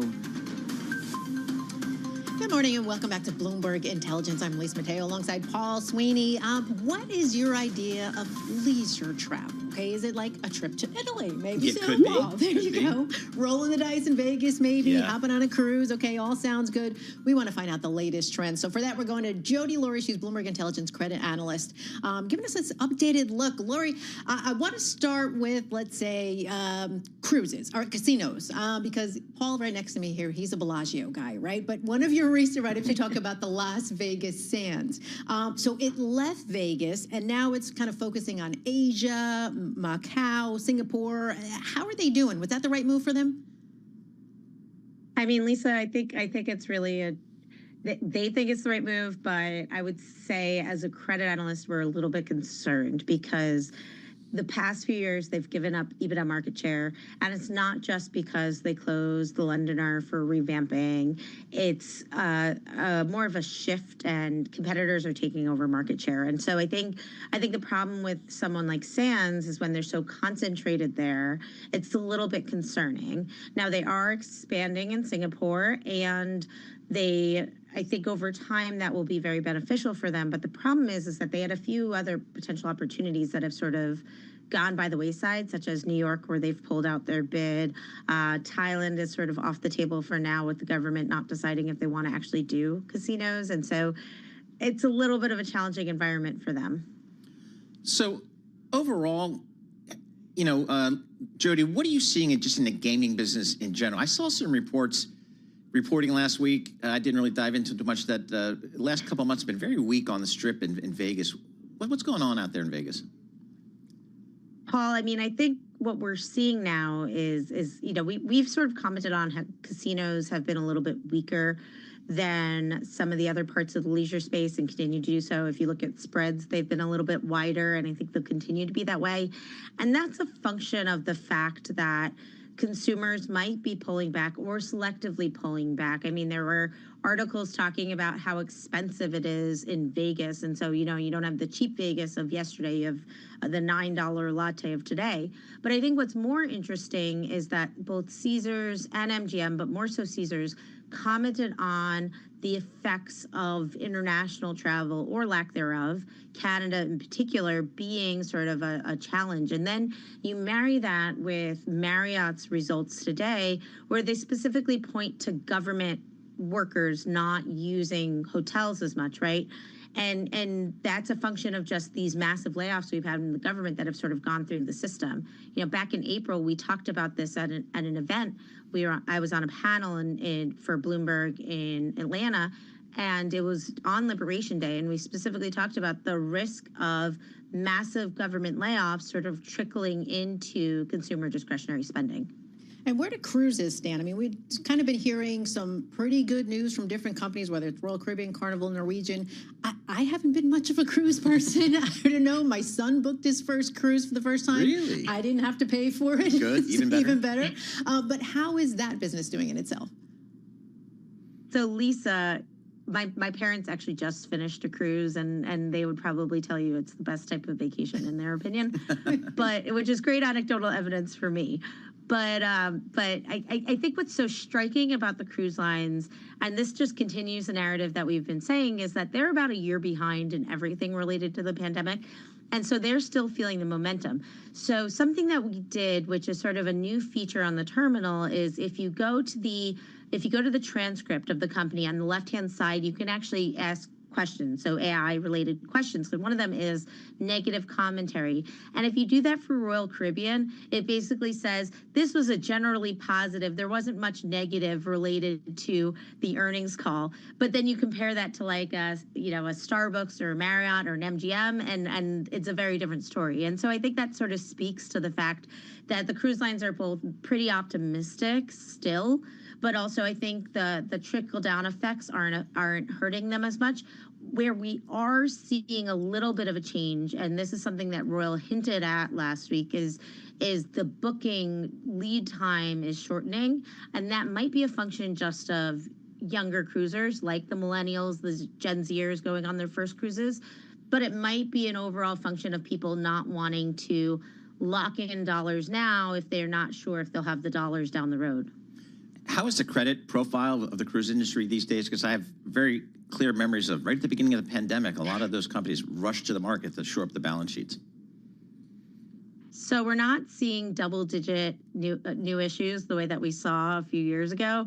We're talking more in the 5%, which is quote unquote more normal. Royal Caribbean is investment grade now, which is pretty encouraging. Carnival's working to get to investment grade like metrics, and they're on the path to do so.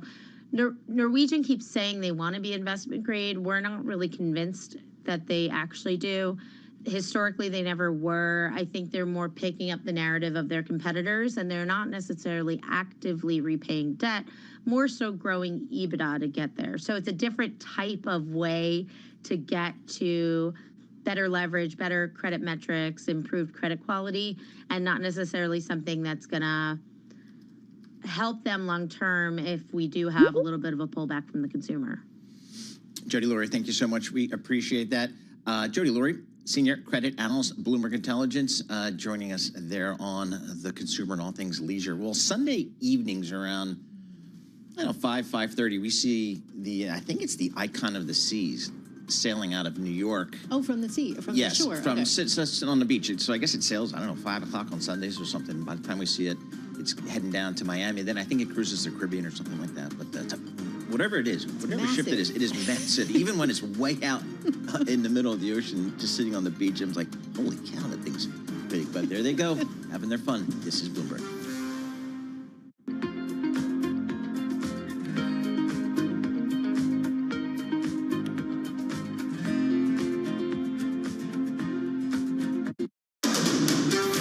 This is Bloomberg Intelligence with Paul Sweeney. The semiconductor business is a really cyclical business. The market's telling me, here's another AI play. Just bid it, buy it. Is the market over their skis? Are people just too exuberant out there? Breaking market headlines and corporate news from across the globe. This was a big success story for Apple. We like bonds. We think bonds are attractive. Private markets have become very diverse. What we're telling people is be cautious here. Bloomberg Intelligence with Paul Sweeney on Bloomberg Radio, YouTube, and Bloomberg Originals.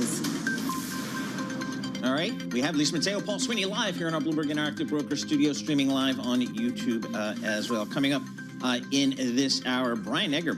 He covers he's a gaming guy, the casinos and the lodging, all that kind of stuff. From the equity side, Jody covers the credit, he does the equity, so we'll break down all that kind of fun stuff. Catherine Doherty, Bloomberg finance reporter. Wall Street bonus pool set to grow. Stock rally defies traffic woes. Hey, and guess what's the most read article on the Bloomberg terminal? Bonuses. That's the one. So anytime you mention bonuses in an article, it will be the most read on the Bloomberg terminal, and that's the case today. Ken Shea is going to join us, Bloomberg Intelligence. He covers all the consumer stuff. Molson Coors cuts its outlook again on weak U.S. beer demand. What's going on down here? Chris Ciolino, Bloomberg Intelligence, Senior Ag and Machinery Analyst, give us the latest on those Caterpillar numbers that were reported this morning. So a lot on the earnings front coming up in this hour. Right now, let's head down to Washington, D.C. for World and National News with Amy Marks. All right, thank you, Paul. A rally in stocks did falter after a disappointing reading on U.S. services. Traders also sifting through a batch of corporate results, as you just mentioned. We check the markets for you all day long here at Bloomberg. The S&P 500 down 0.5%, NASDAQ down 0.6%, the Dow was down 0.4%. The 10-year Treasury yield at 4.19%, the 2-year yield at 3.7%. The services sector in the U.S. has effectively stagnated in July. Firms reducing their headcount caused by tepid demand and rising costs. Steve Miller is chair of the ISM Services Business Survey Committee and says the data continues to reflect slow growth. The last 3 months has been the lowest we've seen since COVID. It's not good numbers. It's showing still growth, and business activity are still in expansion territory, but it's pretty weak. Steve Miller with ISM on Bloomberg Intelligence. Beer maker Molson Coors lowered its full-year guidance, now expects underlying earnings per share to fall as much as 10% this year. Shares of Molson Coors less than 1% higher. Pfizer raised its profit forecast for the year, with cost cuts helping to make up for a lack of expected sales growth. Pfizer is in the process of rebuilding in the aftermath of the pandemic, slashing about $7.2 billion from its spending. Pfizer shares right now more than 5% higher. For on-demand news 24 hours a day, subscribe to Bloomberg News Now wherever you get your podcasts. I'm Amy Morris. That's a Bloomberg Business Flash. Paul and Lisa. All right, Amy Morris, thank you so much. We appreciate that. Red on the screen as Amy was just reporting. Let's take a look now at some of these stocks on the move today. I'm Paul Sweeney alongside Lisa Mateo. We're joined by Bloomberg's Denitza Sokova. Denitza, what are you looking at today? Let's look at Palantir. It's now a $400 billion company. The stock is up 8% today. The ticker, of course, is PLTR. Palantir reported a 48% increase in revenue in the second quarter, more than $1 billion, citing AI, astonishing impact of AI. Quarterly revenue has surpassed $1 billion for the first time, but it has actually accelerated for 8 quarters in a row. Really, really incredible growth. We're seeing growth both in the private and the public sector. The company's U.S. government revenue climbed 53% in the quarter. Its revenue from commercial contracts in the U.S. climbed even quicker. It rose 93%. That was a number a lot of people on the street were looking at. The data software company raised its revenue outlook for the full year to about $4.15 billion. This is way above what the street was expecting. Very strong earnings report. And of course, the company has surged more than 500% over the past year. We had a wonderful story in the terminal yesterday about the CEO becoming the 5th billionaire from that company. So clearly an incredible wealth growth story and a company that's been doing very, very well. And the question is for how long, of course. Right, that's what we were just talking to Mandeep about earlier. Okay, Coinbase. Now, when I hear Coinbase, I automatically, my eyes go to Bitcoin right now. And I look at it, it's lower. Is it the same for Coinbase, or are they lower right now? It does explain it. I feel as though most of the time when Bitcoin is down, it's coming with Coinbase being down. But there are actually some company news. The company is falling after it announced its intention to offer $2 billion in convertible senior notes. And that's been a major rush among all those cryptocurrency companies. They've been tapping the market to lock in cheap capital. But it also comes just a few days after the company reported lower than estimated second quarter revenue amid a drop in digital asset market volatility. Stock is down 5% today. The ticker is COIN. The company's stock fell 70% last week after it reported lower than estimated second quarter revenue. Investors shouldn't be too surprised because they actually, the stock has been declining on earnings days for 6 straight quarters. Obviously, there has been much more than fundamentals in the crypto story. That has been something that suddenly became a major thing in Washington. There has been legislation passed. But some interesting thing is that the progress in Congress in regulating digital currencies, some analysts are seeing this as a negative for Coinbase because it means more competition. So that's quite an interesting take and obviously something we'll look for. But the company is still up 25% year to date, so still a strong year. JP Morgan, underwriting the deal. That's the first thing I look for in the news story. One more for us. What do you got? That's been a very interesting one. Hims and Hers shares dropped in early trading. It was down about 14%. Now it's about 7%. The ticker is HIMS. So this is a San Francisco-based company, reported $545 million of sales for the months that ended June 30th. The stock has risen more than 160% this year. Just incredibly rally. So their main thing is that they were offering a lot of main wellness drugs, but they actually became very popular and they generated a roll of revenue from cheaper version of popular weight loss drugs.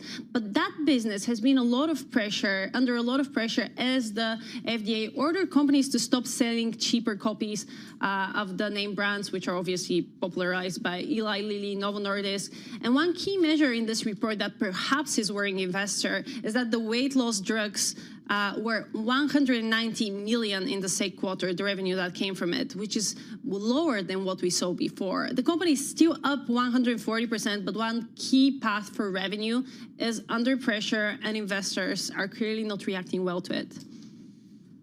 All right, Denitza, thank you so much. We appreciate that. Denitza Sokova, she covers all the markets for Bloomberg News. And for more conversations like this, subscribe to our new Stock Movers Reports. Listen for 5-minute audio reports on the biggest winners and losers in the stock market. Subscribe to Stock Movers on Apple Podcasts, Spotify, or anywhere you listen. All right, we talked to Jody Lurie just a few minutes ago. She covers the leisure business, you know, the casinos, the hotels, all that kind of fun stuff.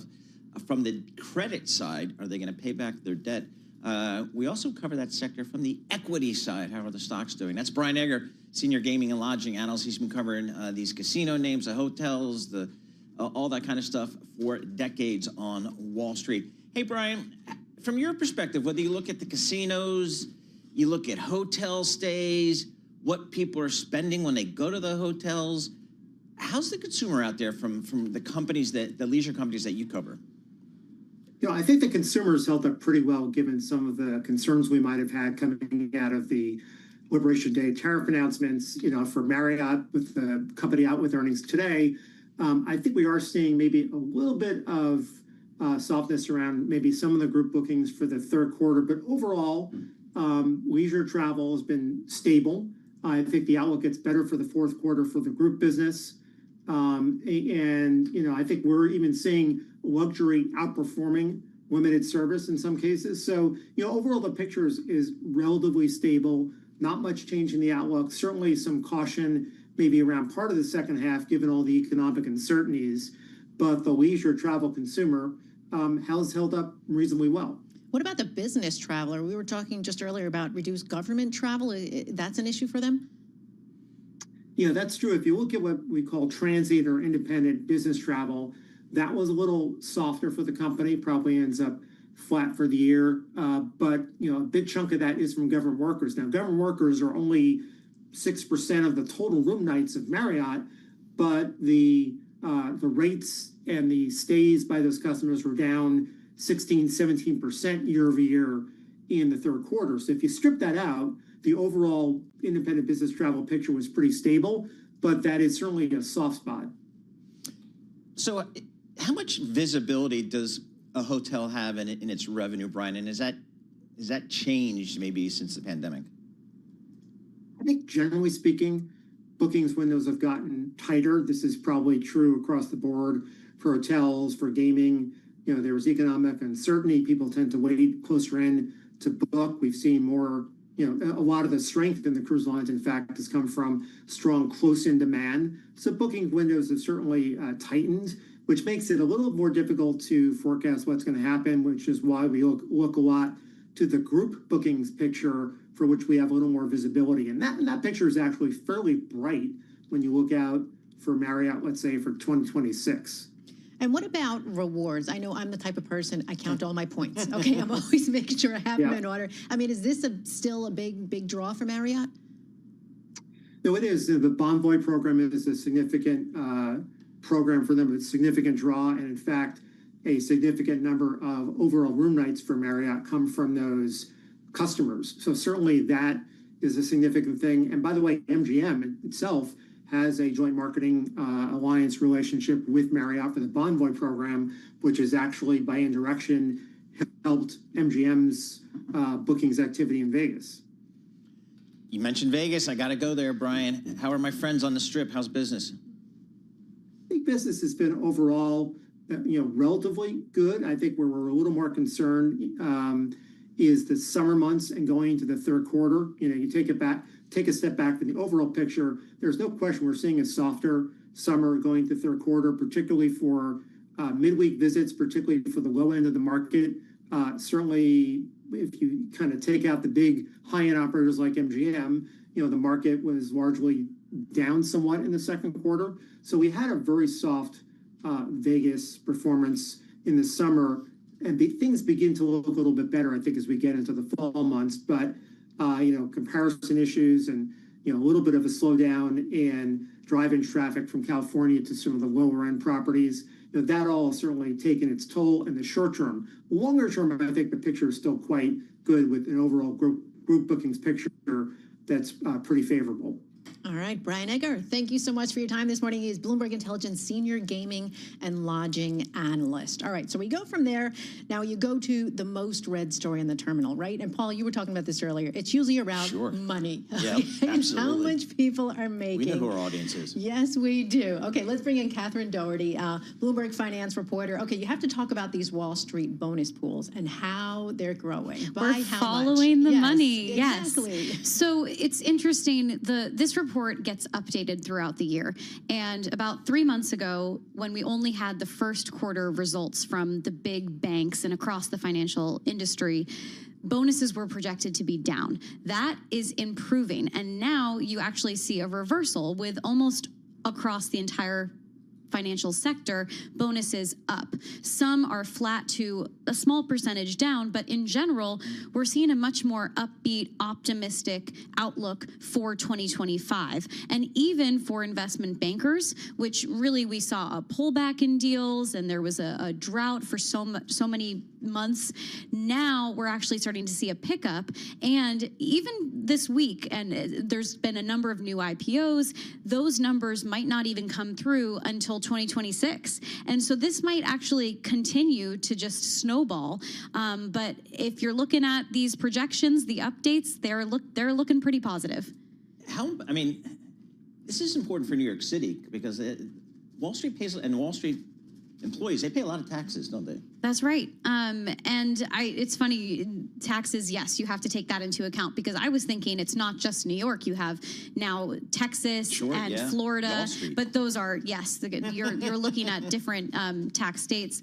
However, so in New York, yes, when you have these trading firms that are going to be paying their traders, their equity traders up as much as 30% is the new projection. So yes, we might see more of a boom across those trading desks. Even debt traders are seeing a significant uptick. So, but there's other parts of the industry like private equity that have been slowly coming back, but it's not quite as enthusiastic. There hasn't been as much momentum and money made in those types of the financial sector. And that's going into kind of where I wanted to ask is that who's seeing the most boost out of this? Like what sectors of the finance industry? Right now, it does look to be, as this report is calling out equity traders specifically. Following close behind is their fixed income counterparts. And then you're also seeing asset management, which was not quite as positive, again, earlier in the year when this first report came out. Now they're projected to be up as much as 7.5%. And there's also debt underwriting, which is really interesting when you compare it to the equity underwriting counterparts. Equity underwriting has been much slower to kind of come back within the deal sector. Debt underwriting is the exact opposite. You're seeing now double-digit projection for growth in this year. It used to be when I was on Wall Street, your variable compensation was, 70, 80. In my big years, it was like 95% of my total annual comp came on one day. The salary, the bonus. Your bonus. That's changed. Yes. The bonus compensation is less. The fixed salary part is larger. Is that still kind of the case? It is larger, but bonuses matter. Yep. That's why you're seeing such an appetite for reports like this that have, in many ways, the banks look at these projections and they start to make calls for themselves. They're probably internally using their own calculations based on their performance for 2025. However, they want to know what their peers are doing across the street. Yep. If you're not paying out at the end of the year in your bonus package to your best trader, and that trader might go to a competitor because they know that another firm is paying handsomely. It got so bad when I was my senior years on the street, my competitors were my friends. Mm-hmm. And we would tell each other exactly what we got paid. And if I'm like, oh my gosh, if Drew is getting this, I'm worth at least 2/3 of what Drew's getting paid. So that's the number I'm going to go in and ask for. That's what these firms, they don't necessarily want that because they're trying to keep a lid on expenses. But they also know that to keep their best talent, they do have to pay out.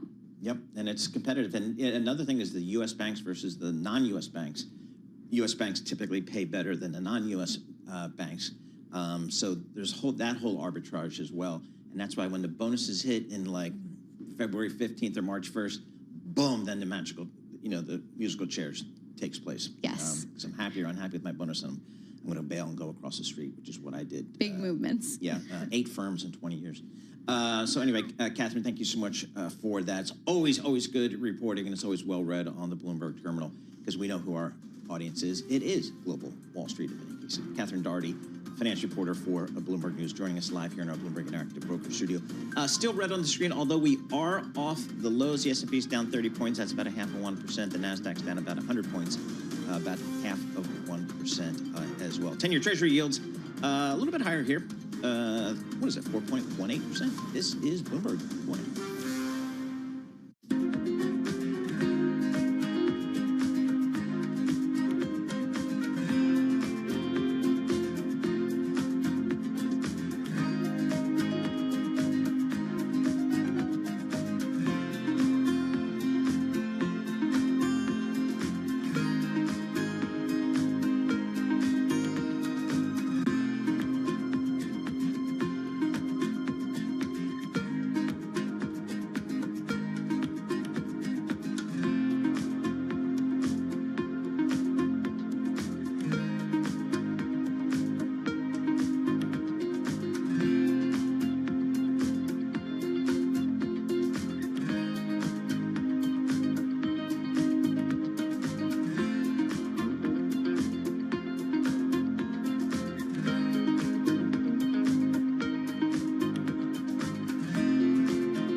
Markets, headlines, and breaking news 24 hours a day at Bloomberg.com, Bloomberg Television, and the Bloomberg Business app. This is a Bloomberg Business Flash.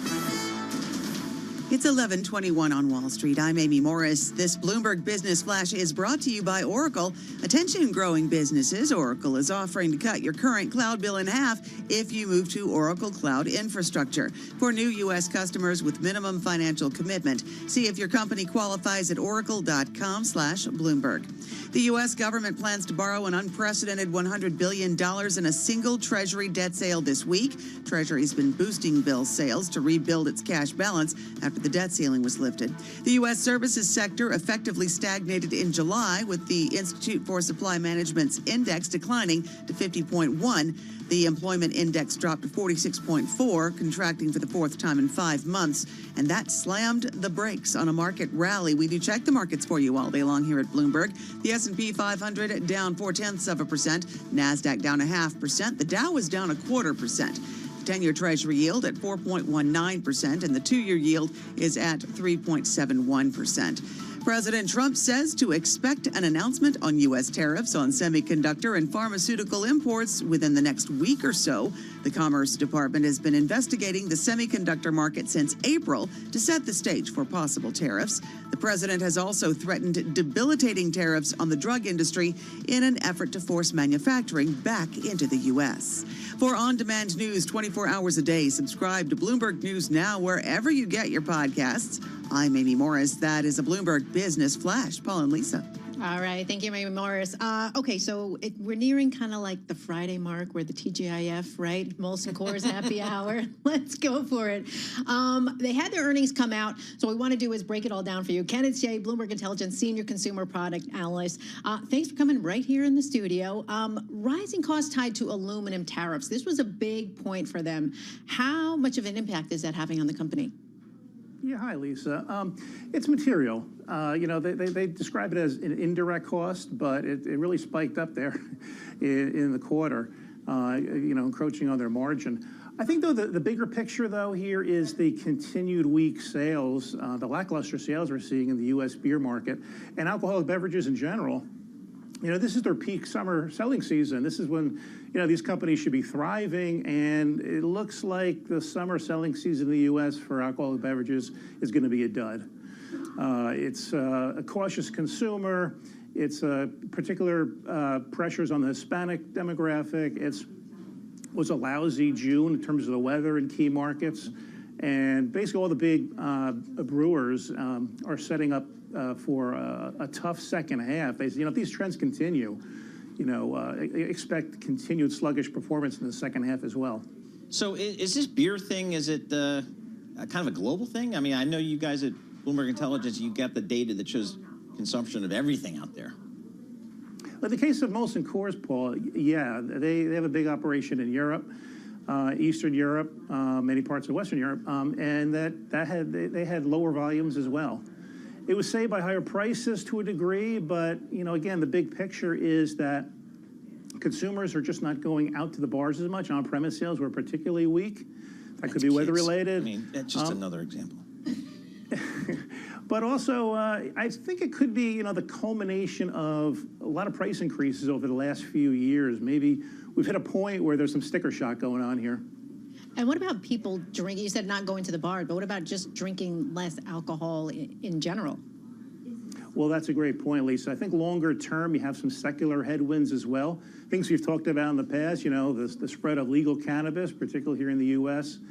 In the U.S., you also have these intoxicating hemp drinks, which are all the rage now in many markets.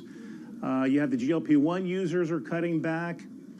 Gen Z doesn't seem to embrace alcohol as much as their parents did. All those things are weighing on it longer term. But that combined with some near-term pressures is really weighing on these companies.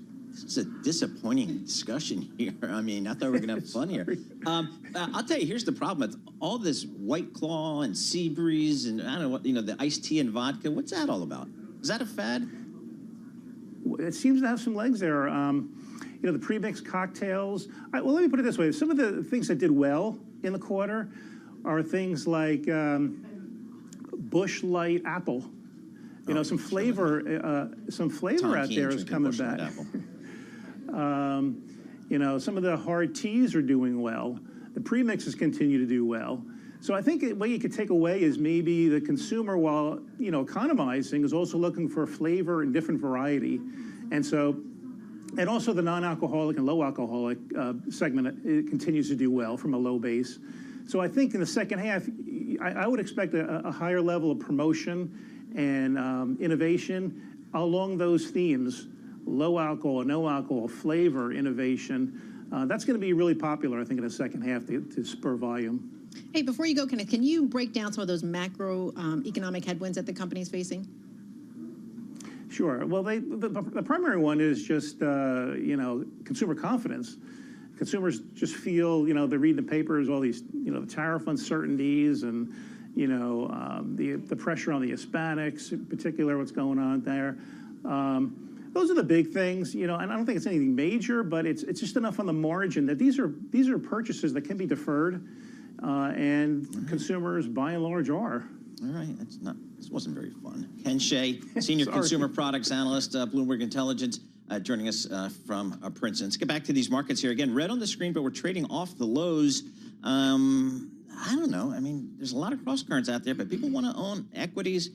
It seems like they're buying the treasuries out there, not so much the dollar. Frank Monkham joins us here. He is head of macro trading at Buffalo Bayou. They're based down there in Houston, Texas.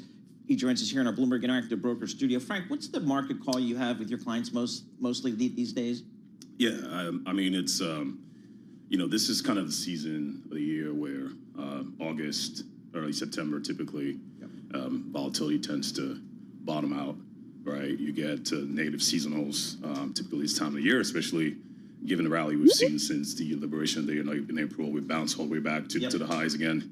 So this is no surprise at all. I think this move here is obviously when you're trading with that kind of momentum back upwards and you get a negative number, like or a bad number like the one we saw on payrolls, it's just going to trigger some profit taking. And we start hitting some technical levels, you have CTA systematics to start selling, especially because in terms of positioning, we're probably around the 95th percentile positioning wise for CTA. So this is really not something to be overly concerned about here, because like I've said this since I definitely didn't see this strong of a bounce since Liberation Day, but as we got midway through that recovery, it was clear to me that there are technicals in the market that are just extremely powerful, and those two technicals basically are a very new type of behavior from the retail community when it comes to the allocation to equities, and just the fact that we've got over $7 trillion sitting in money market funds, right? I mean that cash is there looking for dips to buy. I mean, we saw that in April, right? When we had the big correction, the 20-25% correction we had in April, money market balances were $7 trillion. That dipped for the first time by over $100 billion. So we went from $7 trillion to $6.8 trillion. And all that cash clearly was buying the dip on equity. So the behavior of retail investors really has been totally new. It's not anything that we've seen before. I think since COVID, there's been a buy the dip mentality and an allocation to even things like options in equities that we hadn't seen before. I mean, if you think about the options market today, for instance, with the advent of zero DTE options, that's a market that used to be, pre-COVID, that market was 10% of the options market in terms of volume, right? Today, it's 64%. Just the sheer growth of that market just kind of shows how far the retail investor has been in terms of being a strategic allocator to equities. Now, with all that you say, it kind of sparked this curiosity in me. What's the one lesson that the market has taught you the hard way? Well, that's actually a very good question. I think it pretty much jibes with what I've just said about technicals, right? Fundamentals are, obviously, people say the market always trades back to the fundamentals, which is very true, right? I mean, the fundamental theories are here for a reason. Valuations, high valuations, the lesson is it doesn't really matter, right? Valuations could be as high as they can be. You need a trigger for people to sell, and you need to be respectful of technicals. So when we had the big drawdown back in April and we started recovering, we realized that positioning was still very, very low. Until this day, when we're sitting here near all-time highs, obviously we pulled back a little bit, the last week or so, but positioning is still kind of neutral. I mean, it's not super light as it was back in April, but it's super low. So I guess the lesson is you just got to be very respectful of technicals, because fundamentals at the end of the day would trump any kind of technical drivers, but that's in the longer term. Technicals can drive things shorter term, medium term, depending on how powerful they are, and you have to respect them. I know at Buffalo Bayou, you focus on commodities. We're commodities, but we also cross assets, so we look at equities. So what do you look at the most? In commodity space? Yeah. Obviously, in commodities now, it's the play really, or the exercise that we're trying to wrap our arms around is trying to figure out that tug of war between inflation and recession risk and what it really means for commodities. And what it does now is that it really makes commodities more of a tactical or idiosyncratic allocation. You can't just be long the commodities, just general commodities baskets here. At this juncture, for instance, now that we've seen the labor market showing signs of weakness, we're seeing oil starting to roll over. Yep. What's happening to gold? Gold is now finding a lot of support, and it looks like it's on the rip again, and probably going to test that 3,500 sort of handle, right? So we're trying to be very tactical and idiosyncratic when it comes to commodities, and trying to figure out if we're in an environment of weakening growth, and still lingering uncertainty. What commodities make sense in terms of being long and being short, and what makes a lot of sense for us at this stage is a lot of ratio trade. We continue to like gold over gold to oil ratio, so being long gold versus oil. Well, being based in Houston, you guys have to have, you're sensitive to WTI crude oil just in general. I think about that. I mean, it's obviously the hub for that. We have a good pulse on what's happening with WTI, not just as a in terms of financial markets exposure, but also in the physical market, what's happening there. And the consensus really, I think, amongst producers and even physical players is that we're going to be building a surplus in oil in the second half of the year. We have a lot of production coming online from non-OPEC. OPEC is still being pretty dovish. I mean, they just announced that they're going to be releasing a lot more. So the market really is wants to sell oil, right? But it's one of those things where, again, going back to your question earlier about equities, what's the lesson learned is that technicals are far more important in the market, because you have a market that's liquidity and volatility are in a very different era now than it was, say, 15 years ago. We have a lot less liquidity in all markets, same thing in the oil market. So technicals, when liquidity gets thin, especially this time of the year in the summertime, you have to be very respectful of technicals. So I think that's why the market is a little bit shy to sell oil very aggressively here until we start seeing that surplus build in end of Q3, early Q4. But the consensus clearly is that we're going to be building surplus in barrels towards the end of the year. Frank, thank you so much for joining us. Really appreciate it. Frank Moncom, he's head of macro trading at Buffalo Bayou down there in Houston, getting a good call on this markets. Again, on that WTI crude oil, we're off about 1% here today, $65.50. I mean, the folks down in Texas say, when it gets in the mid-50s, we start getting nervous because it's kind of at or near our cost of production, and that's not good. S&P 500 off 27 points now, Dow off 100 points, the NASDAQ off 108 points. Coming up, Christopher Ciolino, Bloomberg Intelligence Senior U.S. Machinery Analyst. Talk to us about those Caterpillar numbers, tractors, all that kind of stuff. This is Bloomberg.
markets, headlines, and breaking news 24 hours a day at Bloomberg.com, Bloomberg Television, and the Bloomberg Business app. This is a Bloomberg Business Flash. It's 11:40 on Wall Street. I'm Amy Morris. The services sector in the U.S. has effectively stagnated in July as firms reduced headcount caused by, quote, tepid demand and rising costs. Steve Miller, chair of the ISM Services Business Survey Committee, says the data continues to reflect slow growth. What we're hearing in the commentary is that people are not backfilling. We're not getting any indication of across-the-board layoffs, but they're not backfilling. And then for specific areas where there's a priority in hiring, they're having difficulty finding quality candidates. Steve Miller with ISM on Bloomberg Intelligence. That pushed stocks lower. We check markets for you all day long here at Bloomberg. The S&P 500 down 0.6%. NASDAQ down 0.7%. The Dow is down 0.3%. The 10-year Treasury yield at 4.19%. The 2-year yield at 3.72%. Caterpillar shares 0.1% lower after second quarter earnings missed estimates. Apollo shares more than 2% higher after that company reported earnings above estimates. Palantir Technologies reported a 48% increase in revenue for the second quarter to more than $1 billion, citing the, quote, astonishing impact of artificial intelligence technology on its business. Shares of Palantir up about 6%. For on-demand news 24 hours a day, subscribe to Bloomberg News Now wherever you get your podcasts. I'm Amy Morris. That is a Bloomberg Business Flash. Paul and Lisa. All right, thank you, Amy. You mentioned Caterpillar, so why don't we go there? Tariffs having a bigger impact on Caterpillar margins. Shares are lower. They're down about 0.2%. So here to break down its earnings report, Christopher Cellino, Bloomberg Intelligence Senior U.S. Machinery Analyst.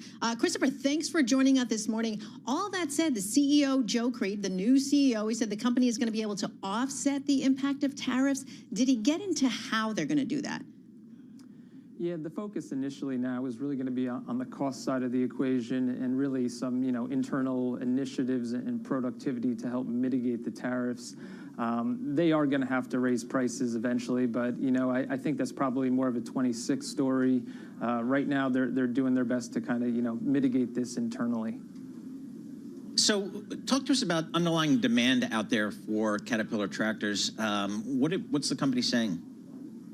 Yeah, so I think this is really the big takeaway from the quarter. The print was a little weak. It came in a little below expectations.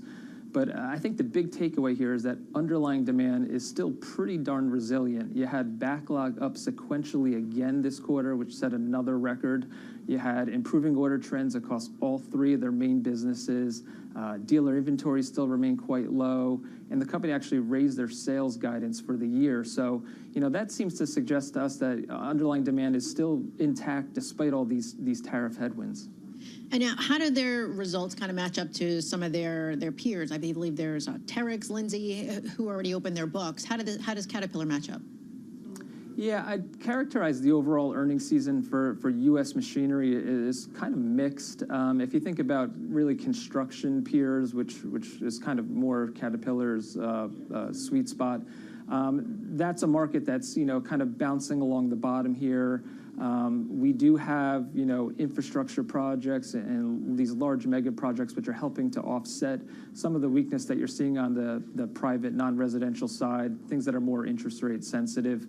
But, you're starting to see some positive indicators that would, lead us to believe that you're going to start to see a cyclical recovery emerge in 2026. There's a number of, leading indicators out there that would support that. And I think really Caterpillar's results here, with orders being up in the construction business, with the backlog being up, really kind of reinforce that view. Where does Caterpillar make their big trucks and stuff like that? Everywhere, right? They're a global company. They've got a large footprint that spans, every continent and most countries. But if you think about it, at the end of the day, it's North America, right? It's more than half of their revenues. Europe is, call it, 20%-ish. Asia Pacific a little bit below that, and then Latin America is kind of closer to 10%. They are a net exporter out of the U.S., but as we saw today, tariffs probably going to be a little bit more of a headwind than they had initially anticipated. They're looking for somewhere between a $1.3 to $1.5 billion hit for this year. So, Chris, you kind of touched upon this. Sales slipped in construction, resource industries, but energy and transportation unit, that had some higher sales. What is that driving force behind the growth in engines and transportation? So this continues to be one of really the big highlights for Caterpillar, despite some of the cyclical softness that they're seeing, is the energy and transportation business, particularly in power generation. So think, data centers are becoming an increasingly larger part of the portfolio. Power gen continues to drive outsized growth within the energy and transportation business.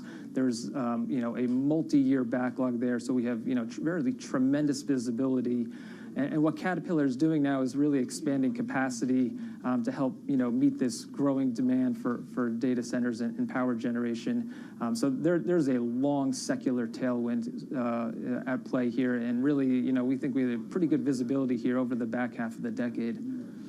So is Caterpillar and companies like Caterpillar, are they benefiting, or do you expect them to benefit from maybe onshoring even more manufacturing in this country, if to the extent that President Trump, wants to do that, and he's been talking about that a lot? Is that something where Cat will see it? Yeah, I mean, I would say we haven't really heard of, I would say, concrete or tangible evidence of that happening yet, and it's really difficult to, get a lens on that on a quarter to quarter. I think, if we look back maybe over a 5-year window, maybe we'll have a better picture of that. But yet, no doubt, Caterpillar is a big beneficiary of any kind of construction activity here domestically. And then not only on top of, not only just moving the dirt and building the facilities, they're also, like I mentioned, have a bigger piece of the data center and power generation needs within our country as well. So it's really kind of twofold, not only with the moving the dirt and the facilities, but also longer term, we think the secular tailwinds around power generation are pretty favorable. Hey, Chris, before you go, we have about a minute or so left. People usually say this is like the bellwether for a look at the economy. Is this company going to continue to be that spot and to hold that title? I don't see anything changing in the near term here. They are the largest global manufacturer of heavy machinery. They have the scale, the dealer network, and really there's not too many competitors that are that close to them. So they are the leading indicator for the heavy machinery markets and construction activity, and I don't foresee that changing anytime soon. All right, Chris Ciolino, thank you so much. We appreciated that. Chris Ciolino covers all the big equipment manufacturing companies for Bloomberg Intelligence. Just looking at Caterpillar here, based in Irving, Texas, 113,000 employees. It's got a market cap of $200 billion. Stock's up like 20% this year. As Chris was saying, that one of the plays on this data center construction plays. I mean, there's so many peripheral derivative plays off of AI. It even gets to Caterpillar, who's going to be, their equipment's going to be used to build all these data centers that are going to be used for AI.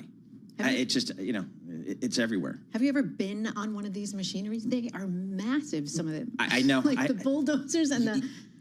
Karen Ubelhart, who's covered these names for decades, she's got some amazing pictures of her up on these big farms, on these huge tractors and earth movers so what and it things takes like that. behind it to make these is incredible. I'd love to see a manufacturing facility to see how you make one of those huge tractors. But anyway, the stock's up 20% year to date, and on trailing 12 months up 37%. So the market likes what it sees there for Caterpillar, and the stock's pretty much unchanged on the day. But I think it's also interesting that they can basically take in their margin $1.3 to $1.5 billion of tariff costs, and that's maybe about 300 basis points on their margins. That's according to analysts at Baird, before they think about raising prices, which they may, as Chris was saying, they may have to do next year.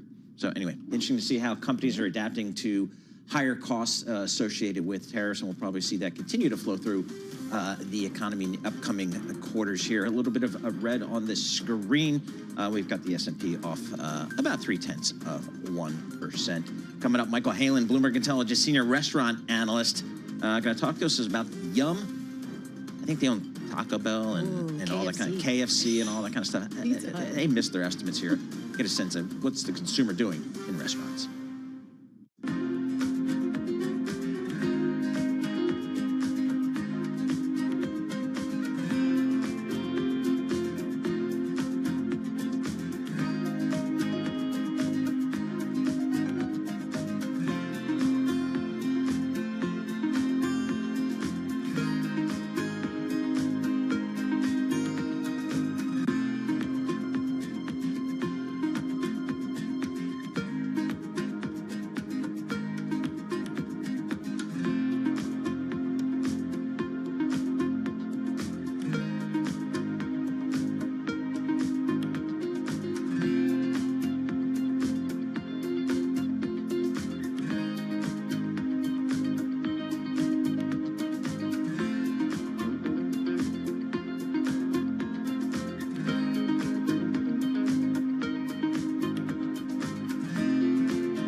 This is Bloomberg Intelligence with Paul Sweeney on Bloomberg Radio. All right, Luis Mateo and Paul Sweeney live here in our Bloomberg Interactive Broker Studio, streaming live on YouTube as well. So check us out there. Yum Brands, think Taco Bell, think KFC. They reported some numbers today. Sales rose 2% from a year ago, but that's slightly below the average of analyst estimates. So again, stock trading off about 4% here. Let's break down what's happening at Yum and maybe what's happening in the restaurant space in general. We can do that with Michael Halen, Senior Restaurant and Food Service Analyst for Bloomberg Intelligence. Mike, talk to us about Yum Brands. What happened with their quarter, and what does that tell us about, kind of the fast food part of the segment? Yeah, the fast food segment is, we'll start with the second question first, is kind of been under pressure. Low-income consumers are hurt most by inflation, right? It's a cumulative effect. And so, and then there's also been a lot of development. Development never slowed for quick service restaurant chains post-pandemic. And so the supply and demand is kind of getting out of balance here a little bit, and that's why we're seeing some pressure on QSR. U.S. was the issue for Yum Brands. So KFC and Pizza Hut were both down 5% in the U.S. They continue to struggle. KFC has a new president and some plans to kind of turn that business around, but we don't think that's going to be an easy feat with all of the competition they have here in the United States, whether it's Chick-fil-A, Popeyes, Raising Cane's, chicken has exploded, as you know, over the last decade. And so giving KFC kind of a problem here in the U.S. Taco Bell has been their main driver, along with KFC International, which continues to do well. But Taco Bell slowed a little bit in the quarter, and I think that's probably the biggest concern on this report. It still was a very strong 4%, right? And so they're still outperforming quick service by a pretty wide margin here, but it did slow a bit in the quarter. What are your companies, the restaurant companies, Mike, saying, particularly, I guess, the ones that really rely on beef?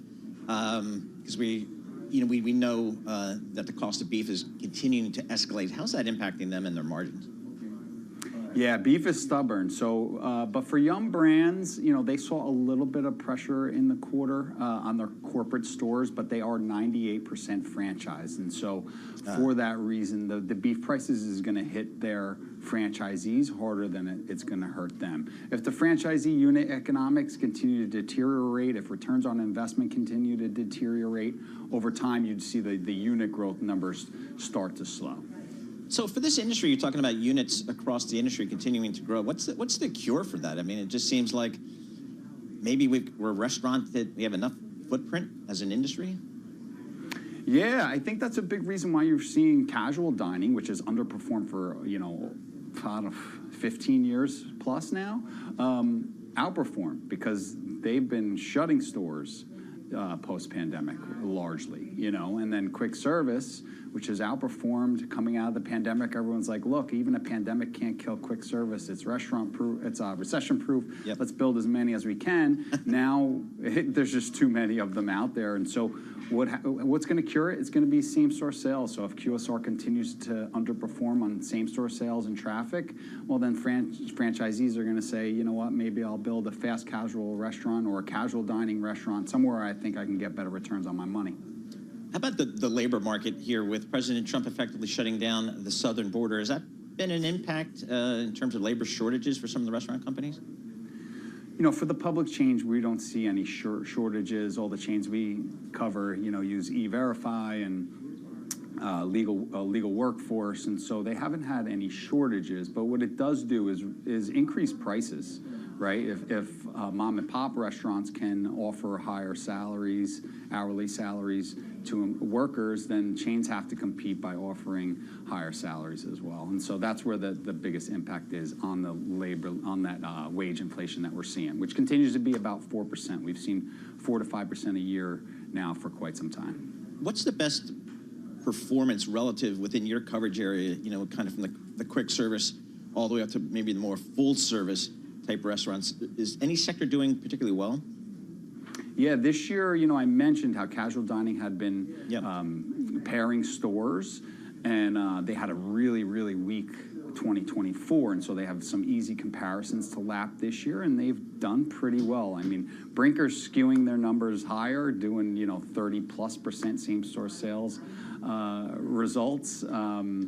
That was in the calendar first quarter, as well as the fourth quarter. So that's skewing it a little bit higher. But a lot of the companies we've seen, Cheesecake was one that reported last week that had a very solid first quarter number that's going to be better than most of the quick service chains out there. I think there's some opportunity there for chains that do a good job in terms of value on the plate.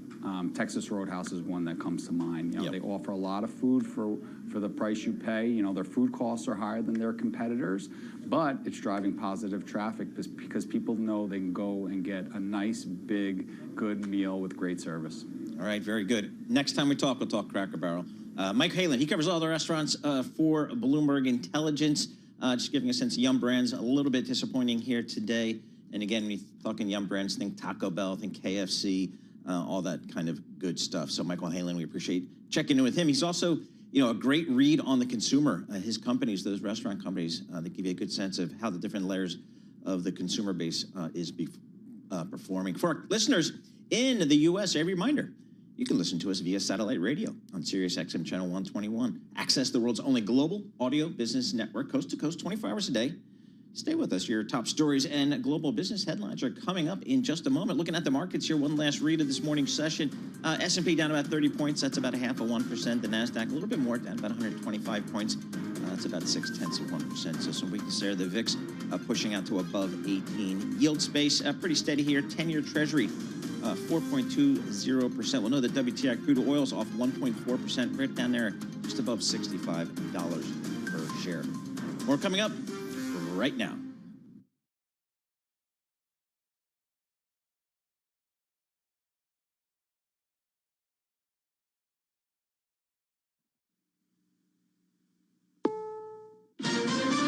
This is CBS News on the Hour, sponsored by ZipRecruiter.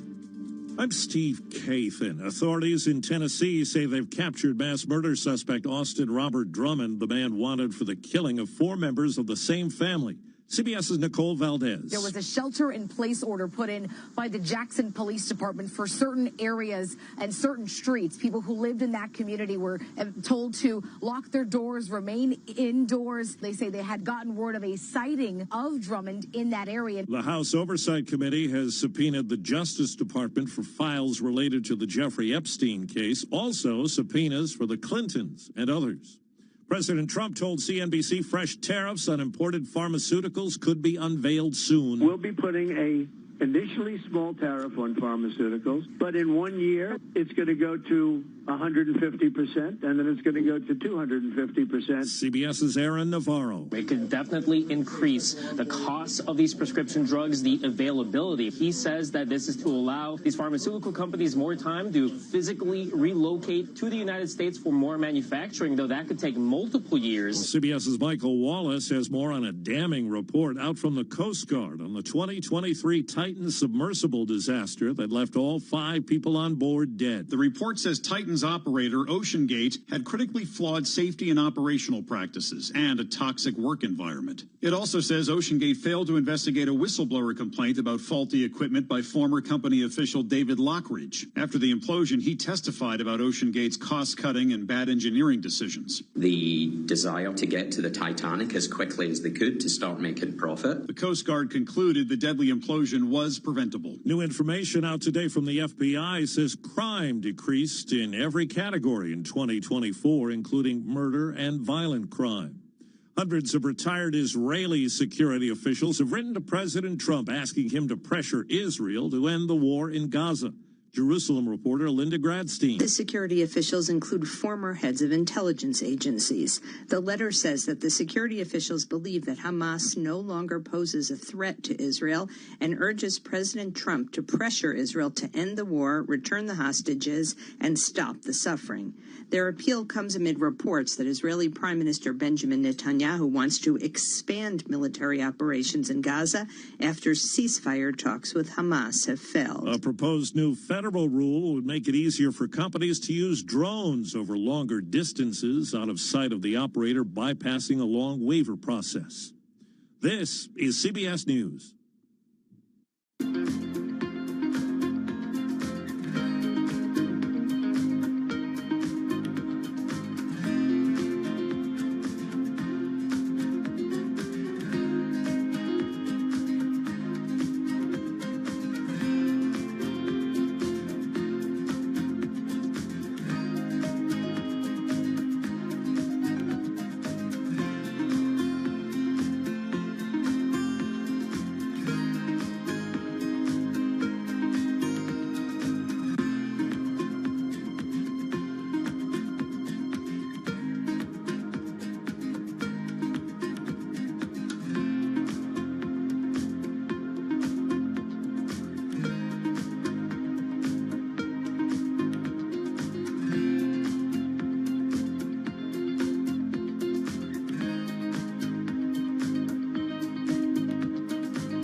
A theme park with a country twang continues to be a crowd pleaser. Your trip to the Smokies really isn't complete unless you visit Dollywood. TripAdvisor has passed over the Magic Kingdom and Universal Studios and chosen Dolly Parton's place in the Great Smoky Mountains of Pigeon Forge, Tennessee, as the #1 theme park in the country. TripAdvisor says Dollywood's ranking is based on above and beyond reviews and opinions from parkgoers. It's earned the top spot 3 times in 4 years, and Dollywood's the only park in North America to make the top 15 internationally. The #2 park in the U.S., Disney World. Knoebels in Pennsylvania is 3rd. Deborah Rodriguez, CBS News. Reports say interim NASA Administrator Sean Duffy will announce plans this week to build a nuclear reactor on the moon. China and Russia have similar plans.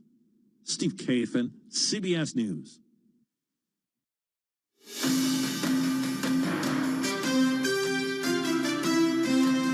Live from Washington, D.C., this is Balance of Power with Joe Matthew. The chips are next. Welcome to the Tuesday edition as President Trump promises tariffs on semiconductors in the next week or so, followed by big pharma tariffs. We'll talk about what it means for the likes of NVIDIA and AMD when we sit down with Bloomberg's Mike Shepard straight ahead. U.S.-made weapons now heading for Ukraine as we approach President Trump's deadline for Russia at the end of this week. We'll get into it with retired Marine Corps General Arnold Panaro, also with an eye on stalled confirmations for the Pentagon on Capitol Hill, a conversation that you will want to hear today. House Republicans subpoena the Justice Department for the Epstein files. This breaking just today, and we'll get into it with our political panel. Rick Davis and Jeannie Shanzano are with us. And we start, as always, on Wall Street right now. An update on the markets in for Charlie Pellet. Amy Morris has Wall Street for us. Amy, how's it look? Oh, it looks kind of red, Joe. A rally in stocks faltered after a disappointing reading on U.S. services. Traders also sifting through a batch of corporate results, and we do check those markets for you all day long here at Bloomberg. S&P 500 down 0.4%. NASDAQ down just about 0.5%. The Dow is down 0.2%. The 10-year Treasury yield at 4.2% and the 2-year yield at 3.72%. Now, the services sector in the U.S. has, quote, effectively stagnated in July. Firms reducing headcount caused by tepid demand and rising costs. Steve Miller is chair of the ISM Services Business Survey Committee and says the data continues to reflect slow growth. The last 3 months has been the lowest we've seen since COVID. It's not good numbers. It's showing still growth, and business activity are still in expansion territory, but it's pretty weak. Steve Miller with ISM on Bloomberg Intelligence. Beer maker Molson Coors lowered its full-year guidance and now expects underlying earnings per share to fall as much as 10% this year. Shares of Molson Coors more than 1% higher. Pfizer raised its profit forecast for the year with cost cuts helping to make up for the lack of expected sales growth. Pfizer is in the process of rebuilding in the aftermath of the pandemic, slashing about $7.2 billion from its spending. Pfizer shares now about 3.4% higher. For on-demand news 24 hours a day, subscribe to Bloomberg News Now wherever you get your podcasts. I'm Amy Morris. That's a Bloomberg Business Flash. Let's go back to Balance of Power with Joe Matthew.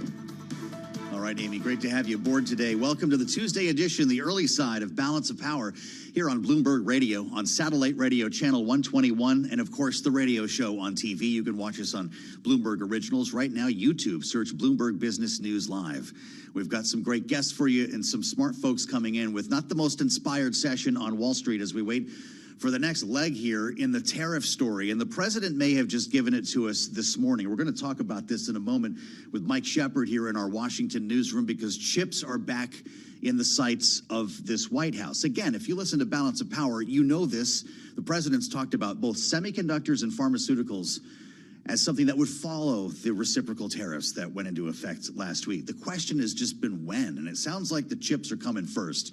The president, in a doozy of a phone call to the other network earlier today, here he is on CNBC. Well, we're going to be announcing on semiconductors and chips, which is a separate category, because we want them made in the United States. And by the way, they're being made in the United States. You know, we have the biggest in the world, as you know, from Taiwan is coming over and spending $300 billion in Arizona, building the biggest plant in the world for chips and semiconductors. doesn't seem to be doing too much damage to shares here, as this was already in the air. NVIDIA, for instance, down about $2 or 1% right now. Micron is actually hanging in there positive, so some of the ancillary companies aren't even being hit by this. But we want to talk about what this would mean, knowing that export controls were actually being loosened, not tightened, when it came to NVIDIA. That Jensen Huang has actually developed a pretty great relationship with Donald Trump. Maybe we could say the same about Lisa Su. But with the idea of NVIDIA and AMD extending these rallies that we've seen in the face of chip tariffs, we have a lot of questions for Michael Shepard, and he specializes in this as our senior editor for technology and strategic industries. Mike, it's great to see you. Is this bad news for Jensen Huang, or what we already knew was coming? Well, we already had a sense that this was coming, and the industry, like a lot of other industries, has really just come to grips with the fact that Donald Trump likes tariffs. He sees it as an instrument, and perhaps the main instrument of his economic policy here in the U.S., together with the tax cut package that is already cleared. Now, what we've seen over the past several months is the imposition and unveiling of tariffs on individual countries, and now we're moving into other sectors. We've already seen the auto sector and steel and aluminum targeted early on. The president is now moving to trickier areas, including pharmaceuticals and semiconductors. And the reason that they're tricky, of course, is pharmaceuticals naturally have an impact on the supply chain for healthcare in the United States. But with semiconductors, the global supply chain is so intricate and so interdependent that tariffs here could have an effect lots of different places, including right back here, too. Play the movie forward, Joe, with me for a moment. When we think about this, if you impose tariffs on semiconductors and on chip-making equipment, those ambitions that the president just talked about of building these plants in the U.S. to make chips actually become more expensive, because the main maker of the most advanced chip-making gear is based in the Netherlands, not here in the U.S. So those sophisticated machines would face a levy of who knows how much, and that is the biggest input in a chip-making Well, I'm getting plant. confused about how this helps not only the American economy, but the U.S. Chip stack, as it were, to be duplicated across the world here, as Jensen Huang, and it seemed like Donald Trump wanted to see. He referenced Taiwan Semiconductor there, building a big fab in Arizona right now. He did. Those chips are coming out of Taiwan. Are those going to be subject to tariffs? Well, that is to be negotiated still, and it's unclear whether Taiwan may get some sort of pass. We will have to see what sorts of exemptions and carve-outs may be baked into whatever emerges on the semiconductor front, and also in the bilateral reciprocal agreement that the administration may still try to forge with Taiwan. That is a huge export, of course, for the self-governed island, and it's really critical to their economy, but it's also critical to the U.S. supply chain, too. But when you said that you were a little bit perplexed and baffled, you're not the only one, Joe, because there are many in industry, and not just the tech industry, but really across industries. You know, we spent some time going through a lot of the input, the comments that were submitted to the Commerce Department as it's reviewing the possibility of tariffs. We heard from automakers, lots of different industries, boat makers. They all have a stake in this, and they were all quite concerned about the impact and also seeing a potential negative when it comes to their supply chain and their costs. Well, you make a great point. I mean, I'm reaching for the high-end stuff here, the Blackwells and the NVIDIAs, the AMDs of the world, but this would be Intel potentially, right? This would be some pretty low-end chips in industries that have no tie to national security and could make a lot of stuff either scarce or more expensive. Joe, when we think about chips, you have to go all the way down to those little light-up sneakers that small children will wear. Right, there's those a chip have in chips there. There's a chip in there, and the increased costs on those inputs, you know, it can be felt across the economy in a lot of different categories of goods, appliances, you name it. And the more sophisticated the chips get, the more the cost potentially grows. When you think about what the hyperscalers, we have a big earnings week with more promises from Meta Platforms and from Microsoft to keep investing in their AI businesses. Yes, right. That is all powered by chips. And for now, a lot of those chips still are made overseas. And it will take some time for the plants that produce those semiconductors to be built here and get up and running here. You mentioned the Dutch company. Is that ASML? That's right. So that's ASML.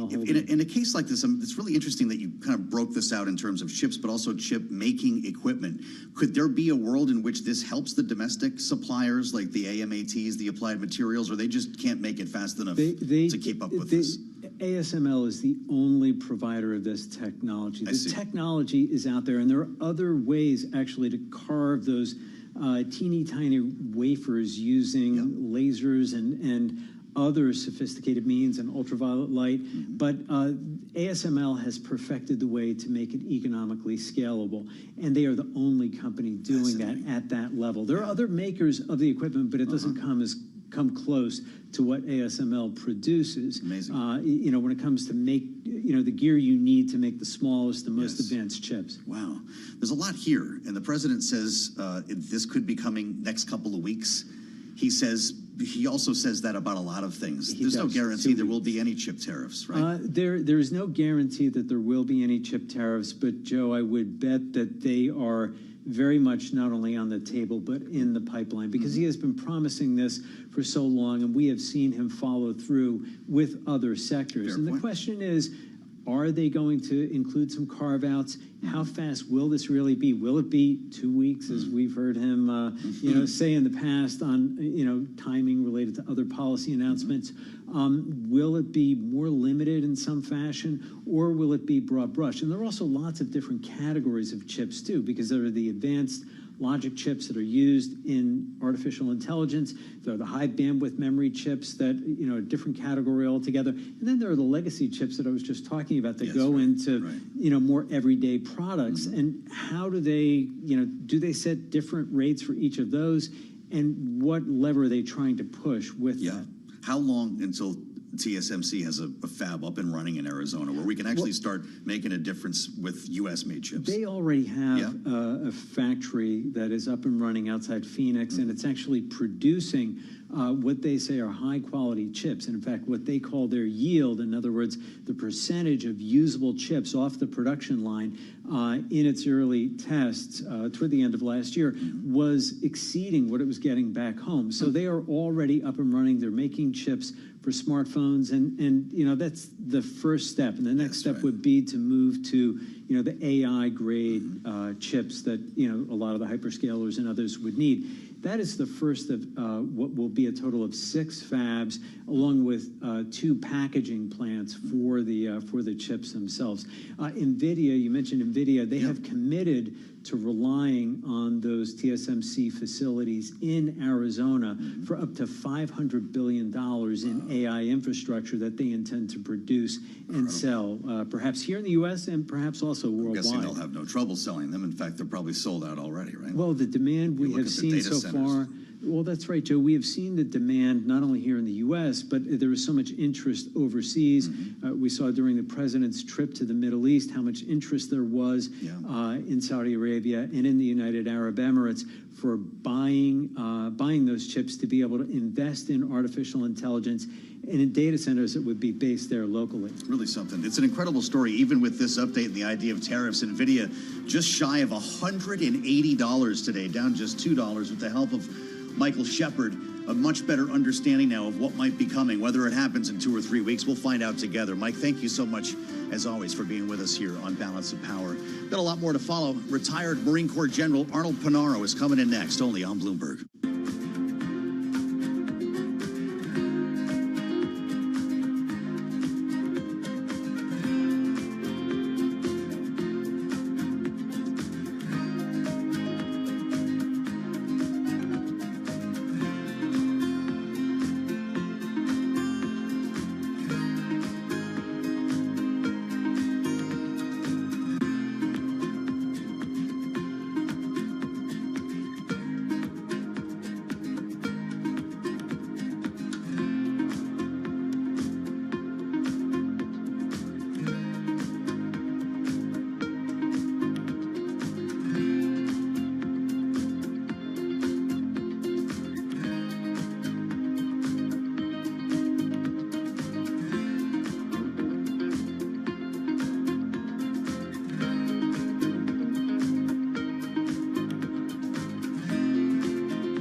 1221 on Wall Street. I'm Amy Morris. The U.S. services sector effectively stagnated in July. The Institute for Supply Management's index declining to 50.1. The employment index dropped to 46.4. It's a contraction for the fourth time in 5 months. And that slammed the brakes on a market rally. We do check markets for you all day long here at Bloomberg. The S&P 500 is down 21 points, or 0.3%. NASDAQ is down 78 points, or 0.4%. The Dow is down 0.1%. That's about 43 points. The 10-year Treasury yield at 4.2%. The 2-year yield at 3.72%. The U.S. government plans to borrow an unprecedented $100 billion in a single Treasury debt sale this week. Treasury has been boosting bill sales to rebuild its cash balance after the debt ceiling was lifted. President Trump says to expect an announcement on U.S. tariffs on semiconductor and pharmaceutical imports within the next week or so. Commerce has been investigating this semiconductor market since April to set the stage for possible tariffs. The president has also threatened debilitating tariffs on the drug industry in an effort to force manufacturing back to the U.S. For on-demand news 24 hours a day, subscribe to Bloomberg News Now wherever you get your podcasts. I'm Amy Morris. That is a Bloomberg Business Flash. Let's go back to Balance of Power with Joe Matthew. All right, Amy Morris, thank you so much. We'll get back to Amy a little bit later on this hour for more on the Tuesday trade. Yeah, it's only Tuesday, and it's already been a pretty newsy week considering the fact that the House and Senate are both gonzo, and we have no major public events in the works here at the White House. Although, did you see the president on the roof a little while ago? I've never been watching Washington for some time, never seen the president on the roof of the West Wing. He was up there like right up on top of the briefing room with who appeared to be the architect of the new ballroom that's being installed at the White House. The president actually was shouting down to reporters who were shouting questions at him. He says they're working on something beautiful. Maybe they'll get skylights in the briefing room. That would be it's a bit dungeony in there. So with the Senate gone, maybe it makes sense when the Majority Leader John Thune says the process is broken. He's referring to the process for confirming nominations, routine nominations to the Pentagon. And what appeared to be a deal in the works with Chuck Schumer last weekend fell apart. We haven't talked about this a lot. Outside of a brief mention yesterday, there's a very big reason why there are calls now or predictions, even louder predictions for a government shutdown in September, because no one is getting along. When this came to be an opportunity over the weekend to start confirming nominees en masse, Democrats asked for no more rescissions packages. I want to promise on that, and to reinstate some already approved funding for foreign aid and some other programs. They got nowhere. Talks broke down and everybody went home. And now this has left a lot of people still on the field here. Remembering that President Trump at one point said he wanted the Senate to stay here until the work was done, work through August if you have to. Well, that never happened. Democrats were able to use the rules of the Senate to delay dozens of votes on Trump nominees until fall. And this is where we start our conversation with General Pinaro. Really glad to say that he's back, because this is an individual who knows what it's like to prep these nominees for their confirmation hearings and has the rule book memorized cold. Retired Marine Corps General, former staff director of the Senate Armed Services Committee, General Arnold Pinaro, welcome back to Bloomberg. It's great to see you, sir. Is John Thune right? The process is broken? Well, Joe, a privilege to be with you, and I call the August recess all play and no work. And unfortunately, the Senate and the House won't be back till the first week in September, and our national security has not gone on vacation. And unfortunately, the majority leader is correct. The process has deteriorated and broken down over the years. And as you've said on your program often, the world is more dangerous and unstable than the peak of the Cold War. And we need these senior people in the key national security jobs on the job and not sitting in confirmation purgatory in the U.S. Senate where they are today. The administration, the president has nominated 55 of the 65 presidentially appointed Senate-confirmed individuals that run DOD, a record for this point in any administration, and yet only 15 of them have been confirmed by the Senate. We left 14 pending on the Senate executive calendar that should have been confirmed by unanimous consent and voice vote. There's another 24 in the Armed Services Committee awaiting processing. in the DOE nuclear complex that runs our nuclear weapons surety and safety and provides the warheads that we need for strategic nuclear deterrence. 4 of the 5 are pending in the Senate, and yet Brandon Williams, who's going to run the Nuclear Security Administration, has been pending since January 20th, and very capable, very experienced individual. And so we are really, it is broken. I think that the majority leader, unfortunately, is absolutely correct. It is broken.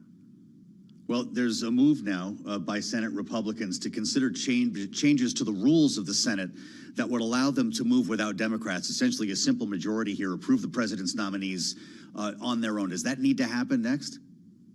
Well, you actually have a simple majority now, but the simple majority you have now, one, when they won't agree to do anything by unanimous consent or voice vote, which has been the standard for these non-controversial national security nominations in every administration, you have to file cloture, and cloture is a majority vote.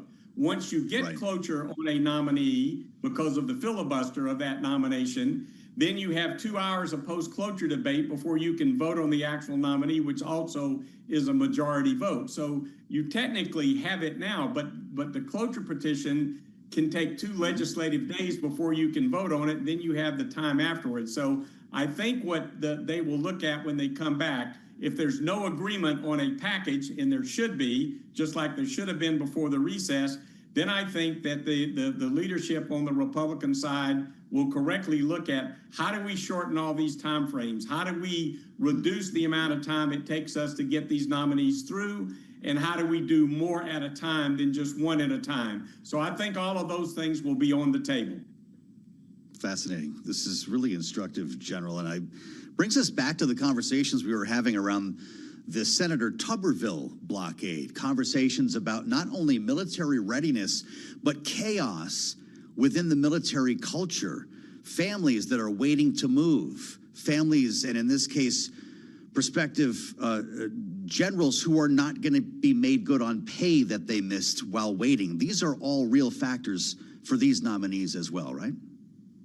That's correct. And the good news in this particular Congress is we're not seeing any holdup on our senior military nominations or any of the in-block nominations of our, field grade officers. So those are moving through at a pace. We just confirmed the new Chief of Naval Operations, 2 additional warfighting combatant commanders, and several were confirmed weeks before. So the military, we are not facing the Senator Tuberville hole, which, as you know, was opposed by 4 Republicans with combat experience, Senator Dan Sullivan, Senator Joni Ernst, Senator Todd Young, and Senator Lindsey Graham. Republicans saying that Senator Tuberville's hole was unwarranted, over 900 senior military nominations for close to 9 months. We're not seeing that now, thank goodness.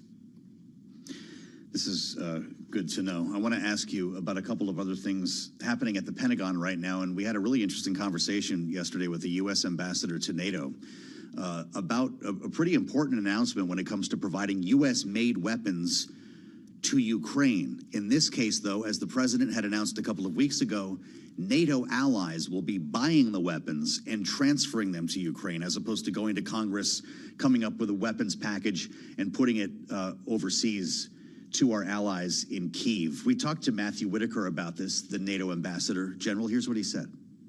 We want to make sure that the United States is never at a strategic disadvantage or puts ourselves in a vulnerable position. And so what we're providing is what would be considered excess in addition to what we need to defend ourselves strategically. But at the same time, we're still manufacturing. We see the need in Ukraine. We've then, the people at the Pentagon, especially the generals that manage a lot of these important programs, looked and determined what we could sell to our NATO allies, and then they could provide them to Ukraine. Do you like this idea, this plan, General, and do you worry about eliminating some of our own stocks? There was a moment there where the Pentagon had halted supplies to Ukraine, suggesting that we needed to preserve our own arsenal for our own uses here at home. What's your thought? Well, Joe, I think we have to take the strategic view. We cannot allow Russia to be successful in Ukraine. They wouldn't stop there. It also, if they were successful, it would embolden China, Iran, and North Korea, which would be a bad situation. And so I don't know the ambassador, but I'm very impressed with what I've seen of him to date. Remember, at the outset of the administration, there was concern they were going to abandon NATO and abandon Ukraine. That has not happened. So I would say this is a really good, positive mood where we get the NATO allies to do more of the burden sharing, a long-standing principle of President Trump, get these weapons into the hands of the Ukrainians quicker. I think we also the president needs to move out on the sanctions that he's talked about on Russia and those people that are helping Russia, perpetuate this war.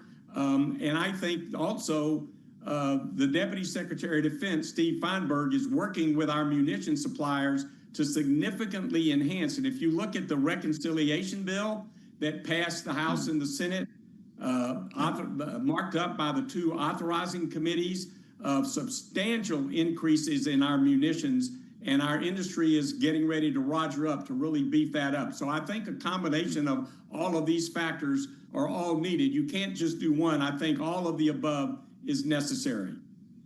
It's time to roger up, says the general. We just got a headline while we're talking here. General Pinaro, Russia mulling Ukraine air truce offer to Trump without ending the war. We've got a deadline coming at the end of this week. The president says secondary sanctions go on Russia and its trading partners if the bombing of civilians does not cease. The Kremlin now weighing options, according to Bloomberg News, for a concession, including an air truce with Ukraine. Do you see that happening? Well, look, Joe, I hate to say I'm a very realistic. I've been in a war where I was told there was a ceasefire and a truce, and those things never happen. I wouldn't trust Russia one scintilla. I think they basically, we've got to bring the hammer down. That's the only thing that Putin understands. He's a thug. He kills his own people. He has no regard for human life. He's killing women, children, infants. I wouldn't trust him. And I think we've got to bring the hammer down and do all the things that we just discussed. Put the sanctions in place, give Ukraine the weapons they need to defend their country, both offensively and defensively. I would be very careful. I wouldn't trust them. I've been in combat when I was told there was a ceasefire and a truce, and the other side never honored it. Which battle was that, General? Well, this goes back to Vietnam. Where we had different things in Vietnam, but I also know from when being in the first Iraq War, when there was talks about, well, you're in a no-fire zone or you're in a free-fire zone, things like that. When you're on the battlefield, Murphy's Law works all the time. You've got to be prepared for anything. And so the Russians have never been good at their word when it comes to this. And so why would we trust them now? Ronald Reagan was right. Trust and verify.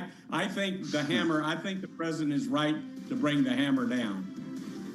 Bringing his many years of experience to us here on Bloomberg. We thank you for your service, as always. General Arnold Pinaro, author of the book, If Confirmed, an insider's view of the national security confirmation process. You just got your insider's view right there, and we'll have to tackle the rest of these nominations in the fall. Thanks to the General. Our panel is coming up next, only here on Bloomberg.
It's 12:40 on Wall Street. I'm Amy Morris. The services sector in the U.S. has effectively stagnated in July. Firms reducing headcounts caused by tepid demand and rising costs. Steve Miller is chair of the ISM Services Business Survey Committee. He says the data continues to reflect slow growth. What we're hearing in the commentary is that people are not backfilling. We're not getting any indication of across-the-board layoffs, but they're not backfilling. And then for specific areas where there's a priority in hiring, they're having difficulty finding quality candidates.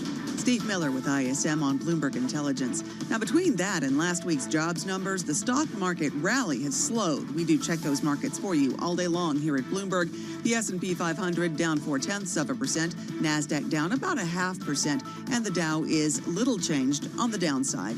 The 10-year Treasury yield at 4.19%, the 2-year yield at 3.71%. Caterpillar shares about 0.5% higher after second quarter earnings missed estimates. Apollo shares are more than 2% higher after that company reported earnings above estimates. Palantir Technologies reporting a 48% increase in revenue for the second quarter to more than $1 billion, citing the impact of artificial intelligence technology on its business. Shares of Palantir more than 7% higher. For on-demand news 24 hours a day, subscribe to Bloomberg News Now wherever you get your podcasts. I'm Amy Morris. That's a Bloomberg Business Flash. We go back now to Balance of Power with Joe Matthew. All right, Amy Morris, thank you so much. Watching oil prices sink on this Russian news. This broke during our conversation with General Pinaro. If you were with us here on Bloomberg Radio, the satellite radio, maybe you're watching us on YouTube. Russia mulling an air truce in Ukraine, with Ukraine, to prevent the secondary sanctions from going into place at the end of this week. Right now, WTI, West Texas Intermediate crude oil futures down more than $1, almost 2% to our lows of the session. We're right about $65 a barrel on this move. An instant reaction here in the marketplace to this news. It's not what I was planning to start with our signature panel, but Rick Davis and Jeannie Sheehan Zaino have been all over this, of course, since the beginning of Russia's war with Ukraine. And I want to take a quick swing on this before we get to some of the other news of the day. Bloomberg Politics contributors Jeannie Sheehan Zaino, Senior Democracy Fellow with the Center for the Study of the Presidency and Congress, and Rick Davis, Republican Strategist Partner at Stone Court Capital. Rick, this is the kind of response I suspect the president was hoping for. I guess Steve Witkoff is offering this idea of an air truce. That does not mean an actual end to fighting, though. Should the president consider this? Yeah, it's kind of hard to tell exactly what the proposal is from the Russians. If they're still launching raids with missiles and drones, I don't think that's going to fulfill anybody's expectations of anything close to a ceasefire. If it's just a grounding of their aircraft, it wouldn't surprise me, because it looks like the Ukrainians shut down one of the Russian aircraft, and they probably figured that they could use a respite from that. So this sounds very good for Ukraine, or good for Kremlin, bad for Ukraine. Ukraine's looking for a ceasefire. They want the halt in place, and I think that's what Donald Trump is also looking for. So I would be surprised if Donald Trump took the bait on this Kremlin proposal. But at the end of the day, he's moved so wildly in his various approaches to Ukraine, it wouldn't surprise me at this point that anything would happen. So Friday's deadline's coming up quick, and I'm not surprised that the Kremlin's starting to figure out how to avoid those secondary sanctions that could cripple their economy. You wonder, Jeannie, if the president is looking for an off-ramp here and a way to not put these secondary sanctions into place. Sergei Markov, a political consultant based in Moscow, close to the Kremlin, says Trump needs some kind of a gift, a concession from Russia, and an air truce could be such a gift. Is that how Donald Trump might see it? He might see it that way, but I think if anything, this would be a gift to the Kremlin. This would be a gift to Vladimir Putin. Nothing has changed. The Russians have zero incentive to move in the direction the president is talking about. The secondary sanctions are sanctions on people that we are trying to make trade deals with at the moment, China and India primarily. They will impact Russia for sure, except that India came out the other day and said, we're still going to buy Russian oil.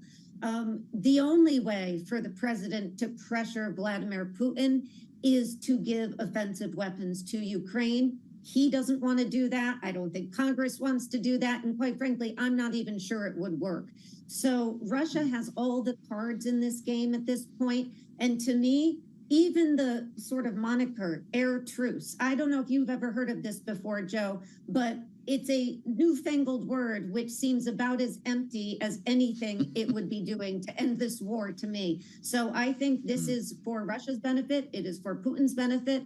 Trump would be foolish to go along with it, and yet Trump is playing with almost very little cards. Trump came into this believing, for some reason which is hard for me to fathom, that he could charm Vladimir Putin into a settlement and an end to this war. That is not going to happen, and he doesn't seem inclined to take steps which would move him in that direction, possibly. Yeah, I mean, Vladimir Putin, Rick, will not agree to a general ceasefire here. This idea of an air truce, as Jeannie properly calls out, is something that I'm not sure we've ever heard of. You might have heard the comments of General Arnold Panaro a bit earlier this hour. Hell no is basically his answer to this, having been in combat when so-called ceasefires were dropped. He says he's simply not buying Vladimir Putin and his better intentions here, and he should not be trusted. I'm guessing that you agree with him.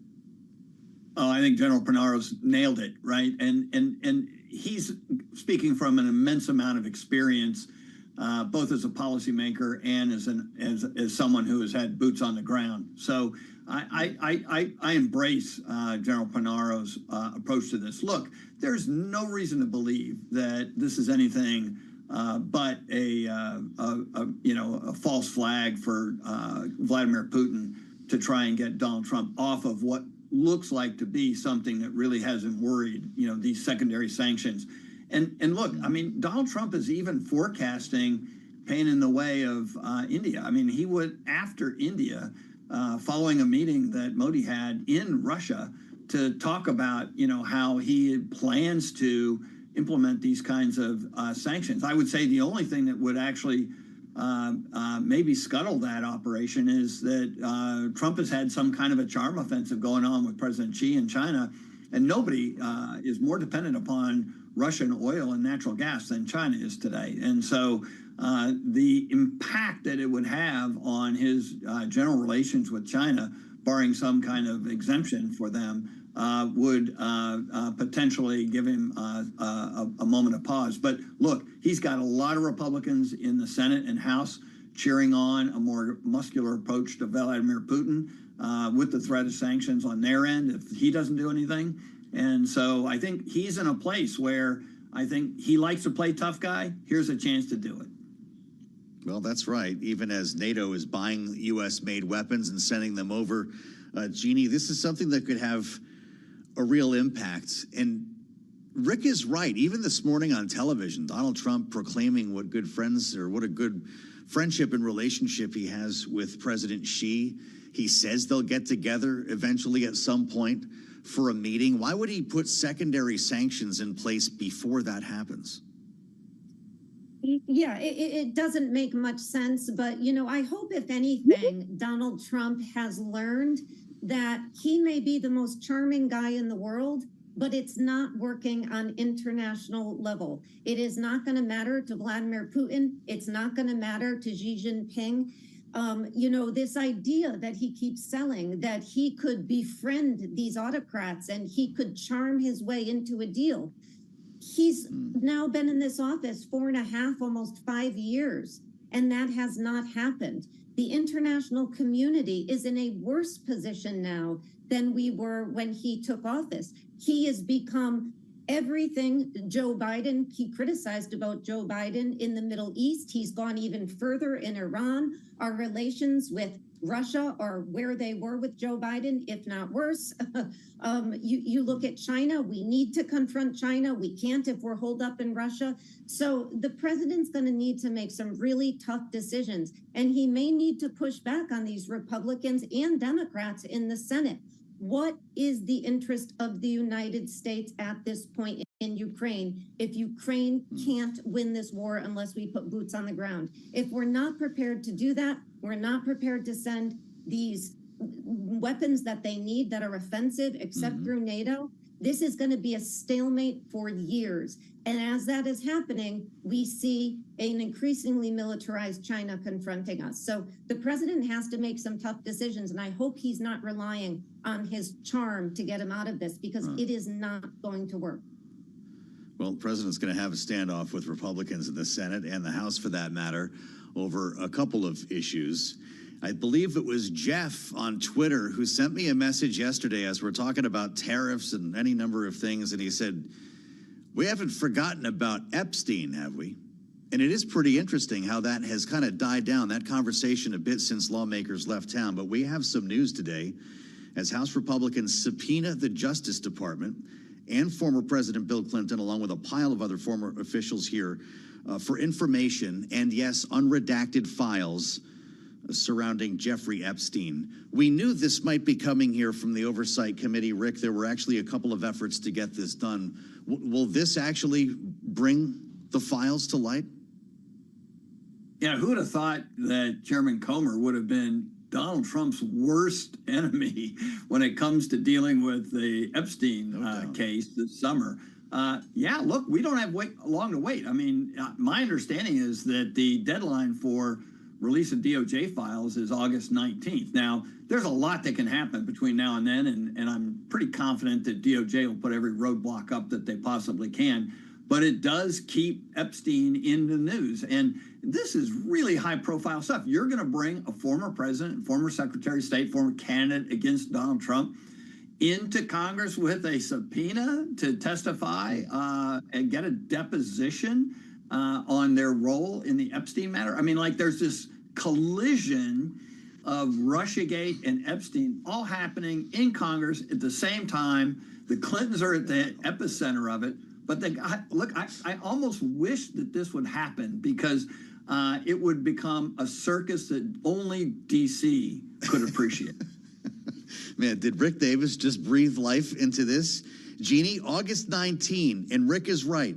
James Comer, in a letter to the Attorney General, Pam Bondi, calling for, quote, the full, complete, unredacted Epstein files, including information about Ghislaine Maxwell, who, of course, was just put in a lower security prison. Is this going to happen in the next 2 weeks? It absolutely could. We have to say Jeff was right on it in his message to you, Joe. Right on top of it.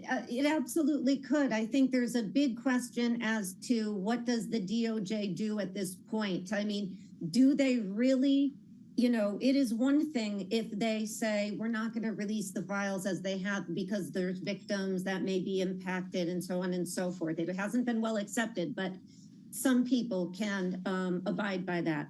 But to then go into court and to fight against a Republican House-led committee against releasing these files is a whole nother ballgame. So do they really release these files, or do they again try to fight this?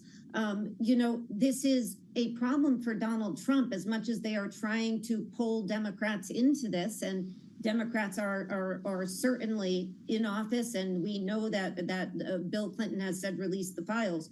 But as much as they do that, Donald Trump is the president of the United States, and this is going to be an enormous problem for him, as well as the fact we now understand that they have transcripts of the interview that the Deputy Attorney General did with Ghislaine Maxwell, and they're debating whether to release the video or transcripts now, as questions were about why was this trafficker of young women, this person in jail, moved to a more lenient center in Texas. So the DOJ has a lot to address here, and Donald Trump is doing them no favors because he can't stop talking about it.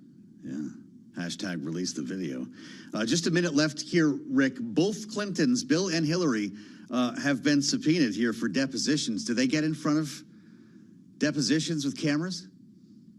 It will be interesting. I'm sure their lawyers will be fighting this tooth and nail, and as will Robert Mueller and Jeff Sessions and Bill Barr, all of whom also received those same kind of requests. So, look, I mean, like, all these people are over 75 years old. I mean, like, how many of them are going to say, I don't recall? I mean, like, this is going to be a scene, especially when you have two former attorney generals who were Republicans in the previous administration. Wow. Just think of what's coming. August 19th will be here shortly. Rick Davis and Jeannie Shanzano, our great panel, will be back in our second hour to tackle a lot more news of the day today. We're going to bring you to town hall hell or heaven, I guess, depending on the party. It's been pretty chippy out there since lawmakers left town, and we'll have more on that ahead right here on Bloomberg.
From Washington, D.C., this is Balance of Power with Joe Matthew and Kaylee Lines.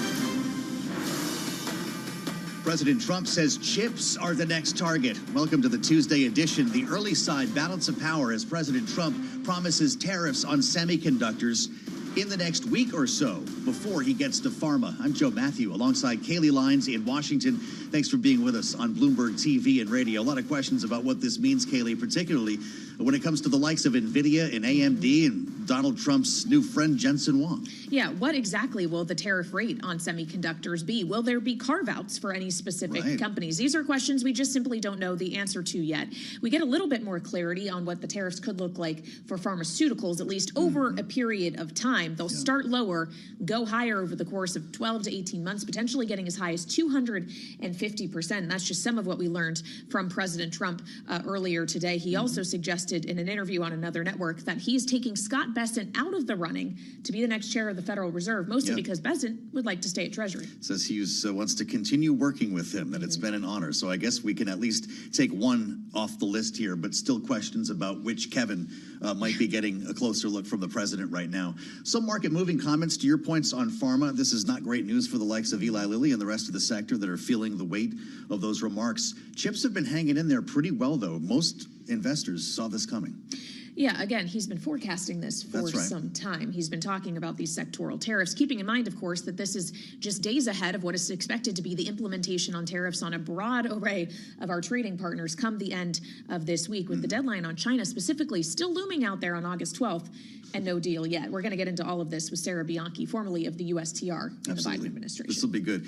We were told by Mike Shepard earlier, keep your eye on chip manufacturing makers before the chip makers themselves. That could really be a game changer for the industry. So we'll talk about that ahead. Indeed, we will. And keeping an eye on chips and every other sector in financial and equity markets today is Amy Morris. So let's check in with her now. She's with us here in Washington. Hey, Amy. Hey, Kaylee. Stocks wiped out gains. A disappointing reading on U.S. services raised more concerns about the outlook for corporate America. The services sector is effectively stagnated in July. Firms were reducing their headcount. We check those markets for you all day long at Bloomberg. The S&P 500 now down 0.3%. NASDAQ still down about 0.5%, but look at the Dow. It's just flat. Ooh, now a little changed on the upside. Maybe we're seeing a comeback. We'll keep an eye on it. The Kremlin is weighing options for a concession to President Trump, including an air truce with Ukraine to try to head off the threat of secondary sanctions. That has moved energy markets. WTI and Brent crude about 1.3% lower now. Palantir Technologies reporting a 48% increase in revenue for the second quarter to more than $1 billion, citing the astonishing impact of AI technology on its businesses. Shares of Palantir about 7% higher after the company revised its sales higher for the year. Swiss President Karen Keller-Sutter flying to Washington, D.C. to facilitate meetings with U.S. authorities at, quote, short notice and hold talks about the 39% tariff imposed by President Trump. And President Trump says Treasury Secretary Scott Bessent told him he didn't want to be nominated to replace Jay Powell as the next chair of the Federal Reserve. For on-demand news 24 hours a day, subscribe to Bloomberg News Now wherever you get your podcasts. I'm Amy Morris. That's a Bloomberg Business Flash. Let's go back to Balance of Power with Joe Matthew and Kaylee Lines. All right, Amy Morris checking in on trading on this Tuesday. Thank you so much. Meantime, it's our only Tuesday, and already we have a lot of tariff news we're grappling with, and more tariff news we're expecting over the course of the next week or so, as it is at the end of this week, not even August 7th, when the U.S. is set to start collecting higher levies on a number of trading partners after they were told what tariff rate on their exports would be charged last Friday on August 1st. Then, of course, there's the August 12th deadline that the current détente between the U.S. and China is set to expire at, and in the next week or so. Yeah. Timing to be determined here, I suppose, Joe. We're expecting we'll finally get the long-awaited announcement of sectoral tariffs on two key industries, semiconductors and pharmaceuticals. She did that all off the top of her head. I was watching. Yeah, it's a lot of dates to be swimming through here, and it looks like the chips could be coming, at least the chip tariff, semiconductors, in the next 2 or 3 weeks, next week or two, based on the language we heard from President Trump this morning in an interview on another network. It's where we start our conversation with Laura Davison, who is with us now, our Deputy Bureau Chief here in Washington. Laura's job is, of course, to cut through all the noise. And when you have a half an hour long weave like that, frankly, not a lot of news in that conversation. But this one got our attention, and it's something that investors have been waiting for. Was there anything new when it came to chip tariffs? Do we have a number? Do we have a more exact timeline? We don't, other than it is a week or so. In Trump world, that can mean a week or it could mean months. But he's made several comments now in recent weeks that, you know, kind of by the end of the month, that this is sort of something that the USTR, U.S. Trade Rep, is getting close to. This is one of those, we're going to get a little nerdy here, the 232 tariffs. These are the ones that are about a national emergency. These are the ones that have staying power. This is the same authority he used in his first term. So these are not likely to get caught up in the courts.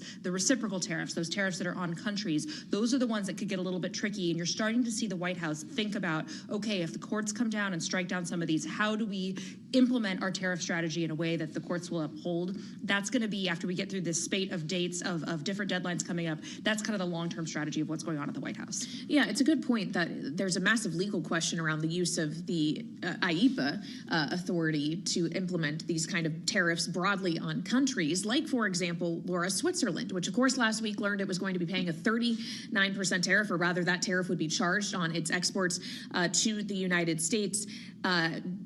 Surprising Switzerland to the extent that now the Swiss president is rushing to D.C. to try to get something of a better deal. Is this likely to go anywhere, or is it 39% starting to be collected on the 7th, just 2 days from now? This is entirely up to Trump. The reason they are at a 39% tariff is because of a call that went badly with the Swiss president last week ahead of that August 1st deadline, where they really were talking about trade deficits, things that the U.S. President Trump did not want to hear at all. They're trying to rectify that now. I anticipate the tone of this conversation is going to be a lot different, but will there be enough groveling for Trump to say, okay, we'll bring you down to more in line with other EU nations? Well, apparently they're showing up without an invitation. Is that correct, from the White House? You just get on a plane and hope for the best, knock on the door. Will the president let them in? We will see. This is really a sort of a high stakes negotiation. Trump, however, loves this. He loves when people, kind of come to him, sort of, our supplicants are asking for his forgiveness. He has a public event this afternoon. He's signing an executive order. So we may get a sense of where his state of mind is on these negotiations in just a couple hours. And the one thing I forgot to mention that also falls within this week or so timeline is come Friday. That's the deadline he gave Russia to agree to a ceasefire in Ukraine, or else implement secondary tariffs or secondary sanctions. I'm not sure we have full clarity, Laura, as to what exactly he is willing to implement on Friday if there is no agreement, even as we learned that Russia is at least considering an air truce with Ukraine, even if not a full ceasefire. And even before then, he said he would put more tariffs on India within the next 24 hours because of their purchases of Russian oil. So you have all of these, as Joe said, a weave of tariffs that's coming together that makes it very difficult for markets to figure out what's coming. These timelines are all subject to Trump's whims, and this is just a very, very difficult moment. And that's why we're seeing some of this economic data come in lower than expected. Services were lower. We also saw, of course, the very infamous now jobs report last week. How much of this is purposeful in its confusion to keep, I guess, our trading partners or maybe other countries on their heels to some extent, as opposed to changing the subject from Jeffrey Epstein? And I bring that up because there is news today that the House Republicans have subpoenaed the DOJ, along with former President Clinton, former Secretary of State Hillary Clinton, and unredacted complete Epstein files. I don't know if you see that happening by the deadline on August 19th, but this is obviously something that the White House does not want us to be talking about. There's really two tracks here for the White House. One, it helps to distract from Epstein. Clearly, Republicans on the Hill, they're not even in town, but they're still working on this Epstein issue. I think what we saw yesterday in terms of the Justice Department also announcing they were going to investigate the Russiagate scenario, going back and investigate Obama-era officials over the Russia's involvement in the 2016 election. This is kind of a multi-pronged strategy from the Trump administration to distract and pivot the narrative. Also, it's important to remember that they just also don't have a lot of these deals negotiated. They haven't made up their mind. They haven't finished the investigations, and that they've been, doing tariffs on dozens of different fronts. And Trump likes to leave these things to the very last minute and make up his mind only when he has to. All right, Laura Davison, our deputy bureau chief here in Washington, D.C., thank you so much for joining us. Now, as we consider the president making up his mind or not on tariffs of all different shapes and sizes, we turn now to Sarah Bianchi, who, of course, served as deputy U.S. Trade Representative during the Biden administration. She's now Senior Managing Director and Chief Strategist of International Political Affairs and Public Policy at Evercore ISI. Sarah, welcome back to Bloomberg TV and Radio. If we could just begin with what was a very big number put out by the president today. The suggestion that tariffs on pharmaceuticals, when and if they are announced, could ultimately go as high as 250%, just not immediately, to allow for some more onshoring of that industry here in the United States. How long of a window do you really need to leave to allow that kind of supply chain reorientation to happen? Will 250% tariffs, the threat of it, actually make a difference on, say, things like drug prices that American people are faced with at the pharmacy? Well, 250 is certainly a very, very big number. And it is particularly interesting because in the EU agreement, the EU sends the United States a lot of the drugs that we get. They were given a 15% from the president on pharma. So a lot of confusion about exactly what the president is solving for. Relocating a manufacturing facility or building one in the United States is very, very time-consuming and expensive. You need to get FDA approval, among other things.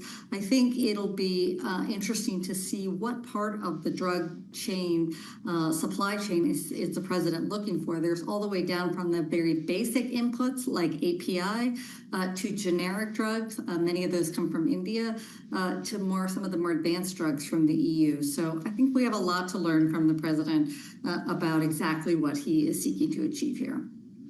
Interesting. We're talking about, to your point, two very specialized industries.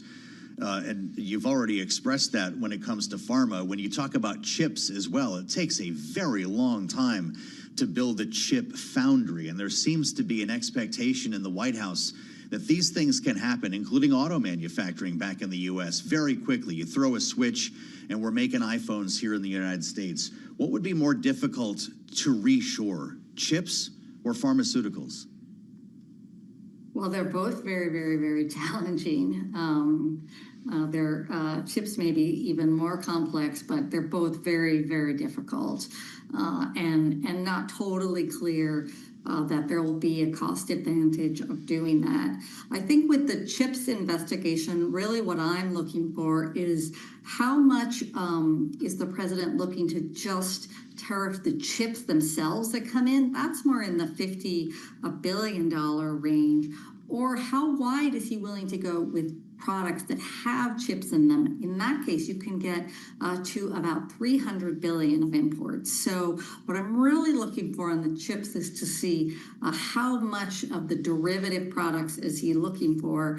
And if not, again, you might find that what the tariffs encourage is countries to send chips to other places first and have them embedded in a product and then come to the U.S. So how these tariffs are designed makes a big difference in how the industry responds.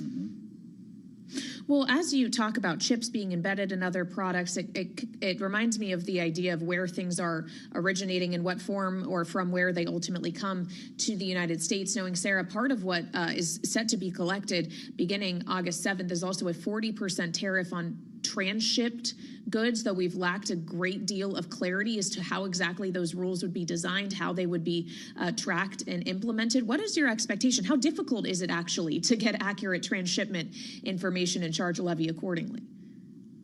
Well, you have to it's very difficult. What you have to first do is decide, again, what are you trying to solve for? There are some areas where I think there's just abuses now, where things come, say, from China, and they really aren't transformed much in another country, and then they make it on their way to the United States. That kind of crackdown is really just is just more of a customs enforcement thing than anything else. But alternatively, the president could be looking for something like, what about a Chinese factory that's fully built in Vietnam, in Mexico? This is something that the Biden administration looked at around steel. We started to see more steel, Chinese steel come in through Mexico. Or are you trying to solve for BYD? You really have to define here, what problem am I solving for? Am I literally talking about any Chinese ownership? And then design your policy accordingly. And transshipment is one where the definitions could certainly run the gamut. Interesting data today as we find the U.S. trade deficit narrowed in June to the tightest since September of 2023. It is happening. The trade gap down 16% from the prior month to just over $60 billion, lower than expected. To what extent will this trend continue? Well, certainly, if you tariff things at very high rates, you do get less of them. And particularly while remember over this period, we've had a lot of different policies in place, and we had some pre-ordering that happened in advance of the month that could be. So I would say I'd want to see the data for a few more months to see if we can cut out some of the noise as the policy has adjusted.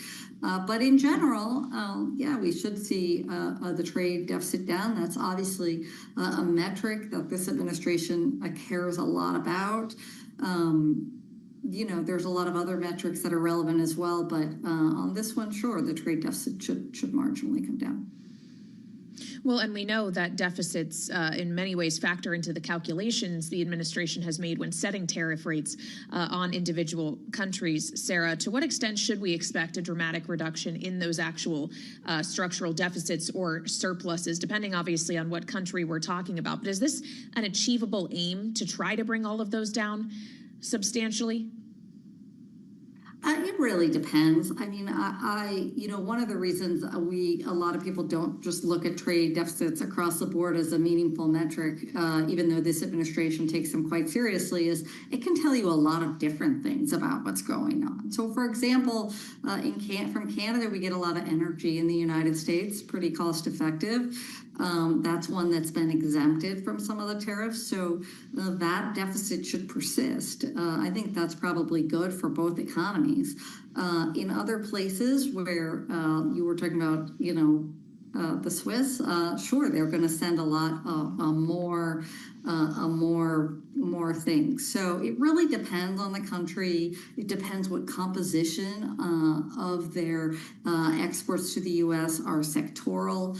But certainly places that are looking to divert to other markets to the degree that there's demand, because this is an expensive way to go. So it may not be that the United States is necessarily exporting any more to that country, but rather they're just sending their goods elsewhere. Sure. Sorry, Sarah. We were talking earlier about the deadline at the end of the week that the president has put on Russia for secondary sanctions, which sometimes he refers to as tariffs. If that in fact happens, does that jeopardize our potential to make a trade deal with China, or does it hasten an opportunity? Well, I think there's a lot riding on the trade deal with China, and the administration does seem quite nervous about the potential for China to take additional action or revert to some of the action we've seen on rare earths. So I think they're going to try to not really disrupt that negotiation going into August 12th. So we'll see what he does on this oil front. It shouldn't be a huge but I don't think he's looking to escalate with China. Certainly, it's also an issue with India, where he's been trying to land a deal that's gone a bit sideways of late. So certainly impacts if he goes there. But again, my expectation is that the administration is looking to keep China from not escalating at this point. And my base case is they'll do policies accordingly. It's great to have you back, as always, Sarah. Evercore ISI, Sarah Bianchi, we appreciate the insights. Our panel's up next here on Bloomberg.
It's 121 on Wall Street. I'm Amy Morris. Stocks wiped out gains. A disappointing reading on U.S. services, raising concerns about the outlook for corporate America. We do check markets for you all day long here at Bloomberg. The S&P 500 is down 0.25%, NASDAQ down 0.4%, and the Dow is down, now the Dow is up. The Dow is up 0.1%. The 10-year Treasury yield at 4.2%, the 2-year yield at 3.71%. Checking NYMEX crude oil, it is down 1.6%, and Brent crude right now down 1.6%. The U.S. services sector effectively stagnated in July, firms reducing their headcounts caused by tepid demand and rising costs. The U.S. government plans to borrow an unprecedented $100 billion in a single Treasury debt sale this week. Treasury's been boosting bill sales to rebuild its cash balance after the debt ceiling was lifted. For on-demand news 24 hours a day, subscribe to Bloomberg News Now wherever you get your podcasts. I'm Amy Morris. That's a Bloomberg Business Flash. Now back to Balance of Power with Joe Matthew and Kaylee Lines.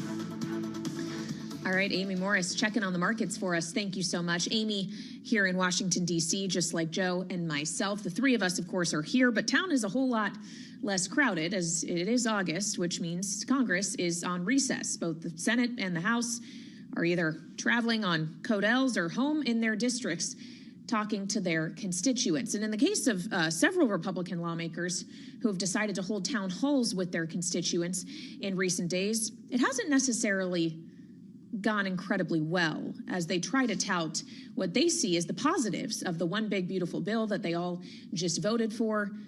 And those gathered at the town halls seem to see it in a very different light. We saw the most recent evidence of this yesterday when Republican Congressman Flood of Nebraska held a town hall. He's actually the vice chair of the Republican Main Street Caucus. He's been on this program several times. Mike Flood faced down some 700 individuals at a town hall. And let's just get a taste of the reception he got. We've had this conversation before. We've got Medicare now. We can start rolling back the age 5, 10 years at a time. Would you support that? We can't afford that. Why did you cut SNAP and healthcare research? We do not have unlimited money in the United States. Lincoln, Nebraska, a room that erupted in chants of tax the rich. This, of course, Kaylee, follows our conversation right around this time yesterday with Congressman Brian Stile, a Republican from Wisconsin, had a similar experience, although to see hundreds of people lined up around the block in this case for a Mike Flood town hall says a lot about where we are, and it's where we start today with our political panel here on Balance of Power. Bloomberg Politics contributors Rick Davis and Jeannie Shanzano are with us. Jeannie, of course, is Senior Democracy Fellow with the Center for the Study of the Presidency and Congress. Rick is partner at Stone Court Capital. You know what they're saying, Jeannie, and it's happened at a couple of these, that Democrats pack the room with activists, some people not even from the district, to make trouble for somebody like Mike Flood, who, by the way, is considered a pretty moderate Republican in the grand scheme here in the House. Is that what's going on?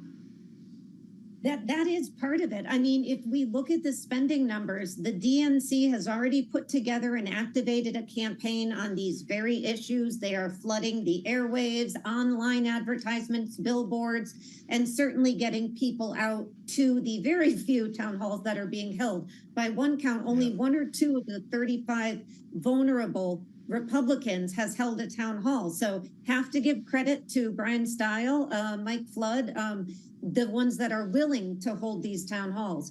But the reality is that can't account for all of the energy and frustration that we're hearing at those town halls. It can't be accounted for by Democrats alone. And Republicans have to get on message if they want to fight this. And one big problem they have is, you know, who hasn't been out defending this? Donald Trump. He said on Meet the Press it was so wildly popular that he didn't need to. But the polls say something different. And of course, we heard it in Flood's town hall yesterday. The people on the ground, at least in certain parts of the country, don't think it's quite as popular as the president.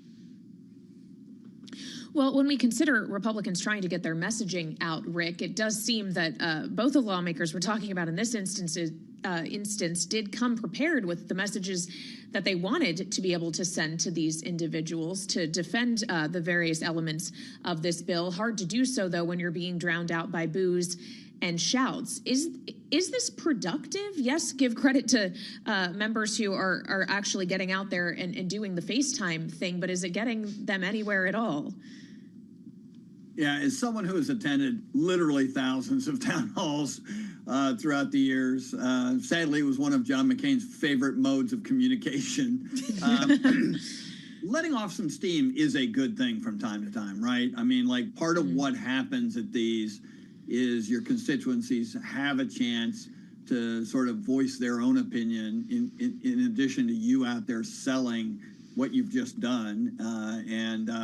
And so, yeah, I mean, I think that all in all, there's no such thing as a bad town hall. If the opposition wants to come and crowd it in there and disrupt it, your own voters will sit there and look at that and say, gee, they're being unfair to Brian Stiles or, Mike Flood. But at the end of the day, what you really care about are those voters who are more likely to vote for you and that you have a chance to convey that. And sometimes it's tough. As you point out, it can get out of control. But by and large, I am a big believer in that these guys have to go and face the music. And if you're good at what you do for your day job, then you ought to be able to sell what you just did, in this case, on the reconciliation bill, and answer the questions that people have and give it your best shot. Because if you don't, they will only hear the Democratic talking points, and that ain't going to help you at all. It's interesting, guys, because the lawmakers who are actually choosing to do town halls, let's just take the two names we've already mentioned here, Brian Stiles and now Mike Flood, are not considered MAGA.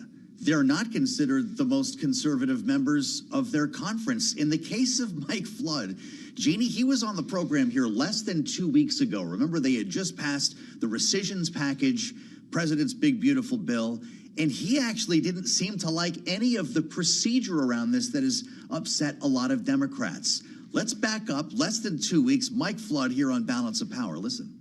I don't want to talk about rescissions either. We have a process for appropriations. We appropriate the money. We pass a budget. We use our Article 1 authority and our power of the purse to do our job. Listen, I signed up to be in Congress. I signed up to help craft legislation, put budgets together, decide where the spending goes. I don't want to hear the word rescission. I don't want to hear the word impoundment. I really don't even want to hear the word reconciliation. I want to get back to work, and I want to pass a budget. He doesn't even want to use the word reconciliation, never mind rescission or impoundment, Jeannie. He almost sounds like a Democrat there. What's the problem with Mike Flood? I don't think there's a problem with Mike Flood, except for the fact that he voted in favor of a bill that he told his constituents he didn't even read. He is 1,000% right. They should move away from rescissions unless they are completely supported with documented evidence, that we should get back to regular order, as Rick likes to say. But you listen to him there, and he sounds like his constituents who were frustrated at that town hall. And he even went out and said that if there's a problem with this bill that I have voted for, we can go back and revisit it and rethink some of it. Very much sounding like Josh Hawley and some other Republicans. But the reality is, you voted for the bill, and pulling back on any part of that is going to be all but impossible. So he is acknowledging the frustration his constituents are feeling. You gave a big tax break for the ultra wealthy. You are cutting people off of healthcare in the millions. You're cutting back on money for food for needy. All the while, they're building a ballroom at the White House for $200 million, and you're standing up there saying, we don't have money. I mean, the number of ways in which people can just go around this is, so must be so frustrating for him, because that he probably is understanding what they're saying, but because he's under the thumb of Trump and the MAGA universe, he hasn't been able to say it, and they're calling him out on that. We should note that President Trump says he and donors will be footing the bill for that $200 million ballroom. He actually reiterated as much when he was on the roof of the White House earlier today. He told reporters he was just taking a little walk. When he was asked if he was thinking about adding a second story, potentially, he didn't necessarily answer. But he did make the point, Joe, that he would finance any projects. That's himself. true. Yeah. Look at him up there, by the way. If you're with us on Bloomberg TV or on YouTube, the President of the United States walked out on the roof of the West Wing out of the state dining room. He had the architect of that ballroom that Jeannie mentions, and he held a gaggle from the roof with questions being held up to him, implying they're going to build something up there, Kaylee. I wonder if they're going to put a skylight in the briefing room. I guess we're all going to have to stay tuned on the latest White House renovation project. They are numerous. Apparently, there's more gilding going into the Oval Office as well. We've got the flagpoles. Did you hear about the that? Rose They're Garden. doing the ceiling now, I guess. Yeah, more gold. To get back to what we were just discussing, though, roof adventure aside, Rick, as we consider the messaging around this bill, the struggle Republicans are finding themselves in and trying to defend their positions on this, what does this all mean in reality for 2026? Because some of those unpopular provisions that Jeannie was just referring to won't have even actually been implemented by the time the midterms roll around. So as angry as people might be now, do you see that lasting until next November when they haven't felt the effects yet? Well, I do think Jeannie makes a good point that the answers to the questions that we're hearing from the Brian Stiles and the Mike Floods are things like, oh, well, I wasn't for this either, or we can change some of this when we get back to Congress. And if you look at the sort of articulation of the concerns people have, especially around the Medicaid, they already get it. You know, I would have thought that until it actually impacted them, they would not have been this boisterous. But whether that's good Democratic talking points or people paying attention, don't care when it actually comes into effect because they know it's going to and that it's going to affect their families or their families' families. I think they've already been lit up, and the explosion is likely to occur, you know, in November of 2026. I don't think it's a wait and see attitude that the public's taking based on some of the anecdotal evidence we're seeing on the ground in front of these districts. And I might add, these are two vulnerable Republicans, right? I mean, these are guys on the Democratic target list to be taken out. And they made a lot of good commercials for their Democratic opponents just by holding these town halls and backing off of what they already had voted for. Fascinating. Jeannie, are Democrats holding town halls right now, or is there no point? Yeah, I mean, they are out there. They've got a lot of work to do. They have got to make the case that this bill is against what the president promised when he was running, and that to support the working and the middle class, and they are making a message of repealing it. I don't know if they're going to be successful on that, but I think we should also keep in mind that this all may help explain this push to redistrict in Texas and elsewhere. The Republicans know that they are in a bit of trouble or a lot of trouble as they look out and look into 2026. Hence, the argument that we've got to redraw these districts if we're going to hold the House because we can't defend what we have done when we've been in Congress. And that's going to be a huge, huge talking point for Democrats as well. All right, Jeannie Shanzano and Rick Davis, our political panel on this Tuesday. Thank you so much. Jeannie, thank you especially for giving us the opportunity to talk about the president's morning White House roof adventure. We'll have more still ahead here on Balance of Power on Bloomberg TV and radio.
It's 1:40 on Wall Street. I'm Amy Morris. The U.S. services sector effectively stagnated in July. The Institute for Supply Management's index declined to 50.1. The employment index dropped to 46.4, contracting for the fourth time in 5 months. ISM says the contraction does not appear to be coming from layoffs, but from a slowdown in hiring. We check the markets all day long here at Bloomberg. The S&P 500 down 0.2%, NASDAQ down 0.3%, and the Dow is up 0.2%. The 10-year Treasury yield at 4.2%, the 2-year yield at 3.72%. Bloomberg Dollar Spot Index, little changed on the downside, and Bitcoin is now down 1.25%. WTI and Brent crude each down 1.6% after the Kremlin said it was weighing concessions or options for a concession to President Trump, including an air truce with Ukraine to try to head off the threat of secondary sanctions. And Yum Brands shares about 4% lower at this hour after the quick services restaurant chain operator reported some shortfalls in adjusted EPS and comparable sales, including a miss for its Taco Bell unit. For on-demand news 24 hours a day, subscribe to Bloomberg News Now wherever you get your podcasts. I'm Amy Morris. That's a Bloomberg Business Flash. Amy Morris live in Washington. Thank you, Amy. I'm Joe Matthew alongside Kaylee Lyons. This is Balance of Power on Bloomberg TV and radio. Good to have you with us here as we update a big story that we talked about at this time yesterday, and that's the effort to redistrict the state of Texas. Redrawing congressional maps, a Republican effort prompted in part by President Trump to find 5 new red seats in Texas. This has become a big controversy and one of the biggest stories of the week here in national politics, as Democrats fled the state, making this a truly national story, going to places like Albany, Boston, and in the case of State Rep Chris Turner, a Democrat from Texas, went to Chicago. We spoke with him on the late edition of Balance of Power, the update being Governor Greg Abbott ordering the civil arrest of these Democratic lawmakers. Here's the reaction from State Rep Turner. The wrong here is the fact that in Texas, the way they're going about this is to intentionally discriminate against Black, Hispanic, and Asian Texans by destroying their congressional representation in violation of the Voting Rights Act. I'm confident that, and history shows that maps in those states you mentioned, California, New York, are in compliance with the Voting Rights Act of 1965. So the question is, are people going to follow the Voting Rights Act or are they not? In Texas, the Republicans are not doing that, and that's why we're here, and that's what matters the most. Of course, the questions don't end there. There's also the question of whether this quorum break will continue through the end of this special session and whether or not Democrats like Chris Turner will face real consequences upon return to their home state. So for more, we turn to our Texas Bureau Chief, Julie Fine, who's joining us from Dallas. Julie, is there any sign of any cracking in Democratic lawmakers' resolve at this point? There is no sign of cracking up until now. Now, the legislature meets again. They convene at 1 o'clock Central Time. So in about 20 minutes, we'll see if anybody did go back. But at this point, there was a news conference this morning, again with Governor Pritzker and with Ken Martin, who's the head of the DNC. They seem very, very together at this point. Again, this session ends in 2 weeks, so it's really only a week and a half more. The question will really be, Governor Abbott can call session after session after session after session. What happens after this 2-week period, Kaylee? Well, I'm curious what these Democrats are doing in the various cities as we look at Governor Pritzker in Chicago, in Illinois, helping to harbor these lawmakers for the time being. Are they raising money, Julie? Are they having slumber parties at night? What's going on in these remote locations? Well, I think what they're doing a lot of is what you are seeing on television. They're trying to get a lot of attention to this. So there are certainly a lot of interviews. There are a lot of news conferences. At some point, they're very skittish about discussing the money, as you saw when you talked to Representative Turner yesterday.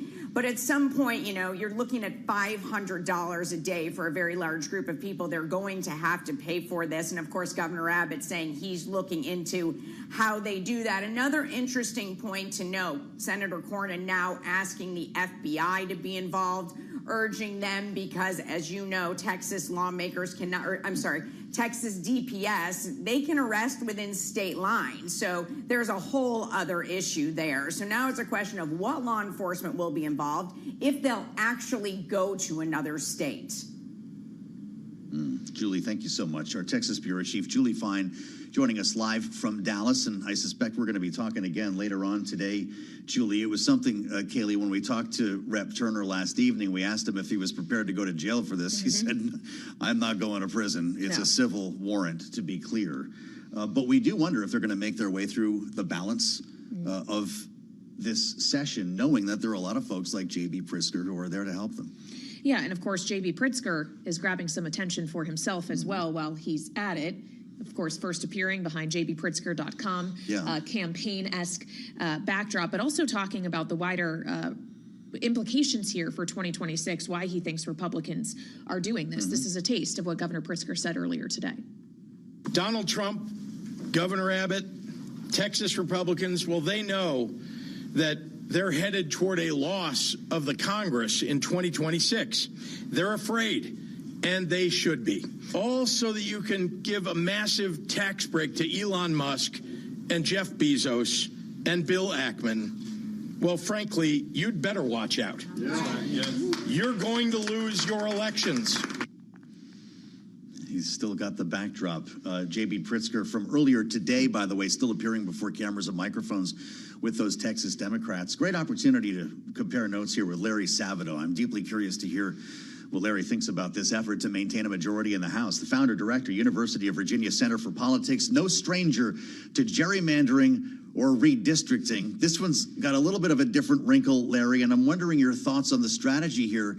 Would this be enough for Republicans to maintain the thin majority in the House, or start a doom loop of all kinds of other states from California to New York changing their constitutions and redrawing their maps? It's been very interesting because it reminded me of the old principle of physics. Every action has an equal and opposite reaction.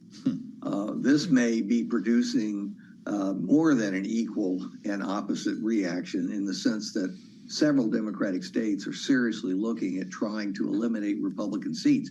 But I tell you what's really interesting to me, what the Texas Democrats have done, even though in the end, I don't think they're very likely to prevail. The Republicans hold most of the cards in Texas, almost all the cards, actually. What they've done, though, is make this a national issue, and they've gotten the attention of Democrats all over the country. Those Democrats are angry, and as a result, they might actually be willing to do things like pass a referendum in California doing away with nonpartisan redistricting, which they normally would never do because it's one of these good government states, and the good government people often win if they have enough money. And Arnold Schwarzenegger originally helped to organize the campaign when it was passed. So this is worth their doing, if it's only to change the minds of Democrats in other states, and those other states might provide the 5 Democratic seats to balance the 5 they're going to lose in Texas. Well, Larry, I wonder if it's worth Republicans doing, specifically in Texas, as they try to carve out these 5 additional Republican seats, knowing in part it's leaning on areas that are more heavily Hispanic in terms of population, knowing that there was support for President Trump specifically in those areas in the election. Are they potentially making a miscalculation here that support for President Trump is going to translate to all Republicans as we redraw the map here? Is there actually a risk that it backfires, that it doesn't necessarily work as intended? Yes, in at least 2 of the 5 districts, that's possible. Instead of a gerrymander, that's called a dummy-mander, when you end up shooting yourself in your own foot by doing this, by trying to spread out your voters, and you spread them too thin in a year that is not favorable to you, which 2026 might be for the Republicans. It's too early to say. If there's a recession, I guarantee you Democrats will be taking over the House, or even if there's a significant slowdown. But if there isn't, I think Republicans have an even chance of keeping the House as well as the Senate. Well, that's interesting because we hear a lot about history at this point in the cycle, Larry, and we're reminded that Republicans are historically on their heels at a time like this. And when you have a majority that you can count on one hand, or a gap that you can count on one hand, it makes you wonder if history has anything to do with this cycle. Well, it does. And you look at history and you say, well, the odds are the Democrats will be able to pick up the tiny number of seats they need to take control of the House. However, how quickly we forget In 1998, which to me wasn't that long ago, in 1998, Clinton and the Democrats gained House seats because Americans were angry at the Republicans for trying to impeach Clinton. And then in 2002, the next midterm election, George W. Bush and the Republicans gained seats in the House of Representatives because of the reaction to 9/11. So you just never know. Things look solid, they look predictable, and they turn out not to be. Well, so when we consider what we are seeing, and we just spent a great deal of time, Larry, discussing this with our political panel, what we're seeing from Republican lawmakers who dare to have town halls in their home districts with their constituents over this recess period, is that sending a foreboding 2026 signal to you, or do you see that largely as the people who are angriest, perhaps already not aligned with these individuals politically, being the ones to turn out and make noise? Yeah, it's not a good sign for Republicans. On the other hand, there's a lot of time to go before people actually start voting at the end of September 2026 all the way to early November of 2026. A lot can happen. But you know what's interesting? People are saying, well, these town halls are not representative. They don't really mean anything. Democrats are showing up in large numbers. They have the energy to do it. And the Republicans are not showing a comparable energy to match them. Well, what matters in midterm elections? With lower turnouts, energy matters. Well, that's interesting because it's so anecdotal, Larry, but clearly you're acknowledging the power of this moment. I grew up in New England where town halls were considered a way of life, and they don't happen as often anymore. They're resorting to teletown halls, or in some cases, not holding them at all. I guess my question is, who goes to town halls anymore? Who are these people? You have a core of partisans on both sides that will show up at almost anything unless they're on vacation or something. They'll come anytime. But you also have an added increment of people who have been angered by something, by X, whatever it is. During Biden's term, some of the Democrats had problems with town halls. Now, with Trump, the Republicans are having trouble because so many people are getting angry about potentially having their Medicaid cut off or having their food supplements shut down, whatever it may be. There's always something. And if you listen to Congressman Flood's long town hall, I didn't listen to every minute of it, but I listened to most of it. Every complaint you can think of under the sun was brought up at one time or another. It's not like everybody was concerned about the same thing, though the Epstein files seemed to unify Democrats, Republicans, and all the factions. Well, and I wonder how that is going to play out when lawmakers return to Washington next month. Larry, before we let you go, obviously we've talked about how this redistricting battle factors into 2026, but I'd also like to ask you about how it factors into 2028. As we just noted, J.B. Pritzker, the governor of Illinois, taking a bit of an opportunity here to put himself in front of the cameras. California Governor Gavin Newsom making a great deal of noise as well. How much of this is setting the stage for 4 years from now? 3 years from now? There are going to be potentially so many Democratic candidates running and quite a few Republicans, but I bet it's far more Democrats than Republicans, that they look for ways to advertise what they think Democrats want. And I think they're right. What do Democrats want? They want some anger. They want to see their representatives stepping up. They want to nominate somebody who isn't going to sit back and let the Republicans run all over them. That's why so many Democrats right now have a negative opinion of their own party. The Republicans are much more positive about their party than Democrats are about theirs. So it's a plus for those potential candidates. It may also help the Democratic Party as a whole. All right, Larry, great to have you back here on Balance of Power. Larry Sabato, the founder and director of the University of Virginia Center for Politics, here with us on Bloomberg TV and radio on this redistricting battle. And of course, Joe, we're going to have more on this in the late edition of Balance of Power at 5 p.m. Speak with a few lawmakers, both at the state and federal level from Texas as this fight is ongoing, and we consider the implications it will have for next year, for years down the road, as this is, we were just discussing, could spread well beyond Texas all across the country. Oh, that's for sure. And keep your eyes on New York and California, as we've been saying. But as you're reading about Indiana as a possibility this morning, Kaylee. So we'll have a lot more on that. Great to see Larry Sabato. It brings us back to the campaign trail, right? And Yeah. God knows we'll have a few campaigns to be following in the near future. As Kaylee mentioned, though, meet us on the late edition of Balance of Power. That starts at 5 p.m. Eastern. In the meantime, Bloomberg Business Week Daily will be straight ahead. They'll have more on the other stories we're tracking that matter to financial markets, including everything President Trump said today in regard to tariffs. It was a lot. We'll have more of a breakdown on that later on this afternoon as well. So stay with us on Bloomberg TV and radio.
This is Bloomberg Business Week Daily, reporting from the magazine that helps global leaders stay ahead, with insight on the people, companies, and trends shaping today's complex economy, plus global business, finance, and tech news as it happens. Bloomberg Business Week Daily with Carol Masser and Tim Stenivek, live on Bloomberg Radio, television, YouTube, and Bloomberg Originals.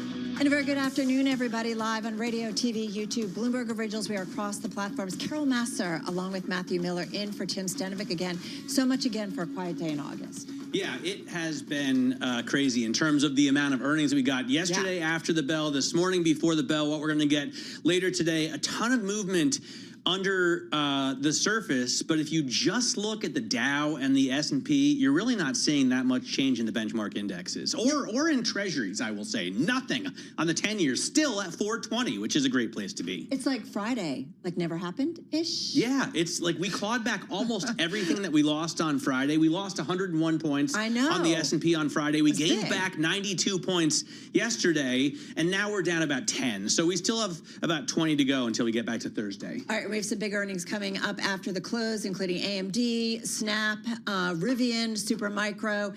That's going to come up a little bit later. We're going to also get into what we are getting out of the White House and the president when it comes to more trade and tariffs, from pharmaceuticals to semis to big trading partners like India, where we are today on all of that. We're also going to get a couple of views from the C-suite. It continues so important in terms of figuring out the macro outlook. So, Matt, we've got with us the Axon co-founder and CEO, Rick Smith. This is a company you're really interested in. Don't tase me, bro. I have tased myself, actually. Are we surprised? And look, they want to work towards a future where bullets are obsolete, or at least that's one of the taglines. All right, we're going to get into that. And also, we've got the CFO of the e-commerce firm Mercado Libre, also out with earnings. Both stocks on the move in today's session. Let's get you going with a look on the trade on this Tuesday. Here is Amy Morrison for Charlie Pellet. All right, thank you so much, Carol. The U.S. services sector stagnated in July, firms reducing headcounts because of tepid demand and rising costs. Now, that slowed the rally in the stock market. You're absolutely right. It's pretty much flat. It's not a nightmare, though. S&P 500 down about 0.1%. NASDAQ down about 0.2%. The Dow is little changed on the upside. 10-year Treasury yield at 4.2%. The 2-year yield at 3.72%. The Kremlin also weighing options for a concession to President Trump, including an air truce with Ukraine to try to head off the threat of secondary sanctions, and that has moved energy markets. WTI and Brent crude right now both about 1.3% lower. Palantir Technologies reporting a 48% increase in revenue for the second quarter to more than $1 billion, citing the impact of AI tech on its businesses. Shares of Palantir about 8% higher now after the company revised its sales higher for the year. President Trump says Treasury Secretary Scott Bessent told him he doesn't want to be nominated to replace Jay Powell as the next chair of the Federal Reserve. For on-demand news 24 hours a day, subscribe to Bloomberg News Now wherever you get your podcasts. I'm Amy Morris. That's a Bloomberg Business Flash. We go back now to Bloomberg Business Week Daily with Carol Masser and Matt Miller. All right, gotcha, Amy. Thank you so much. Well, India's government is scrambling to contain the economic fallout from President Trump's threatened tariff action, which has left some officials in New Delhi reeling. Meantime, in terms of what we got from the president earlier this morning on CNBC, he talked about maybe U.S. tariffs on semiconductors and pharmaceutical imports, which would be announced, quote, within the next week or so. This as the administration really gets ready to target key economic sectors in its effort to remake global trade. Here's what the president said. I'll go into pharmaceuticals. Yeah. They make a fortune with pharmaceuticals, and they make our pharmaceuticals in China and Ireland and everything else. And pharmaceuticals, we'll be putting a initially small tariff on pharmaceuticals, but in 1 year, 1.5 years maximum, it's going to go to 150%, and then it's going to go to 250%, because we want pharmaceuticals made in our country. All right, that, of course, was President Trump earlier on CNBC. One thing, Matt, I want to add to that, the U.S. is looking at ways to equip ships with better location tracking capabilities. So chips. Microchips. Microchips. So like they want to put an air tag on those tiny, eensy-weensy, itsy-bitsy little microchips. Yeah, like, you know, that, good luck. Like that Apple tag? Yeah. This is to curtail the flow of semis made by the likes of NVIDIA to China. All right. Tracking all of it, there's a lot coming at us, is Bloomberg News senior editor for technology and strategic industries. He's Michael Shepard. He's out there in our D.C. bureau. Mike, a lot going on here. Get us up to speed on what we are hearing from the president when it comes to various sectors and what we are getting in terms of still waiting for terms with some big trading partners. Well, on the tariffs front, one of the most significant things that we heard from Donald Trump today was a timeline for both the pharma tariffs and the levies that we have long been expecting to come on semiconductors. He has been going sector by sector, as we've already seen, in addition to his country-by-country reciprocal tariffs. But he has already targeted the auto industry, the steel and aluminum industries, with levies aimed at trying to boost more output and production here at home. And next, he's moving on to the drug industry and chip makers. And the idea is, again, to try to get them to build more plants here in the U.S., spur domestic investment in plants and production, and maybe try to boost hiring as well, and perhaps also goose some exports in those areas. It's going to be a long road, though. Even if he announces those tariffs in the next week or so, it will take years for those plants to actually be built, for companies to migrate. And in the meantime, a number of companies, businesses, consumers will face the prospect of potentially higher costs based on the increases in those inputs. Remember, chips are in everything. It is not just the AI accelerators that we heard so much about from the likes of Meta Platforms and Microsoft Corp when it comes to their AI businesses. It goes down to all the way down to things like those light-up sneakers that small children wear. They're in cars, they're in everything. So businesses have been bracing for this, and they're going to have to really read the fine print when those tariffs come out to see if there are any exemptions whatsoever. We're not expecting any, but some companies are still holding out hope. You know, we just report the news. Yep. We don't editorialize or give our opinions, but you got to point out when something makes no sense at all, Shep. And the president on Sunday said he was going to lower drug prices for American consumers by 1,400 to 1,500%, which is mathematically impossible unless drug producers are paying customers. At the same time, he wants to have tariffs at 250% on imported pharmaceuticals, which is almost all of them. So how does any of that make any sense at all?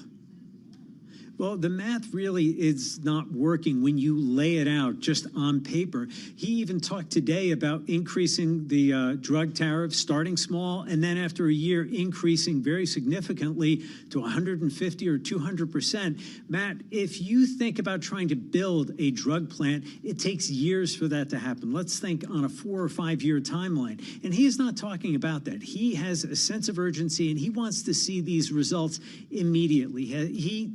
In his mind, these plants should already be underway, and he is expecting investment from U.S. trading partners, including the European Union, from Japan and others, to really start plowing that money into the ground and start getting those factories underway.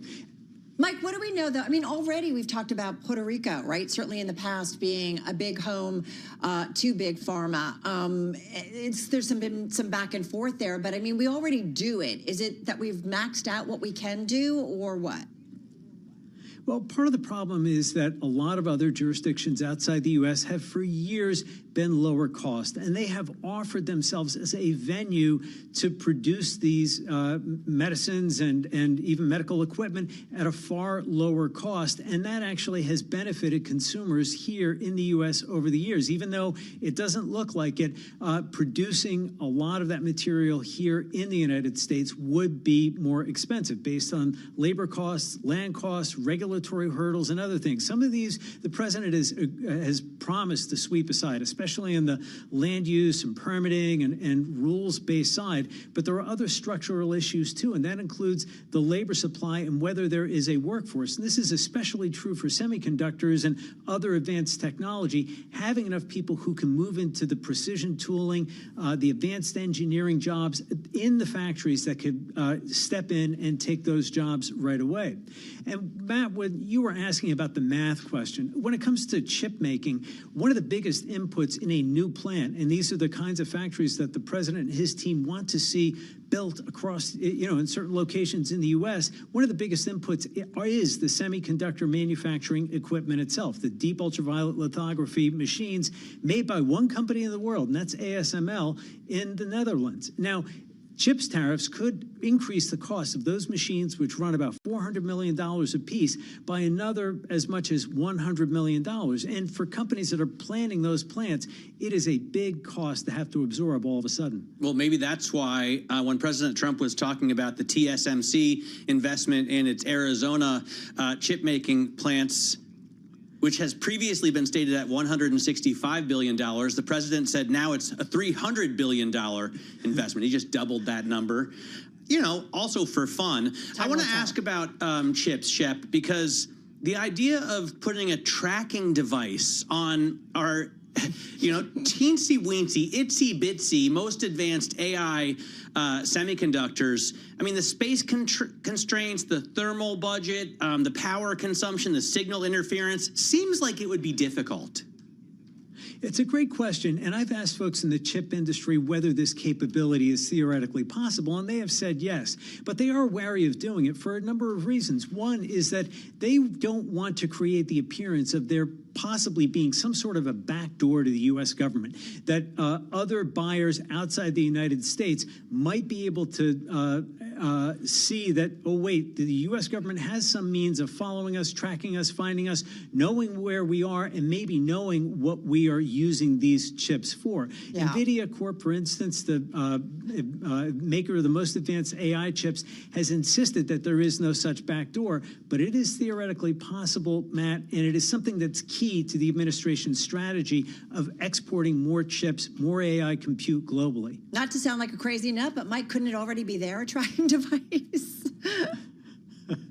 Well, it is theoretically possible that they're already in there. I feel like it's terribly unlikely. You have a very small piece of real estate, and you're trying to put as much of the tiniest circuitry in the world on it. I understand, but do you know what they already put on that tiny little circuitry? I have no idea. Amazing capabilities. So tracking, would that be such a big deal? I mean, look how big an AirTag is. All right. This is a little debate that Matt and I are having. All right, Mike Shepard, so appreciate it. Bloomberg News senior editor for technology and strategic industries out there in our D.C. bureau. We're going to stay in D.C. We also want to talk kind of bigger picture, the U.S. relationships with some of its trading partners, including with India, and why it matters. We did see the rupee fall near its record low after President Trump said he would raise tariffs on Indian exports because the nation's purchases of oil from Russia. It's complicated. So let's try and demystify it with Bloomberg Economics, senior geoeconomics analyst for Asia Pacific. We are talking about Adam Ferret, and he joins us from our Washington, D.C. bureau. All right. So, Adam, where are we when it comes to the president and India? And what do we need to understand about the importance of the U.S. trade relationship with India? So to start with, I think we've seen a very clear evolution in the relationship in the past week or so, with the president escalating his rhetoric and increasingly putting pressure on India to come to the table and bring a bigger package for trade negotiations. And you might be surprised that we're saying trade negotiations here when obviously the top line seems to be related to Russia. But while there's certainly, a question out there as to whether the president really is focused on Russia, and that's what's driving his escalation on this question of Indian oil imports, our take is that this is about leverage in the now increasingly difficult trade negotiations with India that have been dragging on since actually before the April 2nd announcements of reciprocal tariffs starting in early February. And, Trump, as we've seen time and time again, is out there seeking to escalate to get better leverage at the table and get India where he wants them. Now, for everyone keeping track, India has emerged as a major, potential partner for the United States and a major opportunity to push back on China's dominance in both manufacturing and global trade. And the Biden administration spent significant effort to try and pull the Indians out of their general non-aligned position into a position where they're closer to the United States, and doing that through advanced technology cooperation, through the major developments in co-manufacturing, including of advanced jet engines, all designed to bring India within the fold. But here we are, with New Delhi really shocked by how the president has turned things around.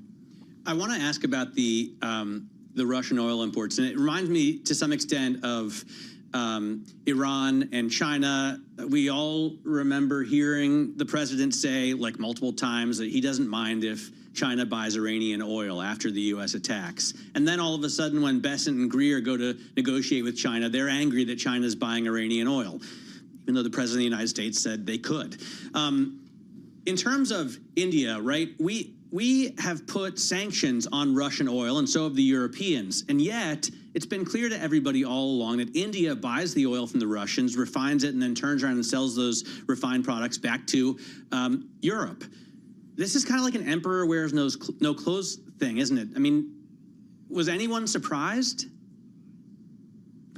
So to be clear, all India's purchases fall within a loophole that was designed by the U.S. and the EU as they set out their sanctions regime against the Russians. These are not illegal purchases.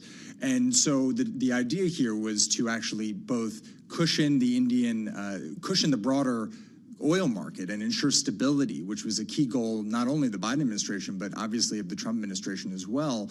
And at the same time, kind of diversify some of the oil refining away from China and decrease some of the profits from China and push those to India and enable some of that oil to still flow to Europe, which was necessary as they continue to transition away from Russian fuel. But the idea was to stop revenues going to Vladimir Putin so that he couldn't fund weapons to attack Ukraine, right? And then Europe ends up actually doing that through this loophole.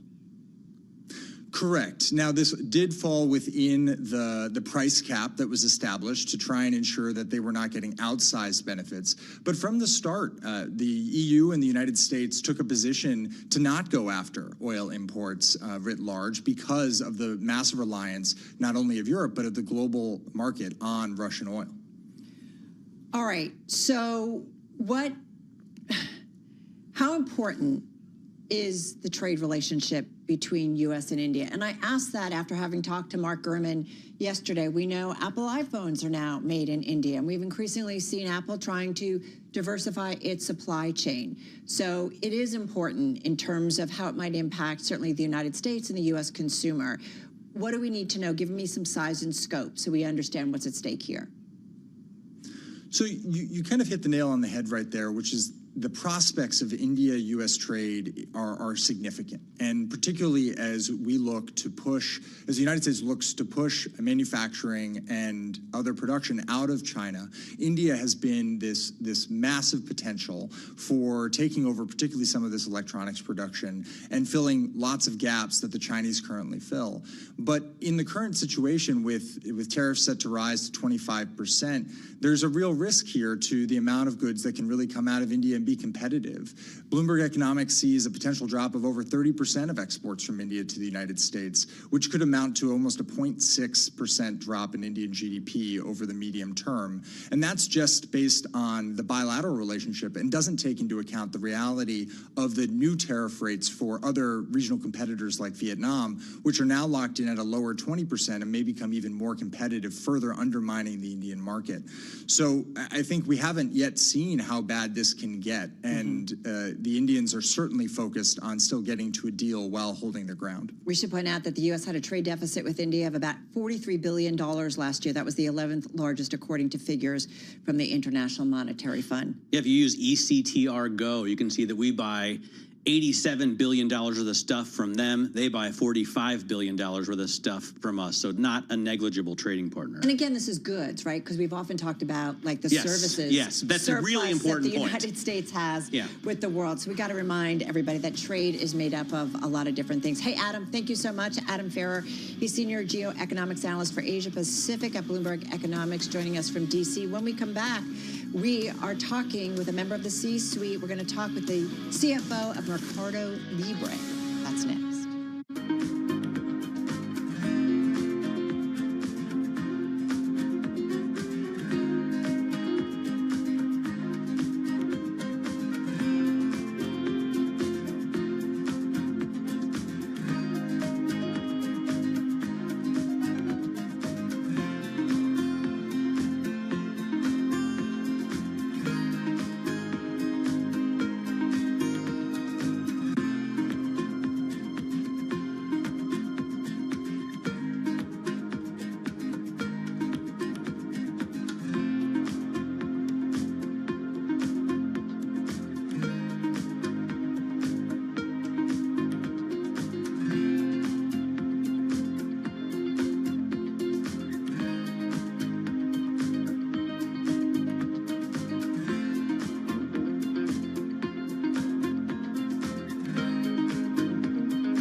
221 on Wall Street. I'm Amy Morris. The U.S. services sector stagnated as firms reduced headcount because of tepid demand and rising costs.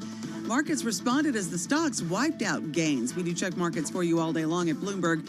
The S&P 500 down 0.3%, NASDAQ down 0.4%, and the Dow is down 0.1%. My goodness. 10-year Treasury yield at 4.2%, the 2-year yield at 3.72%. The U.S. government plans to borrow an unprecedented $100 billion in a single Treasury debt sale this week. A Treasury has been boosting bill sales to rebuild its cash balance after the debt ceiling was lifted. And President Trump says U.S. tariffs on semiconductor and pharmaceutical imports would be announced within the next week or so. For on-demand news 24 hours a day, you can subscribe to Bloomberg News Now wherever you get your podcasts. I'm Amy Morris. That's a Bloomberg Business Flash. Let's go back to Bloomberg Business Week with Carol Masser and Matt Miller. All right, everybody. Thank you so much. Amy, thank you. Hey, listen, we have been really lucky in checking in on the C-suite this week, and a lot of it has to do because so many companies around, certainly across the United States, but around the globe, also reporting their results. Shares of Mercado Libre, they are actually trading up about 2.8% in today's session. They were lower in the pre-market, but certainly the regular session, investors coming in. This is after the e-commerce firm posted earnings that missed estimates as the company ramps up marketing spending to recruit more users. Now, a move to lower the threshold for free shipping in Brazil also crippling profitability. We'll get into that in just a moment. We'll point out analysts see strategic value in these initiatives, saying they will help shore up long-term growth even as they weigh on margins for the time being. So let's get into the business. Time for our CFO briefing. With us is Martin de los Santos. He's CEO of the e-commerce firm Mercado Libre. He joins us from Montevideo, Uruguay, and he will be featured, we should point out, in the upcoming edition of the Bloomberg CFO Briefing newsletter, which you can sign up for at bloomberg.com/CFO briefing. Also with us is Nina Trentman. She's Bloomberg News Senior Editor who writes the Bloomberg CFO Briefing newsletter. She's here in studio. Martin, great to have you here with Nina, Matt, and myself. Talk to us about the quarter, because it does seem that investors, analysts weighing in, that the biggest question is on investments and what you are doing, how they will provide some future growth. But welcome. Thank you for having me. How are you? Yes, we had a great quarter, really, in terms of the results that we delivered. Revenues grew by 34% year on year. We delivered operating income, a record operating income of $825 million. But more important than that, we continue to grow our user base, both on our commerce and fintech platform. Our buyers on the commerce platform grew by 25% year on year. On fintechs grew by 30%. Credit book doubled year on year. GMV, which is the volume transacted on Mercado Libre, grew by 29% in Brazil, 32% in Mexico. In both cases, we continue to gain market share. So very good, very strong operating metrics. And like you said, this particular quarter was a quarter of investments. We opened 2 new fulfillment centers to add to the more than 30 fulfillment centers that we have throughout the region.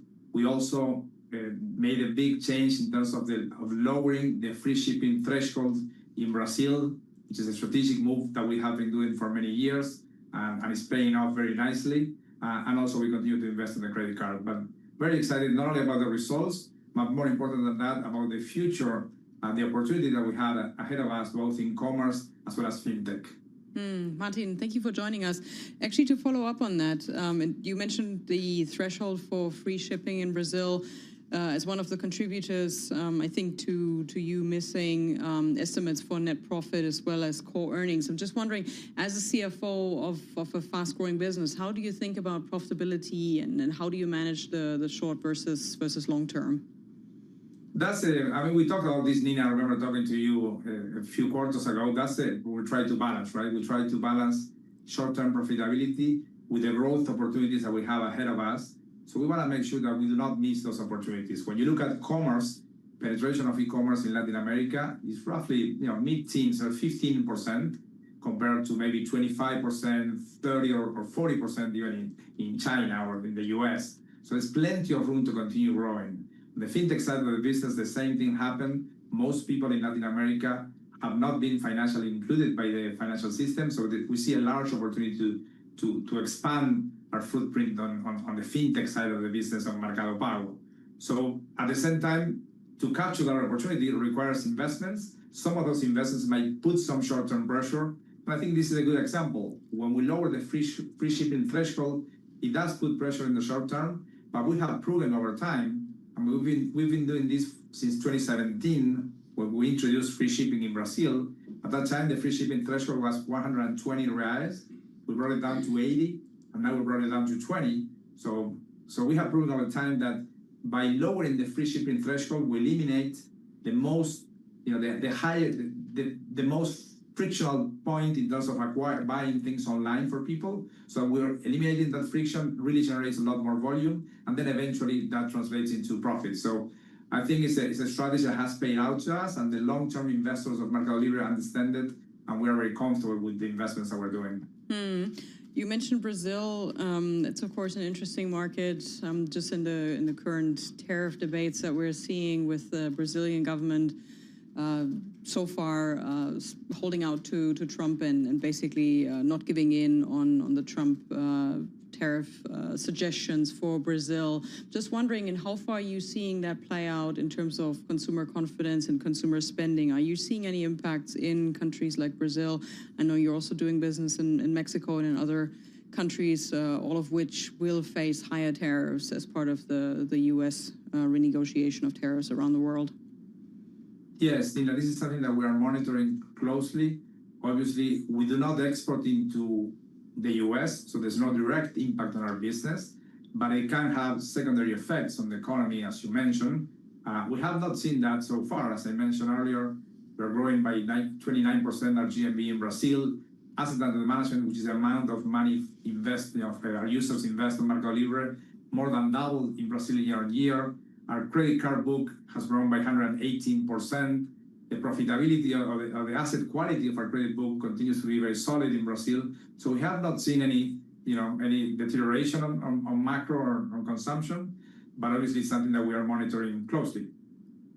Martin, buen dia. Matt Miller here in the studio with the ladies. I was really blown away by the growth at Mercado Crédito, and I wonder if you're watching closely for signs of credit stress there, because I think you had like 90% growth.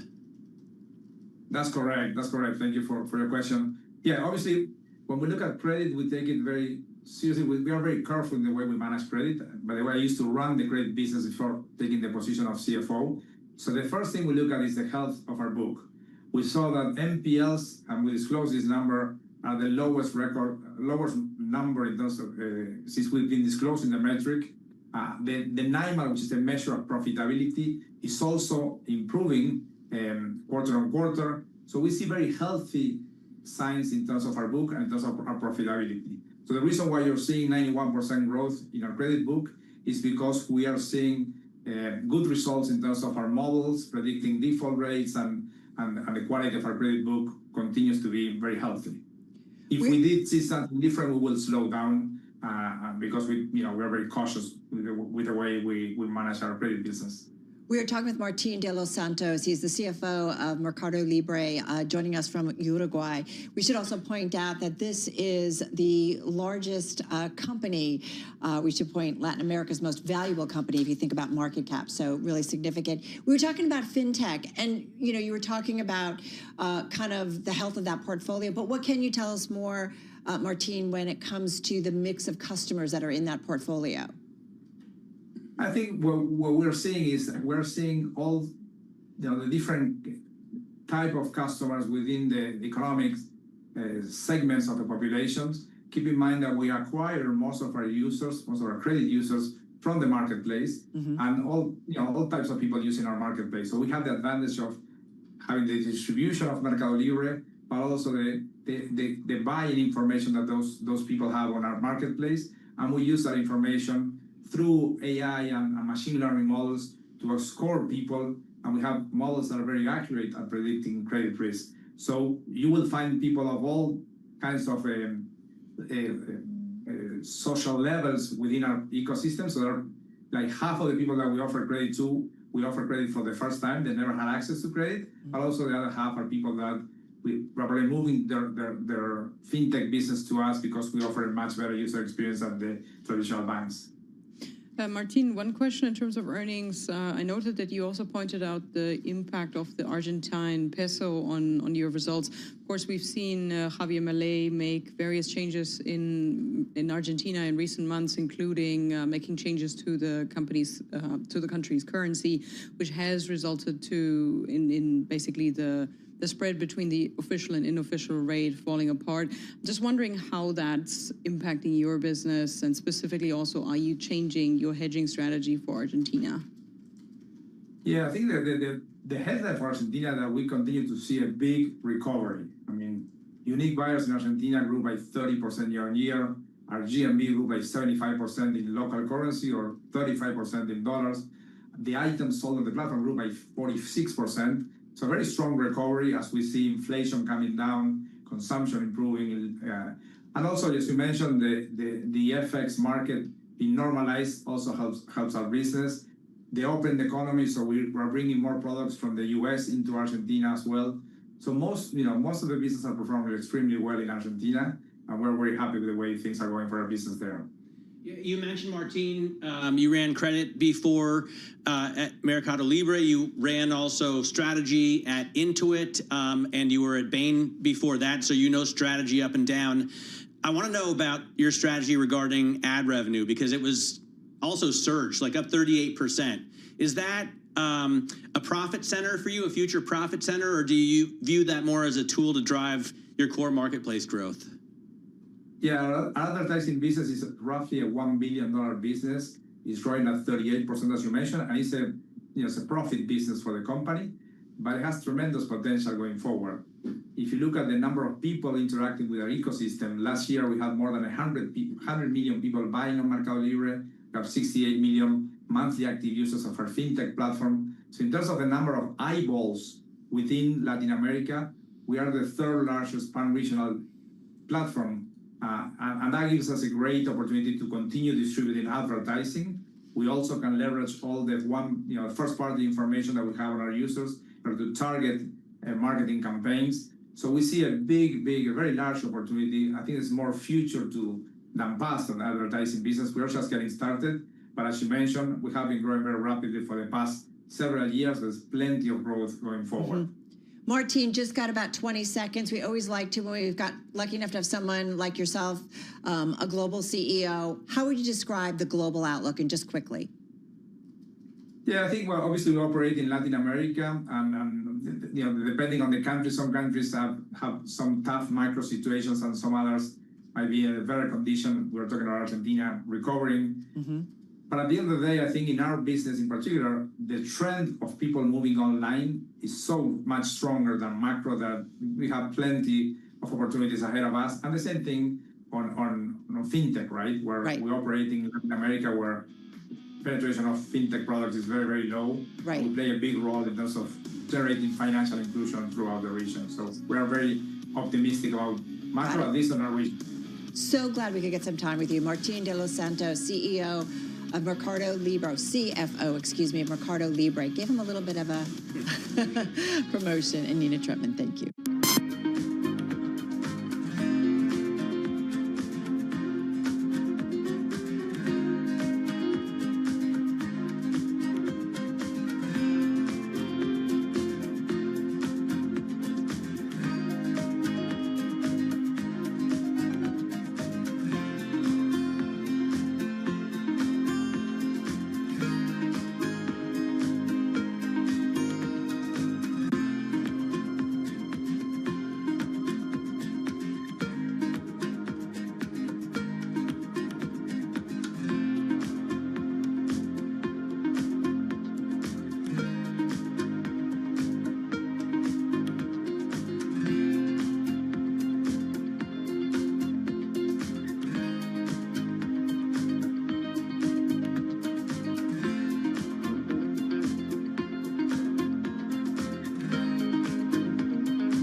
It's 2:40 on Wall Street. I'm Amy Morris. The U.S. services sector effectively stagnated in July, with the Institute for Supply Management's index declining to 50.1. The employment index dropped to 46.4, contracting for the fourth time in 5 months. ISM saying the contraction does not appear to be coming from layoffs, but from a slowdown in hiring. We do check markets for you all day long at Bloomberg. The S&P 500 is down 0.4%. NASDAQ is down more than 0.5%, and the Dow is now down 0.1%. The 10-year Treasury yield is at 4.19%. The 2-year yield at 3.72%. Bloomberg Dollar Spot Index, little changed, and Bitcoin now 1.2% lower. The Kremlin is weighing options for a concession to President Trump, including an air truce with Ukraine to try to head off the threat of secondary sanctions, and that has moved energy markets. WTI and Brent crude each down around 1.6%.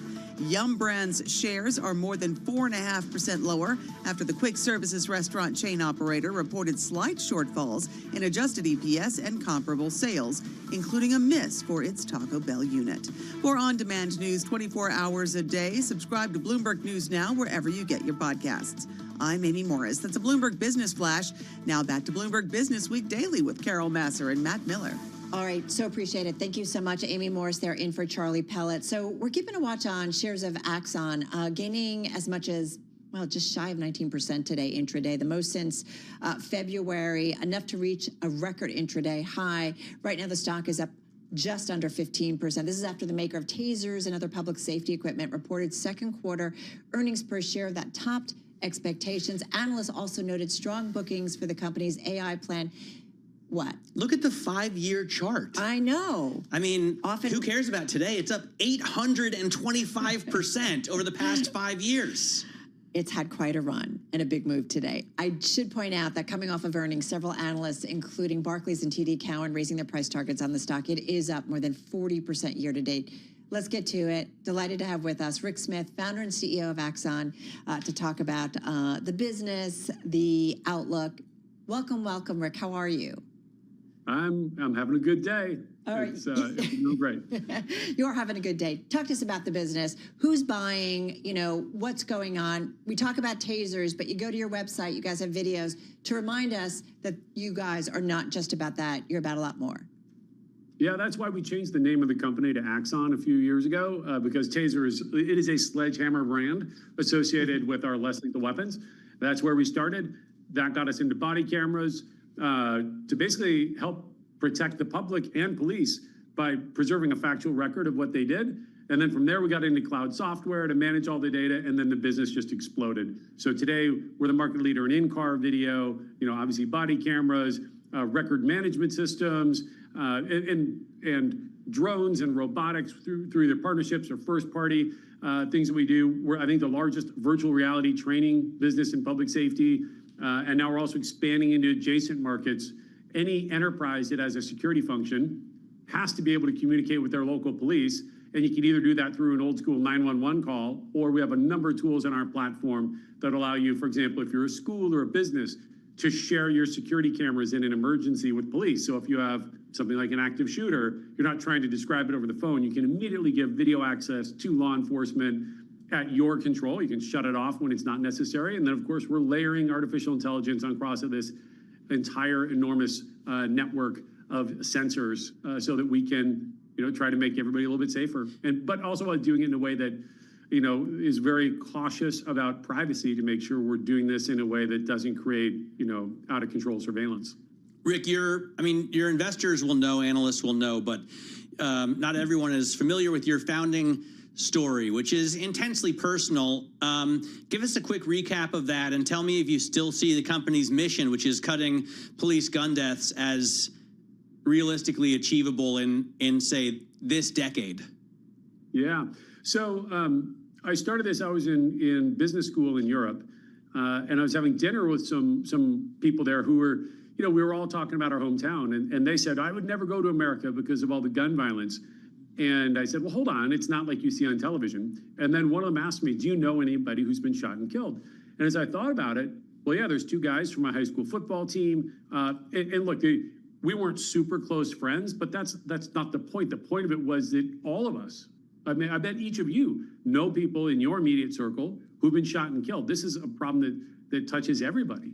And by the time I added it up, I think I know 5 or 6 people who've been shot and killed. And that just struck me as a bizarre state of the universe, that the way we protect ourselves in the 1990s, much less 2025, is shooting bullets at people. We were doing that with like pirates in the 1600s. And so we're on a mission to make the bullet obsolete by creating better technology, basically something similar to Captain Kirk's phaser from Star Trek fame. That's what we're out to build, because if we have that weapon, it would no longer make sense to shoot anybody. And yeah, we're getting pretty close. It's not wireless like Captain Kirk's, but we're approaching a level of reliability where we now have countries outside of the U.S. talking about using the taser instead of a gun. In the U.S., we wouldn't suggest that, but we can suggest that the taser is getting to the point where you would use it first. It would become your primary weapon, and the gun would be more of a backup only for the most extreme cases. And if we achieve that, then yeah, we think we can cut gun deaths in American policing by 50%. By 2033 is our goal.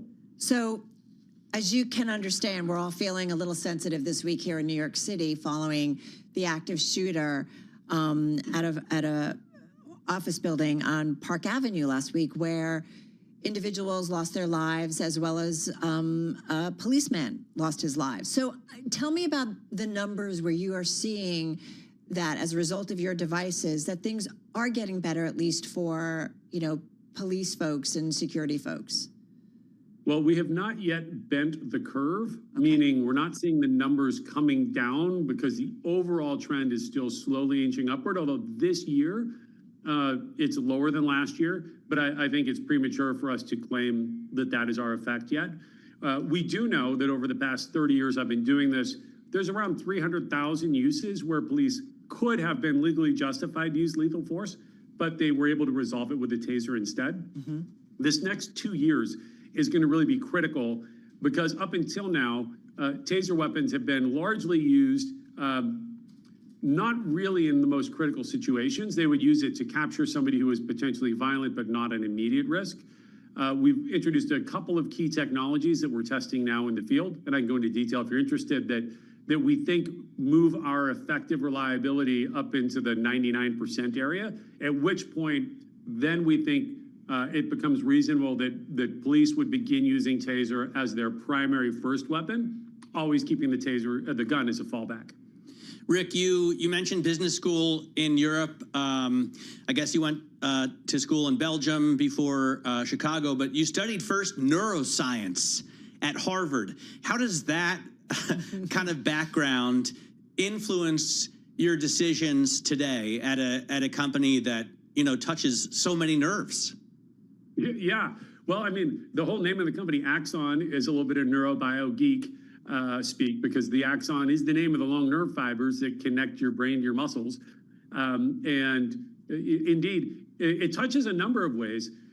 When I first wrote my college application, and actually showing my son, I had a copy of it. They asked, "What do you want to do with your life?" And I said, "I wanted to build robotic limbs." And it was like Luke Skywalker's, robotic hand. I love this idea of a machine that can interface to the human body and almost become a part of you.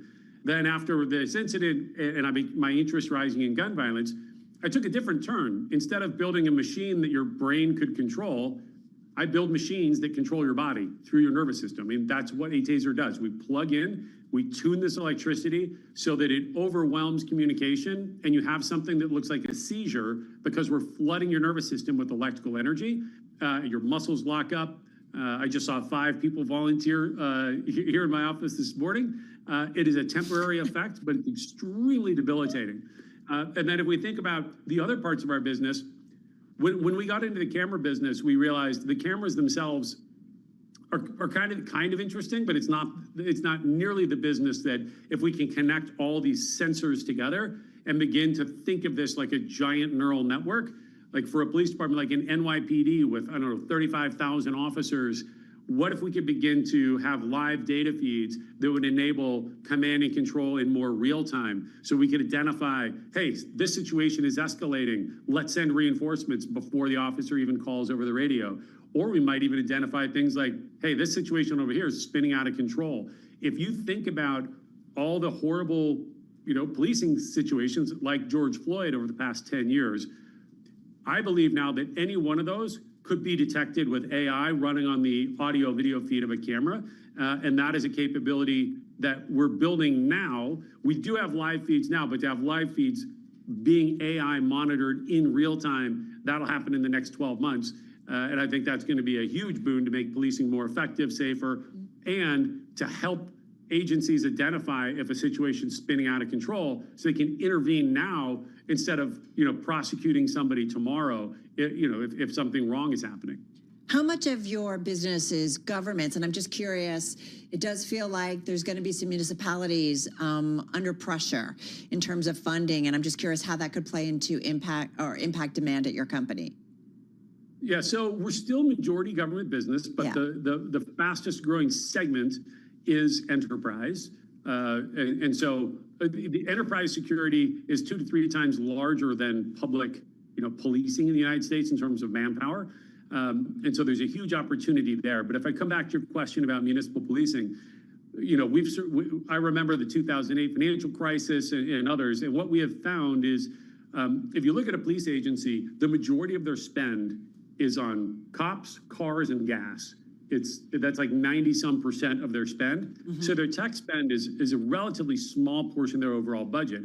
And when budgets get compressed, what we see is they really look to technology where they're saying, look, we need to get more efficient. We can't just throw bodies at things. And I'll give you one example.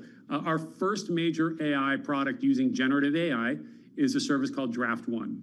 And what we do very simply, we take your body camera footage, we feed it through an AI model, and we actually just use the audio. We don't even need the video.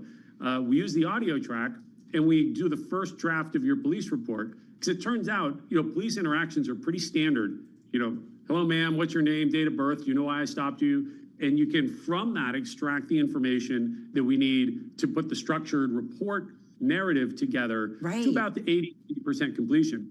And that basically means we're cutting the amount of time police spend on bureaucracy by up to 60 or 70%, which means they're out doing more police work. Huge, because only 14% of police departments across the nation are actually fully staffed. And in the most recent survey, 75% of police who responded said they do want AI to help them out. It seems like, and this is not a pun on your neuroscience degree, but it seems like a no-brainer. I'm a little biased, but I think so.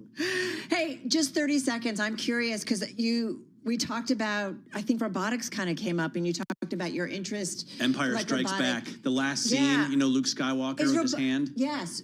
Is robotics something that you guys are thinking in terms of security going forward? Is that an area that you guys might pursue at some point? Stay tuned.